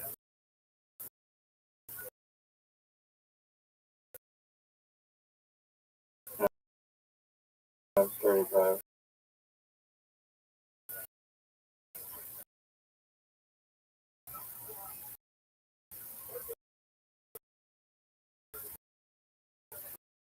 I'm gonna get the sucky tile. This is what happens. I win. I start winning. Rises. We gotta get tile. That was pretty baller.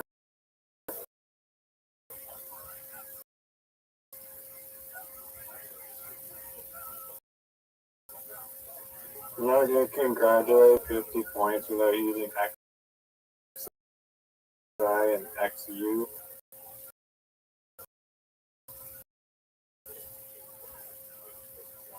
And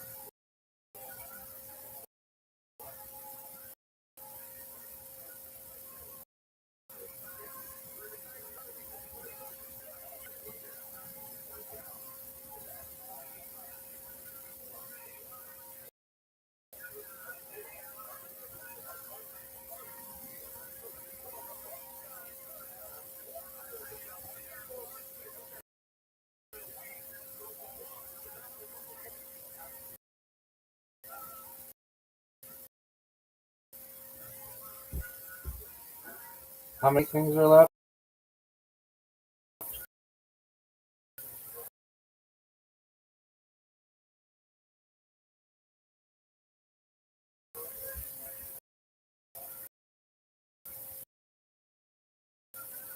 eight.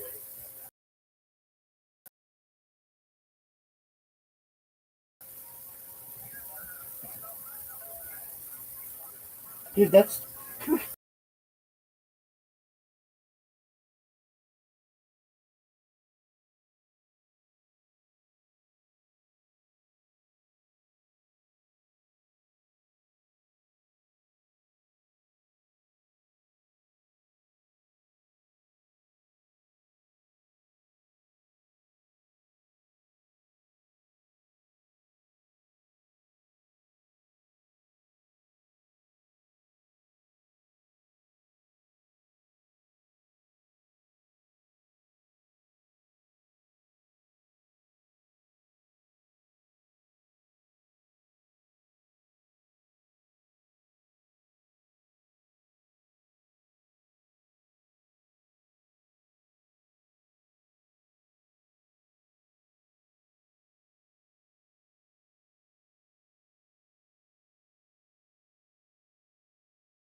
you.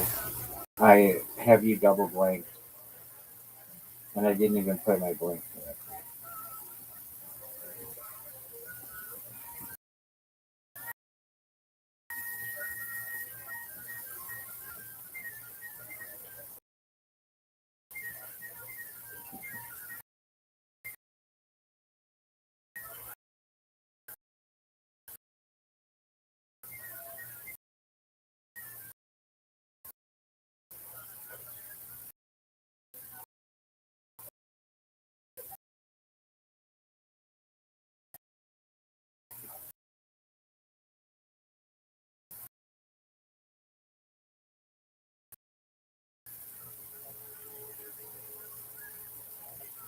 Anyway, that okay, just to make you aware of it. Okay, so I got a But go on. You can waste your credits now. no. I'm not wasting credits. This is just you. It was important to you to know that Eric Griffin was no longer going to be doing his show alone, or I shouldn't say alone, but um,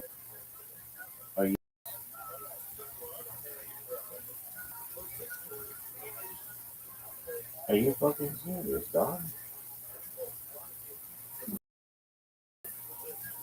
Are you fucking serious? I got an even better one for you next turn. Let's see it. Give it to me. I'm not impressed. I'm already not impressed. I'm already not impressed at all. I like that you thought you pressed me, but you didn't. I know you didn't. Lucy Snorbush knows you didn't. Lucy Snorbush knows you didn't. Lucy Snorbush knows you didn't. Hey, hey, hey, hey, hey. This is illegal.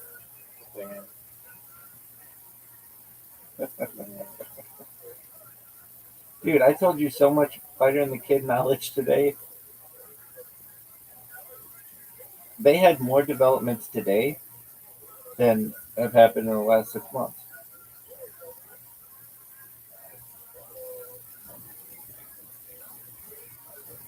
Glue? Is that what it's so supposed to be so groundbreaking? Yeah, it is. It is groundbreaking.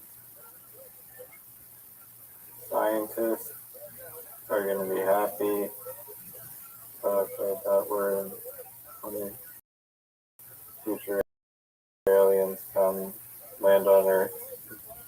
You're like, wow, that's a great word. Glue? For like 12 points? Do you have a Z? There's 36 tiles in the bag.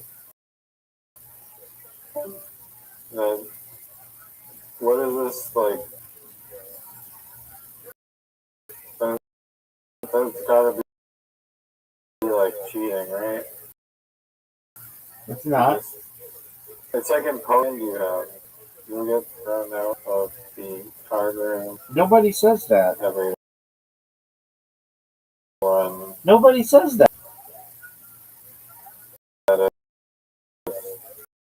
You'll get thrown out. No.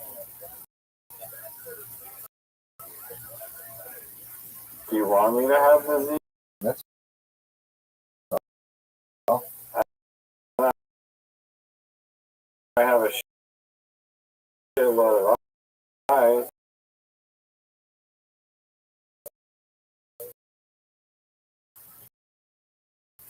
I can't seem to get rid of.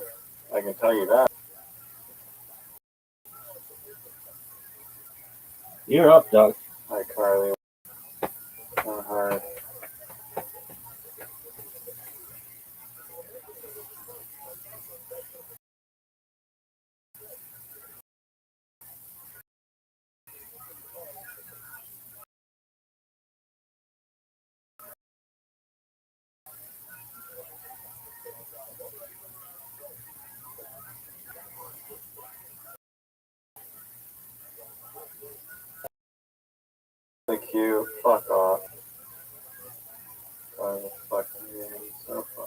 double Yeah, blank, yeah, double blank, double blank, double blank, double blank.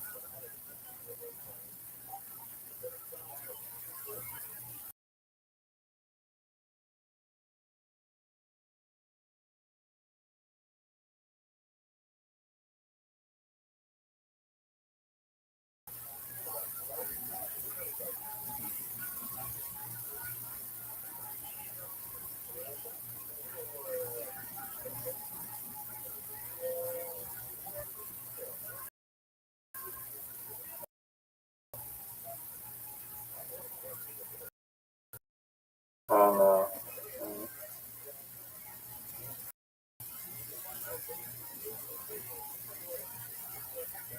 I'm gonna get fucked by a fucking high. Fucking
stupid fucking company.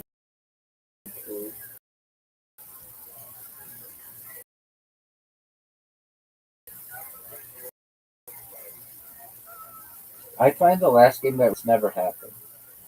That was incredible.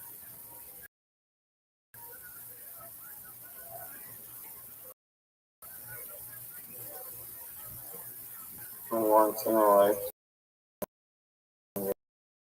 game.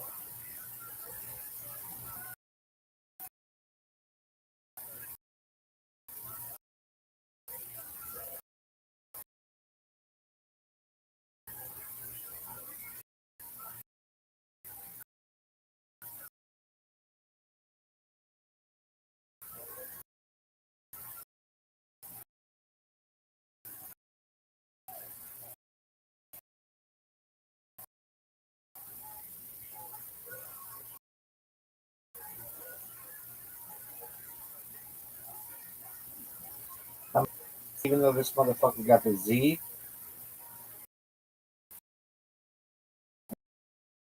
and they got the J.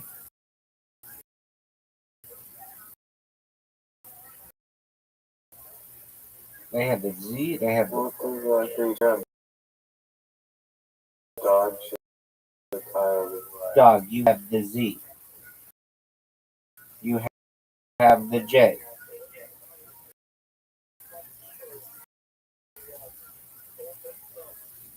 You're I don't see that. No, how many fun? Okay, yeah, this game is just utter trash.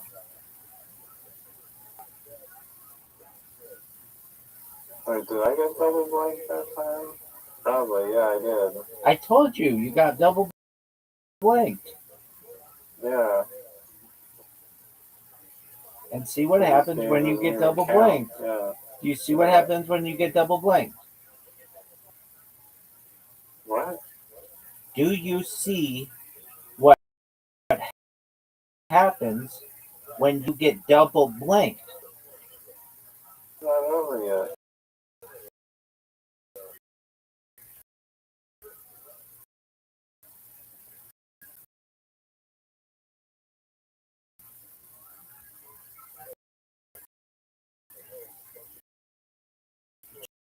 Do you really think that you're going to win?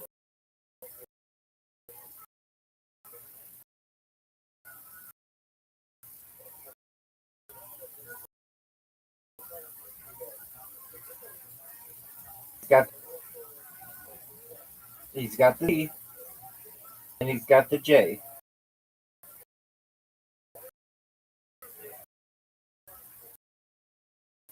Folks, are you serious?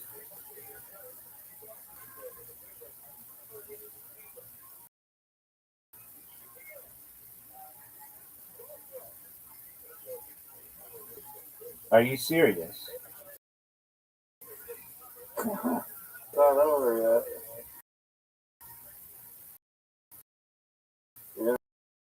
You didn't want to listen, but I told you. It's not over yet. It's not over yet. Oh, and you just fucked up tremendously.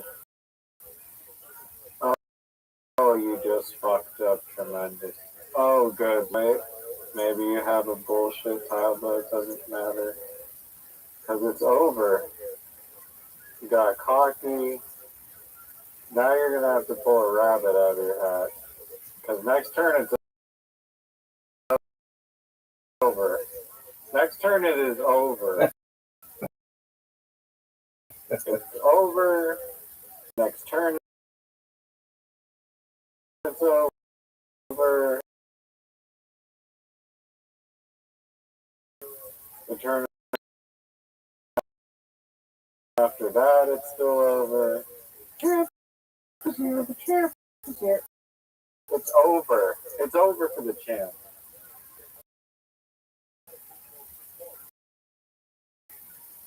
It is over for. He had the Z. I don't want. I got double blank and I still won.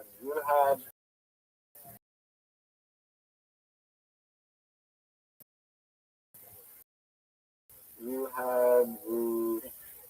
I guess yeah. You had all the S. No. You had every S. No, I didn't. I literally didn't have. I except for the attic bag, but up until that, you played the bind S. You played the Nix's S. Played the S. You played whatever other shitty S there was. Where's the fourth S? Isn't that fourth? No one knows. Just play the fucking game, dog. Blank. Just Island. you have an invitation. You had all the S's. You played the S and back. I let you go first.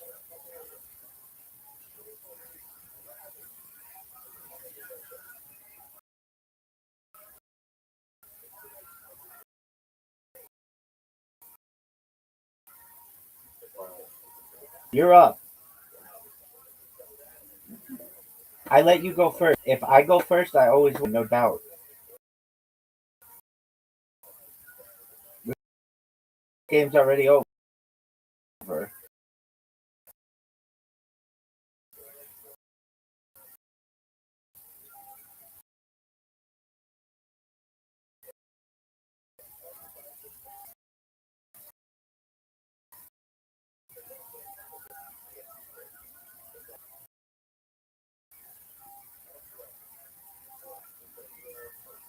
Yummy.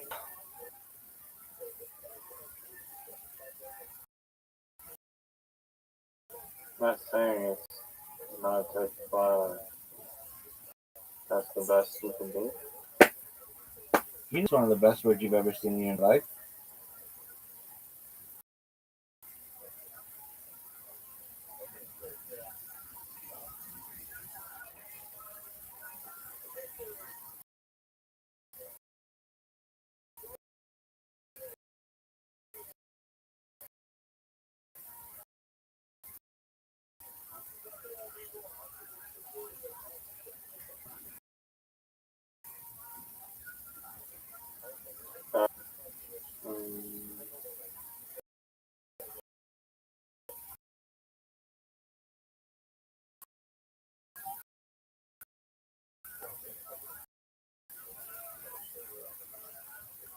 I want them.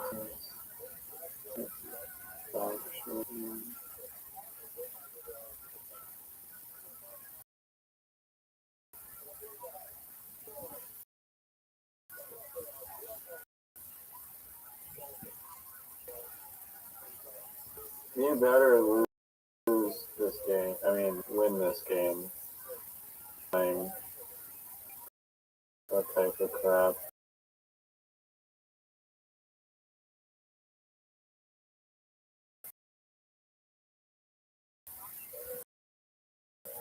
You have a 40 advantage.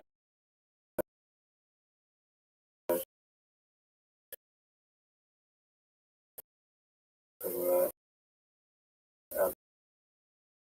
Absolute. Oh, shit.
Go home, this motherfucker. Go home.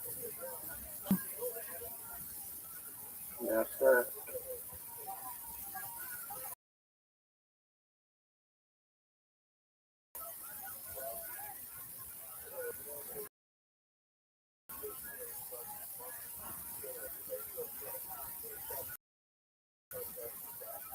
You want to play Pwn?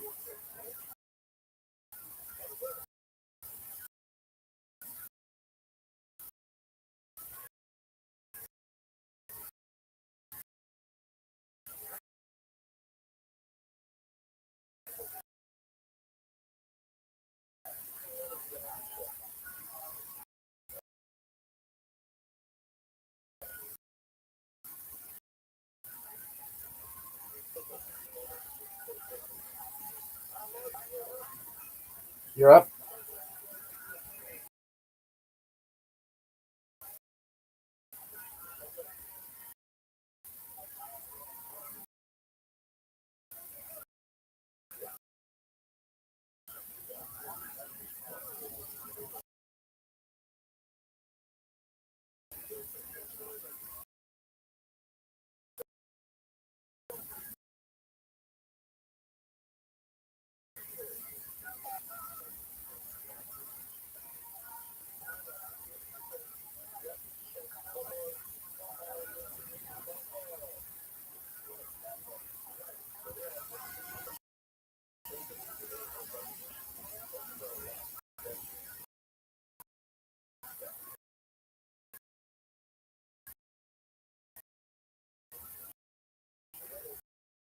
Mel? You want to play Mel? Are you sure you want to play Mel? Well, I said you want to play Mel because it's just not a good play, but I mean, do whatever you want to. Guaranteeing a win.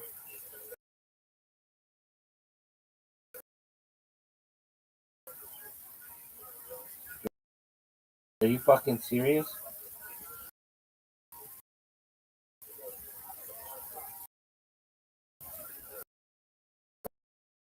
I asked you a question. Are you fucking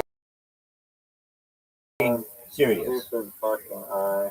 Are you? Yeah, you always have an eye.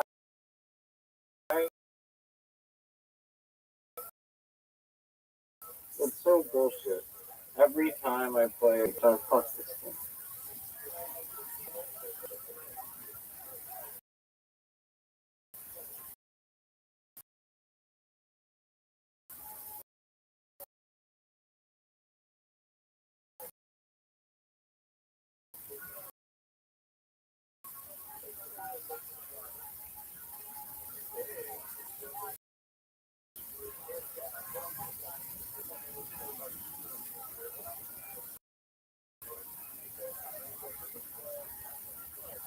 How many things?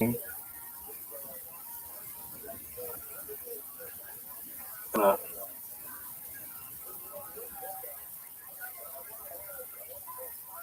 That's the I play the that's a deceptive practice. well, let me play my word first. Trying to distract me in the Do you think I was trying to distract you? Classic. Do you think I was trying to distract you? Do you think I would try to distract?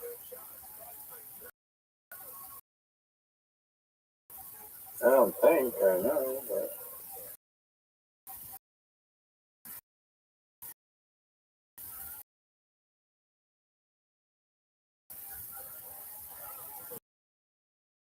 You're up, big dog.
You're up, big dog.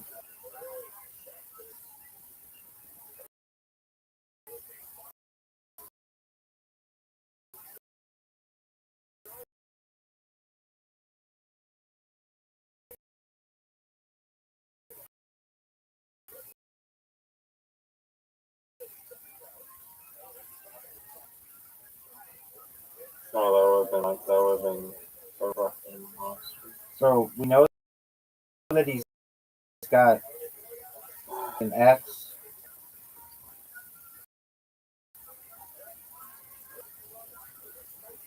You're awful We know at he's least got when the. I guess. I don't even guess. You're always wrong. We know that he's got the J. You are wrong every single time. We know J, folks. I get the V.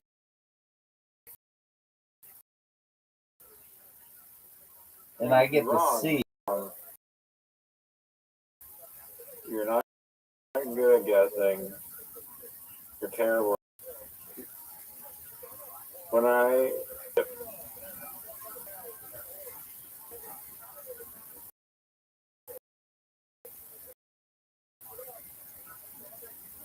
Oh, dog. Being able to get rid of a V and a C and a C.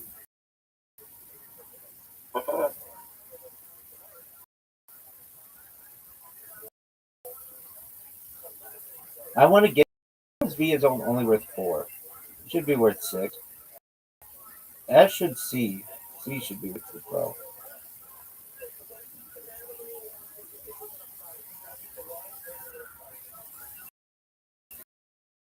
I like how you just keep just rotating. yeah, it's a pretty sick technique. That's all you do. That's all you do. That's how you got that fucking Zyglote. Fuck. I should play the other fucking word. Thank you for helping me get rid of that V because it sucks. That might have come cost me the game. Oh, it definitely cost you the game. That's trash. It's over. Tiles are left. No one. And tiles are easy for you to just be. There are 4 tiles left. There are 8 tiles left. Yes.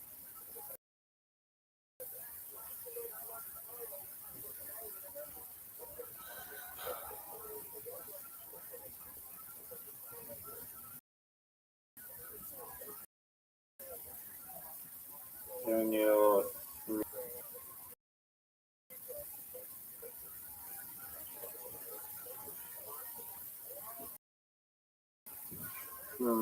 Fuck.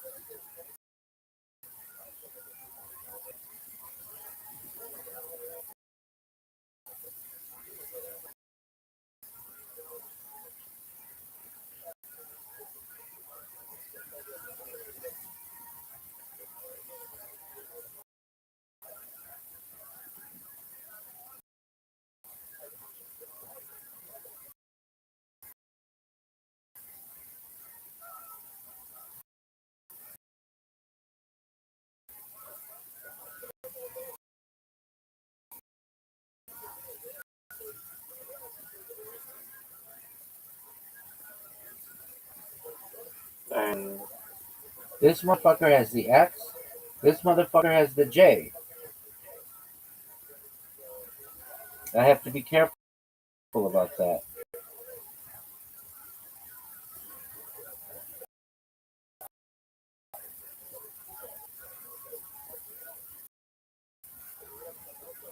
I have to be very careful of that.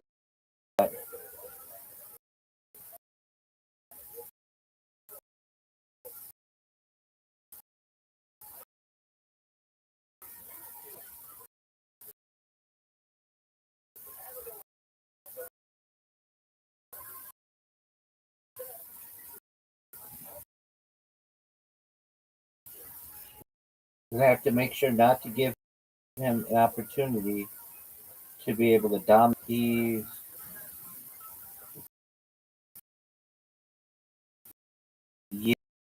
Yin. This motherfucker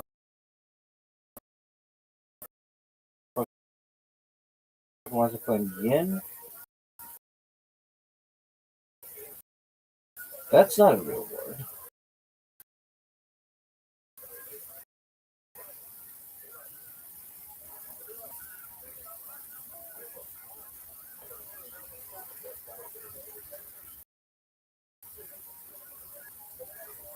One of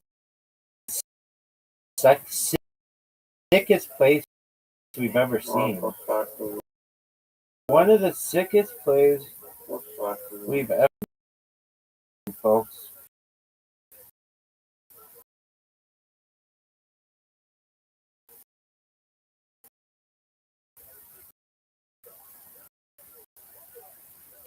This motherfucker's an X. Some motherfucker has an X.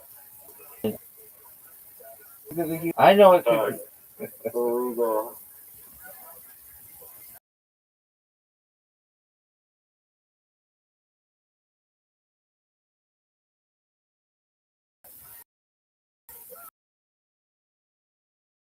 Man, You better win this play.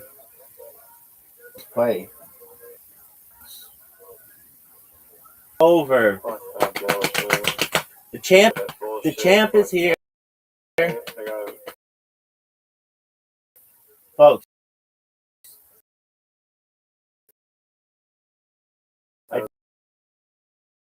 I just want anyone to know when you're witnessing greatness, you're with the best. I also want everyone to know that notice this is the first game we've done quiz. I had the Z, he had the Q. all of the. He had the X.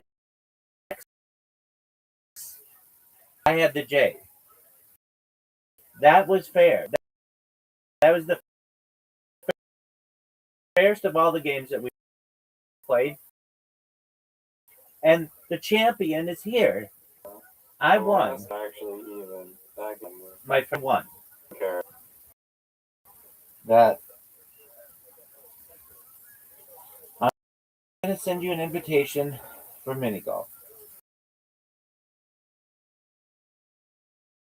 and I'm gonna dominate you. It's simple as that. I don't want to hear you accepting the invitation and playing.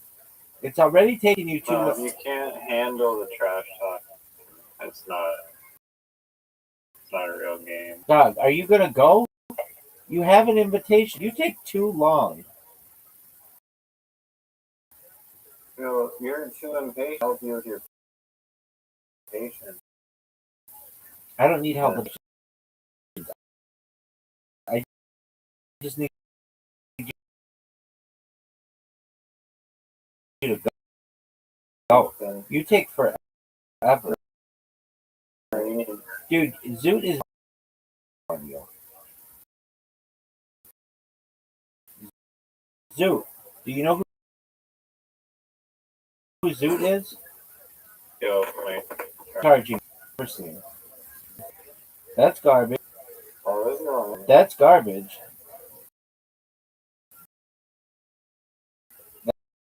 That's garbage. Terrible shot.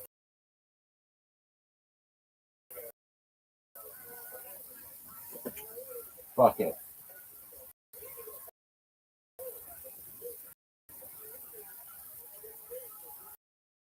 What are you doing?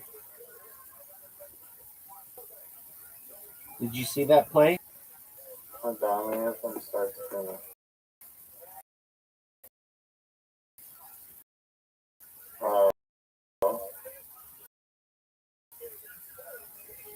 Did you? Strat.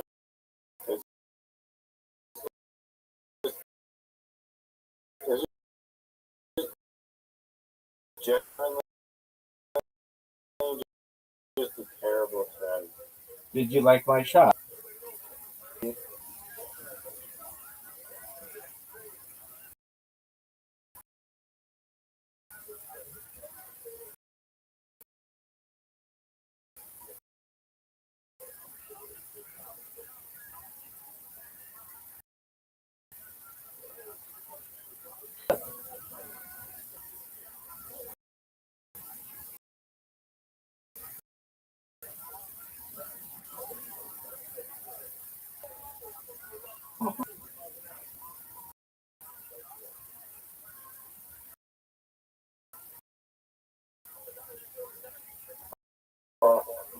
Oh, That was one of the worst shots.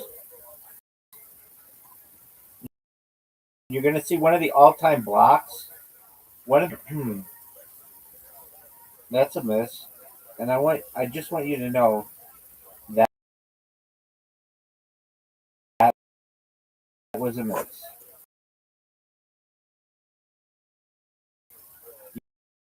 You didn't score.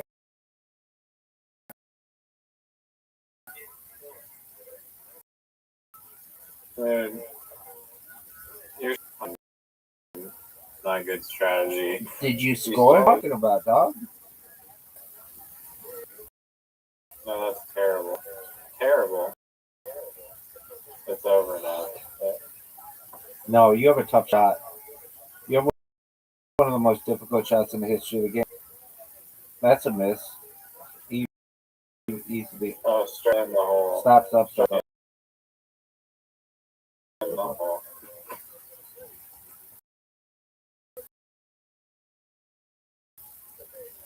iCarly physics. You're in the Looney Tunes universe, dog. Get in the water. Oh, stay. Too hard. That is stupid. I literally think perfectly. Stupid hole.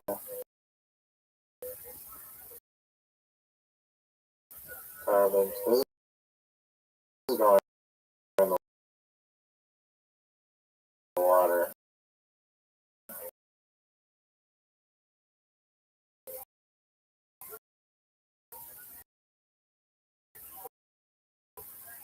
If this doesn't go in the water, I'm gonna like freak.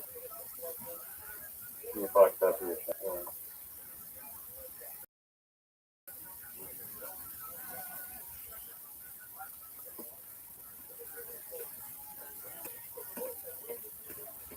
He's putting in cheat codes, folks. In cheat codes.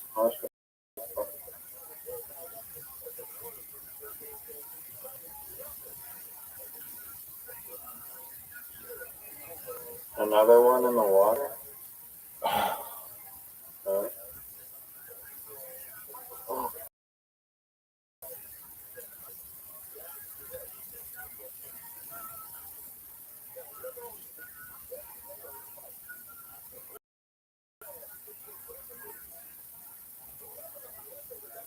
Hey.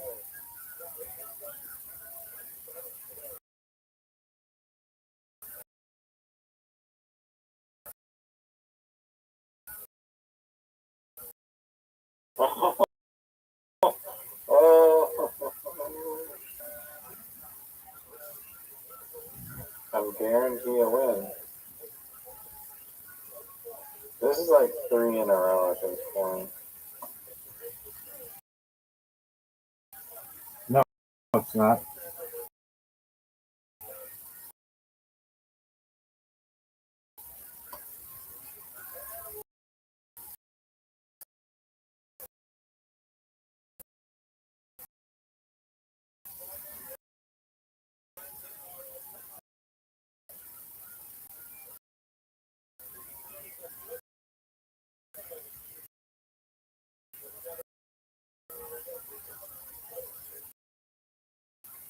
What a water bump. One of the great water bumps in the history of the game, folks. Infinite way. No.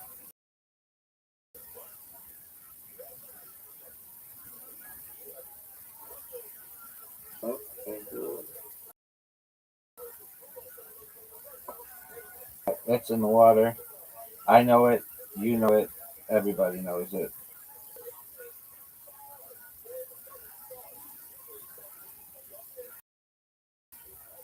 This is beautiful, though.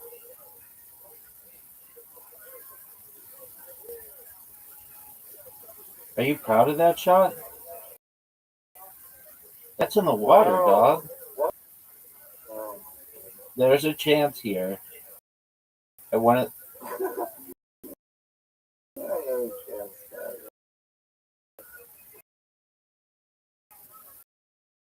Get out of here. Thank God.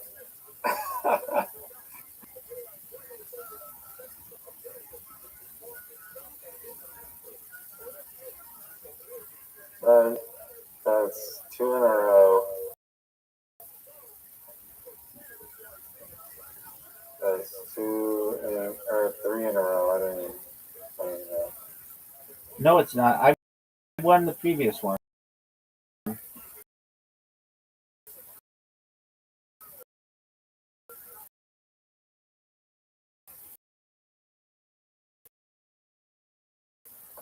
No, you didn't. You did not beat me in. We tied. Did you know I'm waiting on you? You know they need to calm down. Short. Too hard. The absolute perfect shot. Do you think that was the perfect shot?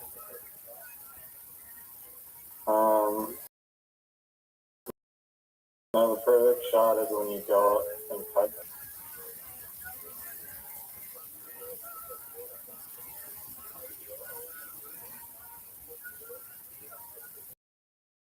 Do you think you could make this shot? That's not good. Good shot.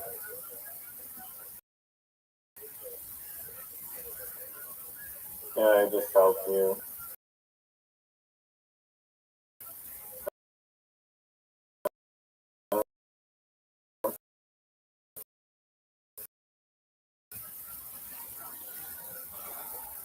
I've ever seen.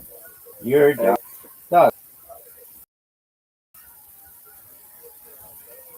It's a genuine question. Dog, do you see how good this shot is?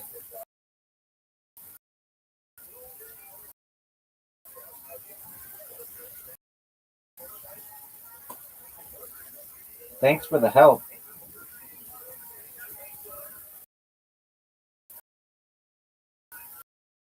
My ball's in the hole.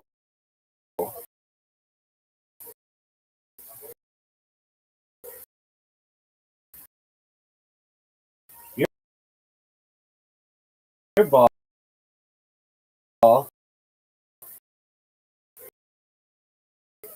sucks.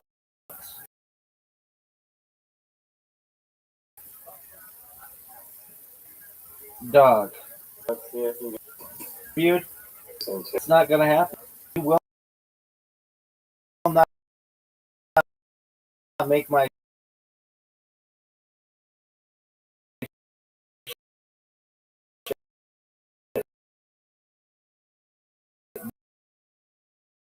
this shot into. That's too far. Way too hard. Way too hard. We're done. It's over. No, you can't. It's over.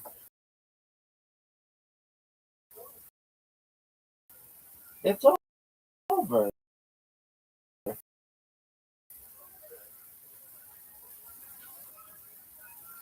My worst hole.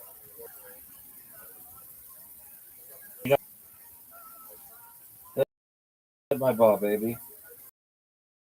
Hit my ball.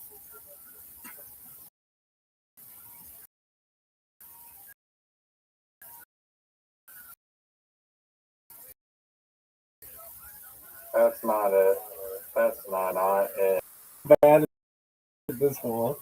That's just not it, dude.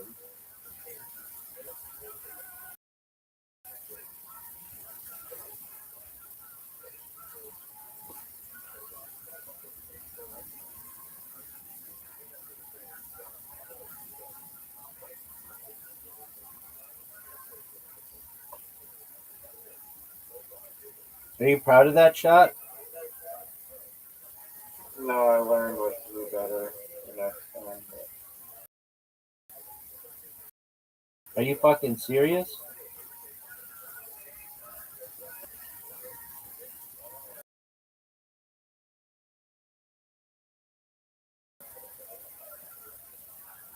Now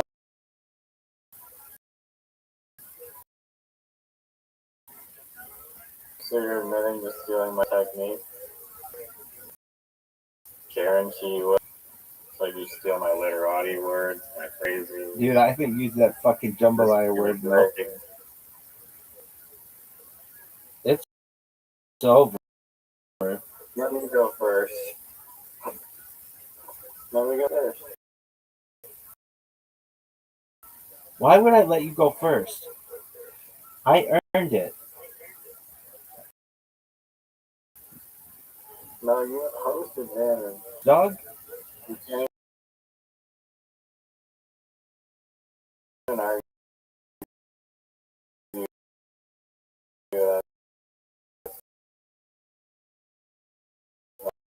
That's the manage. The crazy part. He left the court. Oh. Yeah, Do you think I can make it's an easy shot.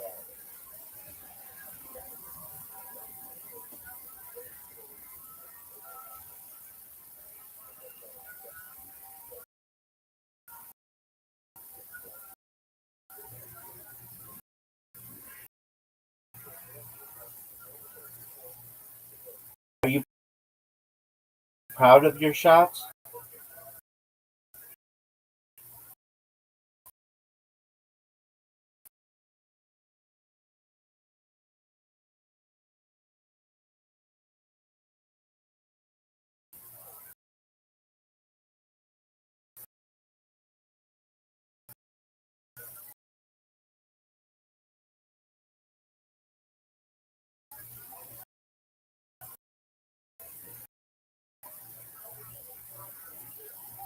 It's stuck.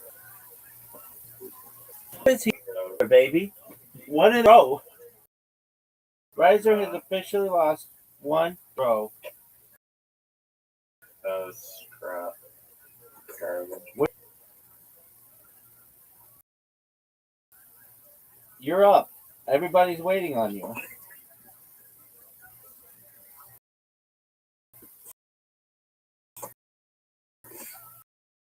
The champ is here. Took the worst shot ever. Garbage. I don't know if that's a good shot. It does. No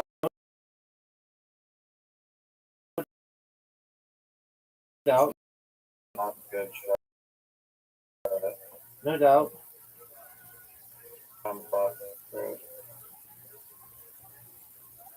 Stop. Why would you water bomb me? I'm not gonna fuck around with that. You could fuck me too hard.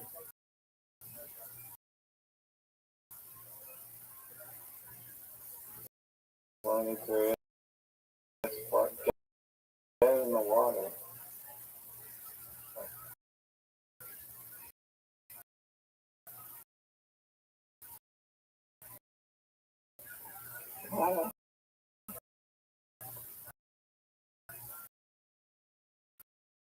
Yes. Water bomb. Fuck. Water.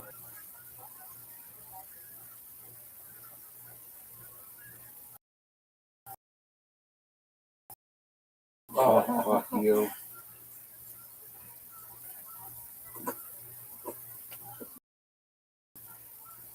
It's like a new water bump stalemate. That was bullshit, dog. Let's see the hole in one. Zoo would say this is a easy hole in one. How did you go for that one? Because I just made a hole in one, bitch.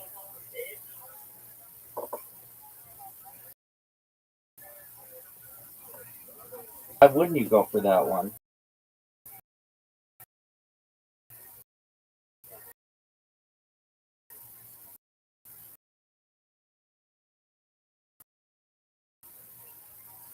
I thought the pink tape was One of the best shots.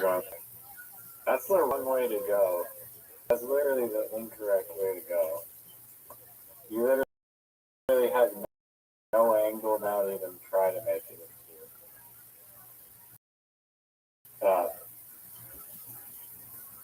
Second shot in the hole. It's you have no angle.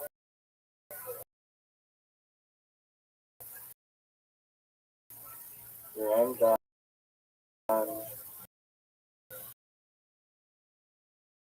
You're done. The game is over. Champ is here. Boom.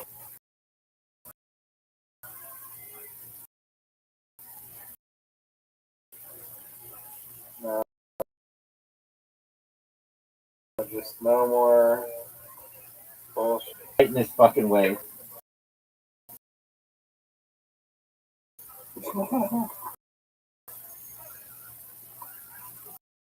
You wish. Are you proud of your shot? No. That was the worst shot.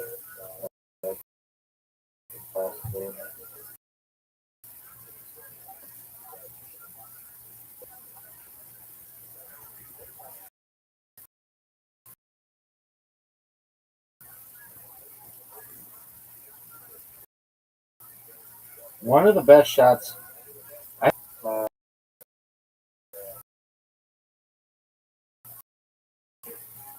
Dude, you haven't even seen the Big Lebowski.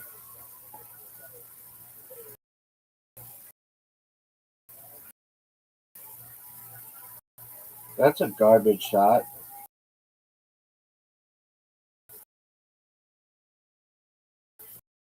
Go in. No. The answer to that is no. The answer That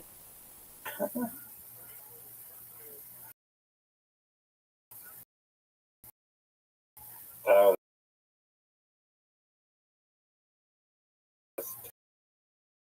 terrible.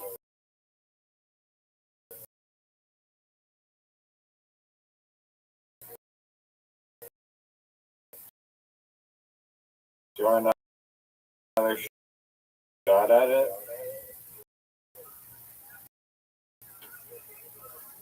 Another shot? hit my ball. Okay. You don't purposefully. Oh, it's over. I didn't It's care. over. Double, double, double, whatever. You know what hole we haven't played in a long time? Like, it's like you have to hit it. The one that you're really good at with the.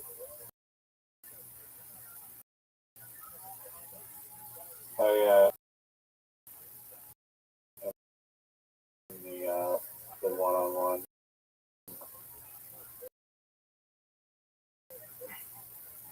But that seems Little fringe series of what. Are you gonna go though? That's my question. You got a chicken in the way. Are you gonna go?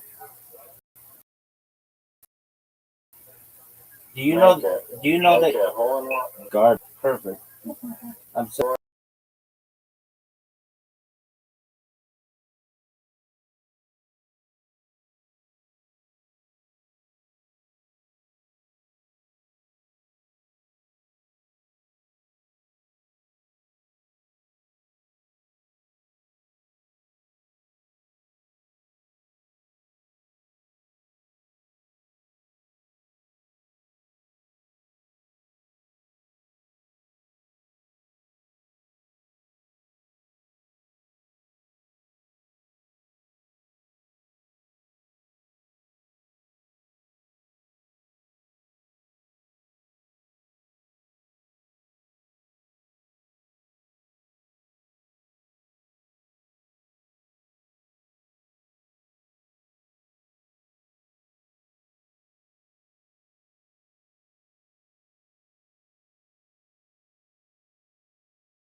You got outplayed. That was a chess game, and you lost.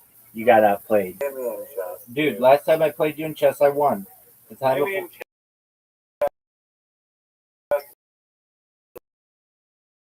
Right now. Fuck you. Fuck your. I'm due to show. Waiting on. Play me in chess. No one wants to play that shitty ass game now. Score. Dog. Score.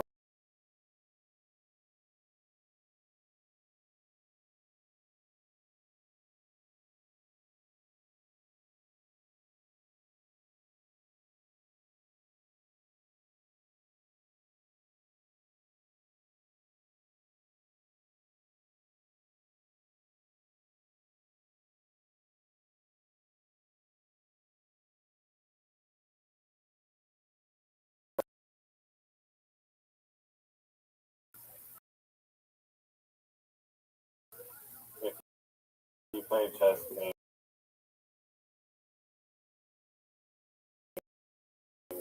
Oh fuck! I'm telling you this right now. I will not play. So here's my question to you. What was it like? What was it like? What was it like to get? What was it like to get out the last mini golf hole? What was it like played on the last mini golf hole? Are you gonna join chess? No. Hurry up. Dog. What it means to say. Chess actually is fun. You don't have to take it serious. You always move. Seriously. And I have all kinds of distractions. You don't have any distractions. There's no time limit. You take 5 hours to play each turn. Do you know that I'm the champion of chess? Crazy.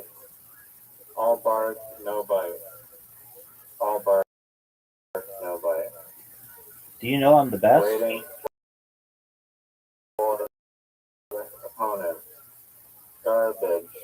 Why would I'm you? the Brennan Schaub of this. You're the Joe Rogan. I do the Brennan Schaub. Yes.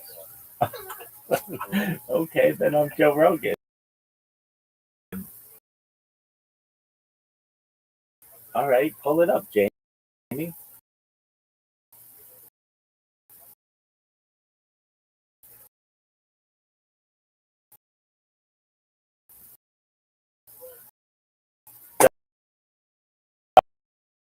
Dog. No, I'm not Jamie. I'm Brennan Schaub. Want me to?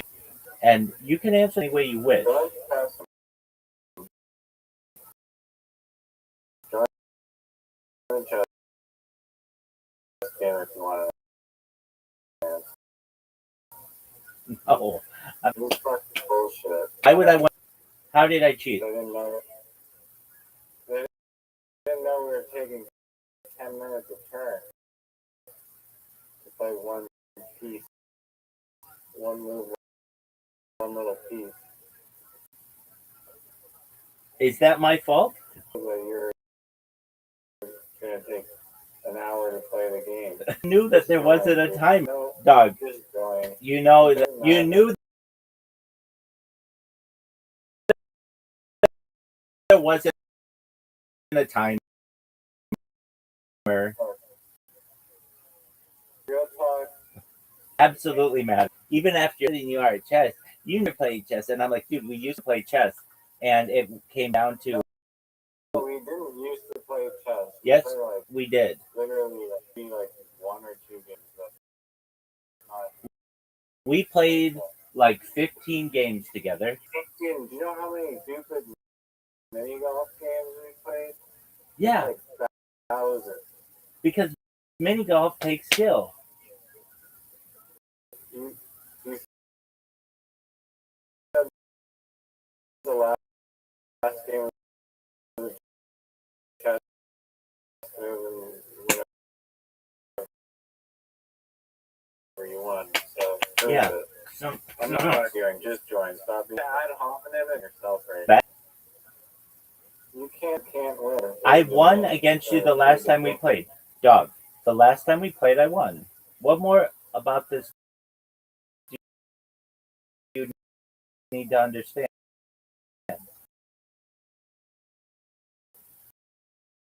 Guys, the last 4 out of 5 wins. That's incorrect. You won the last 4 out of 6, which isn't even that good. That's 66%. Double fail. Hold on, but if we go back to the previous games, I won at least 2 in a row. So that means I. Let me all the moment you mentioned TFAK if you don't join this your chess game. So I just don't have that. Well, that's impossible. How about I say this? I'll care him. No, we're playing a game that also starts with a C. Nope, Karam, I'm sending you an invite, dog. Alright, I'm gonna go play chess online. Okay. Best wishes to you. Why don't you just join this stupid game? Why don't you just play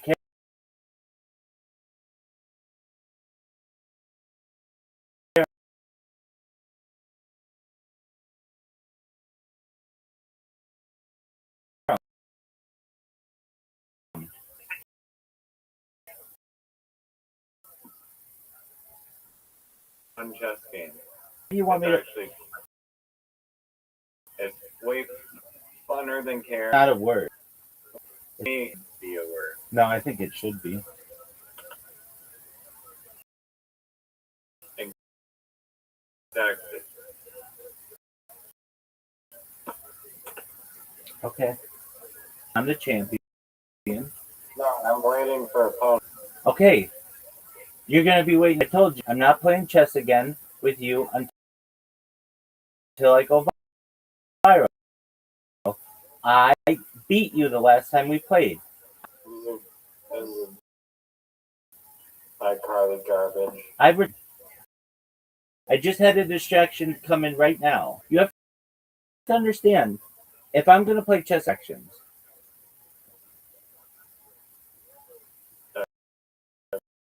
There's no distraction.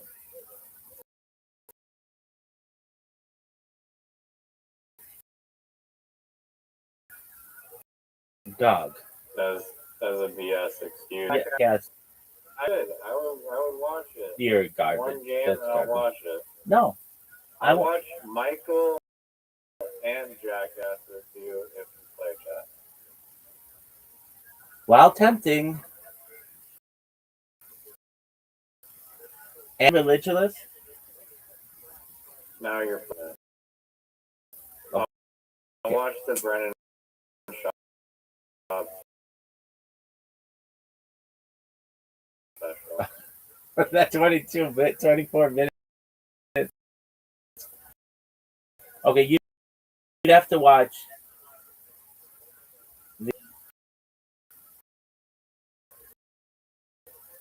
Wait, don't leave if I mention this, because this is on the topic. It's called Poppy.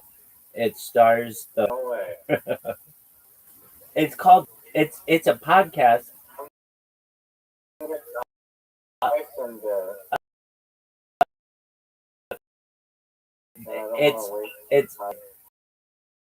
It's a podcast of two guys who are on watching the Gringo Pod 24 hours. It's two guys who stay up for 24 hours and they.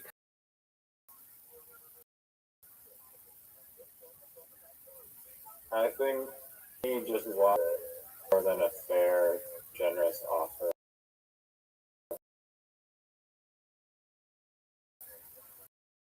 No. And now you're like,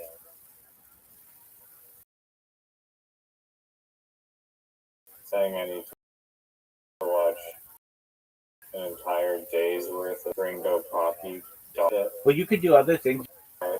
You don't want to play chess, No. and you're too afraid. I don't know about that.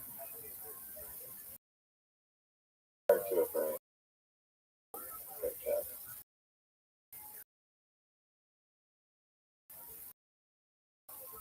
So that's why you're not playing. Yeah. I think everyone is afraid to play Rise.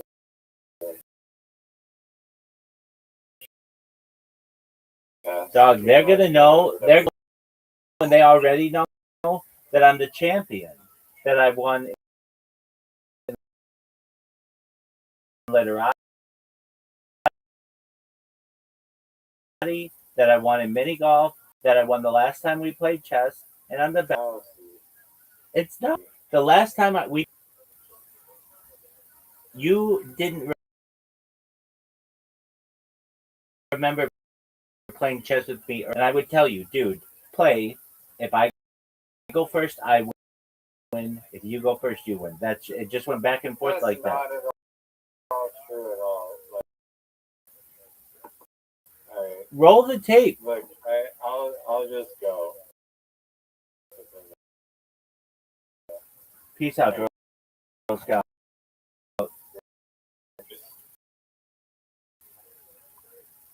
It's a major tax. And the jackass. Jackass.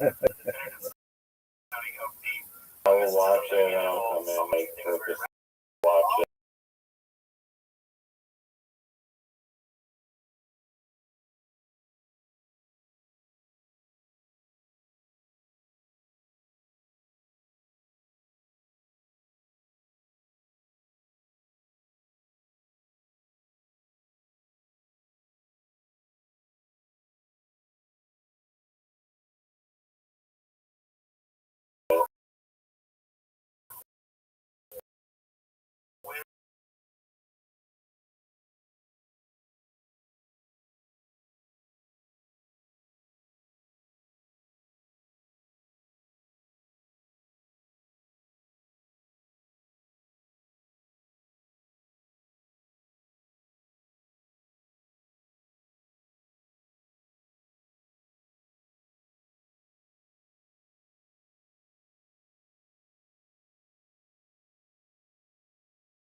also some studies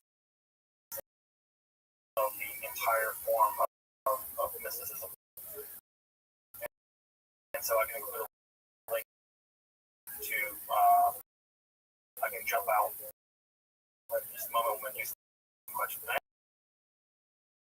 answers. I can jump out and grab a couple links to folks if you want to check out the Shior Kulma mysticism or the Hekla Rhythm. Now this connect us to, and Jewish magic is going to be a huge part of the Jewish mysticism. In fact, when we talk about Kabbalah, right? Kabbalah Masi is just basically Jewish magic. Practical Kabbalah, but practical Kabbalah is in fact just a code word at some level. That topic that we will turn to on Wednesday, about 3 days from now. We'll turn to that on Wednesday and we'll pick up with Jewish magic. We explore Jewish mysticism and Kabbalah, support my work of providing accessible, free, and scholarly content on topics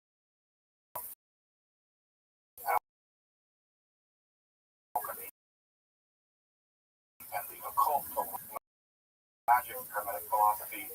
Consider supporting my work. I'm the executive below Justin Slade, and thank you for watching Esoterica, where we explore the art and history, philosophy, and religion.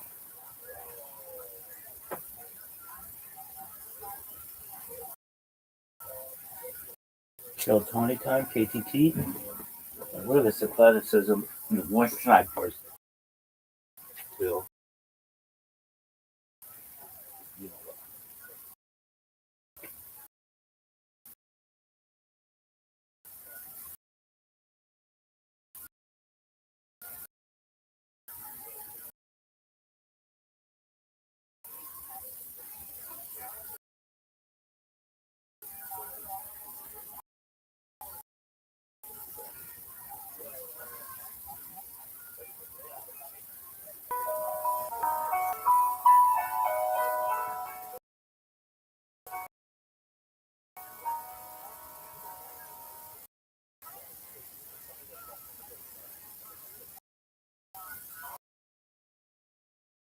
I'm Dr. Justin Sledge, and welcome to in history, philosophy,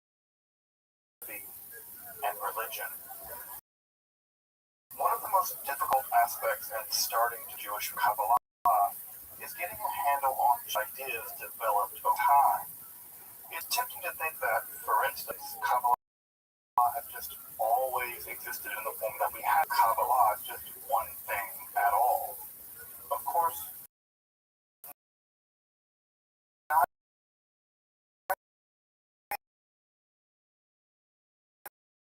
neither of these positions is really tenable. Such notions developed in have always Jewish mysticism, Kabbalah.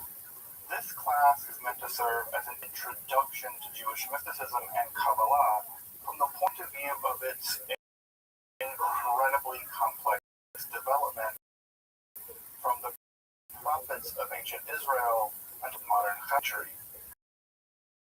Of course, this series isn't meant to be by any means, but only should serve as a springboard for deeper study and reflection.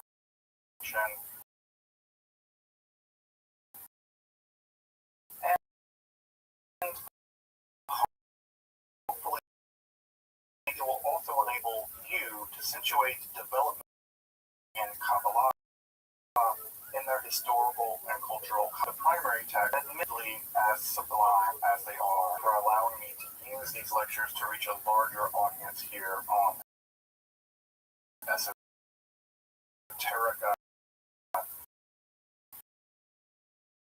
If you want, you can find the entire series under the playlist Entering the Garden.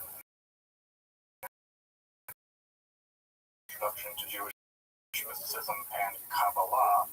I'll be over the next few weeks, or if you find 2021 and you want a higher series of free academic and scholarly topics in occultism, hermetic philosophy by joining my Patreon or perhaps one-time donation. Really appreciate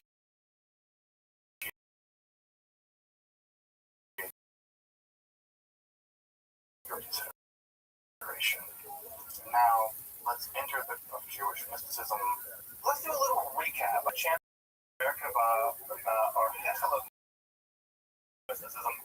And so, in order to, what I want to do is take a look at those mysticisms just briefly, because in some ways they're going to link us to the topic we're going to be dealing with this evening. As you may remember, the apocalyptic mode of Judaism produced a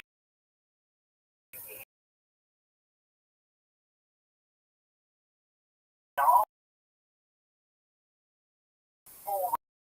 religious way of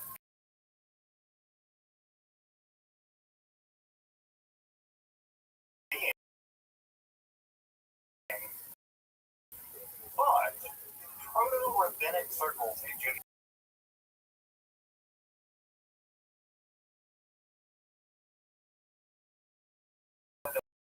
we're living with choose a different world, and that emphasis on choice and moral responsibility on the part of the rabbis really tilted away from, although not completely away from, many of the central tenets of apocalyptic Judaism. Now, in the world of apocalyptic Judaism, is a kind of mysticism actually proved to be popular and with some rabbis. Now, I don't want to paint with a broad brush and say, yes, all of America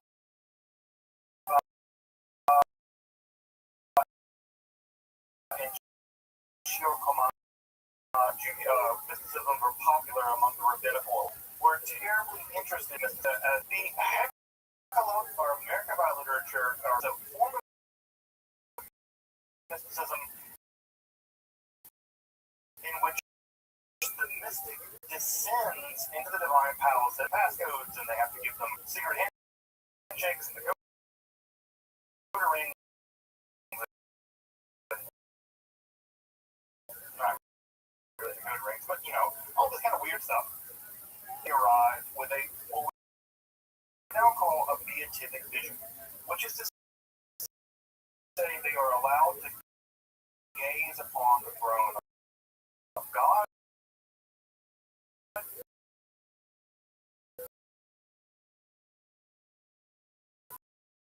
in some of this literature that was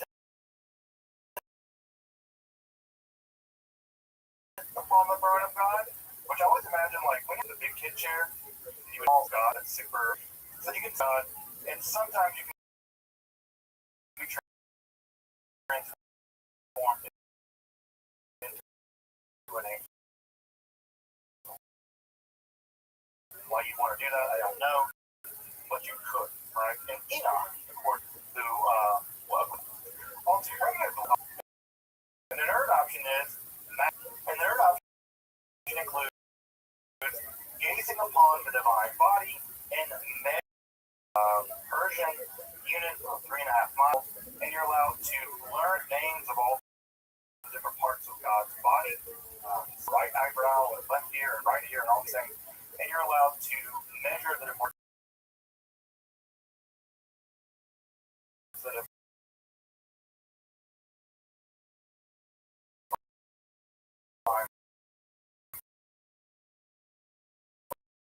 body. And these numbers may have been something like all that in my American or Koma literature in the guide to the target, at least of some of this analysis in the guide to the flags. Which, by the way, just to drive that point, if that's the case, I think Malcolm Kellner makes a really great case that it is. That means the greatest word in the history of Jewish philosophy is a response to a form of Jewish mysticism. Right? It's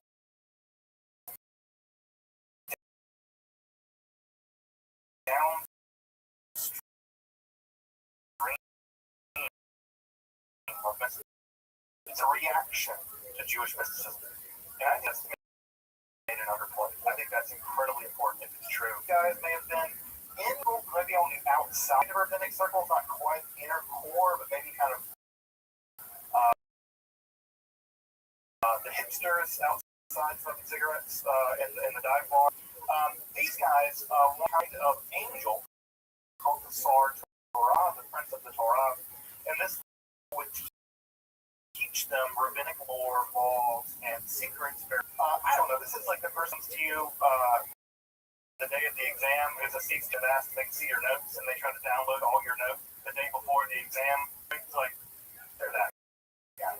And so what do? They have to go before the exam, and they have to figure all this stuff out. They're like, well, we'll summon an angel, and one can hope that the angel will help them with their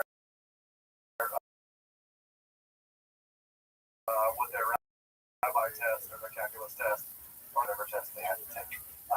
So just as a last thing to remind folks, doesn't manuscripts survive? Doesn't. Like, history is a bad place. History is a dangerous place. It's a vicious place. Very little survive, right? When you write a book down, Egypt.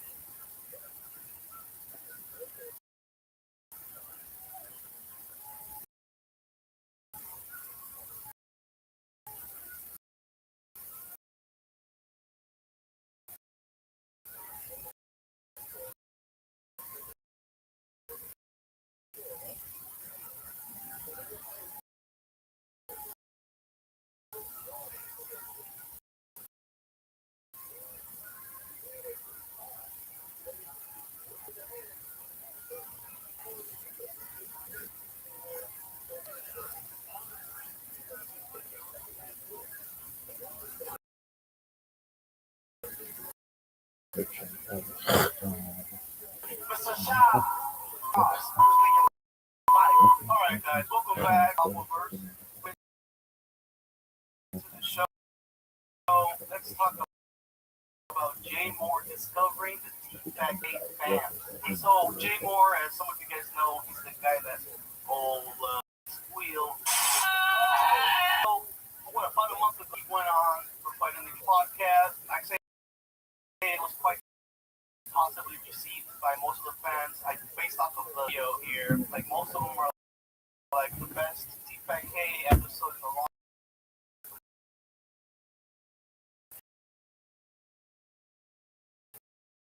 59 likes and it's pretty funny show. Now Jay Moore clip from someone. I had so much fun last time. You guys, George and Ben do a good job of like editing the clips and everything. It made it real easy for me to.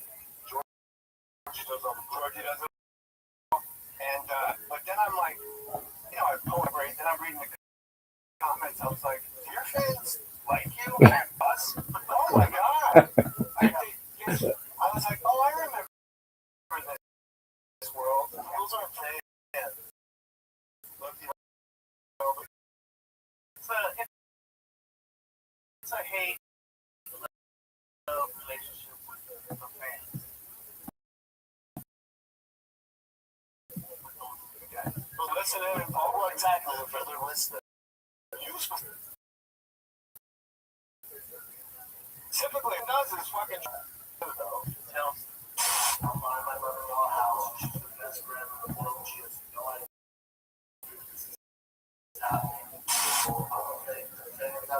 The haters too. You know, I love you guys.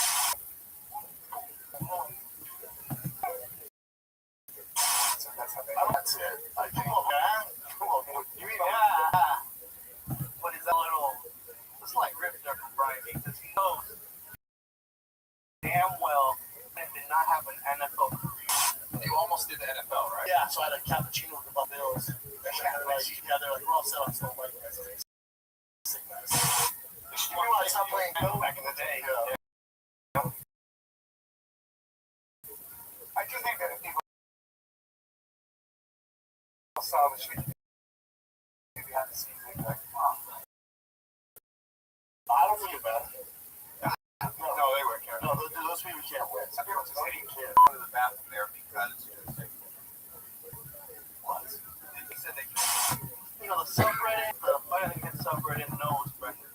They follow him like Jim Carrey in the Truman Show, right? Yeah.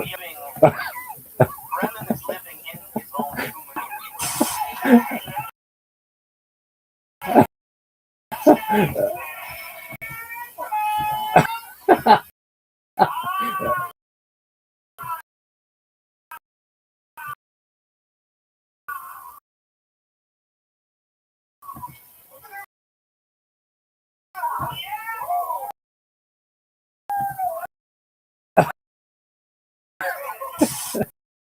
We all know what's up with Brendan. There's no lie about it. There's no which the people. Just hold me down, okay? Jay Moore, I feel like he doesn't understand the hate because I feel like he doesn't get hate. He's quite moderate. He doesn't really get much hate. A lot of Jay Moore hate. The only thing they like about him, And he said, that's funny, mine did big. She had to get into PCOD before having sex with me. But I didn't know what the physiognomy was. But I said, what's the physiognomy? And she sprayed my ear. And I started looking, I was like, shut the fuck up, that you? And she was like, yeah. And he just smacked me. He's like, don't you ever talk to my wife like that. I was like, what? But they seem to enjoy, like people, I guess, they don't hate them, but they find them annoying. And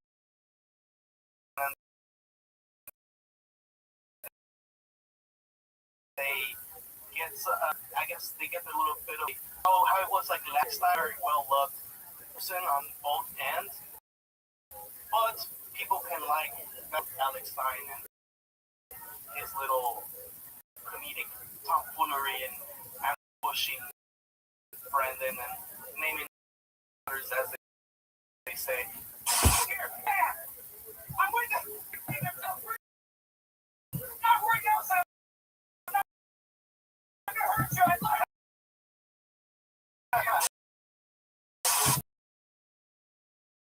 I'll be honest. Watch the episode, the first episode, and then this other episode that they did together recently. I feel like Jay Moore does. Brennan and Brian, that's us. I don't want to talk about that. It's okay.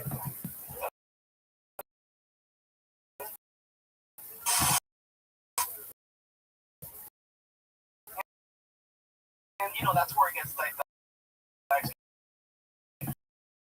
Brian and Brennan, they tell the same story sometimes, and him and Brennan talking about I go to SB like Super Bowl party with Jim Diego. We walk in. Oh, what's up? There's all these people. Go to grab his my head. Down. Kisses the top. How do you know that, dude? We did the charity show together. Patterns that when he's telling a story about certain somebody or certain celebrity. Kate Days says, check famous celebrity, check tons of people around, check Baba yelled for my name, check Tim Tebow, check tons of people around.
71,000 subs and only 100 viewers.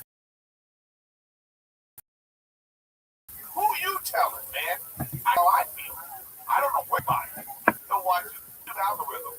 I mean, if you want to talk about it, I don't know what it is. It's like I don't think they allow people to go viral anymore. I don't think they're like you know 71,000 people said, oh, you know what? I'm interested in you.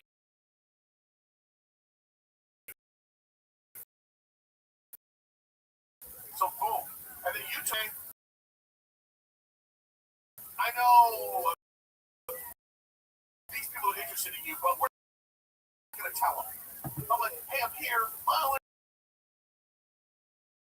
because so it's like The show here, that kind of, it's similar, right? You get the same amount and the same amount. Everybody, all your subscribers watch it.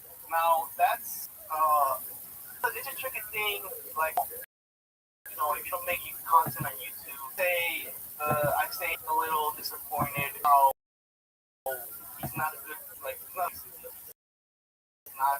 that entertaining, but when he does, on certain people, he does get like 150K, but he's just not appealing to a subscriber count. There's a difference between having people just subscribe to you, right? And then like sometimes people they're like, I don't feel like Eric. Like most of Eric's recent uploads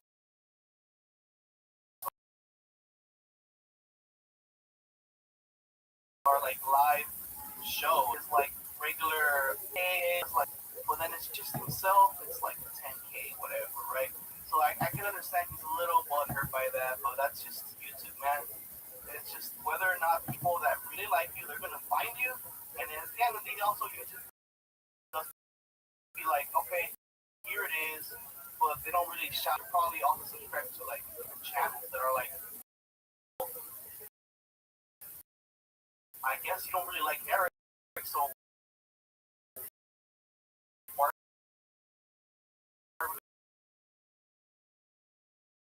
gonna show you Eric all the time, right?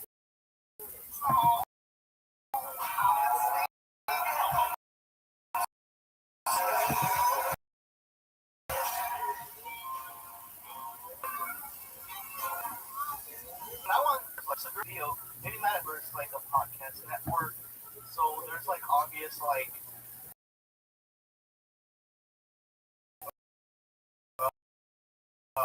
a way more fan base on both two guys, and then when they come together, it's just combined. Now when it's Eric, it's like maybe to another show that you're appearing in. So like Eric, chill out. Where is everybody? Who's making live? Even Bob thinks that Eric ain't doing in his view. Here's this one post that I saw on Reddit. Bob gives his brilliant view on why the new Flash movie didn't do well, and then gives some praise Eric's solo podcast. I saw you doing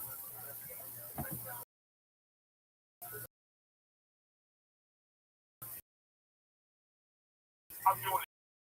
Just eat dick in the box office. You know why? Let's see. Really? What the fuck? Yeah, but no, it is. That's not for you. Who was it? About Guardians of the Galaxy till it came. Hold on. Wow. What I don't appreciate, and I'm going to come back. So the thing about that is like it's a lot of movies are kind of flopping.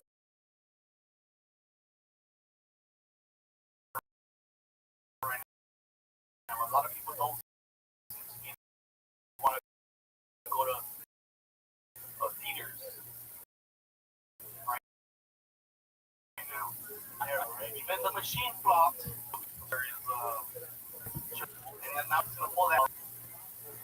No, but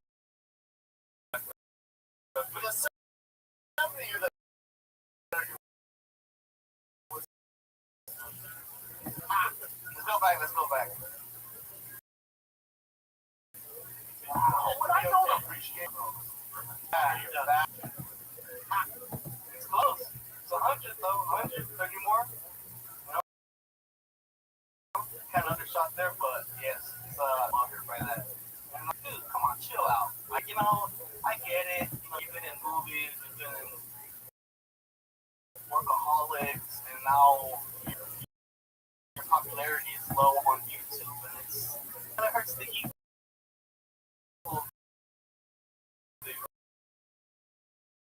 Right?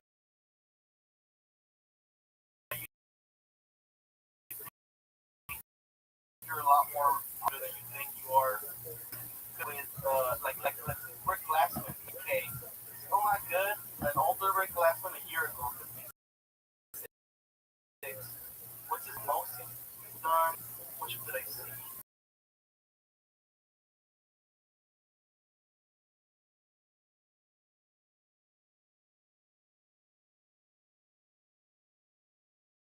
Oh, here, Andrew Santino, 100.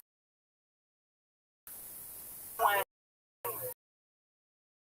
2 years ago, though, even when he wasn't in the golden hour, he was 10K, 60. I would have thought that people had problems with him teaming up with Krista, and you know, Celia has baggage as well that people have mentioned Eric Griffin, and I think that maybe 1,000, just a regular YouTuber. But look, it's not so bad. Like 5 months ago, but we're short, and now he's just doing live. 6 days ago, reaching 13, almost reaching. Live is tougher. It's just for Tom. Maybe appeal to more people. People just watch his show a little bit, just hop off. Who knows? Big. I mean, he's just doing still like good numbers. All things considered, low tier UK. You know, even some viewers get that amount, and it's pretty good for them. But he thinks he should be bigger. It's a bigger thing that he's like aiming for, or like he thinks that he should have deserved is DC by more, be more popular.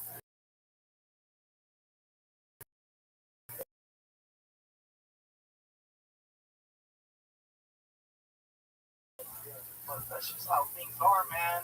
One, Theo Von, out from YouTube, was removed for hate speech. Now, then Elon says comedy is legal on this platform. It's you know, it's kind of funny to say that, Elon, because earlier you had a prop for it to be a new thing that's happening. Honestly, I'm on Twitter. When I hear this type of things, I'm like, what's going on? Like, why is it getting worse now? Like now you have to pay $8 or like the subscription, so get like limited amount of Policies being verified accounts can read up to 6,000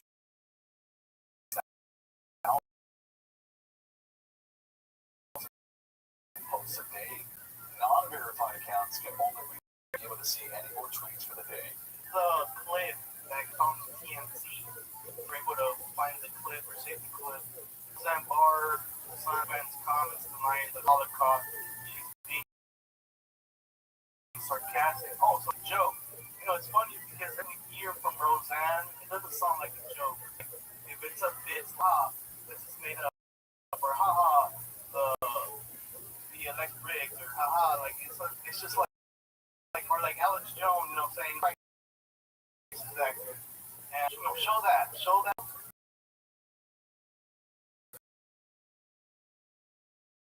right, like you know, for the majority, this is going to get 10. Dude, like the YouTube, this is like they got rules. Like when I upload things, I know they're gonna be like removed. Talk about a certain thing, or like you know, hate hate on something, like discriminate or hate, like you know, make some money on YouTube. You have to follow guidelines.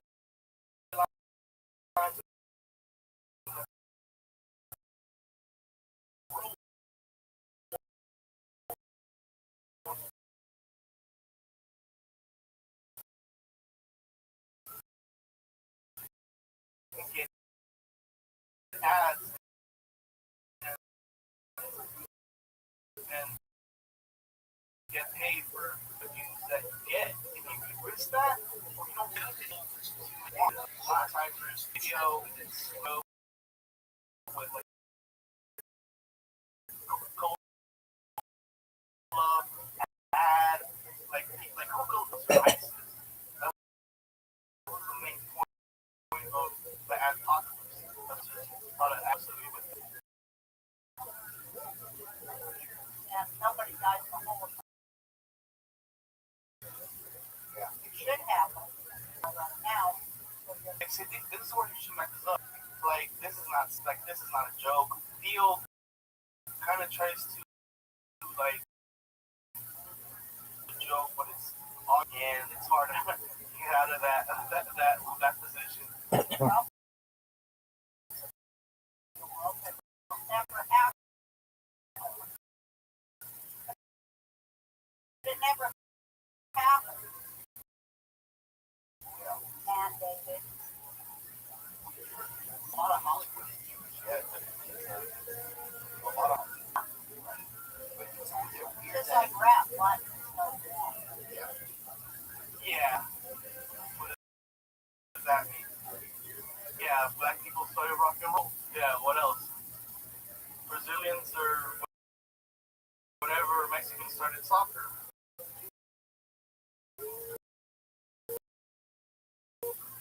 What? So I wouldn't go over there and try to get. No, I'm just saying, a lot of black people are in control of rap. Right. All they have was fucking fish. Yeah. So that's the joke. Right? Like, But, you know, people should be glad that it's Jewish too, because if Jews were not controlling Hollywood, all they'd have was fucking fish. they don't like you because you're not Jewish. Or joke. I don't understand. I think she's just making the same. It is what next time, I don't know. Theo has to kind of cut that.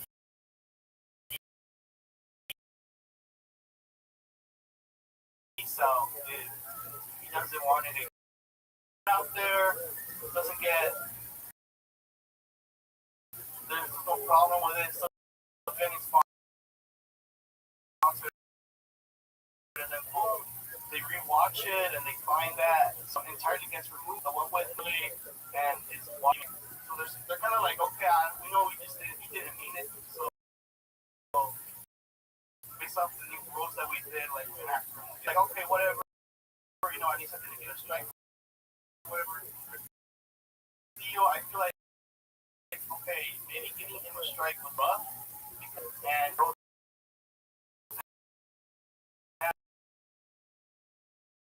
it goes a little nuts.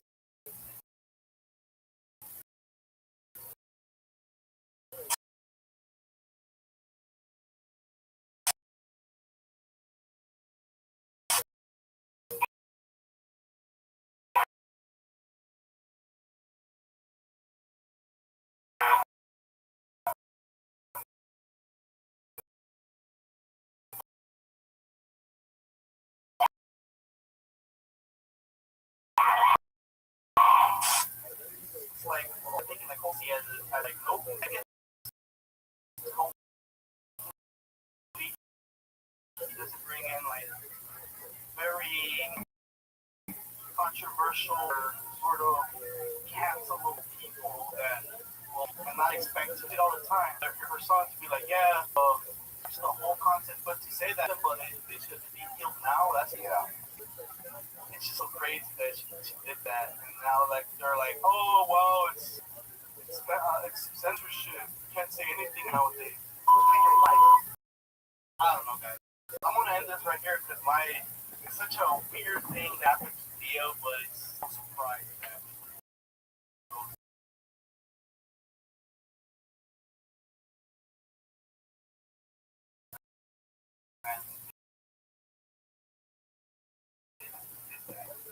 All right, I guess next time. All right, bye bye.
Surprise, hopefully there's metal detectors in this bitch. Is it okay if I say my least favorite race here tonight?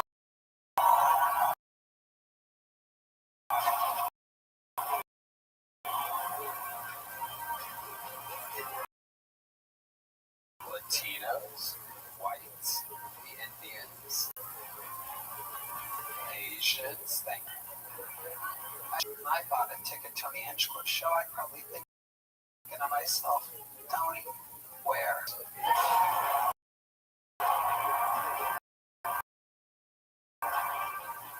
And now I'm the ambassador to Puerto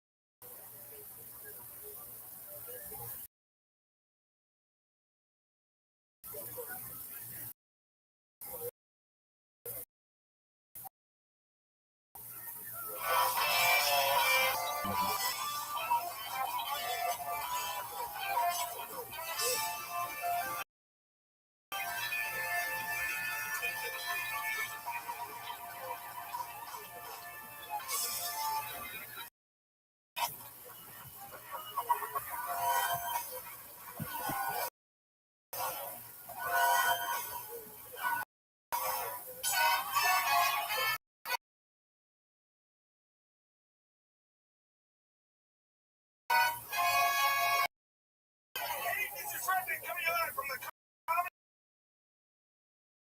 mothership here in Austin for a brand new episode of Q Money. Get it off my Tony!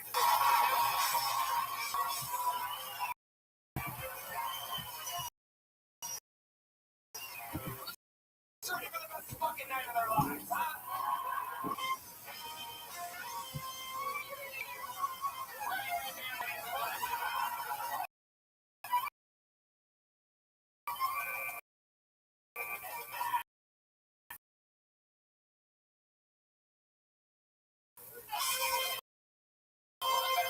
Band in all the land. How about you make some noise for them? Sweet. Feels good here tonight. You are at the #1 live podcast to you this week by Next is out now on Netflix, believe it or not. There you go, right on cue. Live in Las Vegas. It is also out, so all your favorite things. Shout out to Asphalt 3. Quirky, awesome. 3 things. You know, there's a special thing. Put them on a special thing with little magnets. And I know who was first and it's all the way through to 9, and then I usually pick 10 or 11 just for shits and giggles. There's little mic stands. There's the little clip on the mic. It's all made by Asphalt 3D. Netflix, you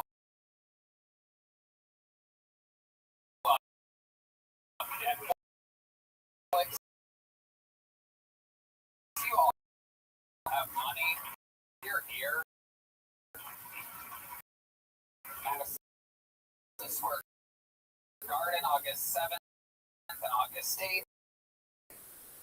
Tickets at Tony Hatch. Before we get started, here's a little bit more from the amazing sponsors that made this episode possible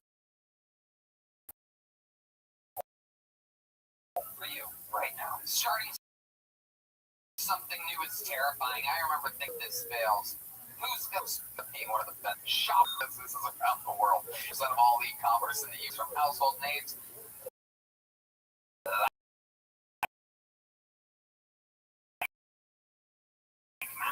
to brands just getting started. Easy. With hundreds of template brands accelerated, Shopify's AI tool can help you write product descriptions, enhance product images. Wow, good job, Rick. And did I mention that iconic purple shop pay button? It's why Shopify has the best checkout on the planet. From marketing to managing inventory to international shipping to processing returns and beyond, Shopify is your commerce expert with world-class expertise. Sent to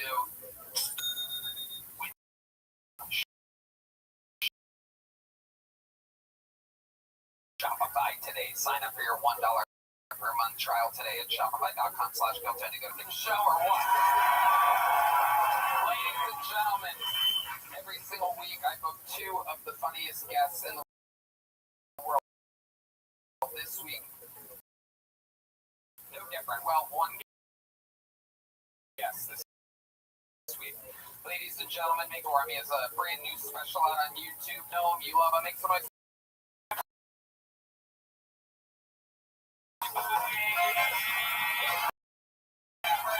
Welcome, my friend.